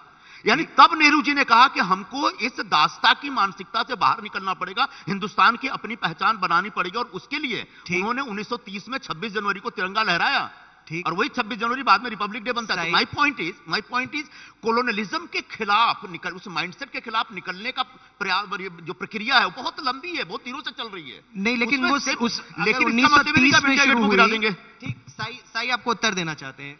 Sai, See, there are two aspects. जब भी colonial, whenever you speak of decolonization or when you speak of decoloniality, the unfortunate problem is the conversation somehow is immediately muddled with development, as if decolonization from a mental perspective and a cultural perspective is somehow at loggerheads with our developmental goals. A society which fundamentally lacks self-confidence with respect to its own roots, even if it succeeds, is going to succeed on the basis of the rules which are established by the West. Itna globalization hua hai, but the fact of the matter is, identity still remains relevant. When it comes to Ukraine, when it comes to Russia, when it comes to the global stage today, the West is very, very clear that it is seeing a certain assault on its own values. And just as Russia believes that it is effectively repelling Western colonialism, therefore, notwithstanding these platitudes with respect to globalization, the fact remains that roots, origins and culture and identity still matter. That's point number one. Point number two, we need not think that when it comes to culture, it somehow is at loggerheads with development, or development is at loggerheads with culture. Both of them go hand in hand. I'll give you a simple example. Just as us, around the same time, Israel became independent on the 16th of May 1948. And that particular state also inherited certain institutions, just as India did from the British colonizer. However, as soon as it gained independence, political independence, they started speaking of introduction and revival of Hebrew as a language as far as their education system is concerned. They managed to revive a dead language. Bharat still does not have the confidence to speak of Sanskrit. Bharat still thinks that Sanskrit happens to be, it revolves around the politics of the particular language. We don't even have the confidence to revive our own languages because we believe that it's a dead language. एक बहुत interesting aspect आपने raise किया है संजय निरुपम जी। भाषा पर भी हम चर्चा करेंगे, लेकिन उससे पहले do we take more pride in English than Hindi? Do we think अरे वो तो संस्कृत बोलता है, उसको हम क्या समझेंगे? तो क्या ये भी मानसिक दास्ता है हम लोगों की? But before that I want to once again come back on the issue of Central Vista. 2013, there was an effort that Lutyens Bungalow Zone on New Delhi should be declared a UNESCO World Heritage Site. Is that same Mansik Dasta that we speak of? Or is that something that's a part of a culture and we need to move with it? Professor Menon, your take first. Well, I think in the profession I have been in, conservation, I find that on the one hand, we are very proud of our past. On the other hand, we do a lot of injustice to our past in practice. I talk as an urban planner, I talk as a conservationist, and I find that we are not able to visualize a future which includes the past, which means that we are not able to respect the past. And that is because the colonials taught us not to respect the past, but only the future, which was introduced by them. And today in 2022, when we do, whether it's a Vishwanath Dham project, or whether it is the Central Vista, we look elsewhere for inspirations to make the new. We don't try and develop it from what existed. So Vishwanath Dham project, for example, I'm just horrified at the fact that here's a historic city, we raise 80 acres of it and build a mall and say we have done something fantastic. We have preserved the park. We have preserved Vishwanath Dham. The temple is still there, but everything else around it has been destroyed. So as a conservationist, as an urban planner, I'm saying, what are we doing? No, what is chaos? मतलब अगर हम एक दिव्य भव्य मंदिर की सोचें, एक दिव्य भव्य मंदिर की कल्पना करें, is that better or a chaotic street where getting to that dham itself is an absolute nightmare? Is that Sai Deepak, is that the crisis that we are talking about? Recently I was in Kedarnath covering the Prime Minister's visit, and is that slavish mentality? Did we have that slavish mentality कि हम अपने धामों को develop ही नहीं करेंगे? No, there are three issues that you have to seriously consider now. I think it becomes very, very crucial. We are being told that after independence, there is no need to discuss decolonization further. The job is done and dusted. Try addressing the Supreme Court of this country in an Indian language, even Hindi for that matter, and not any other Indian language for that matter, as opposed to English. I'm sure you know that a couple of years ago, one of the judges of the Supreme Court effectively shot down a particular submission that was being made in Hindi, saying this is the Supreme Court of India and the only language that is acceptable in this particular forum happens to be English. Now you please tell me, अगर ये मानसिक दास्ता को नहीं दर्शाता है तो क्या दर्शाता है? Second, I don't know how many people have visited the Golden Temple. In 2013 and 14, the situation was very different in terms of the approach road, and subsequently there is a vast difference in terms of the approach road. So when beautification of the Harmandir Sahib was undertaken, we did not have these conversations as if culture, past and development are at loggerheads with each other. That conversation seems to happen only when it comes to Kashi Vishwanath. To preserve the sanctity of that particular place does not mean that you allow it to constantly be seeped in the past, so much so that it is not even amenable to any kind of pedestrian approach. You're not even able to walk to that particular place with a certain degree of comfort. I don't think we need to be able to reduce the question of sanctity to such a point that the place is stuck in the very same age that the British left it. That shouldn't be the approach according to me as far as development is concerned or even culture is concerned. Sanjay Nirupam ji, क्या हमारे तीर्थ स्थलों का, धार्मिक स्थलों का ये जो जीर्णोद्धार इस समय कहा जा रहा है, हो रहा है, चाहे एक भव्य राम मंदिर बनाने की बात हो या फिर केदारनाथ धाम का मार्ग बनाना हो या फिर काशी कॉरिडोर हो या महाकाल लोक हो, क्या ये राजनीति है या एक बड़ा सिविलाइजेशनल चेंज लाने का प्रयास हो रहा है? नहीं, सिविलाइजेशनल चेंज ऐसा तो कुछ मैं नहीं मान सकता. निश्चित तौर पर इन मंदिरों का विकास होना चाहिए, चाहे काशी कॉरिडोर हो या उज्जैन का महाकाल कॉरिडोर हो या फिर भव्य राम मंदिर बनाने की बात है. बिल्कुल इसका समर्थन है, इसके खिलाफ कोई नहीं है. लेकिन कल्पना करिए 1947 के बाद जब नेहरू जी जब प्रधानमंत्री बने और जब उन्होंने भी ये सोचा होता कि चलो चुपचाप टोटल फोकस करते हैं मंदिरों के विकास पे, तो कभी आप सैटेलाइट बना सकते थे, कभी आप रॉकेट बना सकते थे, कभी आप मंगल पे भेज सकते थे अपना सैटेलाइट, कभी चंद्रयान भेज सकते थे. तो उन्होंने एक साइंटिफिक टेम्पर की बात की. साइंटिफिक टेम्पर मतलब कॉलोनियल माइंडसेट नहीं हुआ. साइंटिफिक टेम्पर मतलब एक प्रोग्रेसिव अप्रोच हुआ. But Nehru ji was never against any temple. Nehru ji never ordered police to demolish temple. तो अपनी अपनी प्रायोरिटी होती है. तो ये सरकार की अगर प्रायोरिटी तो हम इसका विरोध नहीं कर रहे हैं, लेकिन इसके साथ साथ एम्स तो नेहरू जी ने बना के दिया आपको. उस एम्स का जितना विस्तार कर सकते हैं करिए, हम इसका स्वागत करेंगे. जितने हॉस्पिटल, जितने स्कूल बनाना चाहे बनाइए आप, जितने रोड बनाना चाहे बनाइए, जितने पुल बनाना चाहिए बनाइए. वर्ल्ड क्लास पुल बना के दीजिए आप हमको, अच्छे रेलवे बना के दीजिए हमको. अंग्रेजों ने हमको ट्रेन दिया. अब जो बार बार मानसिक दास्ता की बात होती है, मैं एक दो बात इसमें जोड़ना चाहता हूं. पूरा जो सिविलाइजेशन डेवलप होता है ना, वो एक बहुत लंबा प्रोसेस होता है. ये लोग दोनों लोग हिस्टोरियन है, लोग बता सकते हैं. एक दिन में नहीं बनता कुछ. और जब एक सिविलाइजेशन का जब डेवलपमेंट होता है, जब सभ्यता का विकास होता है, तो बहुत सारी चीजें आती जाती हैं, उसको हम एब्जॉर्ब करते रहते हैं. अब आप जब कहेंगे कि नहीं मानसिक दास्ता से बाहर निकलना है, तो जो बाहर से आई हुई चीज उसको बाहर निकाल दो. संभव है? समोसा हमारा नहीं है, निकाल देंगे हम. चिकन करी पूरी दुनिया में दूसरे नंबर का सबसे मशहूर भोजन है, उसको निकाल देंगे क्या? वो हमारा नहीं है, मुगल लेके आए. नहीं, लेकिन एक तरफ हम बात कर रहे हैं योग की. इनवाइट किया है. That has become a part of Indian civilization. That was never existed in Harappan civilization. या वैदिक पीरियड में भी नहीं था, लेकिन आज वो इंडियन सिविलाइजेशन का एक हिस्सा है. उसको ये नहीं कह सकते कि मुगल दास्ता का एक प्रतीक है, इसको निकाल के बाहर फेंक दो. आप इंडिया गेट तोड़ नहीं सकते, आप गेट ऑफ इंडिया तोड़ नहीं सकते. हालांकि वो एक अंग्रेज राजा के सम्मान में बनाया गया था. साई आपको फिर उत्तर देना चाहते हैं, क्योंकि एक तरफ बात हो रही है योग को, जो भारत की देन है पूरी विश्व को, उसको और फैलाया जाए। मैं सुन नहीं पा रहा हूं बहुत ज्यादा, या तो पता नहीं। My response to Sai wants to respond. Yeah, my response to listen to him. my response to I think there's a lot of echo. That's why. थोड़ा सा I think one of the things that Mr. Sanjay Nirupam will have to consider is, in stark contrast, dispensation is embracing its civilization. Pandit Jawaharlal Nehru had a serious problem with the reopening of the Somnath temple. That is a question that needs to be addressed. On the one hand, Dr. Menon says that we must respect our past, but it seems that in our own heads we have certain cutoff points. Until what point can the past be respected? If it happens to be until the Mughal past, it is certainly worthy of discussion.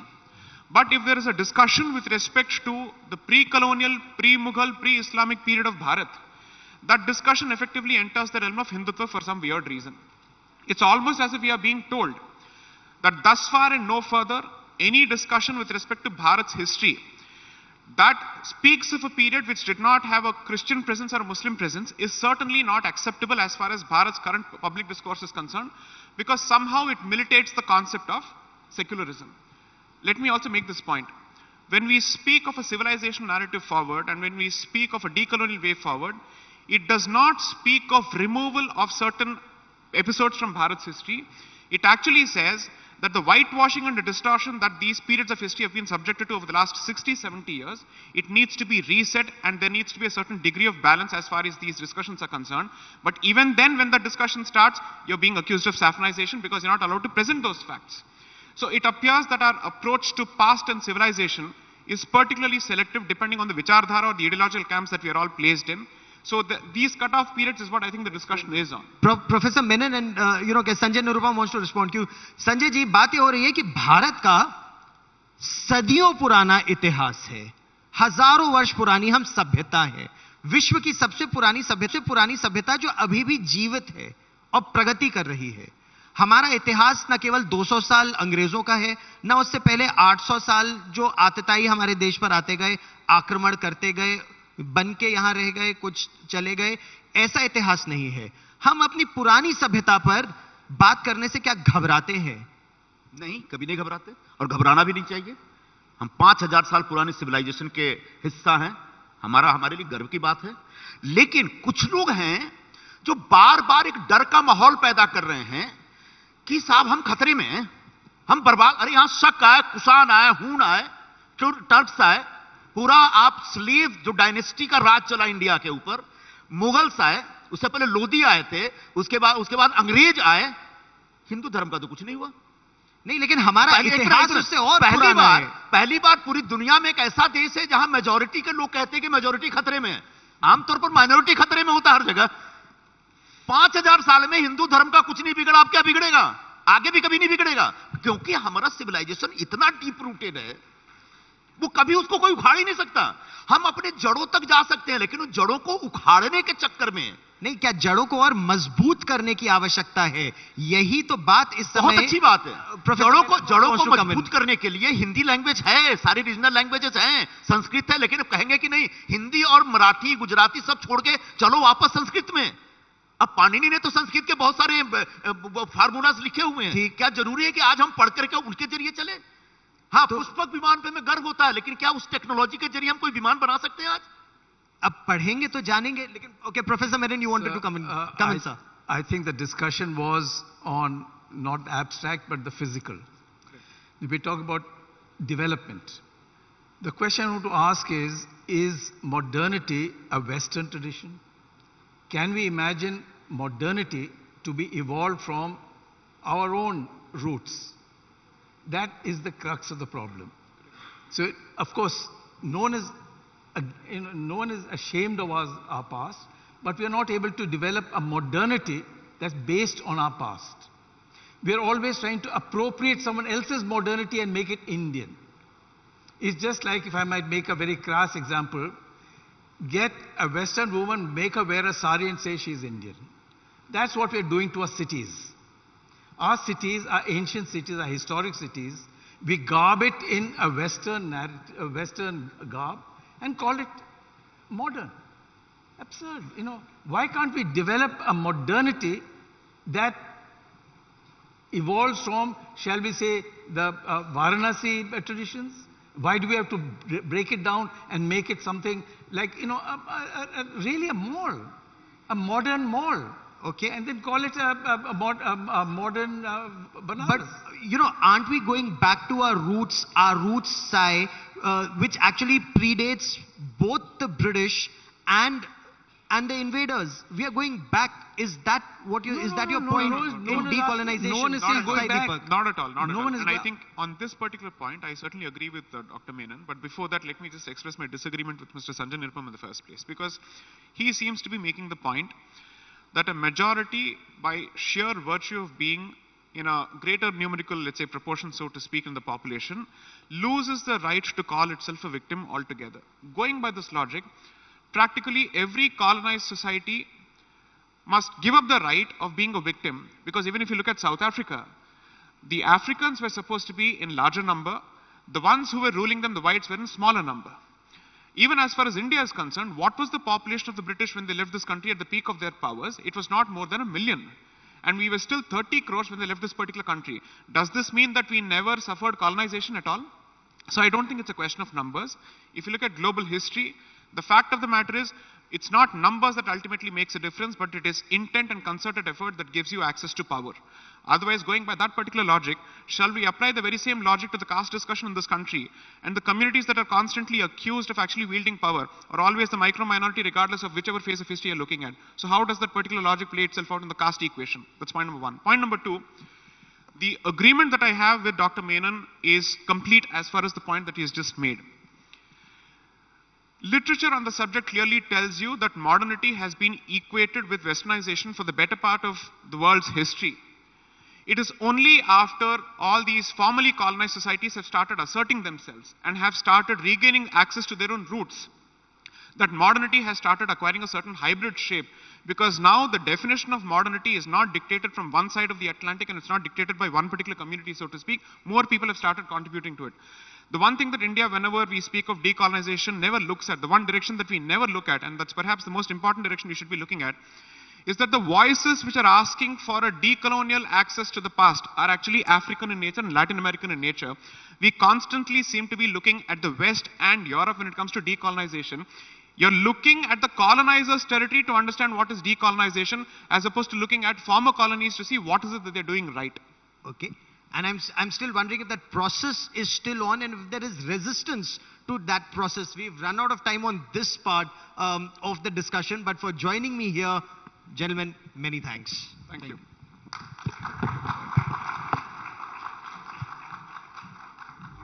Thank you so much. Could I invite Raj Shingappa to share a token of appreciation with our guests?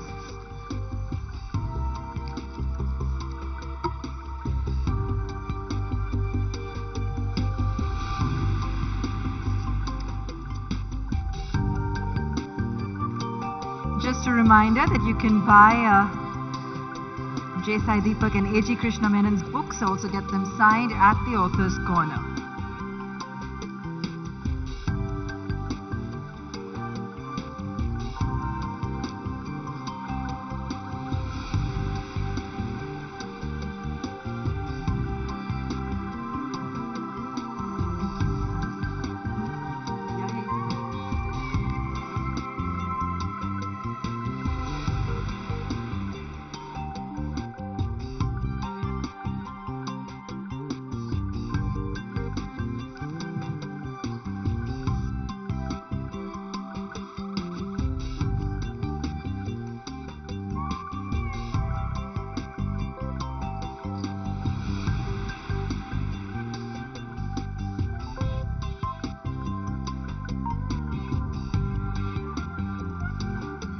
Our next topic has become one which has been debated nationally among some of the biggest companies in the country. Moonlighting. Is it digital economy's bane or a new reality that companies will have to contend with? We've been, in fact, on top of this story also at Business Today, a sister property of India Today, with some of the biggest voices sharing headlines, opinions, controversial statements around this topic. And we'll bring you more of that as we continue our conversation today. I'm Abha Bakaya. I'm a senior editor at Business Today, and joining me for this conversation, Prabir Jha, founder and CEO, Prabir Jha People Advisory. He's also a former civil servant and CHRO, Cipla, Reliance, Tata Motors, and Dr. Reddy's. Dr. N.S. Rajan, former Group CHRO, the Tata Group. He's also a former CEO at IDFC Foundation and a global leader in HR consulting at E&Y. Sonal Agrawal, Managing Partner, Accord India, and Vineet Kaul, HR Advisor and Mentor, former Advisor, Group Human Resources, Aditya Birla Group. Please do join me on stage.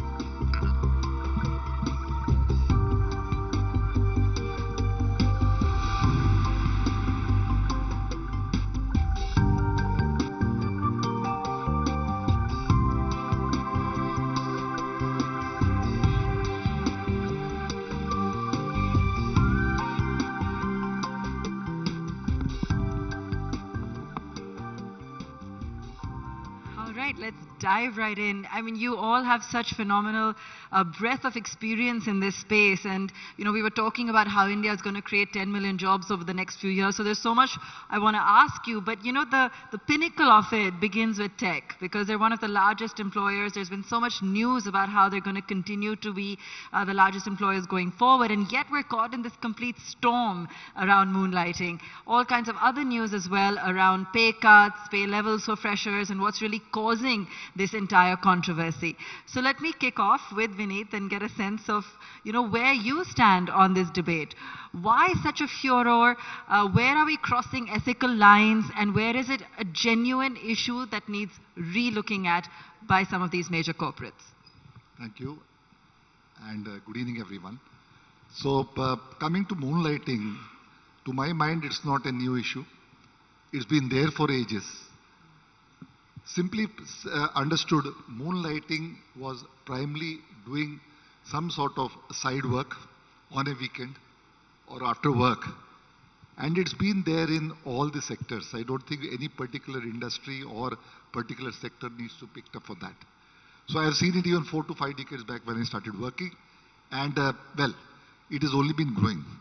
What has accentuated is the work from home period, especially during the pandemic times, gave opportunities for many more people to, as I call it, basically monetize their capabilities and really look at how can they use their skills sets and in terms of building and getting some more income. Well, as long as it really doesn't come in the way of the primary job, doing work on the side has been prevalent, and it's not that organizations are not aware. You see any profession, as I said, this has been there as a practice. At the same time, this has not been something which has been very much documented. That means there's not much of contracts exchange, and there is no employer-employer relationship. The issue that came about, which was widely reported, still being discussed, has to do with a particular incident where I think things crossed the line, where a contract apparently seems to have been violated. So this is where the whole aspect of it comes. To my own mind as a professional, what I would say is, as long as it's not impacting the primary job, as long as it is not encompassing on the privacy of data or confidentiality or with a competitor, it's fine. And something that we are seeing more and we'll read more about. So these are my quick comments. Okay. Prabir, let me come to you. You know, we've heard this. We've heard that as long as it doesn't impact your core job. But at the same time, we've seen a spate of sacking of employees. I mean, Wipro's done this, 300 more. And, you know, other companies have also been fairly stern.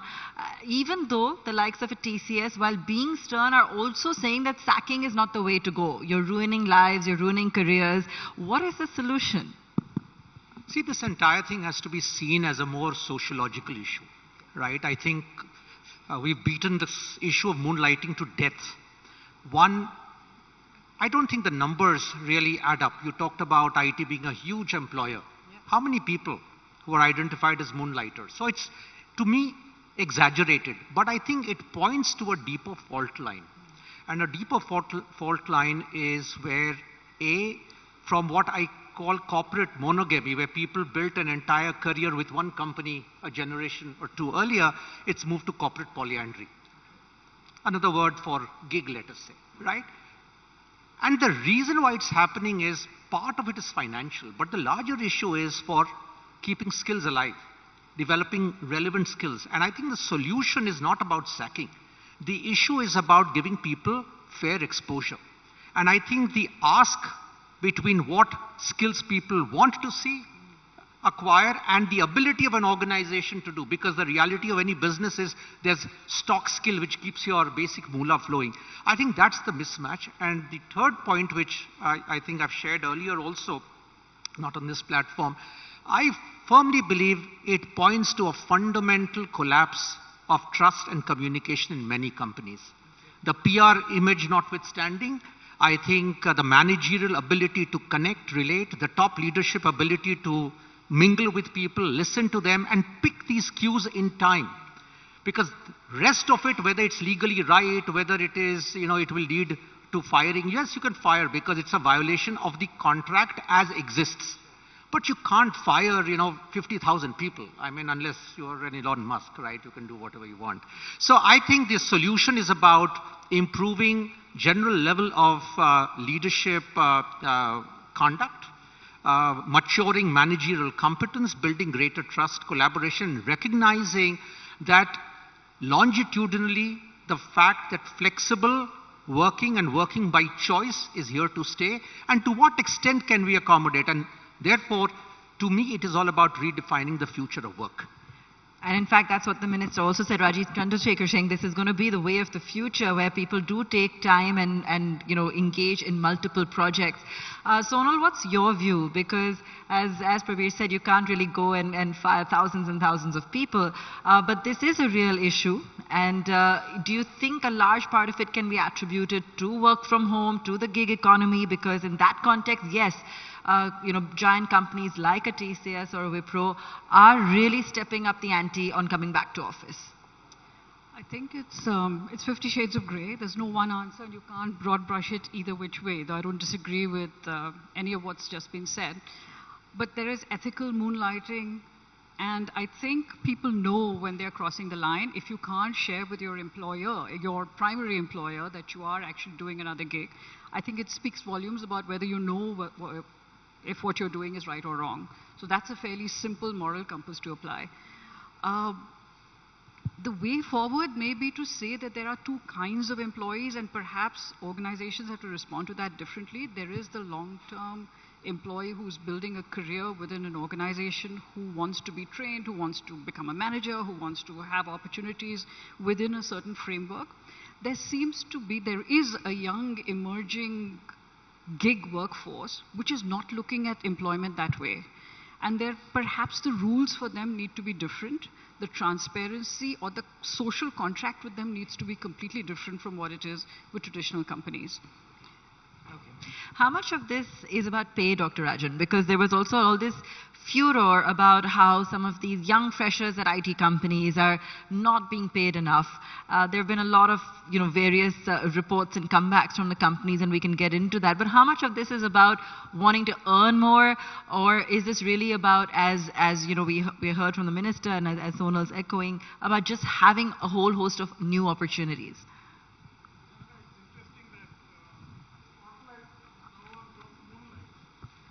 The mic.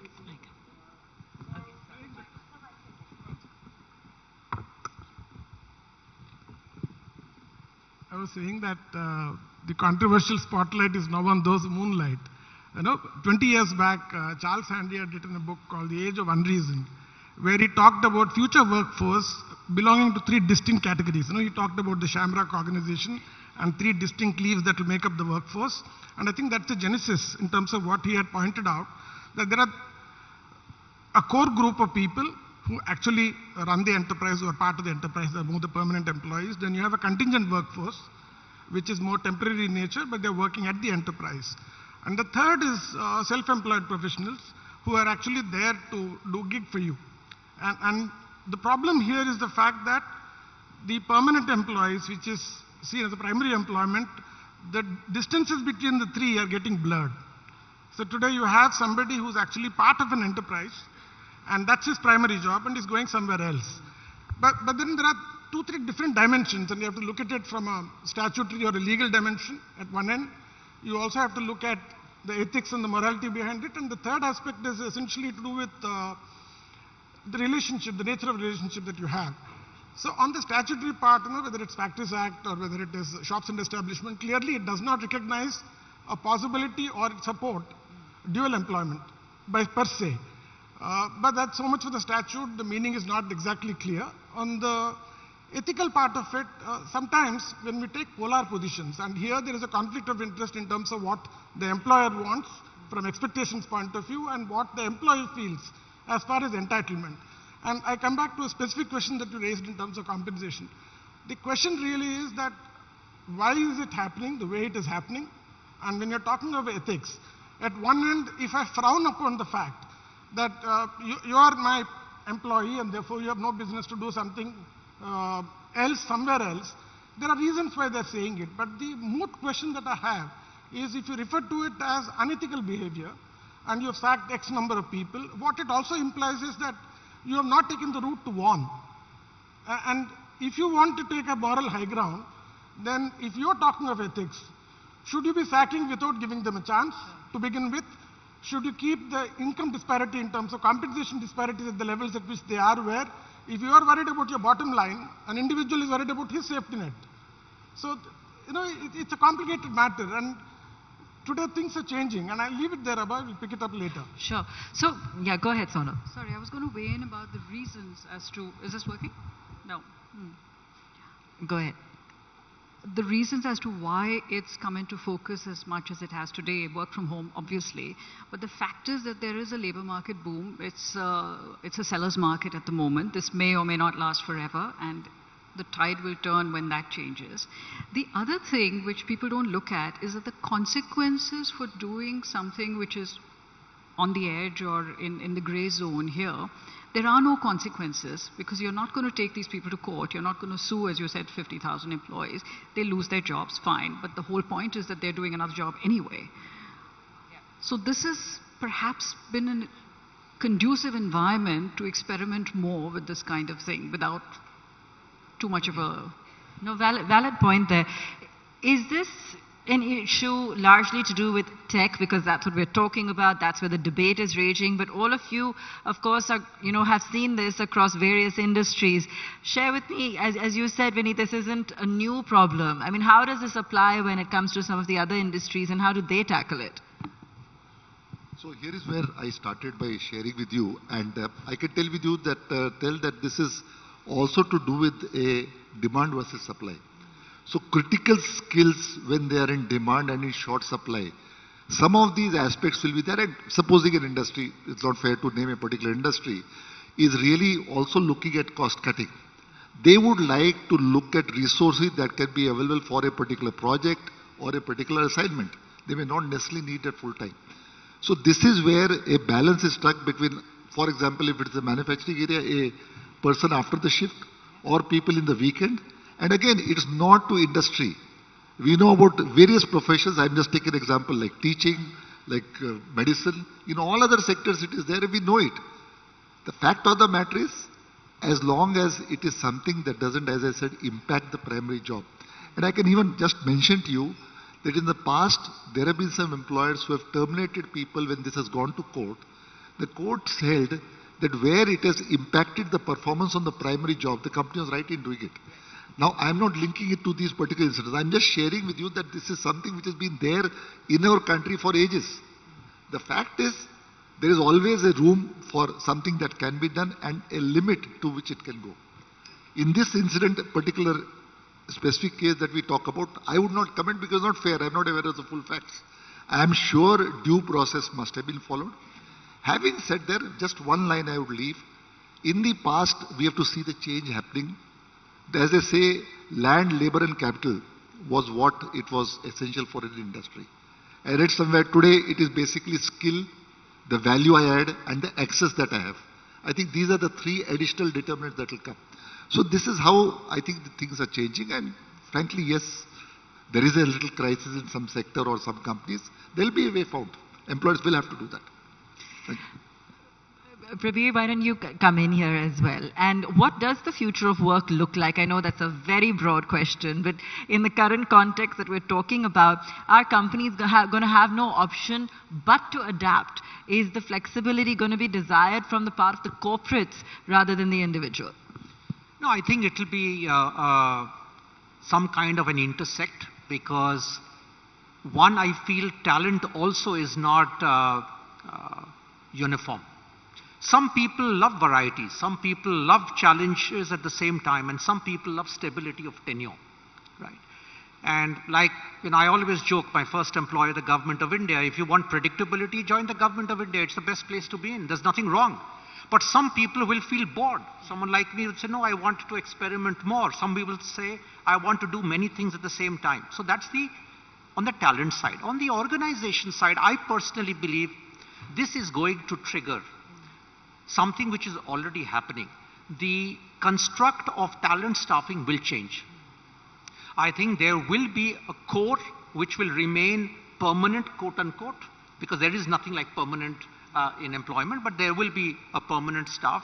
And I think there will be a lot more of the gig or part association. I think that's the model that is going to come in for one simple reason: A, cost economics, and second, for the inability of most companies to be able to offer meaningful learning and career opportunities. See, we've all been HR leaders, at least most of us on the panel here. And one of the big challenges is you cannot be a uniform career providing employer for 10,000, 50,000, 100,000 people. You cannot. It is a pyramid, right? Even if you're growing and expanding. So I think smart management thinking will be to actually look at the intersect smarter. Look at your costs, provide meaningful careers, string in people who are happy, and you have to search, therefore, for talent beyond the obvious. So I think what companies will need is to actually disturb some of their historical thinking, experiment a lot more. There will be mistakes, but at the end of the day, I think the future will give us very different models of talent synergy with the business objective. How interesting. Sonal, you were going to add to that. I'm going to pop in with my colleagues here, all from the HR fraternity, and I'm from the other side, as it were. The future of work for the employee is going to be impacted much more than the employer. I don't know that people realize the trade-offs that they are making by going into a gig working environment or making those choices of not being in a structured career format or in a structured company. There are trade-offs, there are many benefits. But you do lose managerial experience, you do lose the ability to progress within a company, and different people have different aspirations, as Prabir was saying. But I don't know that everybody's thinking through all the pluses and minuses of it. Okay, could I throw this question to you? Currently, the new controversy is around the variable pay cuts at some of these IT companies. Would any of you be able to shed some light on that? Because there's still no clarity on why they're doing this. See, variable pay by definition is variable. The challenge is in good times we all expect variable pay to be an absolute. And when bad times happen, you're thrown out like a hot potato. But these are not bad times. So the fact is, at the end of the day, business will always take what is a prudent business call. But since you asked about IT, see, the huge part of the IT cost base is people. So what are the alternatives? If you exit people, downsize, which is typically the Western model, business is down 20% or 15%, you exit people. So I think variable pay is one lever that they are playing, trying to still keep their flock together, keep morale as best as they can, but keep the sense of payout to manage their immediate economic compulsions. Please also remember that there was a time just a few quarters ago, and that's how the nature of business has become, where people were doling out big increases, huge quarterly variable bonuses. So I think, times have become move from VUCA to BANI, and this reality is getting reflected also in variable pay cuts or pay decisions that companies are taking. All right, sure. Point taken. Dr. Rajan. Going back to future of work, there are 2-3 areas where I think significantly things are changing. One, the world is increasingly becoming cognizant of hybrid realities. So it's not polarities that work, it is a recognition of the fact that you have to find middle ground. So it can't just be an employer's point of view or an employee's point of view. You perhaps need a third-party stakeholder point of view in terms of resolving issues. But coming back to the future of work from a company's point of view, what they need to be doing is perhaps a shift from engagement to happiness at work. And let me clarify, if I have to put it in simple terms, when we are talking of engagement, essentially the company is asking the individual, what more can you do for me? While we are talking of happiness at work, you're flipping it the other way around, and you're saying, what more can I do for you? And so you're moving from just an organizational need and an organizational purpose to being able to create a shared vision where there's personal fulfillment.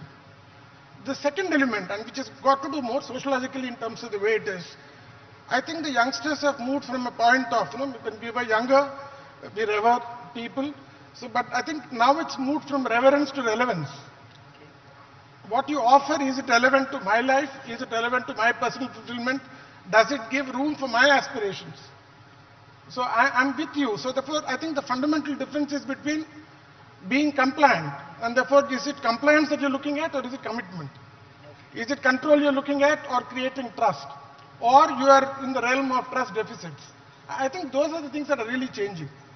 Well said, Dr. Rajan. So, what can we look forward to? The next 6 to 12 months are probably looking a little volatile, a little shaky. We're not sure which way we're going to go. At a time like this, even though the future for India is looking robust and everyone's talking about the domestic economy, the job market, what should one be expecting and what should one be prepared for? In terms of the stock market? The job market and what opportunities there will be available. The kind of increment levels. Just when things were starting to steady, again they're starting to look choppy. So I think we have, as headhunters, perhaps a little bit of a unique pulse on the market. We're a bellwether of what's going well, what's not going well. I think what we're seeing in our firm is that manufacturing or any industrial company in India has an incredible future, and they are hiring, continue to hire full steam, regardless of the stock market, because they've all made investments in the last a couple of quarters or a couple of years during COVID. The ones that are services driven go up and down with the demand globally, and IT continues to be strong in spite of everything else that's being said about it in the US. That keeps going. So. And what can some of India's largest companies do to both train and attract the right talent? Because one of the biggest challenges is going to be training the right talent, even at some of these IT, mega companies. That's what we hear a lot about. That's what they're talking a lot about. I have two suggestions, if I may, to these big corporates. It's not that they haven't been doing, but one is on building skills for the future. Right? That is very critical, and it's not easy for everyone because it needs a lot of anticipation. Most companies are happier to respond, but they struggle with anticipation. So that will be very important, and a lot of it will be retooling, reskilling, moving people around. The other I will again emphasize, and I did hear some of my co-panelists talk about it, and I am very, very serious about this. The big crisis in India, Inc. actually is going to be about leadership. It already is. We talk too much about leaders. We do very little about leadership. Yeah, sure. This is a fundamental problem that I find, and training, when you're growing to go from a certain $3 trillion to a $15 trillion aspiration, where are leaders? Where are managers of substance? All these issues of moonlighting, retention, skill building, morale, engagement, happiness. I think we have very, very average managers, because companies still think of it as a cost and not as an investment, as I very strongly believe they should. That's a strong statement coming in, and I think that's scope for yet another debate altogether. But Dr. Rajan, you look like you want to say something. Closing comments from you. I was standing outside, and somebody came up to me and said, my company has actually sacked 3,000 people. And I wanted to hear your view.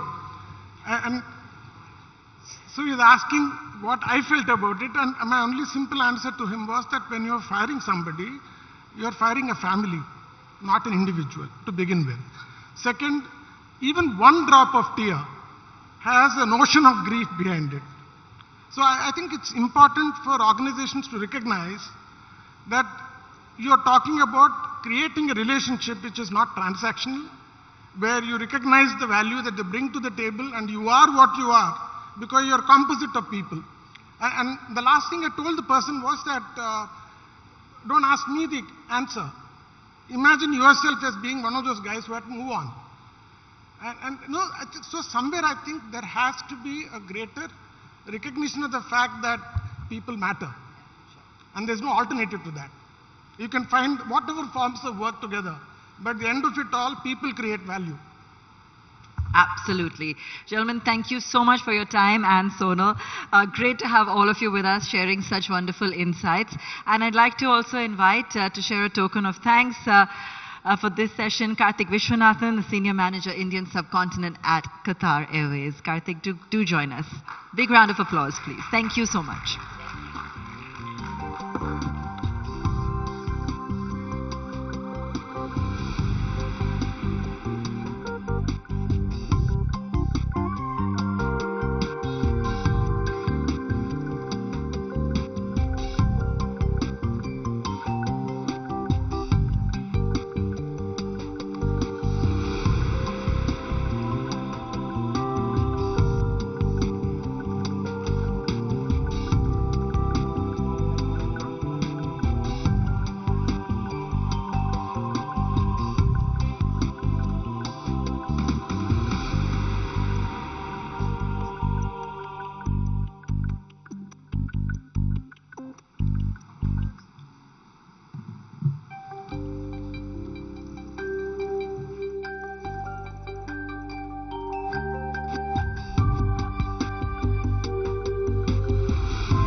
Session topic is loaded with all kinds of interpretations.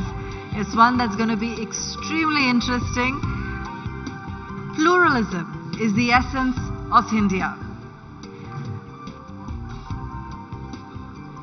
Two powerhouse voices, Rajdeep Sardesai, consulting editor, India Today Television, in conversation with Devdutt Patnaik, mythologist, author, illustrator. Please join me in giving them a very warm welcome. And Rajdeep, over to you.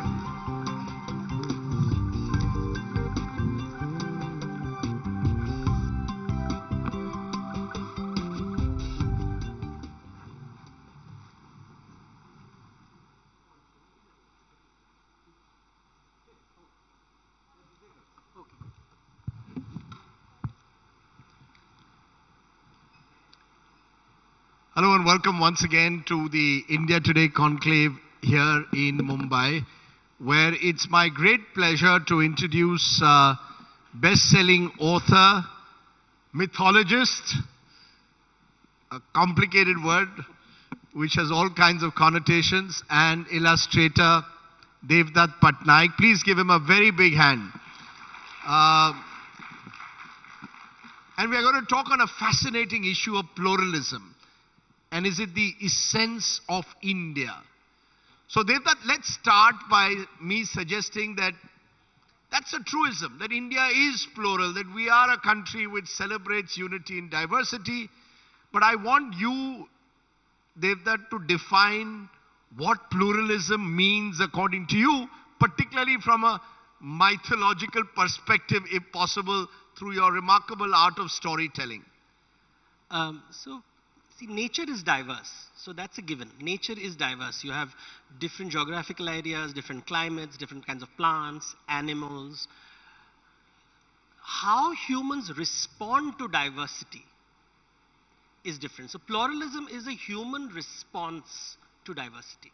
That's the difference between these two words. Diversity is what you have, it's the stimulus.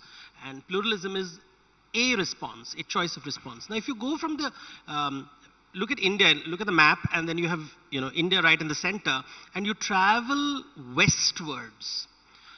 You will find cultures which for 1,000 years were told that on Friday you have to pray. Entire cultures. You go beyond and you'll find entire cultures which for 1,000 years were told every Sunday you have to pray. Now move towards the east. And you go towards and you'll find cultures that you can't access without passing through a firewall or a great wall, where everybody writes the same script, even though they speak multiple languages which are called dialects. So, when I give lectures, I always show the Indian currency note, and I show them the Chinese currency, and I say, how many scripts do you see on a Chinese currency? And that script can be pronounced differently in North China, South China, East China, West China. You go to, you show the US dollar bill, how many languages do you have? You show them the European Union, and you see the struggle to keep 4 scripts on it. And then I make them read the number of languages and scripts you have to see in the Indian currency. And that itself shows, whether you like it or not, you have to deal with diversity in India. The statement given is pluralism is the essence of India. Diversity is the essence of India. Pluralism is about Indians. Are Indians plural? India is diverse. That's a given. You can't do anything about it. This is what you're given. Indians as human beings, do we choose to be plural? Now, that Indian part is important. So, India and Indian are not the same thing. India is an entity. But Indians are people who have to take decisions. And for me, pluralism is a decision. But, the anthropological survey of India suggests that this is a land of 4,635 communities, that is i.e. India. The linguistic survey of India, 22 languages in the 8th schedule alone, 100 other languages and dialects. Now, therefore, in this, what we've accepted as a diverse country, how do you actually embrace pluralism? Is it about acceptance of the other? We have among the largest religious minorities in this country. We have people who are linguistic minorities. The sheer variation of caste groups, communities. How do you build a sense of plural values in such a vast, diverse society? I don't think anybody is a majority in India. Nobody is a majority in India. We fool ourselves. We use slice and dice techniques to call that this is a majority community and that is a minority community. But you genuinely look at India, it is a collection of minorities. And then the minorities cluster together to form various kinds of interest groups depending on how they want to shape their lives. There is no majority. There is no such thing. Democracy is based on these structures. But because you have to make choices with few people, and the process demands creation of majorities and minorities. But generally, the country is full of different linguistic groups, different tribal groups, different ethnic groups, even when we say a minority religion, there is no one group. There are multiple groups within that, linguistically divided, culturally divided, ritual practices that they follow. So there is no majority that I can't find it. You're saying something contentious and controversial here. You're saying there's nothing like a majority community in that sense in India. Because we now are living in the times, particularly of so-called political Hindutva, where we are told there's one culture, one religion, one nation that defines in a way what it is to be Indian. You seem to suggest that that would be not an accurate reflection of a reality that India is. Is that what you are saying? No, that as we understand Hindutva or even Hinduism, there are those who will say India is essentially plural because Hinduism, the majority religion, is essentially plural. I celebrate Dahi Handi in Mumbai. Someone celebrates Janmashtami in Mathura. Someone else may have a Krishna consciousness cult in another part of the country. And we all in our own way can celebrate in our own little spaces. So the key part of pluralism is you don't debate. No debate. No. विवाद नहीं संवाद होता है. ये भी सही, वो भी सही. अपने दृष्टिकोण से सभी सही. अपने दृष्टिकोण से सभी सही. So everyone is right. So politician has to speak the language of majority and minority. A talk show host and a journalist has to be provocative. I don't have to take the bait. The thing is, because a mythologist also has to be provocative in his or her way. Well, in order to intellectually stimulate people, not for TRPs. What is, we were discussing this before. You wanted to sort of, in a way, demystify mythology for people. So, mythology is somebody's truth. Myth, the word myth means somebody's truth. So I met this gentleman from religious cultural organization saying, Devdutt, mythology word comes from the word mithya. So I said, aapke paas phone hai? Let's Google it. Let's see the etymology of the word mythology. So he got very up. I said, no, kariye. Samke samne. So he became very defensive. But I said, search. And then I told him that the etymology of the word mythology is the word mythos, which is a Greek word for stories. And the Sanskrit equivalent of it is Akhyan. So the closest Hindi word for mythology is Akhyan Shastra. But it is a little bigger than that because it's not just stories, it's also symbols and rituals. So it's slightly complicated. But then he kept using the word, nahi, ye British have used this word to insult us. So I said, why don't you Google Islamic mythology? Because he said, no, Islam ko Islam. So I said, Google. So there it was, lots of articles on Islamic mythology. Then I said, Christian mythology, lots of articles on Christian mythology. So I said, everywhere there is mythology. Tell me where there is no mythology. And then I quoted Adi Shankaracharya. Jagat mithya brahma satyam. Then he didn't know what to say. I said, Jagat mithya, matlab aap jag ke ho, to aap bhi mithya ho. And then he didn't know how to react because what is mithya? Mithya is limited truth. That's the myth, that's a technical word. But myth is somebody's truth. Fact is everybody's truth. Fiction is nobody's truth. Myth is somebody's truth. If somebody believes in God, it's not a historical concept, it's not a scientific concept, but it is a matter of faith. It's his truth. I don't want to prove him right or wrong. I'm curious about his truth, so I will do samvad with him. Vivad is you are right, I am right, you are wrong, there is the truth, there is one truth. While samvad is, I want to expand my truth. I want to know more. At the end of this conversation, do I know more? And at the end of this conversation, have I contributed more? Now, this cannot happen in a parliament. This cannot happen in a studio. So, isn't that the essence, therefore, of Hinduism, as distinguished from Islam and Christianity, which are essentially seen as monotheistic religion? Hinduism, by its very nature, and I gave you the example of the celebration of Janmashtami and Gokulashtami. I was stunned once that outside the Meenakshi Puram temple, you have a kitchen called Amma's Kitchen where they will serve the best rabbit meat. So, this is a country from gastronomic diversity to religious diversity. Is that, in a sense, because we come back to it, because India is Hindu, therefore, by its very nature, tends to be plural, where we all have our own traditions, our own ways of celebration, our different ways of living our lives? So, India evolved in a particular way. It evolved in a particular way where this concept of religion doesn't quite emerge for a variety of reasons. There are many, many sociological reasons. So the monotheism really comes from Middle Eastern traditions. All the monotheistic ideas come from Middle Eastern traditions. India gives you a very different way of thinking because it is based on the idea of rebirth. India the one big idea which came out of South Asia or Indian subcontinent is rebirth. And rebirth is a very different way of looking at life. While Middle Eastern tradition said you live only once and that one life has to be perfect. And if that one life has to be perfect, you need a perfect set of rules telling you this is the way you're supposed to live. And therefore, at the end of your life, you'll be judged by God. So God as a judge is a very Middle Eastern idea.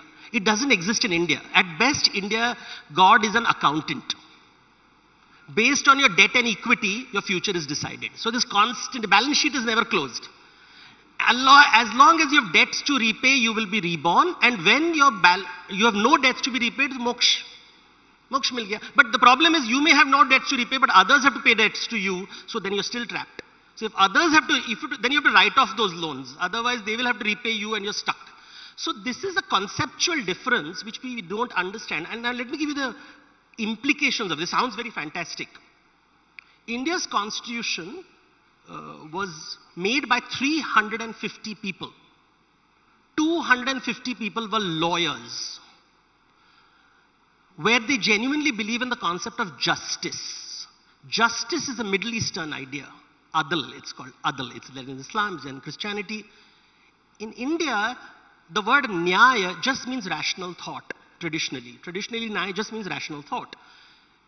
The idea of justice doesn't exist because you have many lives to lead. You carry baggage of previous lives, you carry baggages forward. How do you explain? Because justice demands Qayamat, judgment day. So the kind of value we give the justice system, Indian system will say judges, lawyers, if you're rich, anything will become just. You just have to get the right lawyer and everything will be sorted, as we know. And since you mentioned and referred to the Constitution also valued the concept of equality. How does that concept of equality now fit in with notions of pluralism and diversity? If we want to celebrate being a diverse society, how does a diverse plural society also become an equal society? So diversity and equality are opposites of each other.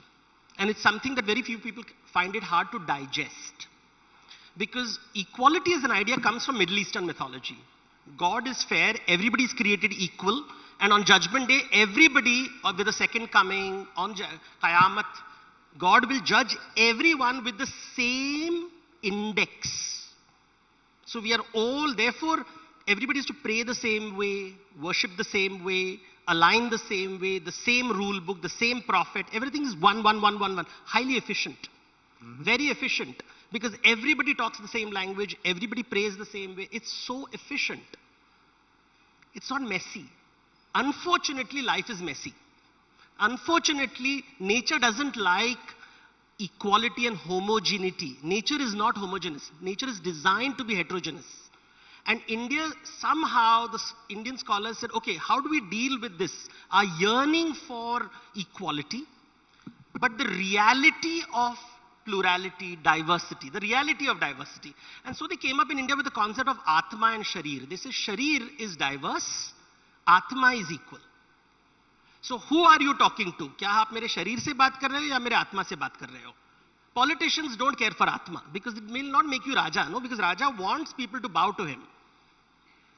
And that was the problem. We forget that when the Mughals came to India, traditionally we all talk of the Mughals as Muslims, but we forget that the Mughal Empire's mythology was very different from the mythology of the Safavid Empire, which was in Iran, which was Shia, which is very different from the mythology of the Ottomans who were in Turkey.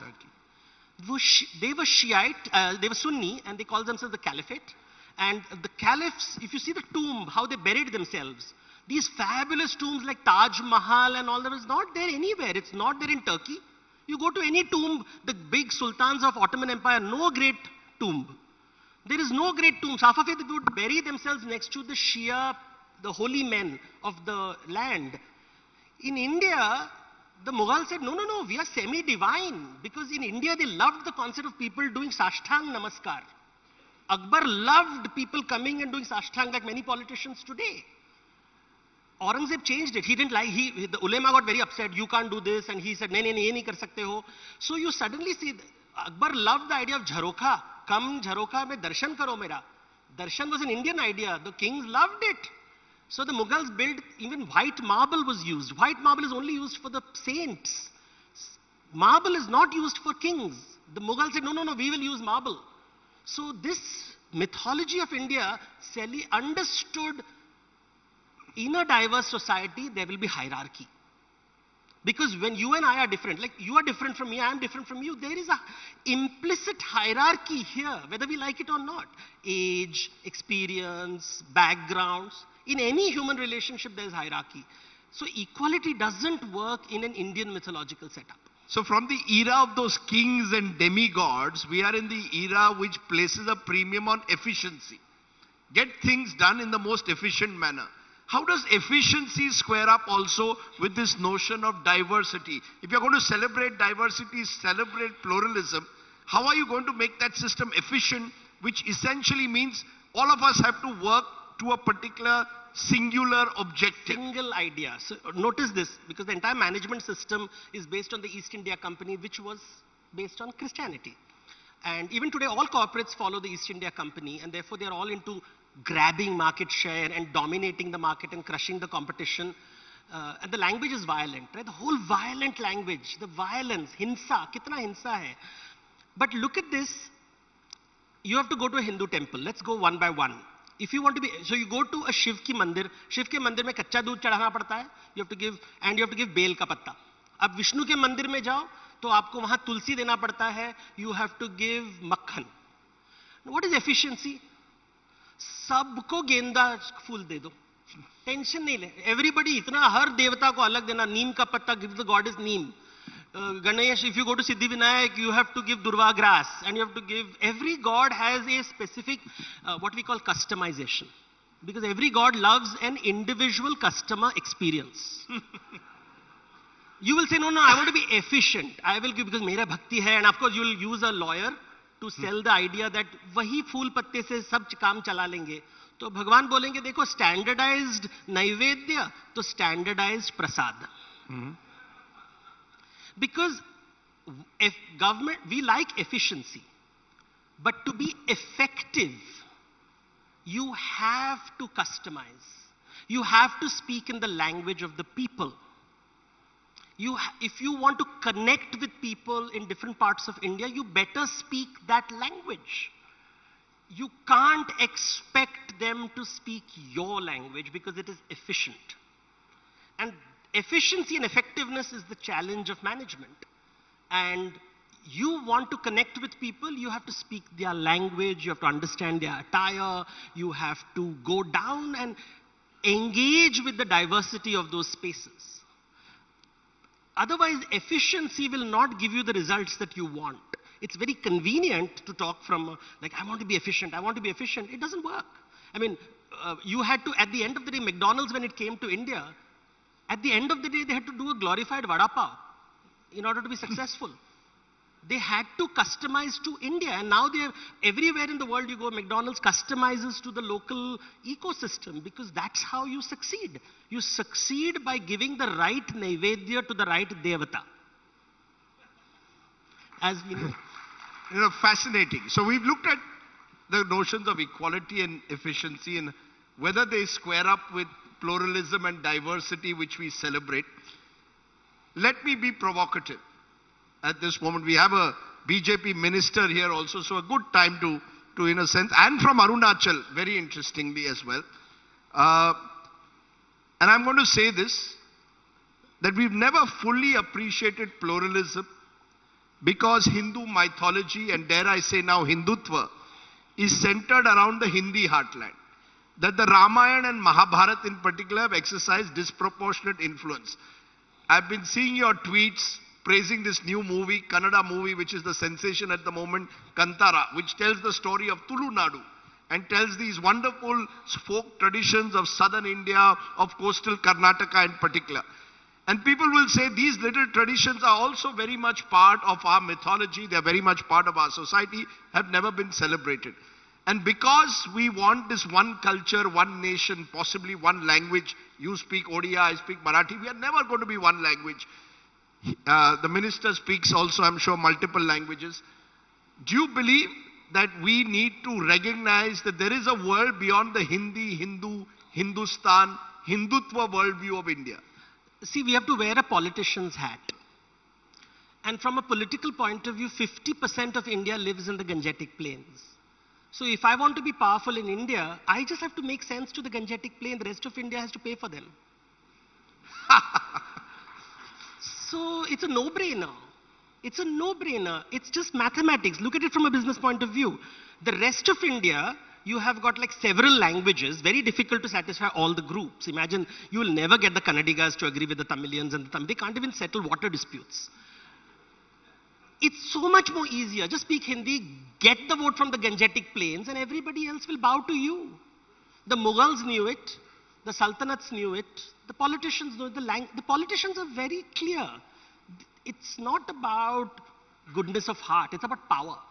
It's about grabbing power. I don't know what to do with it after I get it, but I want the power.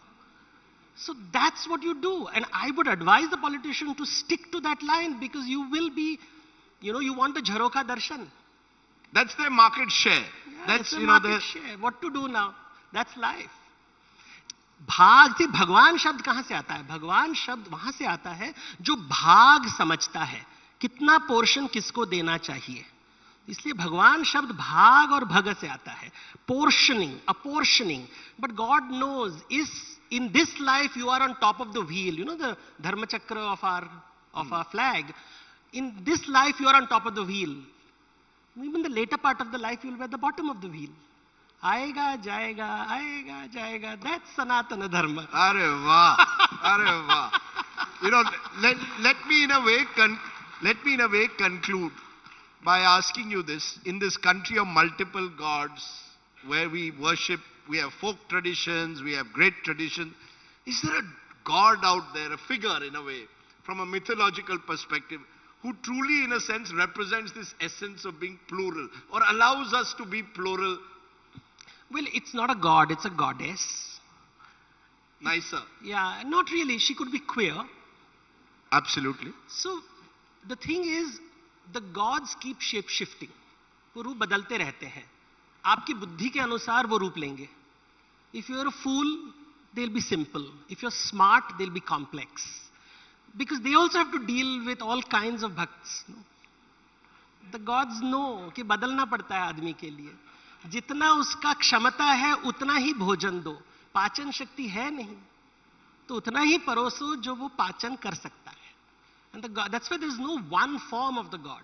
The gods are, for the smart person, she's Saraswati. For the hungry person, she's Lakshmi. For the insecure person, she's Durga. Now you decide who you are, and the gods will take shape. उनको कोई problem नहीं. नौटंकी करना उन्हें भी आता है. Arre wah. That's a wonderful way, in a way, to try and demystify this unique Indian way of life and living, which I believe is in a way the reason why we celebrate being India and being Indian, and for putting it in the kind of perspective that you have, Devdutt.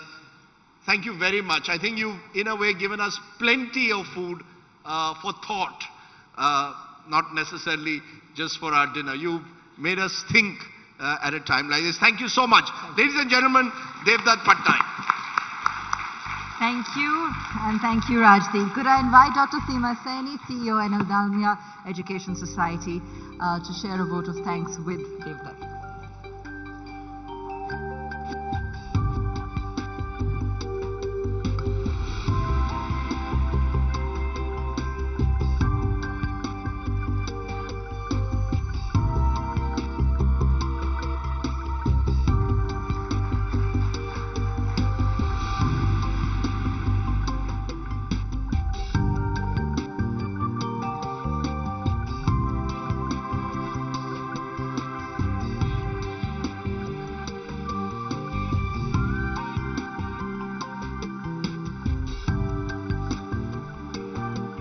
And to introduce our next session, I'd like to invite my colleague back on stage, Gaurav Sawant, Managing Editor, Strategic Affairs and Defense, India Today Television. Over to you, Gaurav.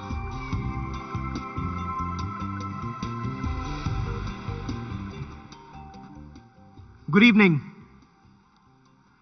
When we talk about the situation in our courts today, I want you to consider some figures. 71,411 cases are pending in the Supreme Court of India. 71,000. 59,57,146 cases in high courts across the country. 4 crore 29 lakh cases in lower courts of India. The number, ladies and gentlemen, people waiting for justice in our country is 5 crore and counting. Now, we were just talking about the epics. In the epic Mahabharata, Arjun would focus only on the eye of the fish, the target. Like Arjun, the target for Union Law and Justice Minister Kiran Rijiju is judicial reforms, a task that's easier said than done. May I request Mr. Kiran Rijiju, the 43rd Law and Justice Minister of India, to join us on stage, please.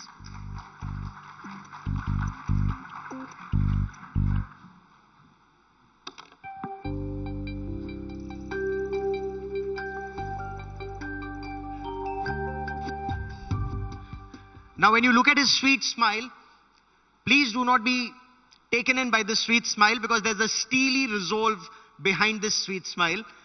And the judges in courts are just realizing this. Minister, you've caused quite a storm in the Supreme Court of India and in the legal fraternity with a statement that you made, and if I may quote you, you said, people are not happy with the collegium system for appointment of judges. Who are the people who are not happy, sir?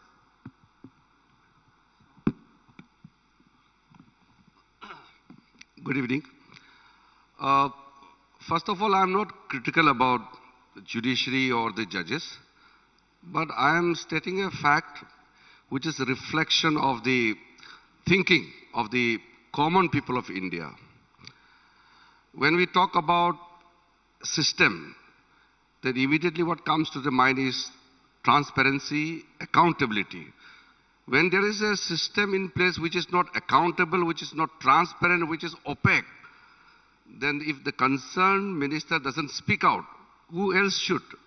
So I'm basically stating a fact which is basically a reflection of the thinking of the, especially amongst the lawyers community and the judges also. The judges themselves realize that the system is opaque. How is the system opaque, and how can transparency come in the system? See, no system can be 100% perfect. But we definitely should look for the better system and the better practice. If you remember in 2015 when the Parliament of India passed the National Judicial Commission Act, the Supreme Court struck it down. When the Supreme Court struck it down, then Supreme Court also should tell what is the better option. They did not tell the better option, but they felt that the old collegium system should continue. It is continuing. I am not satisfied with the present system. I spoke it out. And majority of judges, they agree with me, because what I am saying is fact. I am not saying anything which is contrary to their belief and their understanding. But that's a very big statement to make, that the judges themselves are not happy with the collegium system. Are you referring to a High Court judge who in 2019 had written a letter to Prime Minister of India and referred to the collegium system?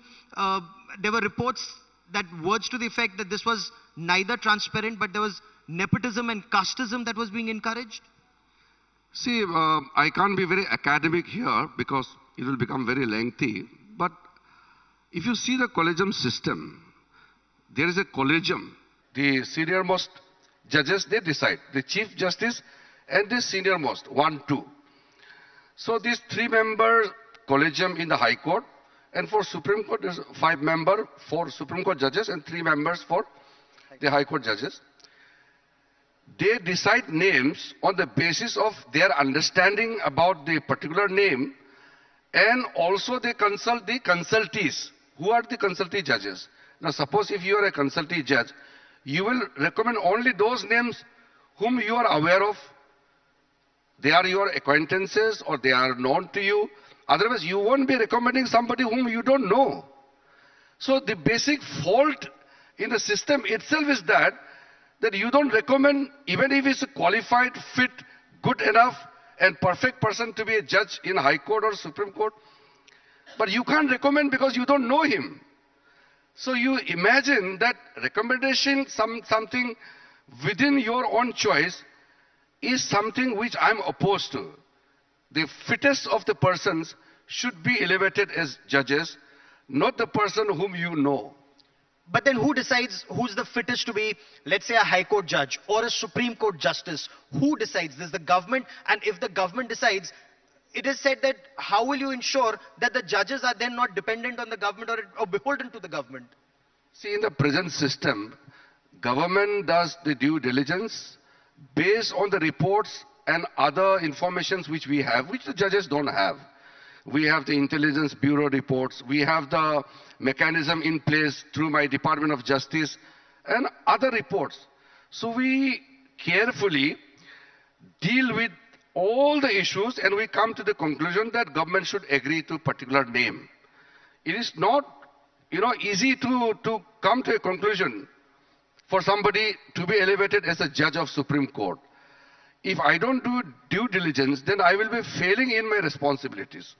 So that is why it is not only the government, it is not only the judiciary, but combined we can come together. That is what the National Judicial Appointment Commission talked about. That is Chief Justice of India, Law Minister, 2 senior judges and 2 eminent personalities.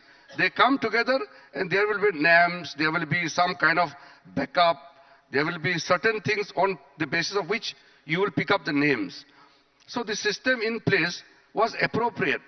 And now that has been struck down, well, we are doing whatever is possible in the present system. Despite not being satisfied with the system, I have to carry forward unless we come out with alternative mechanism. You used very strong words when you said, because your attack has been relentless.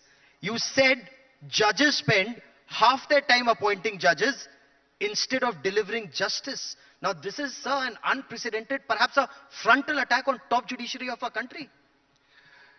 See, across the globe, judges don't appoint judges. You know it.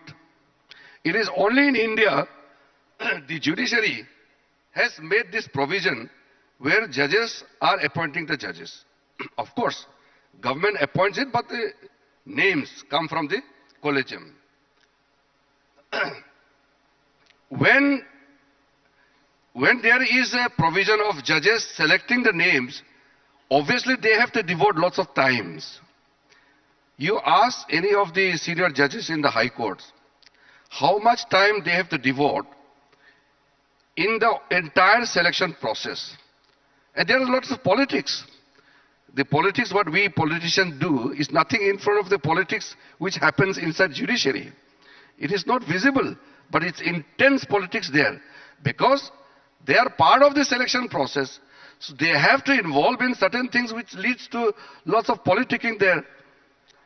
So you tell me, judges should spend more time on delivering justice to the people, or they should be spending more time in administrative process?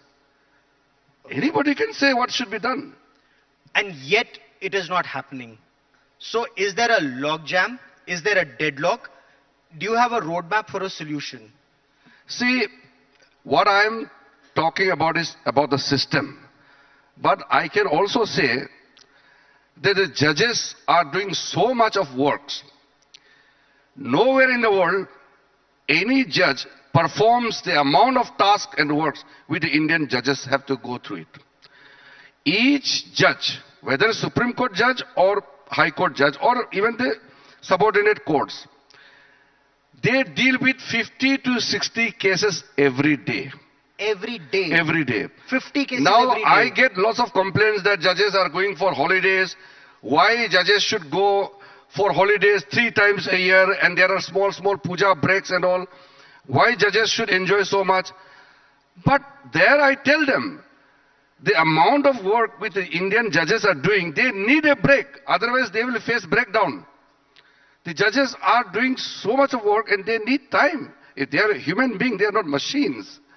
So that is why I have been always saying that judges should be confined to what is expected of them. They should not be involved into something else, which is not their jurisdiction actually.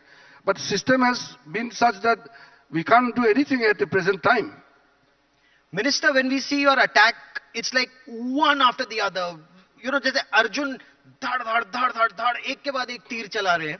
You seem to be doing just that at the higher judiciary, because who else can tell the higher judiciary कि मर्यादा में रहे, लक्ष्मण रेखा में रहे. Whatever you may want to say it in a written order, not in oral observation. See, some of my words may sound very harsh, but I can tell you, no judge has so far told me that, sir, what you are saying is wrong. Nobody. And I will not tell the names and all. We are in a democratic setup. Okay, India is a democracy. The sovereignty of the nation lies with the people of India. People of India govern themselves. People decide how to govern themselves. So people govern themselves through elected representatives. Who should run the country? Should judiciary run the country or the elected government? If judiciary gets into the executive domain, they venture out into the sphere where they are not supposed to. And some of the oral observations, which are very, very, widely reported in the media also, that these are the observations of the judges, which are not part of the order. There is a convention, and it is also being accepted by all, that a judge should speak through his judgment. Oral observations have no bearing in the set of things. So my advice to the judges is, don't come into a situation where you will invite criticism. Don't make unnecessary comments and observation. Whatever you have to do, do it through your order. And believe me, we are the government, very democratic, and we respect the judiciary, and we also believe in complete independence of judiciary. In last 8.5 years, Narendra Modi government, not a single step has been taken to undermine the authority of the judiciary. I firmly believe that independence of judiciary should be protected and promoted. But be that as it may, if you're saying that the Narendra Modi government believes in independence of judiciary and you want to do away with the collegium system, wouldn't the independence of judiciary be compromised? Not at all. See, Constitution is the supreme book which guides all of us. So there are 3 organs in our state: executive, legislature, and judiciary. Now, if judiciary starts framing the rules, if judiciary starts deciding where the road is to be built, if judiciary gets into the services rules, what are government for? In the COVID time in Delhi High Court, a bench directed that there should be a committee of experts to run the COVID affairs.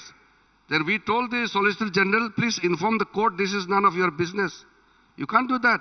It is the government who is in the best position to take care of the challenges, whatever is coming before us. We have to be very clear. Constitution is very clear. If we follow the spirit of the Constitution, this tough war, what so-called battle of supremacy, there's no space for that. We are very clear about it. Did you see that I get into any judiciary work? I don't. Law Minister is there to assist the judiciary so that Indian judiciary becomes robust. And the numbers of cases which are pending, you just counted the figures. These are the biggest worry for me as the Minister for Law and Justice, when a person is waiting for 20 years, 25 years to get the date. Is it not a thing worrisome for me? But what is the solution? So you're worried. Are you going to appoint more judges? Are you going to, there was a proposal to increase the age group, the age limit of judges, that they can serve till longer age. Is that happening? No, we are not increasing the tenure of the judges. I think 65 for Supreme Court and 62 for High Courts is okay. If any decision is to be taken, that can happen when it happens, but right now there's no plan as such. But that is not the moot question. The larger question is disposal of the cases. This is nothing to do with age. And about the vacancy and all, people have this misconception that due to large vacancies of the numbers of judges, there are pending of the cases. These are actually not true. As I said, I don't want to be very academic. If I start explaining all the reasons, it will be a little boring. But what I'm saying is, we are getting into the real issue in terms of delivering faster justice to the people. So access to justice, that is the key.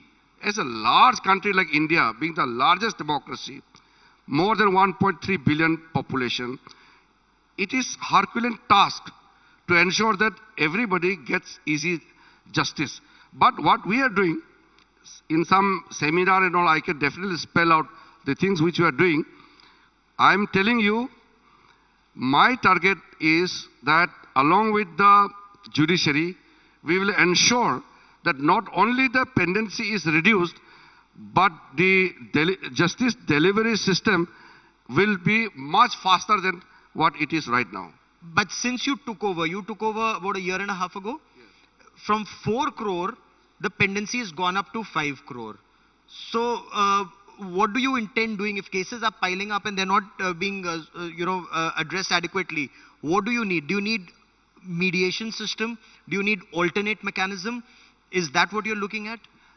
We are looking at this thing with very, clear thought of mind. We want to do certain things which are very clear. Number one, when I took over the responsibility, the total pendency was 4.3 crore. Now it has come to 4.9 crore, close to 5 crore. If you look at the numbers of cases, more than half of the cases do not deserve to be listed actually. You tell me, why should Supreme Court involve themselves into bail petitions? Every bail is going to Supreme Court. Is it Supreme Court of India been made to hear the bail petitions? Bail petitions are to be dealt by the lower courts. Very limited cases should come to High Court. Forget the Supreme Court. Why should Supreme Court deal with the bail petitions? Unless it is a death penalty or something serious cases. But if an individual is not getting bail, let's say from a lower court or even from High Court, where else does the individual go? It should be dealt with the lower court only.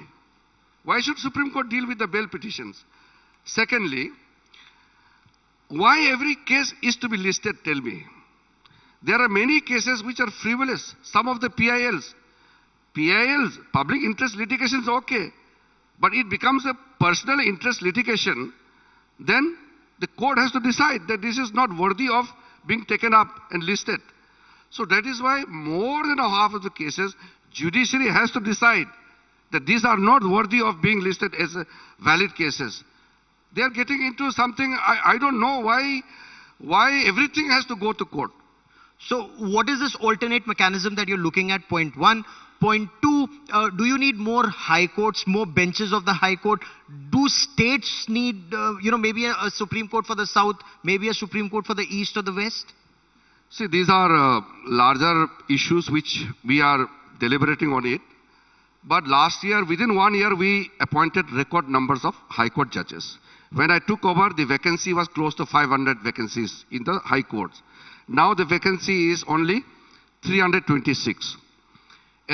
At no given time, the pendency can go below 200 because the process is such that vacancy will remain. Because the collegium system and the manner in which it is dealt with, it will definitely leave some, 20% vacancies at all the time. Now the other issues which you have mentioned about the alternative dispute resolution mechanism is, we are a nation which we have a rich tradition. Many cases can be dealt at the local level, community level. Now if you look at the mediation bill which I have tabled, I am very hopeful that in the coming winter session we should be able to pass the mediation. I am telling you, in the India Today platform, large numbers of cases can be handled through mediation. And we want young lawyers to become good mediators. And mediators can be anybody who are qualified. We have certain criteria. A community leader, a person who's well versed with the local system. Mediation has been started, since ancient time. It's not a new thing for India. So lots of issues should go to mediation. Other contractual, other business cases should go to arbitration. Only limited cases should come to the regular courts. There are certain things which we are working out. I am in regular consultation with the senior judges of the Supreme Court, and I'm also in consultation with the High Court judges. And frequently, you ask any of the senior judges, we are meeting frequently, we are discussing frequently, and we are working together. Sir, recently in Kevadia, Prime Minister Narendra Modi was speaking about Azadi Ka Amrit Kal and spoke of law being accessible to all Indians. Are you looking at a system where law is accessible in regional languages? Because why should cases only be argued in English in higher judiciary? There are two issues when we talk about law and the justice system itself. Now, law is equal for everyone. I give you an example. Why everybody goes to a more renowned lawyer, or why some of the lawyers charge very high fees, exorbitant fees. Some of the lawyers, they charge 30 lakhs, 40 lakhs per hearing. Can common man afford these fees? Does that mean that who pays more gets better justice? Does that mean some of the lawyers who charge high fees are better access to the judges? Are some lawyers who speak better language? Sorry. Some of the lawyers who has a better command about English can deliver faster justice? You have to think about it. Justice is all about presenting the facts and then get the justice from the judges. In the high courts, tell me in Andhra Pradesh, why not Telugu be the colloquial language for the court? In Maharashtra, why not Marathi? Why not Assamese in Assam?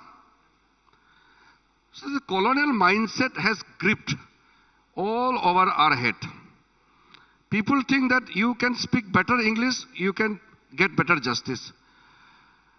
I want the courts should be accessible to everyone from everywhere. Supreme Court of India is a Supreme Court of India. It is not a Supreme Court of Delhi. So if the lawyers who are staying in Delhi are only getting better access to Supreme Court, then we have to think about it. Now Supreme Court is going live streaming. Some of the high courts have gone live streaming.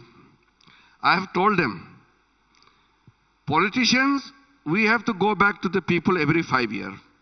If people give us mandate, we will serve the society. People don't give us mandate, we will stay in opposition. Judges don't face election, but judges are being watched. The judges are also being scrutinized closely now. That is why some of the high courts, I have already requested the Chief Justice, please allow the lower courts to argue in local court. We have technology, instant translation is there. Why not? And very soon, I am of the opinion that in Supreme Court also, we should create the provision for the translation, and lawyers must be allowed to argue in their comfortable local dialects and languages. Interesting. Sir, the government is also seen as the biggest litigant.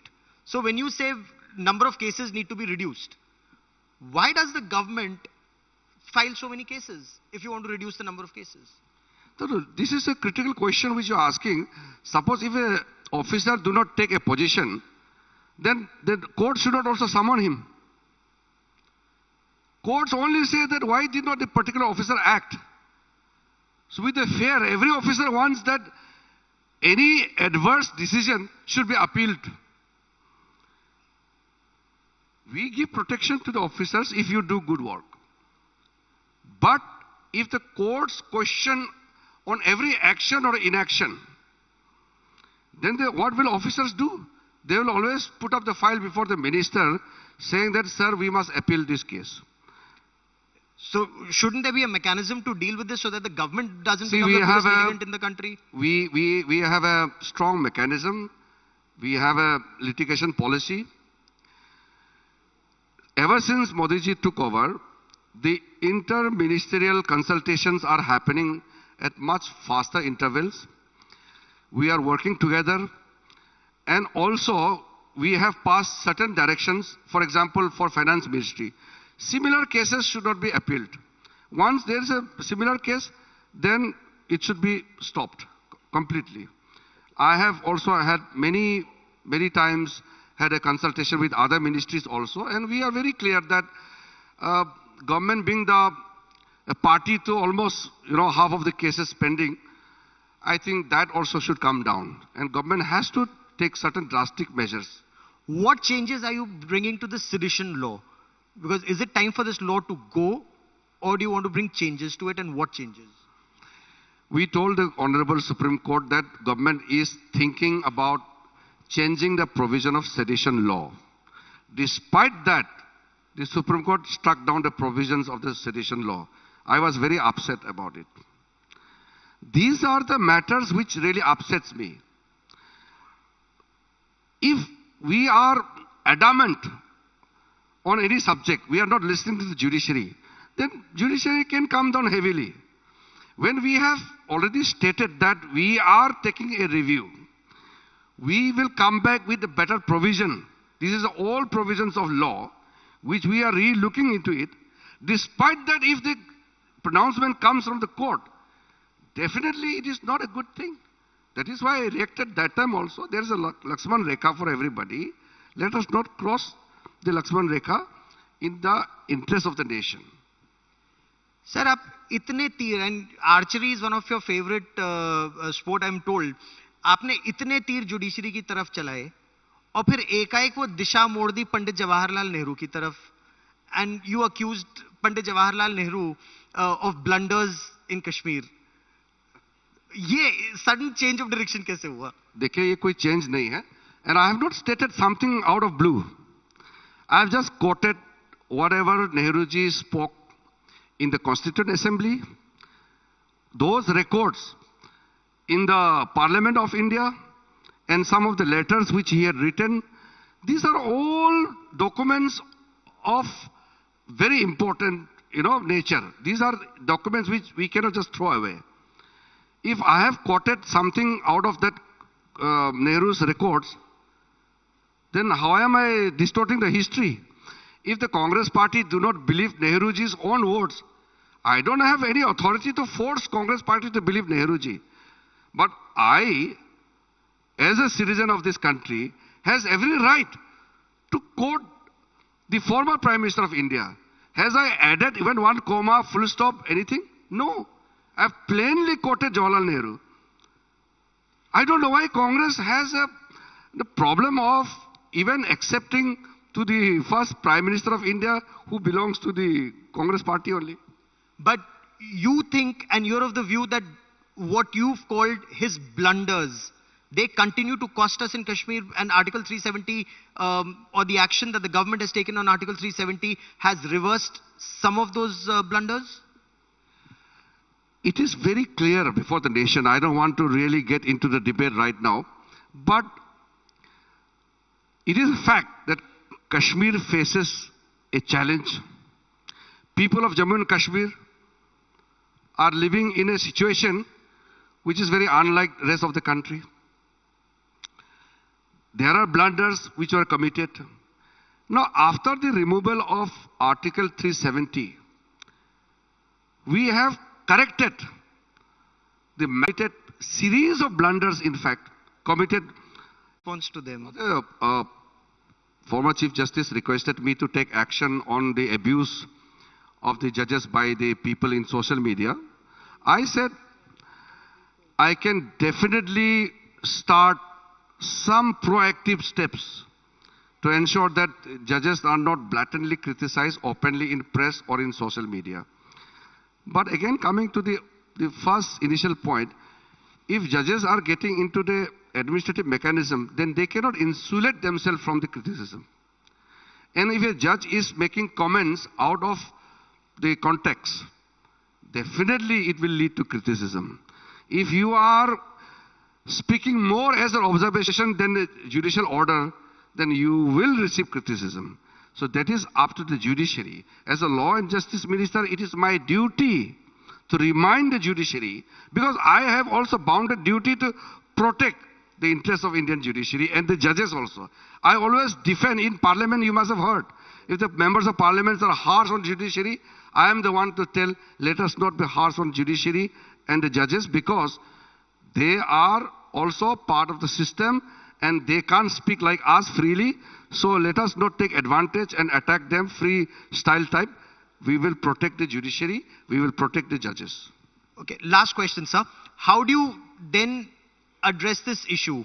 Is there, as of now, a standoff? Judiciary says we will not let go of the collegium system, and you are saying, is NJAC the way out, or you're looking for a middle ground? I don't want to make another headline, but what I want to say is, Constitution is very clear. If you read the provisions of Constitution, who appoints the judges? It's the President of India who appoints the judges of High Courts and Supreme Court in consultation with the Chief Justice of India. That is the Constitution. Constitution is supreme book.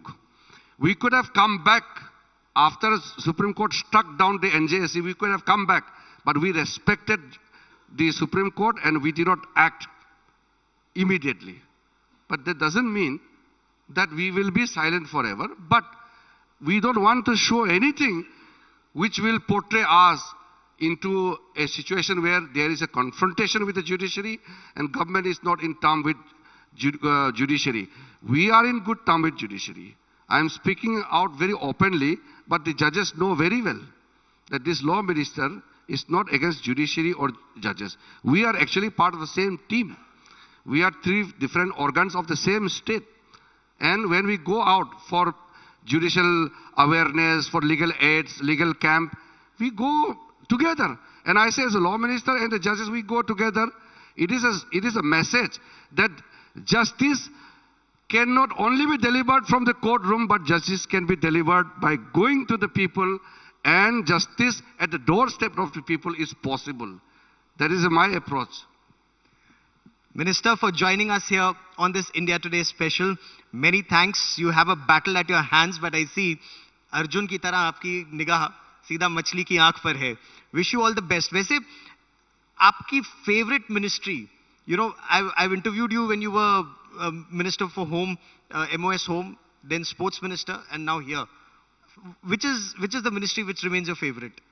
No, actually, there's a collective responsibility, so we are dealing with everything together only, except a particular thing we are not dealing with or coming into other ministry. But in the cabinet, we discuss everything collectively. So if the sports persons come to me, I just tell them that I want to meet more often, but I'm so occupied in the other work, so very rarely I get time, but I still meet them. Even the officers, when I was in the home ministry, every weekend I was in border area or in some training center and all. I used to live with them. They come and meet me. Those who are DIG or they have become DG now. I meet them. Even the Jawans, I meet them often. The sports person, everybody, those who are playing for India, winning medals, they come to me with their medals. They want to show it to me that, sir, we got this medal for the country. This is basically a connection. So wherever I am, we are, as a team, we are concerned, and we will be always concerned for everything, not only the issues related to the ministry which is allotted to me. Okay. For joining us here on India Today, Minister, many thanks. May I request you all to put your hands together for the 43rd Law and Justice Minister of India, Kiran Rijiju. Thank you so much, Minister. Thank you, Gaurav. Please do stay on stage for a moment. Could I request Raj Changappa to come up and felicitate the Minister on our behalf?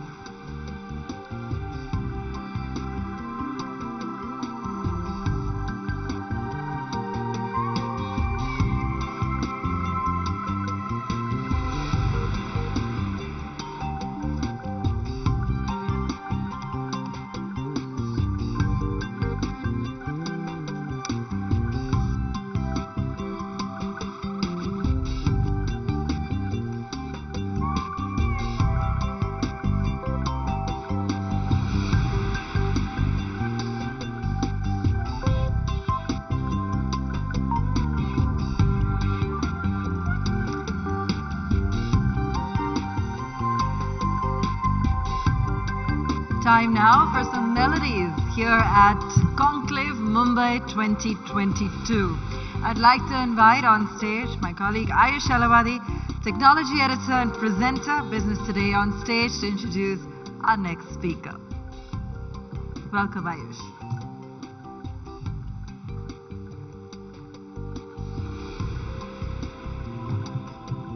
Thanks, Abha. So I see a lot of people, especially in the back seats, wondering who our next guest is. More importantly, I think you guys are in the mood for some good music. So just to give you a hint of who the lyrical genius, musical mastermind joining me on stage, I hope you haven't seen the little placard out there already. Why don't we play a little bit of a song?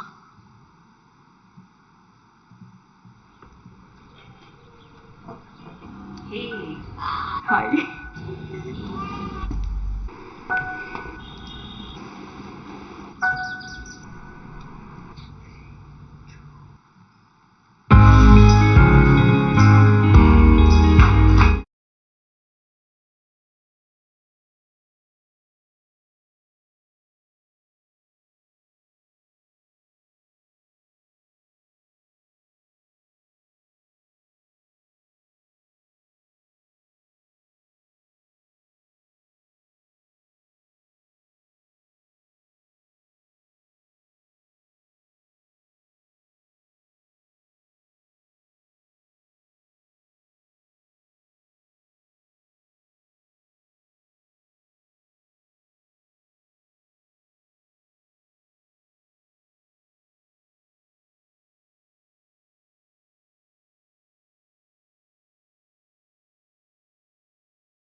के अफसाने इन लम्हों में खो गए।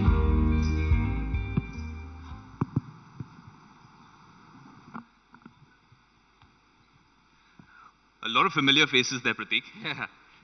This was done, and we got to start. This is one of Prateek's most famous songs, viral on YouTube, Instagram, every reel, every heartbreak. This song seems to really find its way in all our hearts. This video, let's start with that. In the pandemic, was this conceptualized during the pandemic? I mean, this was shot quite effortlessly, work from anywhere for all of us. Yeah, actually, weirdly, it wasn't conceptualized in the pandemic. I wrote Kasoor in 2016. We recorded everything and we had the track ready in 2017. Sorry, 2017, 2018. 2018, we had the track ready. And then we were thinking about putting it out. It went into a lot of delays. And then in 2019, we started conceptualizing a video, which was this. So in the summer of 2019 is when I spoke to Dar and Dheer, who, sent me a bunch of ideas. This was one of them. I saw the idea. I was like, this is awesome. And we were going to do it in a lot more, much more polished way, like send a lot of fans these home videos, but at the same time shoot my portions in a proper studio and stuff like that. Then it got delayed again. I got into touring. 2019 was crazy. And then 2020 happened. And then suddenly the pandemic. And then, suddenly nothing was happening. And then we were talking and we were like, okay, we can still do this. This is still doable even though all of this stuff is happening. So, yeah, we did end up making it in the pandemic, but it was, it worked out though. So, there's always requests for Prateek to sing encore. And if I was to fill in, then the audience would just completely empty their seats. So we'll keep referring to some of his songs on the way, and you'll tell us a story through this entire conversation. But what I want to understand from you, Prateek, is I went through some of your influences, and I did a little bit of RJing back in the day, and I find it fascinating. As a 90s kid, you've covered artists that I've not heard of with most, mainstream artists and inspirations that we see. For instance, the Lumineers, Elliott Smith, Fleet Foxes, Bob Dylan. How much have these artists really shaped and influenced your music? A lot. And, I grew up in Jaipur, but most of my musical making, I want to say, just what really formed my personality and how I am as a person, how I think about the world, and which in turn really, bleeds into all the songwriting that I do and the music that I make. All happened really in New York when I went for college.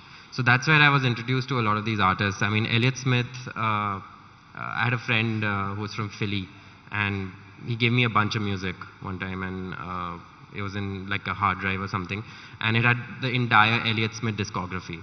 So I started listening to that a lot, basically. And Elliott Smith is, would be considered folk, more contemporary folk, but folk nonetheless, very folksy. He himself, his influences themselves are like very folksy. And that got me into like more folk music. So weirdly, like he was kind of my entrance into the folk world. And then I started listening to a lot of newer stuff around then, which was like the Lumineers, Fleet Foxes, Laura Marling, Mumford & Sons. And then I kind of listened to Bob Dylan after that. I mean, I'd heard Tambourine Man, but I really got into Bob Dylan a little bit later. The other way around, is it? Yeah. No, it's interesting. You mentioned New York, and your time in New York, you were obviously born in Jaipur. You moved to Delhi shortly after, you moved to New York. New York first. So I grew up in Jaipur. I did my school there. And then I went to New York for college, and then I was just there for 5 years.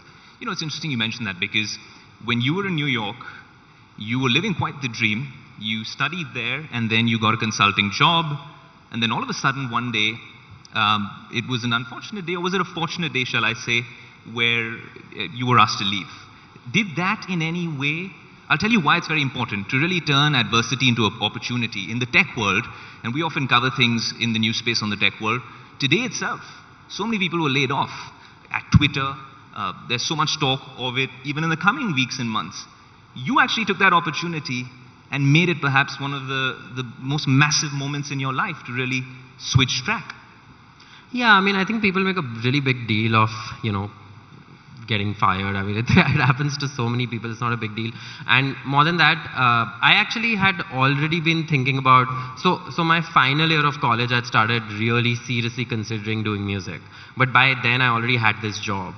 So I was like, let me finish an year, make some money, have a little bit of savings, and then I'll take an year off and do this. And then midway through, I was asked to leave. So I was obviously, any sort of, it always like hits your confidence a little bit. Anything like that happens, because obviously you start thinking about like, what did I do wrong beyond a point. But I anyway was like, okay, this is a good segue into doing what I wanted to do anyway. So I was like, screw it, I'm going to go back to India and just, try this out for a year, which is kind of what I wanted to do anyway. So I just distracted myself and got into that right away. And that's kind of generally my attitude towards life. Like anytime, and because that's just one of the,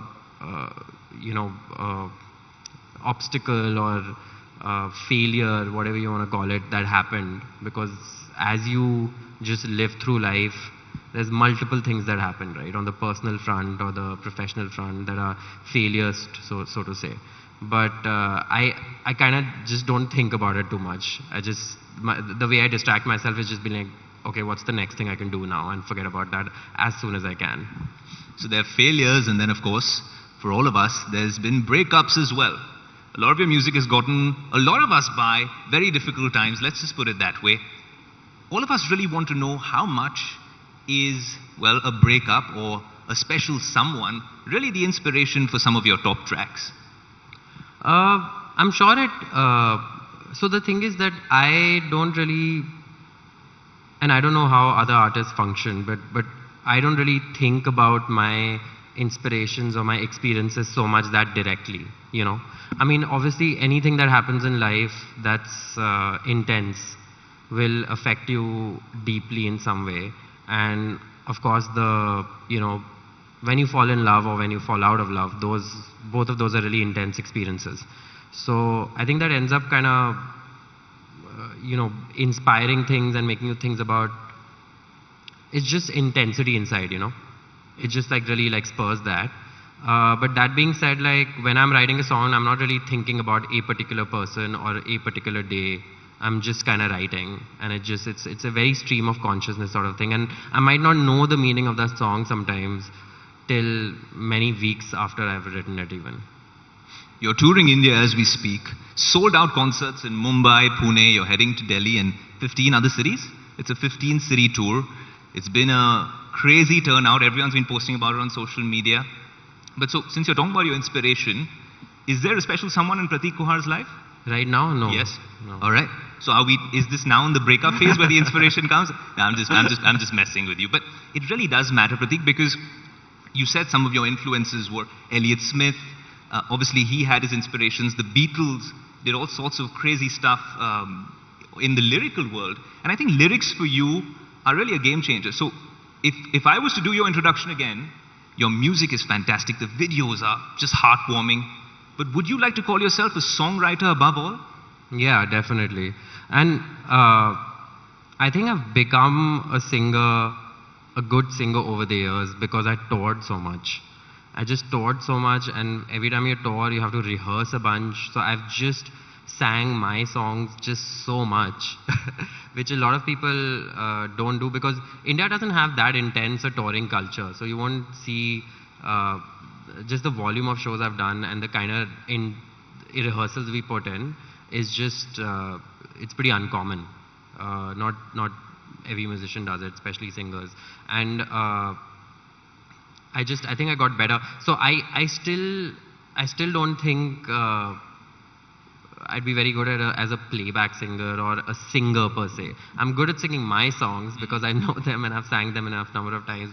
But if you ask me to sing somebody else's song, it takes me a while to really learn. But you've absolutely killed it in Bollywood as well. Some of your hits come from They were my songs. Ho Gaye Hum Kahan and stuff like that. But they were still my songs, you know. Like playback singing is like singing something you have no involvement in creating or writing at all. Yeah. And that's still something I find very challenging.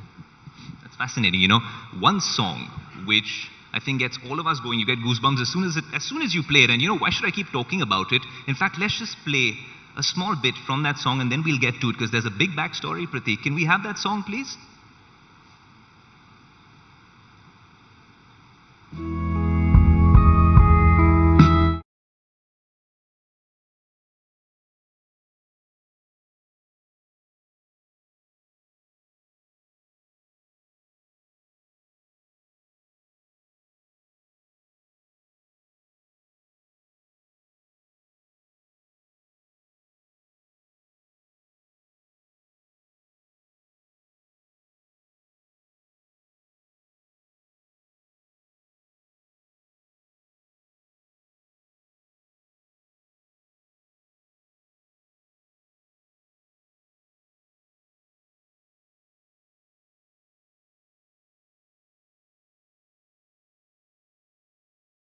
I'm guessing if we play a little more, Prateek, there'll be demands from the audience saying, please get a guitar and get Prateek to start singing.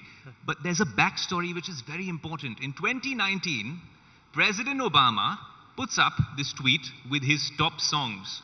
Cold Mess by Prateek Kuhar features somewhere in between Bruce Springsteen and other platinum record-selling artists. What did it feel like? What was your first reaction? Did you wake up with a jolt? Yeah, it was midnight actually when it happened. It was shocking in the best way possible, of course. Somebody just sent me like a WhatsApp message with the link, not even saying anything, just the link. So I'm like, why has anybody sent me this? Because nobody does that usually, you know. And it was some random person who I hadn't spoken to in a year, somebody I'd worked with like many years ago and stuff.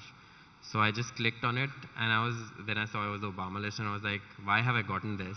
And then like 3 seconds into it, I was like, wait, have I gotten this because by any chance my song's on it? And then I spotted Cold Mess and kind of freaked out. But yeah, it was really cool, man. You're always a big deal here in the alternative scene.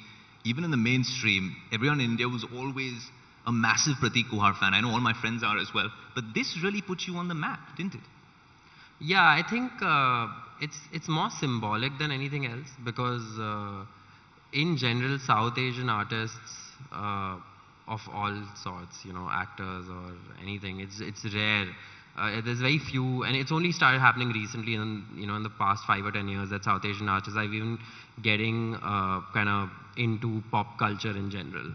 So in that sense, it was a really big symbolic win, I think. Prateek, I'm a huge tech geek. I have to understand this.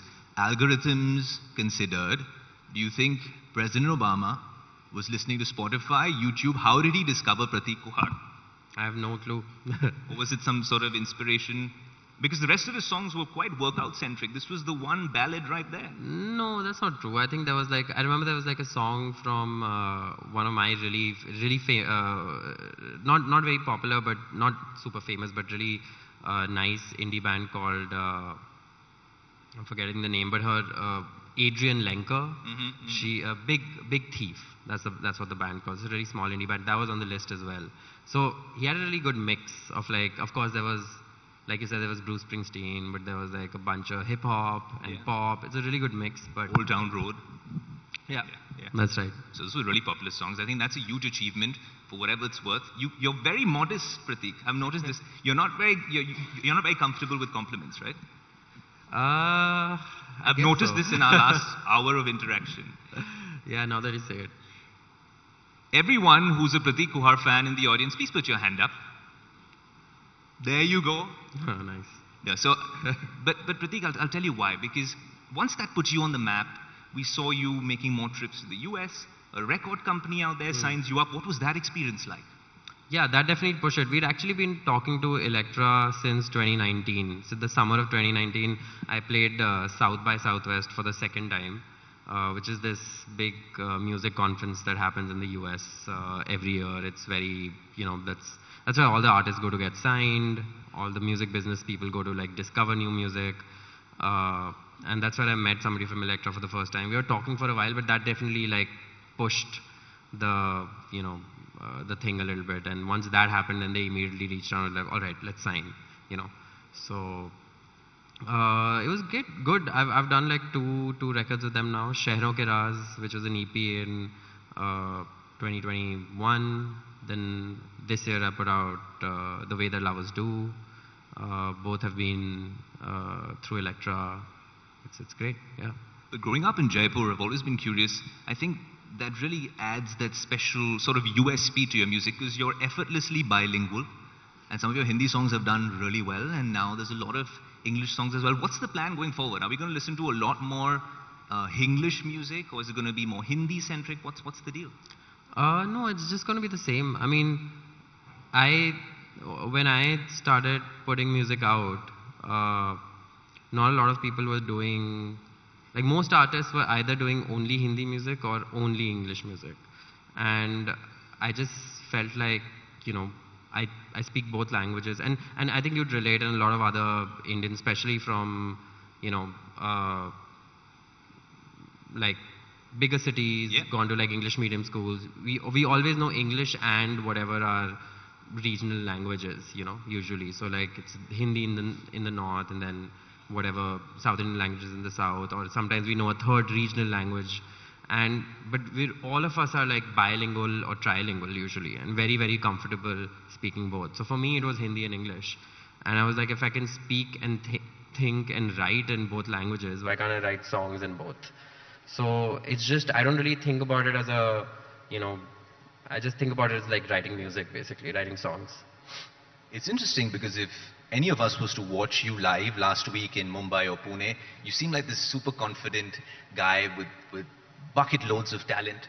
But I read in a recent interview of yours that you were suffering from social anxiety in your early 20s. How did you overcome that and become this super confident performer up on stage? Yeah, it's taken some work. I was suffering from, I'm still a little awkward, maybe you guys can tell. But I used to be extremely socially anxious till 2019 pretty much. I think just being thrown into these situations a lot of playing live, a lot of just social situations like fan meets afterwards, and coming to conferences like this, or like music conferences, having to meet people, pushing myself, it just kind of reduced a little bit already. And then the last 1 or 2 years it's just changed a lot. I think the pandemic put me in such a shell that I was pretty just annoyed by all of it. And then when I came out, I just felt like I have this new kind of life, because it's just, I just felt very grateful for everything being back to normal and getting back to shows again. So I'm at my social peak right now. I don't know how long it's going to last, but yeah, I did, yeah, definitely. I couldn't I'd be way more quiet in general. So you would have given me a lot more monosyllabic responses had I asked you these questions? Yeah. Right. I thought I was doing a good job. But even then, Prateek, you mentioned how you dealt with some of these things. Another thing when you get famous, and especially in this social media world that we live in, where streaming culture is so popular, another thing that technology seems to do is that it's a double-edged sword. Often, when you're getting famous, you got to deal with the critics, not so constructive, so to speak, and the trolls. I'm guessing you've had your fair share of that as well? Yeah, I mean, you barely find any critics anymore. Critics aren't that bad. Trolls are bad because it's pretty meaningless stuff. And yeah, it happens all the time, man. You just have to like tune it out and get used to it, I guess. So have there been specific instances where it's really bogged you down? Because we always say that, you know, I'm bulletproof like Sia, but at the end of the day, you got to also know how to overcome it. If there's any sort of advice that you can give a lot of the young people watching who have to deal with this, even if they're micro-influencers nowadays, it can be quite bogging down. Yeah, you know, it's just getting worse actually, I feel like, because I'm one of the first generation of artists and stuff who had social media, because I did this through the early 2010s, and that's when really Instagram started and stuff, right? So back then there were really no trolls. It was mostly like friends and friends and friends of friends, and you know, just it was a pretty close-knit community, so to speak, in the beginning. So it was mostly just good stuff, you know. And then now it's really become this thing where there's tons and tons of trolls, and I don't know. I don't know how to deal with it, honestly. I think I've just become immune to it now because it's been happening for 4 or 5 years now, you know, since I've started noticing. Like the first time I got any sort of popularity, it started happening. When I was not very popular, it didn't happen because I had a really small group of fans and everybody was super nice, you know. But eventually, I think, I want to say with like Tum Jab Paas, which was like one early hit, it started happening. Kho Gayam Kahan, you know. But are we going to see you said Kho Gayam Kahan, are we going to see a lot more mainstream music, Bollywood music from Prateek Kuhar? I don't really think of like music or the stuff I put out as mainstream or not mainstream. I mean, if you listen to my music, it's not like Kho Gayam Kahan sounds different than anything else, you know.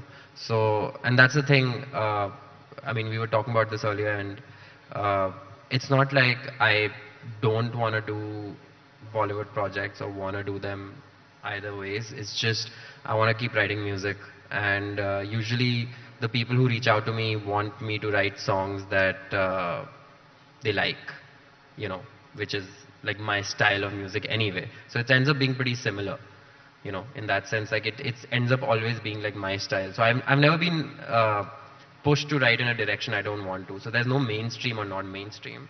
And at the same time, I have songs which are like pretty popular. So you could argue that they're mainstream already. So it's just, you know what I'm saying? Like, fair enough. A lot of us are drawn to Prateek Kuhar's music when we're in and out of love, millennials and Gen Z, and especially when we're dealing with breakups. I think it's quite the remedy, the panacea for a lot of us. What about Prateek Kuhar, the artist? What about when you're dealing with heartbreak? What do you go to? What's your go-to remedy?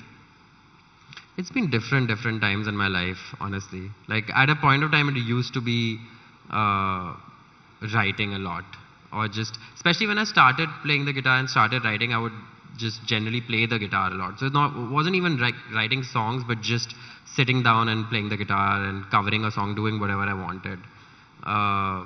Now it's like, I don't know, I've had a few breakups now, so I think I'm more experienced in that. So I just try to, you know, again, focus on moving ahead more than anything else. Yeah. Very cool. Very quickly, Prateek, I want to understand, and we can't do justice to this. This needs at least a couple of hours more. What is Prateek Kuhar's songwriting process all about? Because I know often when you're on tour and even when you're traveling, you must record something on voice notes. Yeah. And then how does it materialize into the viral monster that it becomes eventually?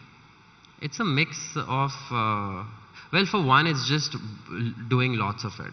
I just, like you said, I'm writing whenever I write, I just write. I never stop myself from writing. So anytime I feel like writing, whether I could be in like a tour bus and I'll grab my guitar from the back and like record a quick snippet if I get an idea. I could be like in a hotel room and I'll finish the song. Sometimes I sit down and put a, you know, schedule to it and write every day for an hour. It's different in different points in my life. I just write a lot. Yeah. The toughest question, save for the last. I saved the best for the last, guys. And I know you're going to try to skirt it, but very quickly, on the spot, your top 3 songs that you've composed. That I've made. That you've actually sung or composed. Cold Mass, Tere Hi Hum, and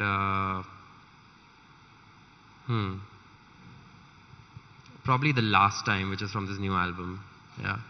Absolutely amazing. Candid, modest, understated, and an absolute genius at that as well. Prateek, thanks so much for joining us at the India Today Conclave. Ladies and gentlemen, Prateek Kohar. Thank you so much. Do stay with us, Prateek, for a moment. Dinesh Bhatia, could I have you on stage to offer Prateek a token of our appreciation?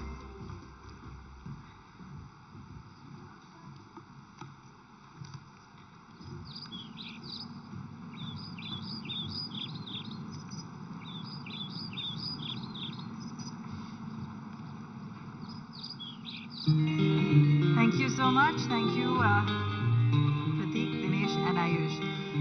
Well, it only keeps getting bigger here at the Conclave Mumbai 2022. I'd like to invite on stage Rahul Kamal, News Director, India Today Television and Aajtak, and Executive Director, Business Today, on stage to introduce our next guest, the Honourable Minister, on the road to a $5 trillion economy and why infrastructure is key. Rahul, over to you.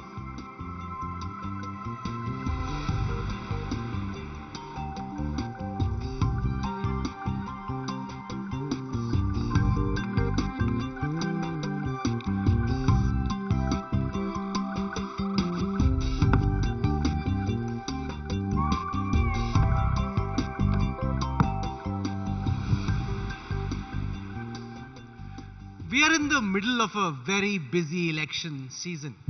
There are elections in the hill state of Himachal Pradesh, in the Prime Minister's home state of Gujarat, municipal elections in the capital.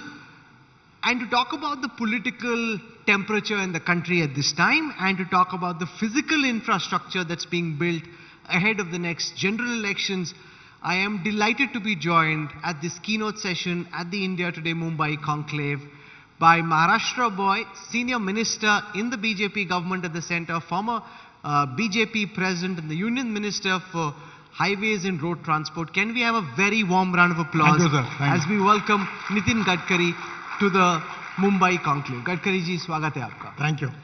And first and foremost, thank you very much for making the effort to come. Gadkari ji started the day in Nagpur, went to Himachal Pradesh, was in Kangra, was in Bilaspur, was in Pathankot, and has then finally in the evening come to Mumbai, especially for the India Today Conclave to be here.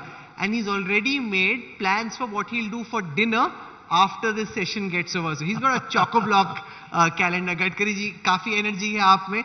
सुबह से लेकर नागपुर, बिलासपुर, कांगड़ा, आपने क्या देखा हिमाचल प्रदेश में? मैं गया था पिछले हफ्ते चुनाव कवरेज के लिए हिमाचल में, देखा कि बीजेपी वहां पे रिबेल से जूझ रही है. कई सारे आप ही के पार्टी के नेता अब बागी बनकर लड़ रहे हैं. काफी मुश्किल लग रही है इस वक्त हिमाचल की लड़ाई. आपने क्या देखा? मुझे नहीं लगता, क्योंकि 2014 में जो हमारी सरकार ने मोदी जी के नेतृत्व में दिल्ली में आई, उसके बाद हिमाचल प्रदेश में काफ़ी काम हुआ और मेरे डिपार्टमेंट ने तो काफ़ी काम किया है जो रोड में हुआ है. और आज मुझे देखने के लिए मिला कि उन क्षेत्र में ब्रिजेस बने हैं, 4 लेन रोड बने हैं. यानी पहले केवल 3 नेशनल हाईवे थे, अभी हिमाचल में हमारे 14 के बाद 66 बने हैं, टनल्स बन रही है. तो लोगों में खुशी है और मुझे लगता है कि हिमाचल में निश्चित रूप से हमारी जीत होगी. लेकिन बागी उम्मीदवार भी हैं, क्योंकि एक तो हिमाचल का ट्रैक रिकॉर्ड रहा है 1985 के बाद कभी भी सेम सरकार रिपीट नहीं हुई. वीरभद्र की 82 और 85 में रिपीट हुई थी. उसके बाद 5 साल में पार्टी आती है, पार्टी जाती है, और लोगों को लग रहा है कि हो सकता है कि इस बार भी वही जो ट्रैक रिकॉर्ड है कंटिन्यू हो, क्योंकि हिमाचल एक ऐसा स्टेट है जहां कांग्रेस का संगठन अभी खत्म नहीं हुआ है. हिमाचल का ये इतिहास रहा है कि 5 साल एक पार्टी रहती है, 5 साल एक पार्टी रहती है. पर इस बार अपवाद होगा और दिल्ली के भारत सरकार हमारा है, जैसे बीजेपी की सरकार है मोदी जी के नेतृत्व में, वैसे हिमाचल में भी इस बार रिकॉर्ड बनेगा और हम जीतेंगे। हिमाचल में एक चुनाव है, दूसरा इलेक्शन है गुजरात में, और गुजरात के इलेक्शन को लेकर मैं बड़ा कंफ्यूज हूं गडकरी जी। और कंफ्यूजन की वजह यह है कि एक तरफ बीजेपी बोलती है कि आम आदमी पार्टी कोई फैक्टर नहीं है, ये एकदम जैसे दूध में मक्खी टाइप का, वो मतलब नहीं है इसका। दूसरी तरफ बीजेपी के तमाम नेता ऊपर से लेके नीचे तक दनादन AK-47 लेके आम आदमी पार्टी पर दिन भर अटैक करते रहते। अगर एकदम नॉन इश्यू है आप, तो बीजेपी इतना लगातार अटैक क्यों कर रही है? नहीं, ऐसा नहीं है। चुनाव में जो जो पार्टियां लड़ती है, जो मुद्दे खड़े होते हैं, उसके सवाल जवाब होते रहते हैं, और फिर मीडिया में आप लोग उसको महत्व देते हैं, दोनों बातों को फिर डिबेट करवाते हैं, जो इश्यू नहीं होगा उसको इश्यू बना देते हैं, तो उसके कारण चर्चा हो जाती है। तो ये तो बहुत स्वाभाविक है, क्योंकि आजकल इलेक्ट्रॉनिक मीडिया के कारण और प्रिंट मीडिया के कारण, प्रिंट मीडिया तो पहले थी, पर इलेक्ट्रॉनिक मीडिया फिर उसके साथ सोशल मीडिया भी आई, तो छोटी सी बातें रोज डिबेट होते हैं, एक ने कुछ कहा, दूसरे ने जवाब दिया, तो ये चर्चाएं होती रहती है। पर गुजरात में परंपरागत रूप से हम जीतते आए हैं, और गुजरात का एक अच्छा सक्सेसफुल मॉडल नरेंद्र मोदी जी के नेतृत्व में उस जनता ने स्वीकार किया है। तो मुझे नहीं लगता कि गुजरात में कोई कंपटीशन है। नहीं, इस चुनाव में हो ना हो, अगले चुनाव में, क्योंकि पॉलिटिकल कंस्पिरेसी थ्योरी यह है कि अगर आम आदमी पार्टी इस चुनाव में अपना कुछ वजूद बना लेती है, तो 2027 के चुनाव में 29 से पहले वो बीजेपी को टक्कर दे पाएगी। इसलिए आप चाहते हो कि इस दफा कुचल दो, खत्म कर दो, ताकि ये खतरा ही ना बन पाए आगे चल के। देखिए, लड़ाई जो है वो दूसरे तीसरे नंबर के लिए हो रही है।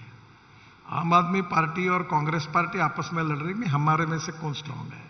जहां तक चुनाव का नतीजा का सवाल है, बीजेपी 100% चुनाव जीतेगी, और मुझे उसमें कोई डाउट नहीं लगता। आज ही अनाउंस किया गया दिल्ली स्टेट इलेक्शन कमीशन द्वारा कि 4 तारीख को म्यूनिसिपल इलेक्शन होगा, 7 तारीख को नतीजे आएंगे। अब जितने लोग देख रहे हैं वो कह रहे हैं ये तो आपने इसलिए किया कि केजरीवाल को फंसा दो दिल्ली में, क्योंकि वो गुजरात में कैंपेन कर रहा था, इसलिए आप चाहते हो कि उसको इतना उलझा दो। उसकी तो छोटी पार्टी है, आपका तो इतना बड़ा तंत्र है कि वो आधा पैर यहाँ पे आधा पैर वहां पे कंफ्यूज हो जाए कि दिल्ली में रहना है कि गांधीनगर में। ऐसा कुछ होता नहीं है। चुनाव ड्यू थे, समय खत्म हो गया था, चुनाव डिक्लेयर हुए। नहीं, पर ये इलेक्शन और तो कभी बहुत देर से कभी पेंडिंग था। एक समय 2 राज्यों में होते, 3 राज्यों में होते, वैसे ही है। अब योगायोग से कभी 1-2 चुनाव अगर एक साथ आ गए, तो आपको जैसा लगता है वैसा किसी को लग सकता है, पर ये एक योगायोग है, क्योंकि उन्हीं की भी रेजिम खत्म हो गई थी, चुनाव ड्यू थे, और उसके अनुसार चुनाव हो रहे। और पिछले बार भी, अगर आप डेट मुझे एग्जैक्टली याद नहीं है, पर दिल्ली म्यूनिसिपल कॉर्पोरेशन और गुजरात के चुनाव शायद इसी प्रकार के। पर आप तो बीजेपी के प्रेसिडेंट रहे हैं, और आपको मालूम है कि दिल्ली में बीजेपी के लिए इस वक्त एमसीडी का चुनाव जीतना हो सकता है कि मुश्किल हो जाए। अब ऐसा क्यों होता है कि 7 सीट आप लोकसभा में जीतते हैं, लेकिन जब असेंबली का चुनाव होता है या फिर एमसीडी का चुनाव होता है, तो लोकल पार्टी उस तरीके से बैकअप नहीं कर पाती सेंट्रल के परफॉर्मेंस को? नहीं, मुझे ऐसा नहीं लगता।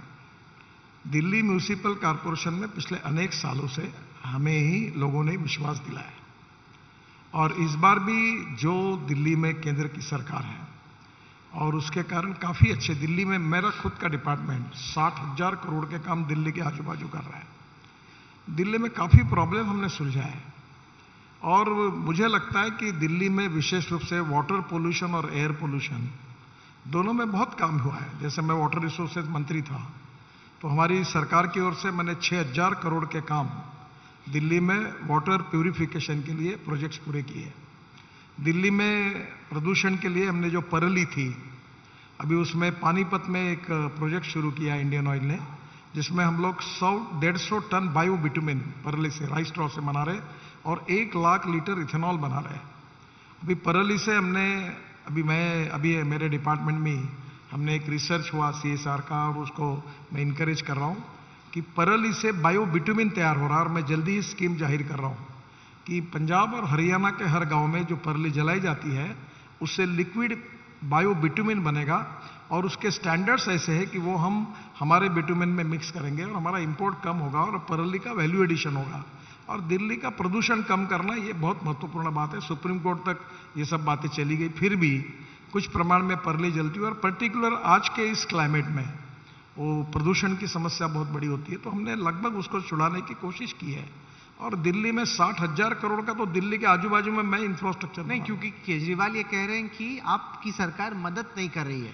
वो कह रहे हैं कि फार्मर्स को जो कॉम्पनसेशन मिलना चाहिए था, क्योंकि आज दिल्ली में पोल्यूशन 500 AQI से ज्यादा खराब है, जो कि दुनिया की सबसे ज्यादा हाई लेवल्स में है पोल्यूशन के। तो कह रहे हैं कि आप फार्मर कॉम्पनसेशन में मदद नहीं कर रहे, इसीलिए दिल्ली के लोग चोक कर रहे हैं। देखिए, पंजाब और हरियाणा में 7 प्लांट अभी लगभग शुरू हो गए, 2-3 तो शुरू हो गए, बाकी शुरू होने के कारण, क्योंकि मैं बायोफ्यूल ही मेरा मिशन है। मैं इस वक्त लोग मुझे मिलते हैं और मैं लगातार इसमें काम करता हूं, जिसमें parali 5 ton of parali is giving 1 ton of bio CNG और बायो LNG, जिससे ट्रैक्टर और बसेस चल सकती है। फिर परली से भी बिटुमिन की योजना हमने लाई है, और परली को पावर में भी ग्रीन एनर्जी के लिए भी उपयोग किया जा रहा है एज ए रॉ मटेरियल। तो मुझे लगता है कि धीरे धीरे अब ये कोई भी पॉलिसी इंप्लीमेंट करने के लिए समझ, इथेनॉल की बात होती है। अब मैं 2004 से इथेनॉल की बात कर रहा हूँ। अब इथेनॉल की गाड़ी आ गई फ्लेक्स इंजन की, वो लॉन्च हो रही, स्कूटर आ गई, ऑटो रिक्शा आ गई, 2 व्हीलर में सभी आ गई। तो कभी ना कभी ये ट्रांसफॉर्मेशन होने के लिए समय लगता है, पर जो प्रयास 2014 के बाद हमने विशेष रूप से किया है, उसके परिणाम अब जल्दी ही मिलेंगे, और जल प्रदूषण और वायु प्रदूषण से दिल्ली को निश्चित रूप से मुक्ति मिलेगी। हमने हिमाचल से स्टार्ट किया, गुजरात गए, दिल्ली की बात की, अब मुंबई और महाराष्ट्र आते हैं। और सुबह से आप लोगों ने देखा होगा इंडिया टुडे कॉन्क्लेव में एक बड़ा विषय ये रहा कि अगर बीजेपी की महाराष्ट्र में सरकार है तो ऐसा क्यों है गडकरी जी कि एक के बाद एक इंडस्ट्रियल प्रोजेक्ट महाराष्ट्र की जगह गुजरात जा रहे। पहले वेदांता के सेमीकंडक्टर्स के साथ हुआ, फिर टाटा की एयरक्राफ्ट मैन्युफैक्चरिंग के साथ हुआ। दोनों स्टेट्स में आपकी सरकार है, लेकिन जो इन्वेस्टर्स हैं वो महाराष्ट्र छोड़ के गुजरात जा रहे हैं। देखिए, पहली बात तो ऐसी है कि इंडिया ये फास्टेस्ट ग्रोइंग इकोनॉमी है, और दूसरी ये बात है कि महाराष्ट्र ये देश की सबसे फास्टेस्ट ग्रोइंग इकोनॉमी है। मैं नागपुर से हूँ। हमारे यहाँ टाल की फैक्ट्री है जो एयरबस और बोइंग दोनों के पार्ट्स वही बनाते हैं। अभी राफेल भी बनना शुरू हो रहा है वहाँ, और फाल्कन भी बन रहा है। इंडस्ट्री काफ़ी जगह जाती है। इंडस्ट्री कहाँ ले जाना और कहाँ करना, आखिर ये जो इन्वेस्टर है उसका भी अधिकार होता है। नहीं, पर कहीं ना कहीं ऊपर से सिग्नल तो मिलता ही है कि कहाँ जाना चाहिए। कोई राज्य के हाथ में नहीं होता। अभी जैसे आपने कॉन्क्लेव मुंबई में क्यों लिया, नागपुर में क्यों नहीं लिया? आपने बुलाया ही नहीं, आप नागपुर बुलाते हैं, नागपुर आए थे। ऐसा है कि अल्टीमेटली आपका अधिकार है कि कॉन्क्लेव कहाँ लेना। वैसे इन्वेस्टर का भी अधिकार होता है कि कहाँ इंडस्ट्री डालना। ये विवाद करना उचित नहीं है। महाराष्ट्र में भी आज देखो ऑटोमोबाइल हब बन गया। अब पुणे के पास जितने अच्छे ब्रांड है सबका है। मर्सिडीज, अभी मैंने मर्सिडीज लॉन्च की इलेक्ट्रिक की, पुणे में है। LNG का ट्रक लॉन्च किया ब्लू एनर्जी का, पुणे में है। ये जितनी गाड़ियों की बड़ी बड़ी कंपनियां हैं आज, वो सब पुणे में है। और महाराष्ट्र का इंफ्रास्ट्रक्चर अच्छा डेवलप हो रहा है। और इसमें एक बात सच है ये कि महाराष्ट्र में लगातार महाराष्ट्र का विकास हो, इसके लिए काफ़ी प्रयास भी हुए। और अभी हमारा विदर्भ, पहले विदर्भ मराठवाड़ा ये बैकवर्ड है करके झगड़ा होता था। मैं यहाँ अपोजिशन लीडर भी रहा हूँ, मंत्री भी रहा हूँ, पार्टी का प्रेसिडेंट भी रहा हूँ। तो ये थोड़ा सा झगड़ा होता था कि विदर्भ और मराठवाड़ा के साथ अन्याय हो रहा, कोकण के साथ। अभी मेरे को एक नहीं कहना आपको कि सब जगह बहुत अच्छी तरीके से डेवलपमेंट होती है। नहीं, पर आपको लगता है 2 बैक टू बैक इतने बड़े अनाउंसमेंट अभी चुनाव से आने पहले महाराष्ट्र छोड़ के इन्वेस्टर गुजरात जाते हैं? अभी मैंने भी मिहान में टाटा को पत्र लिखा था, टाटा चेयरमैन को, और उनका जवाब भी आया। जवाब भी आया मुझे। और वो तो ऐसे उन्होंने टरका दिया, उन्होंने बोला हाँ हम बात करेंगे। अरे पैसा वहां लगा दिया, बात करेंगे। ऐसा नहीं है। टाटा का टाल नाम का बड़ा प्रोजेक्ट उस समय मैं मिहान में नागपुर में लेकर गया, और उसमें काफ़ी अच्छा बड़ा प्रोजेक्ट है। वहाँ भी ये फॉल्कन और अपना राफेल का मैन्युफैक्चरिंग नागपुर में हो रहा है। हमारा MRO है जहाँ, जो बोइंग के कारण बना है। तो धीरे धीरे हर जगह पर पोटेंशियल होता है। एजुकेशन इंस्टीट्यूशन डेवलप होती है, उसके साथ इंडस्ट्री डेवलप होती है, और हर जगह की कुछ स्ट्रेंथ और वीकनेसेस होती है। कोई रॉ मटेरियल कहाँ अवेलेबल होता है, तो उस प्रकार से वो होता है। कई टैक्स कंसेशन की भी बातें आती है। कोई राज्य सरकार की पॉलिसी में टैक्स कहीं ज़्यादा कंसेशन मिलते हैं, कहीं कम मिलते हैं, वो भी अपनी सुविधा। कई पोर्ट के कारण इंपोर्ट और एक्सपोर्ट के लिए लॉजिस्टिक कॉस्ट कहाँ कम पड़ती है, इसका भी विचार होता है।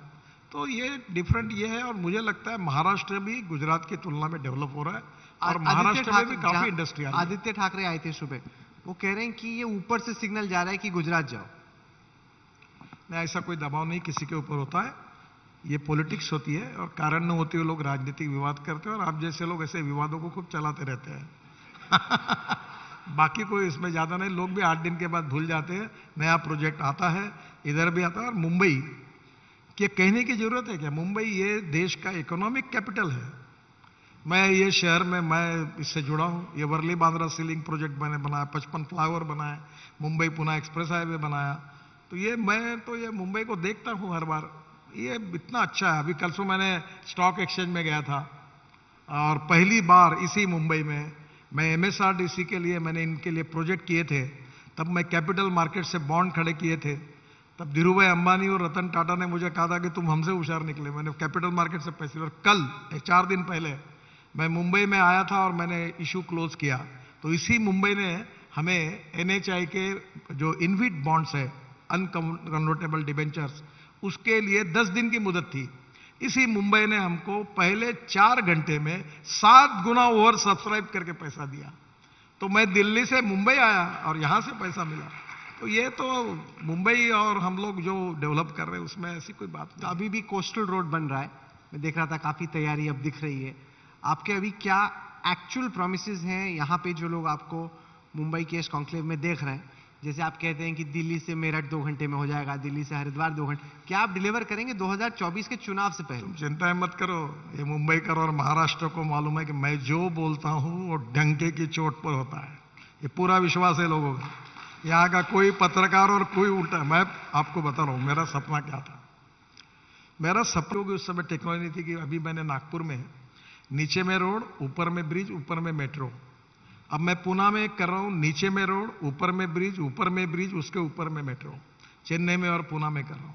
तो मेरे ध्यान में नहीं आया कि ये पूरा रोड जो है वेस्टर्न, ये हार्ट लाइन है, इसमें भी 3 मंजिले अगर फ्लाईओवर बना था तो कभी ट्रैफिक जाम नहीं होता। तो अभी मेरा एक सपना है कि ये जो वर्ली बांद्रा आगे जा रहा है, इसको मैं मुंबई दिल्ली हाईवे से जोड़ूं। और मुंबई दिल्ली हाईवे JNPT तक है और 70% काम अब पूरा हो गया है। और मेरा एक सपना है कि एक दिन मैं नरीमन पॉइंट में कॉफी पीऊंगा और वहां से निकलकर 12 घंटे के अंदर दिल्ली पहुंचूंगा। इसके लिए ये वसई विरार से लेकर दिल्ली मुंबई एक्सप्रेस हाईवे तक मैंने प्लान भी बनाया है, कंसल्टेंट को बुलाया है, तैयारी भी की है। और मुख्यमंत्री और उप मुख्यमंत्री को बीच में उद्धव जी थे, तब भी मेरी चर्चा हुई, अब नए इसमें भी होने वाली है। और मैं 50,000 करोड़ का एक नया ब्रिज बना रहा हूं। वो बनाने के लिए मैं तैयार हूं, पैसा डालने के लिए, डायरेक्ट दिल्ली जाने के लिए, यानी वो दिल्ली मुंबई हाईवे को जुड़ेगा। दूसरा, अभी मैंने 2-4 दिन पहले ही पुणे से नागपुर एक्सप्रेस हाईवे बना रहा हूं। तो अभी 24 घंटे लगते हैं, मैं 7 घंटे में नागपुर से पुणे हो जाएगा। नागपुर से जालना तक समृद्धि महामार्ग आएगा और जालना से पुणे तक मैं नया हाईवे बना रहा हूं, द्रुत गति महामार्ग, जिससे पुणे से नागपुर 7 घंटे में होगा। मैं यहाँ पालखी मार्ग बना रहा हूँ, देहू आळंदी, और बहुत अच्छा है जो 12,000 करोड़ का जो पूरा होते हुए आया है। मैं 5 लाख करोड़ के काम मेरे 14 से लेकर अभी तक महाराष्ट्र में कर रहा हूँ। और महाराष्ट्र का इंफ्रास्ट्रक्चर बहुत अच्छा है, बदल गया है। और महाराष्ट्र में इन्वेस्टमेंट आएगी, इंडस्ट्री आएगी, ट्रेड बिजनेस बढ़ेगा, क्योंकि महाराष्ट्र में इनहेरेंट पोटेंशियल है। और मैं बहुत नज़दीक से देख चुका हूँ, महाराष्ट्र में शुगर फैक्ट्रीज है, महाराष्ट्र में इरीगेशन बढ़ रहा है, महाराष्ट्र में, हमारे महाराष्ट्र में विदर्भ के पार्ट में जो है, हमारा नागपुर टाइगर कैपिटल है, 450 टाइगर नागपुर के आजू बाजू में। अब वर्ल्ड टूरिस्ट आने लगे वहाँ। 70% ऑफ द मिनरल्स महाराष्ट्र के हमारे विदर्भ में है। अभी शिरडी का एयरपोर्ट बना, इतना बढ़िया बना महाराष्ट्र सरकार ने। मैंने उनको बोला इसको मोनेटाइज कर दो, 5,000 करोड़ मिल जाएंगे और बाकी भी एक 20-25 एयरपोर्ट बना लो। तो महाराष्ट्र बहुत विकसित हो रहा है। और महाराष्ट्र आप लोगों ने देखा होगा, मैंने हिमाचल से पूछा, फिर मैं गुजरात पे गया, मैंने दिल्ली पे गया, लेकिन आंखों में चमक सिर्फ महाराष्ट्र के सवाल पे ही आई। उससे पहले दे रहे थे सवालों के जवाब, ऐसा नहीं है, लेकिन जो एकदम मुस्कान है और जोश। एक तो बात सच है, हाँ, मैं कोई बात छुपाता नहीं। मेरा महाराष्ट्र में जन्म हुआ। मराठी संस्कृति, मराठी नाटक, मराठी कलाकार, लता मंगेशकर से लेकर सचिन तेंदुलकर तक, ये पूरा मैं मुंबई में रहा हूँ। लता जी ने भाई, मेरे लड़के जैसा, भाई जैसा मेरे ऊपर प्रेम किया है। इन सबको मैं व्यक्तिगत रूप से जानता हूँ।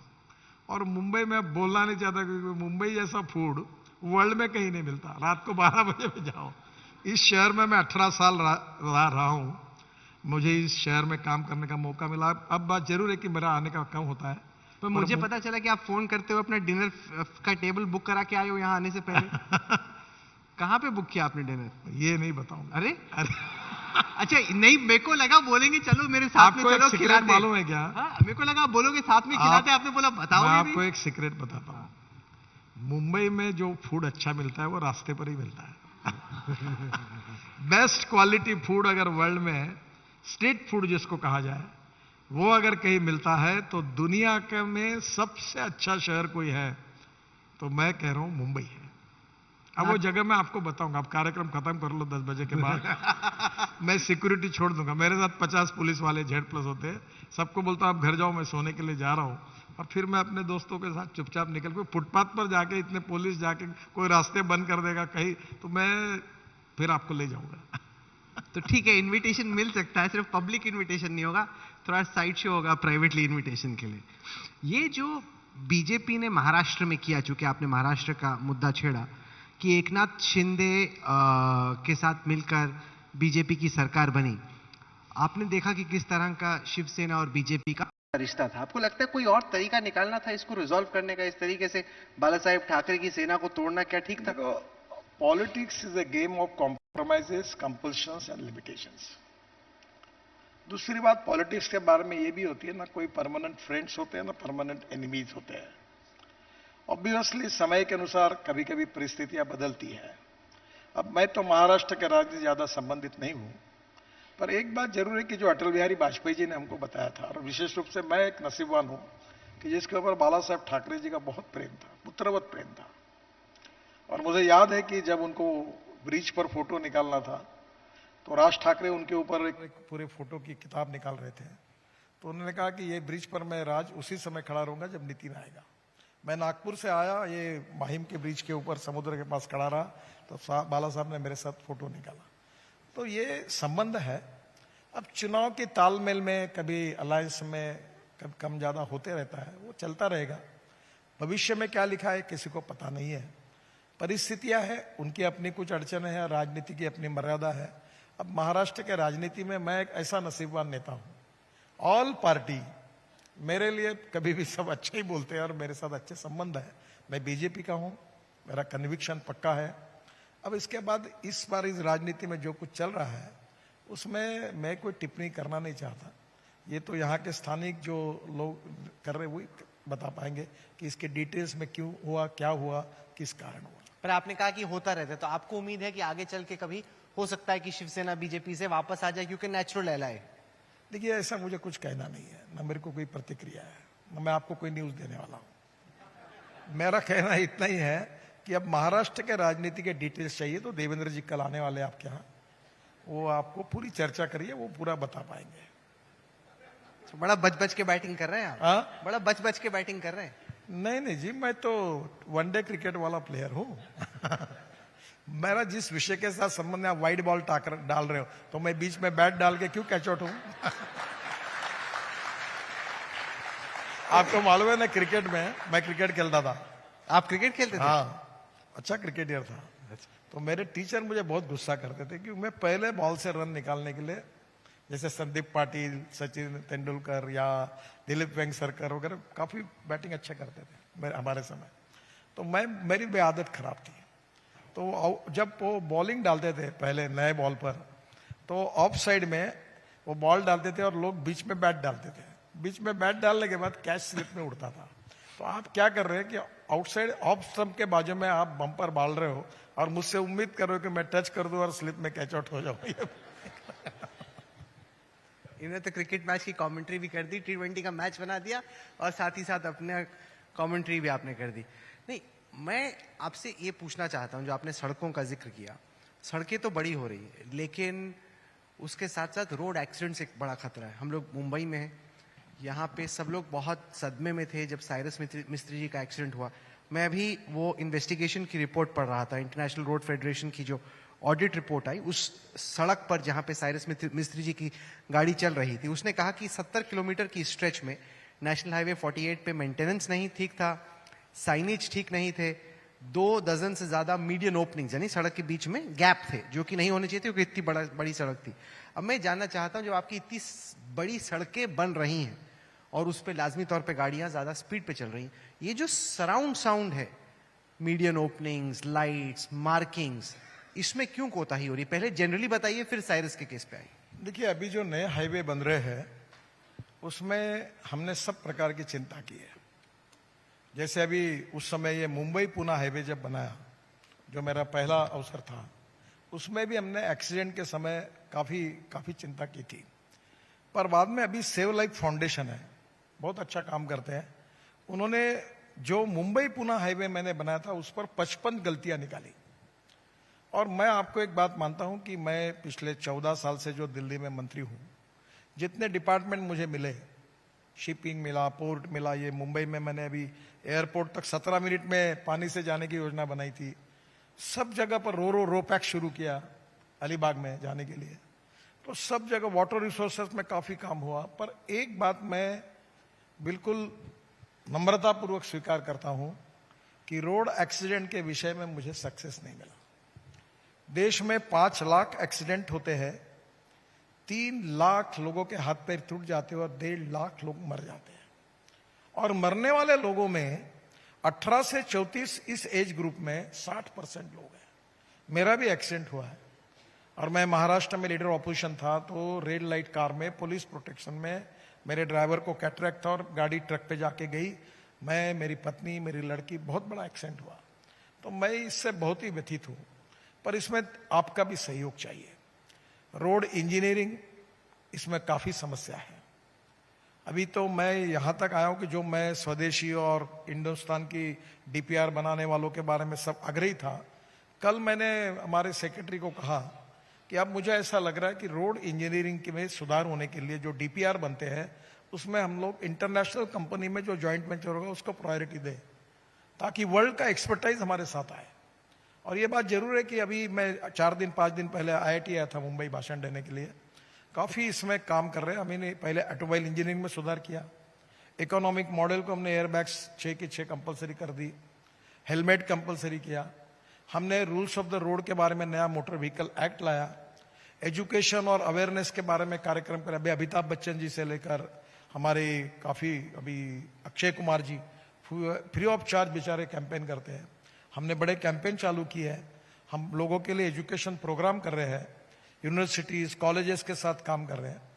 विशेष रूप से इमरजेंसी में अभी हेलीकॉप्टर से एक्सीडेंट होने के बाद ऑर्गन ट्रांसप्लांटेशन से लेकर तुरंत लोगों की जान कैसे बचाए, उसके लिए कोशिश कर रहे हैं। रोड पर क्रेन और एम्बुलेंस की व्यवस्था कर रहे हैं। और एक बात जरूर है कि फिर लोगों के सहयोग के बिना नहीं हो पाएगा। जैसे गाड़ी चलाते समय मोबाइल पर बात नहीं करना चाहिए, 2 व्हीलर पे चलने के समय हेलमेट को पहनना चाहिए, जब रेड सिग्नल होगा तो रुकना चाहिए, यह भी आवश्यक है। हमने करीब 40,000 करोड़ खर्चा करके ब्लैक स्पॉट्स आइडेंटिफाई किए। उस ब्लैक स्पॉट्स को हम सुधार रहे हैं।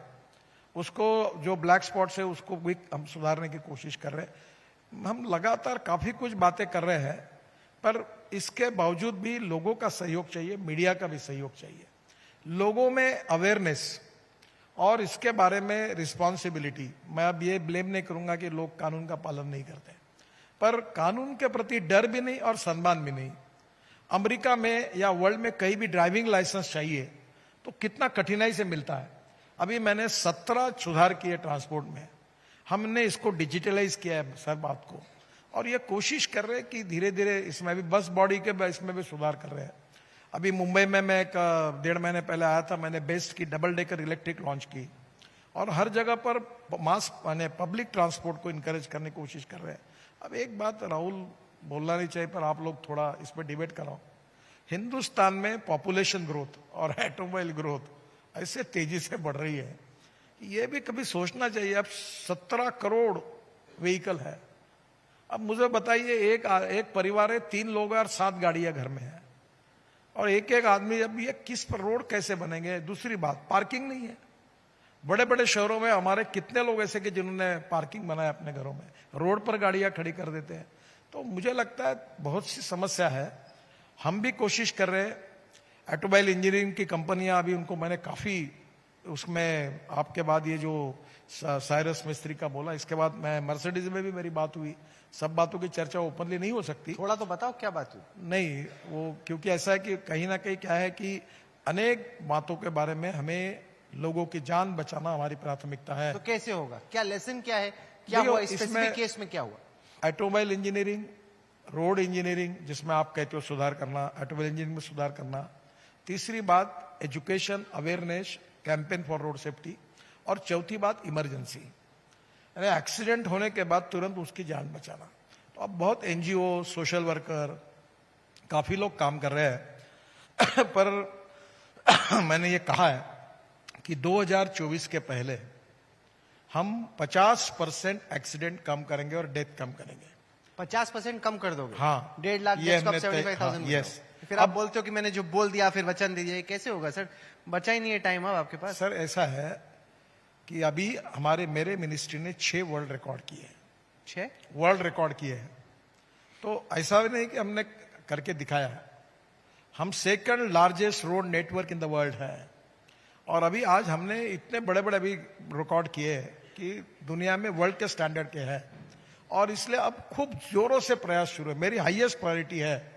अच्छा, मैंने आपको ये मान्य किया है कि मैं ये सब प्रयास करने के बाद में जितनी सफलता मिलनी चाहिए उतनी नहीं मिली, इसको मैं कबूल करता हूं। फिर भी आने वाले समय में इतनी ताकत लगा रहे हैं कि मुझे लगता है कि लोगों के सहयोग से, मीडिया के सहयोग से और सोशल ऑर्गेनाइजेशन, एनजीओ के सहयोग से ड्राइविंग के बारे में, दारू पीकर ड्राइविंग नहीं करनी चाहिए, गाड़ी नहीं चलानी चाहिए, हेलमेट पहनना चाहिए, रोड सेफ्टी के बारे में बहुत सी बातें हैं। मैं आपसे भी अनुरोध करूंगा, बीच में आपकी यहाँ की भी टीम मुझे मिली थी, आप मीडिया के इस तरफ से भी लोगों का बिहेवियर बदलने के लिए आप लोग कुछ कहेंगे तो उसमें भी जो कानून के प्रति डर भी नहीं और सम्मान में, तो लोगों के भी सहयोग के बिना ये नहीं हो सकता। तो जरूर इसमें आप लोग सहयोग करिए और हम सब लोग मिलकर ये निश्चित रूप से पूरा करके लोगों की जान बचाने में हम निश्चित रूप से सफल होंगे। और दूसरी दुर्भाग्य की बात है जो मैं स्वीकार करता हूं कि हम लोग वर्ल्ड में रोड एक्सीडेंट में हाईएस्ट है, नंबर 1 पर है, मरने वाले लोगों के और एक्सीडेंट में। ये बहुत अच्छी स्थिति देश के लिए नहीं है। और मैं चाहता हूं कि आपके मार्फत लोगों को भी अपील करूंगा कि सबके सहयोग से हम इसको कम करने को वॉर फुटिंग पर प्रयास करेंगे और इसको बदलेंगे। नितिन गडकरी जी, आपने वाकई में बहुत एफर्ट किया आज यहाँ इंडिया टुडे कॉन्क्लेव में आने के लिए।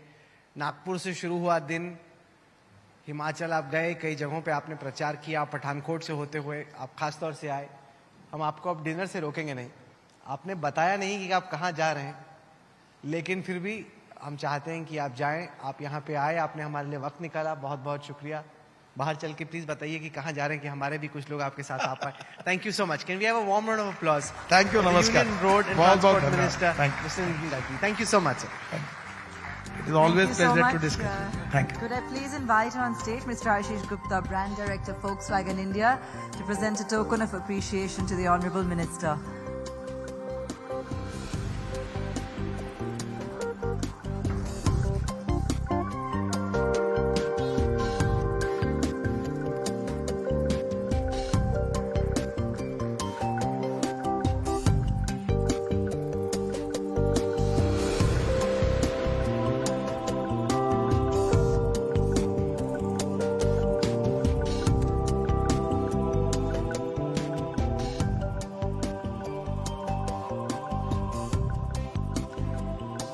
And before we continue to our grand finale tonight, I'd like to play a short AV from Kerala Tourism.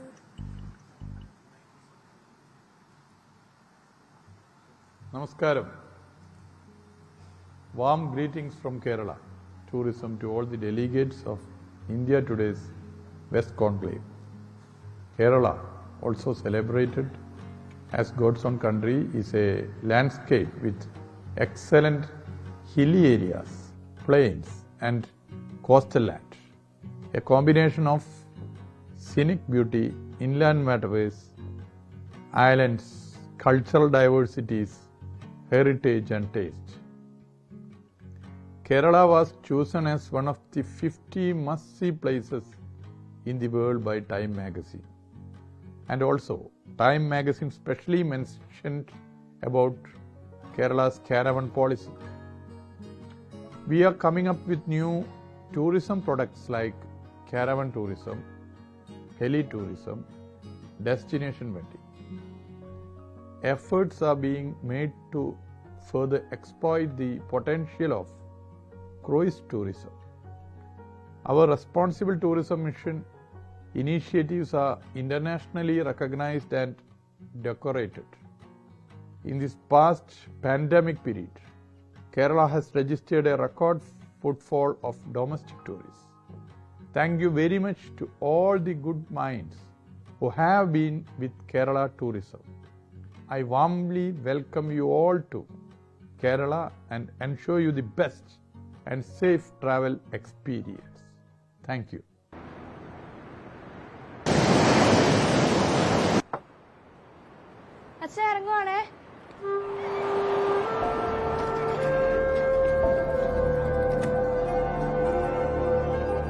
To believe in fearless minds and tireless feet, to brave the raging seas every day and walk side by side with hearts that beat in time with the waves.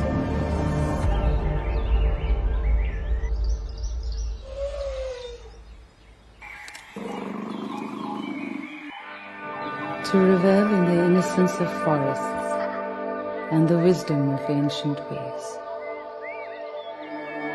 To find answers in the mystery of mountains and strength in free, soaring lives.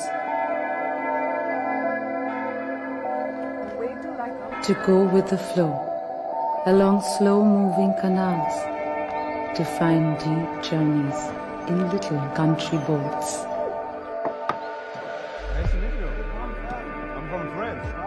To catch the drift of conversations under quaint log bridges and discover close-knit lives on distant islands.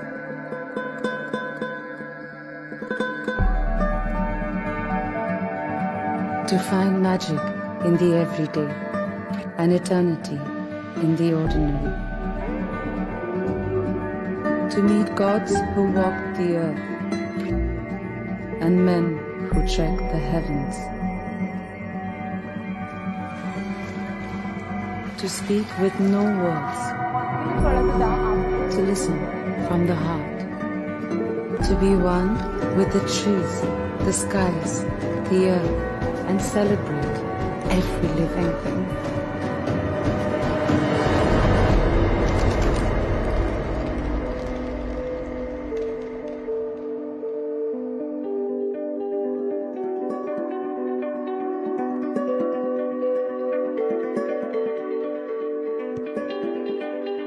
To walk the ancient streets that run across cultures, beliefs, and ideas. To open wide the mind and watch the different colors seep into each other.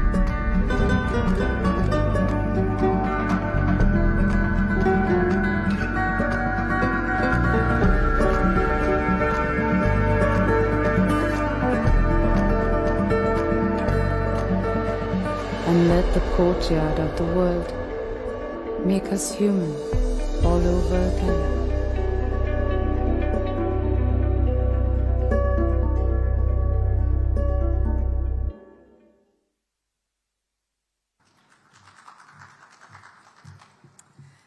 All right, and without further ado, I'm going to hand over to my colleague Akshita Nandgopal, who'll take forward why versatility, content, and box office matter.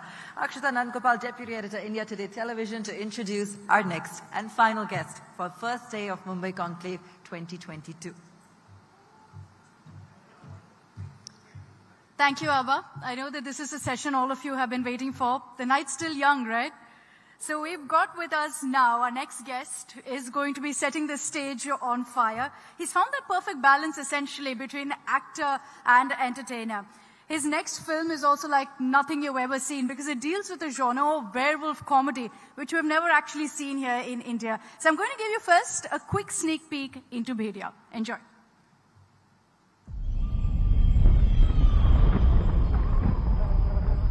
तुम्हें क्या लगता है ये भेड़िए ने मुझे ही क्यों काटा है?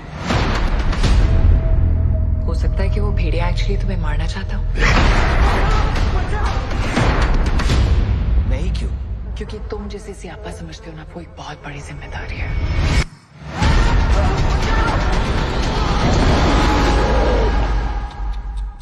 मुझसे तो देखा नहीं जा रहा है। मुझसे भी नहीं। सेब समझ के चुत्तर चबा गया मेरे भाई का।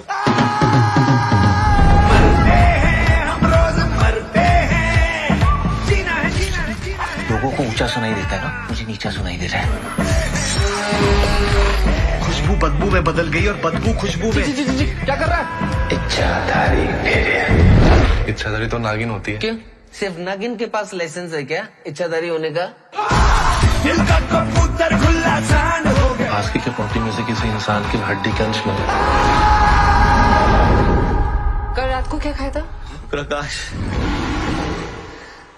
प्रकाश के साथ खाना खाया था। हाँ, खाना खाया था। जंगल में कांड हो गया।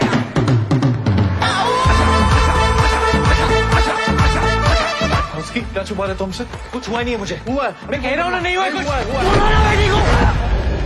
जिसका डर था ना, वो शुरू हो गया। मुझे पता नहीं है मैं हर रात क्या करता हूँ। मेरे बॉडी के अंदर भेड़िया घुस गया, भेड़िया। रामपुरी चाकू जैसे नाखून निकलते और ड्रैकुला जैसे दांत। मेरी ना लिटरली फटती है और फट के ना पीछे से पूंछ निकलती है। ये साले कुत्ते ना मुझे फूफा जी कह के चढ़ाते हैं।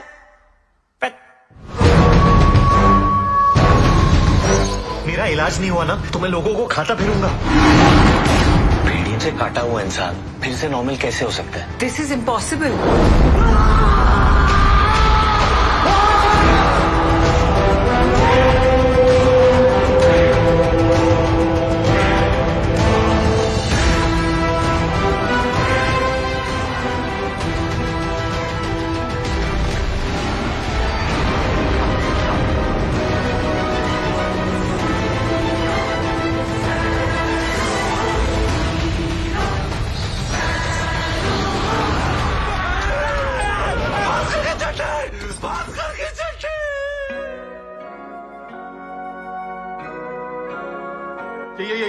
यही चड्डी पहन के कल रात को फूल खिलाता। एकदम पीछे से फटी हो गई देख।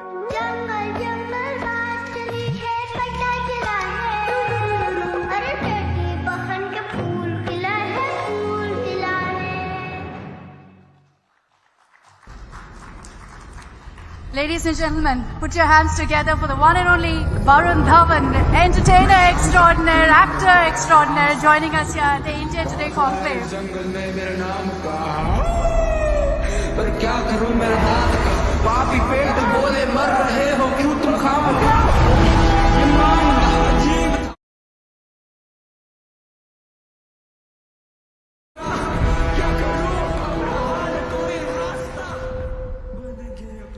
So Varun, welcome to the India Today Conclave Mumbai.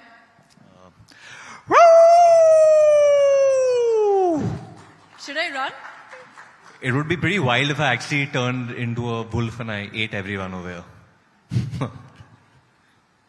Let's get things warmed up, shall we? Yeah. I think you're here, as I said in the beginning, to set the stage on fire. So why don't we do it first up itself with Tumkeshwari? I know everyone here wants to see that. Can you tell me if you want to see him dance to Tumkeshwari? It's not loud enough. Listen, I've just sat here and I've seen you all. I had a stellar lineup today, some very celebrated politicians. I just met a professor from Harvard today, and I was talking to Rahul also. Are you sure? Should we just start off like that? You can teach them all some dance moves. Let's go for it. Are there any Okay, I need one a in the audience who'd like to volunteer join? with a dupatta. Oh, definitely. Okay, we have someone. What, someone who wants to join you?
That was amazing, right?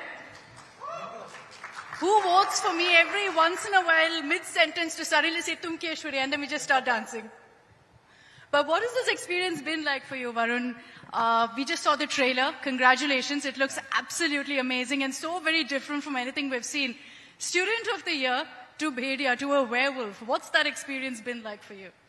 You know, just straight off the bat, I would like to say, like, COVID has been really tough, tough on everyone, I think, in the human race. We've all faced our ups, our downs especially. We've all lost loved ones. I know I have. So it was really tough, and I honestly just went through a big change. I went through a lot of introspection during that time of what I want to do as an actor and why I am here. I truly believe that sometimes when you are in certain jobs, it's for a reason. And I found spirituality during this period. And I just put in all my might. And this film was just to prove that, you know, that I am capable of doing something in this genre.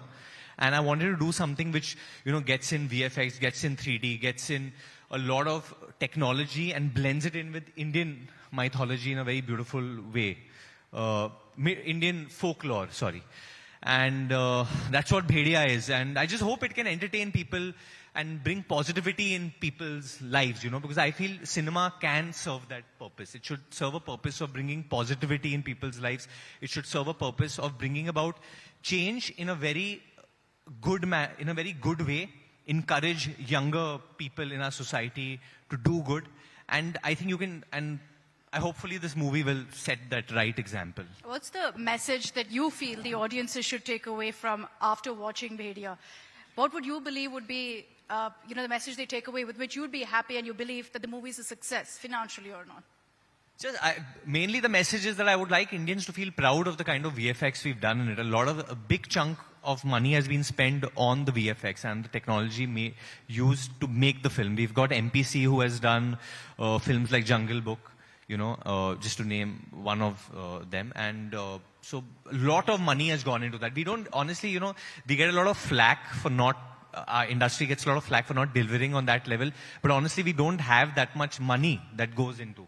So within those resources that we have, and I have as an actor, most of it has gone into this, and I'm very thankful to my producer, Dinesh Vision, who's put in so much money and a lot of might in this VFX, you know. So it doesn't look like you see it and my friends are going to say, Varun, yaar, ye bahut, yaar, what is this shit? Like cartoon what character. Yeah, what is this rubbish?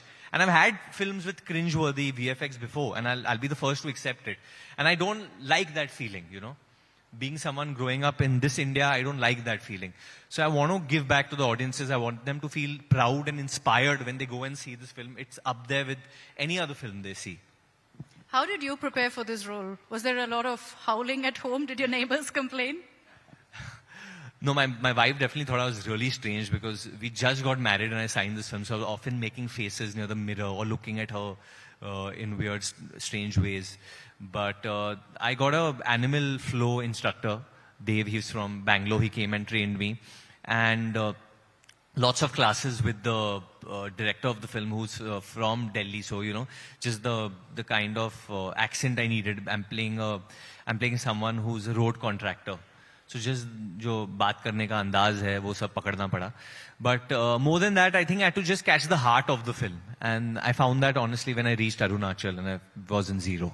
I'm sure it was difficult to get the werewolf board, right? Sorry? How much work went into the werewolf body?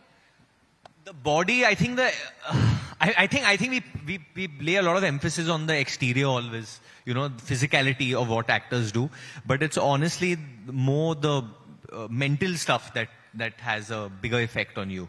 And this film definitely, I think after a long time, after Badlapur and October, I think this is a film which mentally really consumed me and really the moral of this film really affected me a lot. Especially like I said, you know, while COVID, the whole world was shut down and we felt like we've got this virus and it's come from, I mean, there are a lot of theories to it, but we felt it's come from animals or it's come from a bat, or lot of theories to it. And honestly, I don't think they came into our homes. We've gone and we've invaded homes in which animals live in. And that's why we've caught diseases, you know. This world is as much theirs than it's ours. So, little bit, I don't want to get too philosophical about it. But that's a great message also that you're putting out, because it's something everyone talks about so passionately right now in the country and across the world. We talk about it worldwide, but the minute we opened, don't you think we all went back to the same rat race? We all went back to just doing... I mean, how many people can here say that post-COVID we've changed? I see people working even harder. In fact, I pushed myself so much once COVID started. My film was out, Jug Jug Jio. I behaved like, I'm fighting an election. And I don't know why, but I put so much pressure on myself that nearly recently I had I just shut down. I didn't know what had happened to me. I had this thing called vestibular hypofunction. Basically, your balance goes off. But I just think I pushed myself too hard, and I bet you so many distinguished people sitting over, everyone has pushed themselves so hard post-COVID.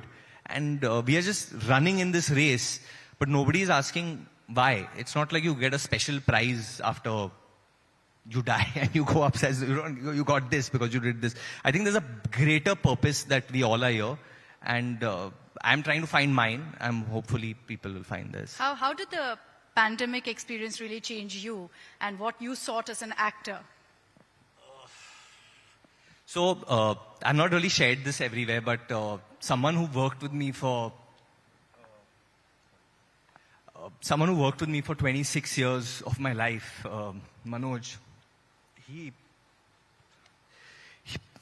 passed away.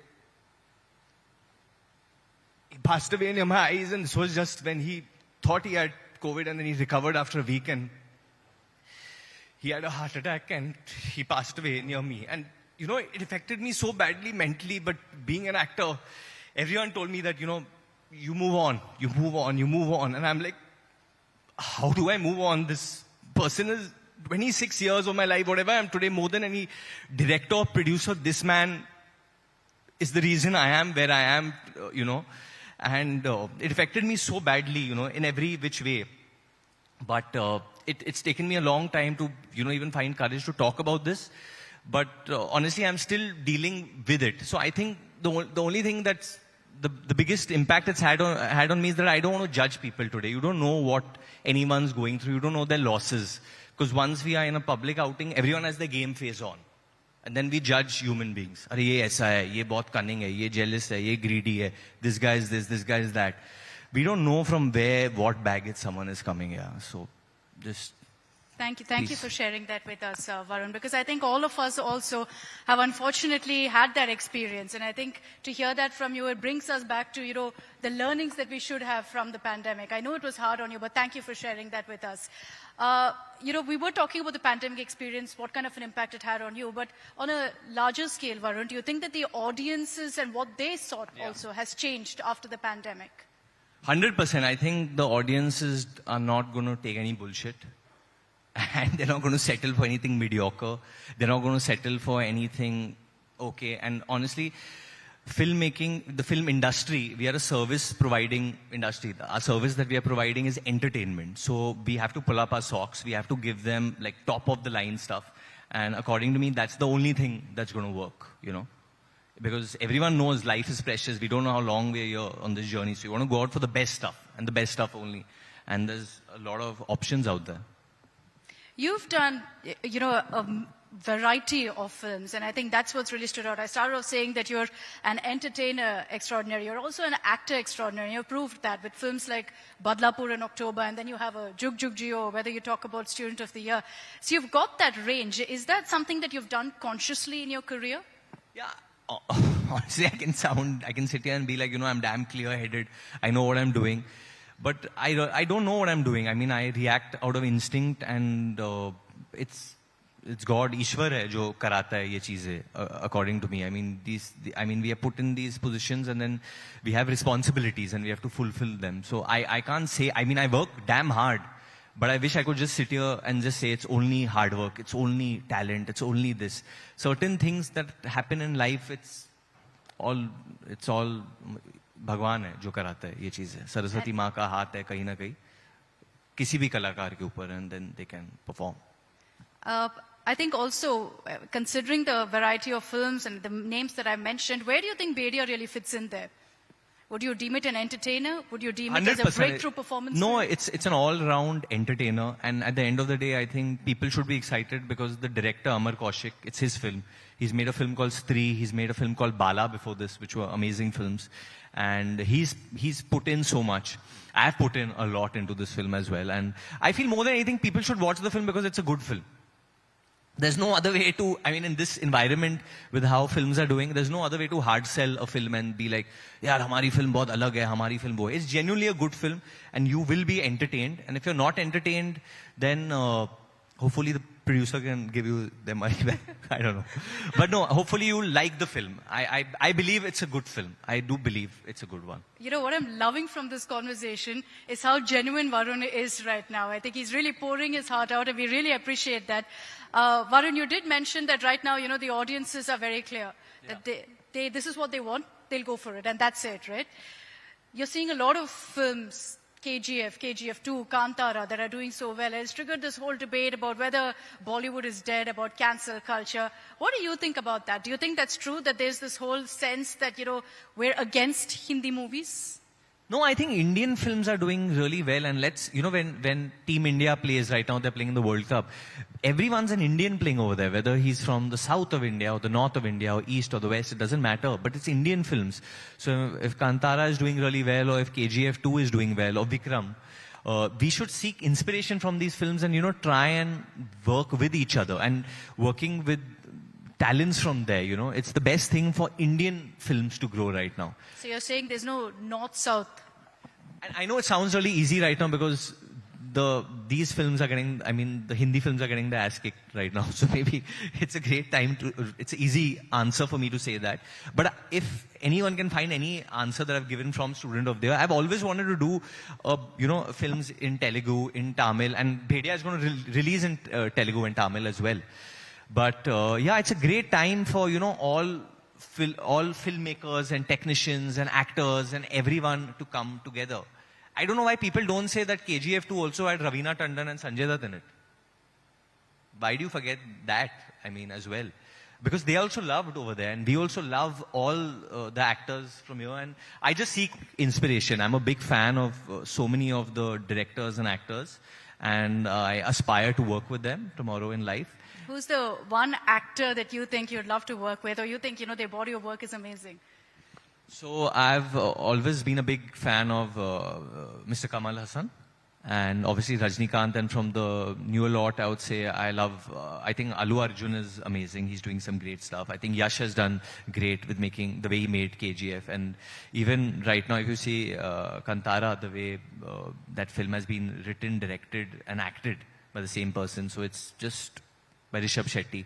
So it's amazing, and I think, see, listen, people can divide us all you want. We are one country, and it's a good time for, you know, to be more collaborative right now. I think it's a good time because cinema in general is going through a big transition at the moment, all over.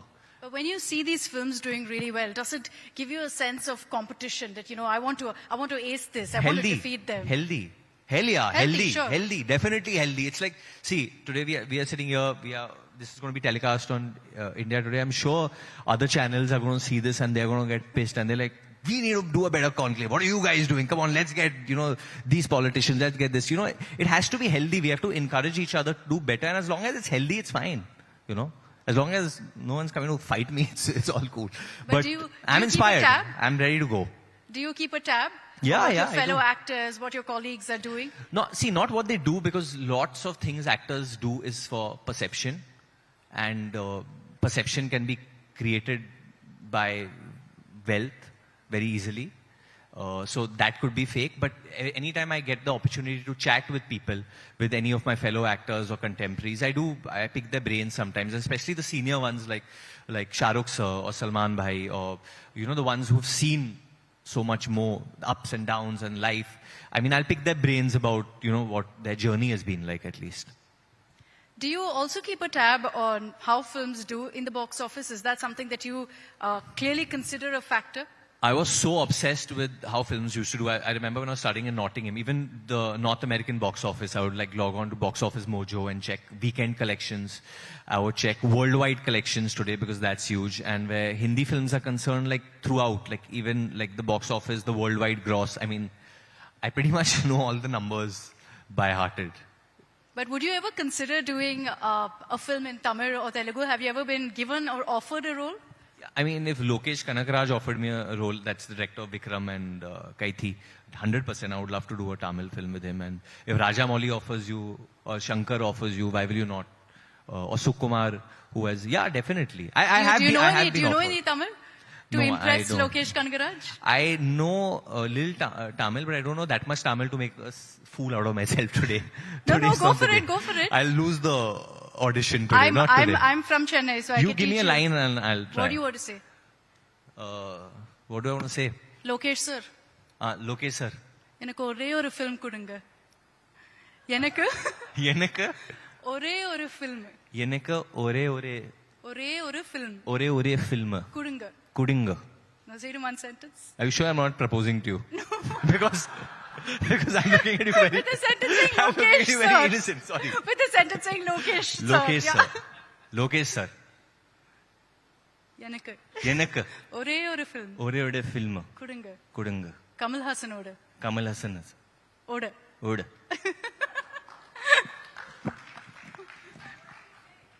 Oh, sorry. Yeah, I should translate that. We're sitting in Mumbai, not in Chennai.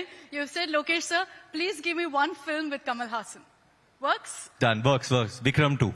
Now, if this comes your way, Varun, I think I deserve some credit. Yeah, you'll be the next Oprah Winfrey then. You're handing out wishes today.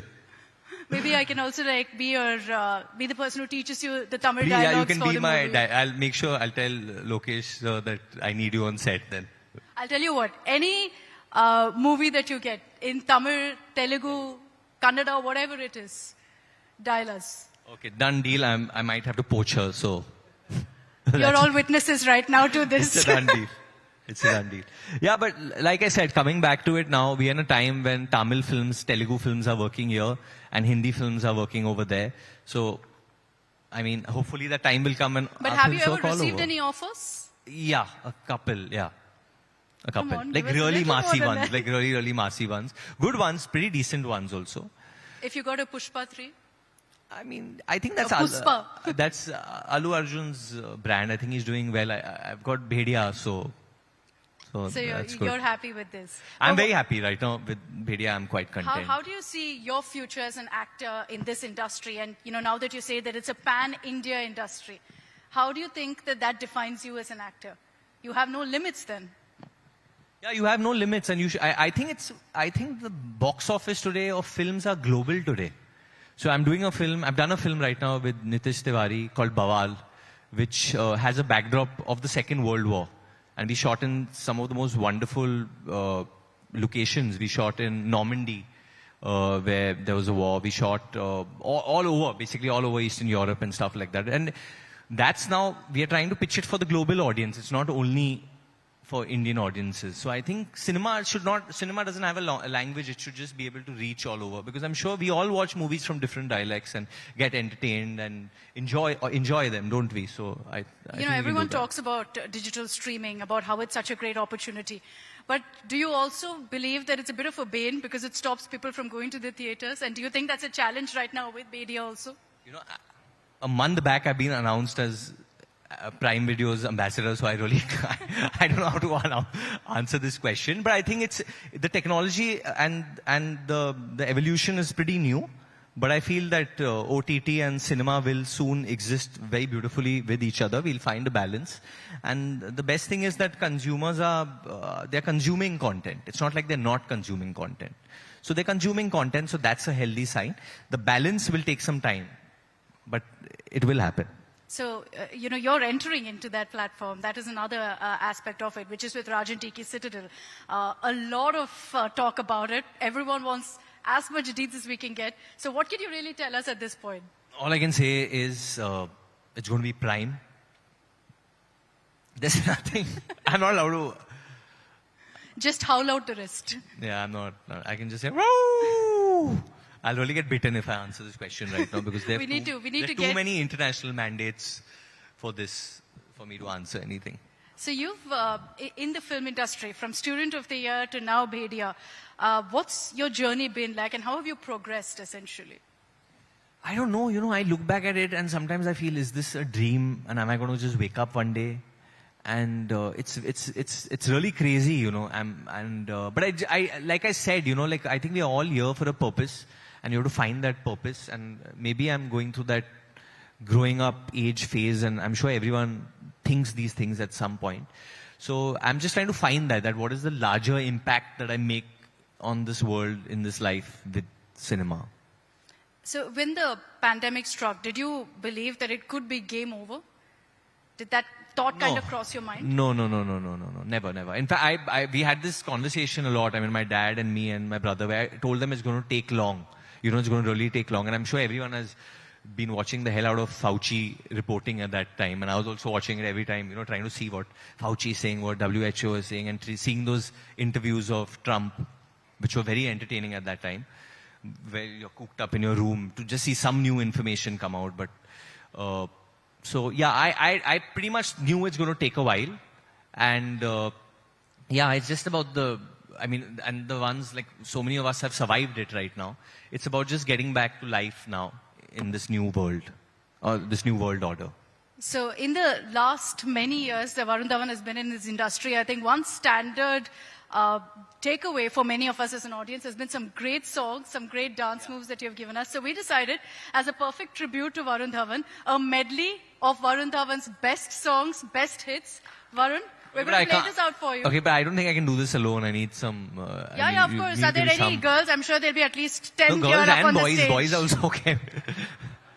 Even men, women. Anyone who's willing to join Varun, come up on the stage. Don't be shy. You'll have Varun Dhawan for company. I think there are some hesitating there. Guys, I see you all in the front row. Come. There you go. Okay, let's kick it off. We'll, of course, get the Tumkeshwari energy going. Varun Dhawan, everyone. A big round of applause, please, for him. I hope I remember these steps. Come.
Yes, I don't remember shit. I don't ever rely on me for remembering things. I forget birthdays. This was a Varun Dhawan pop quiz for Varun Dhawan. I'm sorry, that was someone else. This is someone else with the beard now. Sorry, but thank you guys. It was really wonderful being here. Varun, Thank you for staying here for so long. And I hope I made maybe at least 2% sense after the very celebrated people that were here. I hope I made some sense and could appeal to some of you all. Thank you guys. Thank you for having me. Thank you so much, Varun, for joining us. Thank you. It's been a great experience. Could we have you on stage? National Sales Head, Volkswagen India. We have a token of appreciation for Varun. कमरिया तेरी हाय रे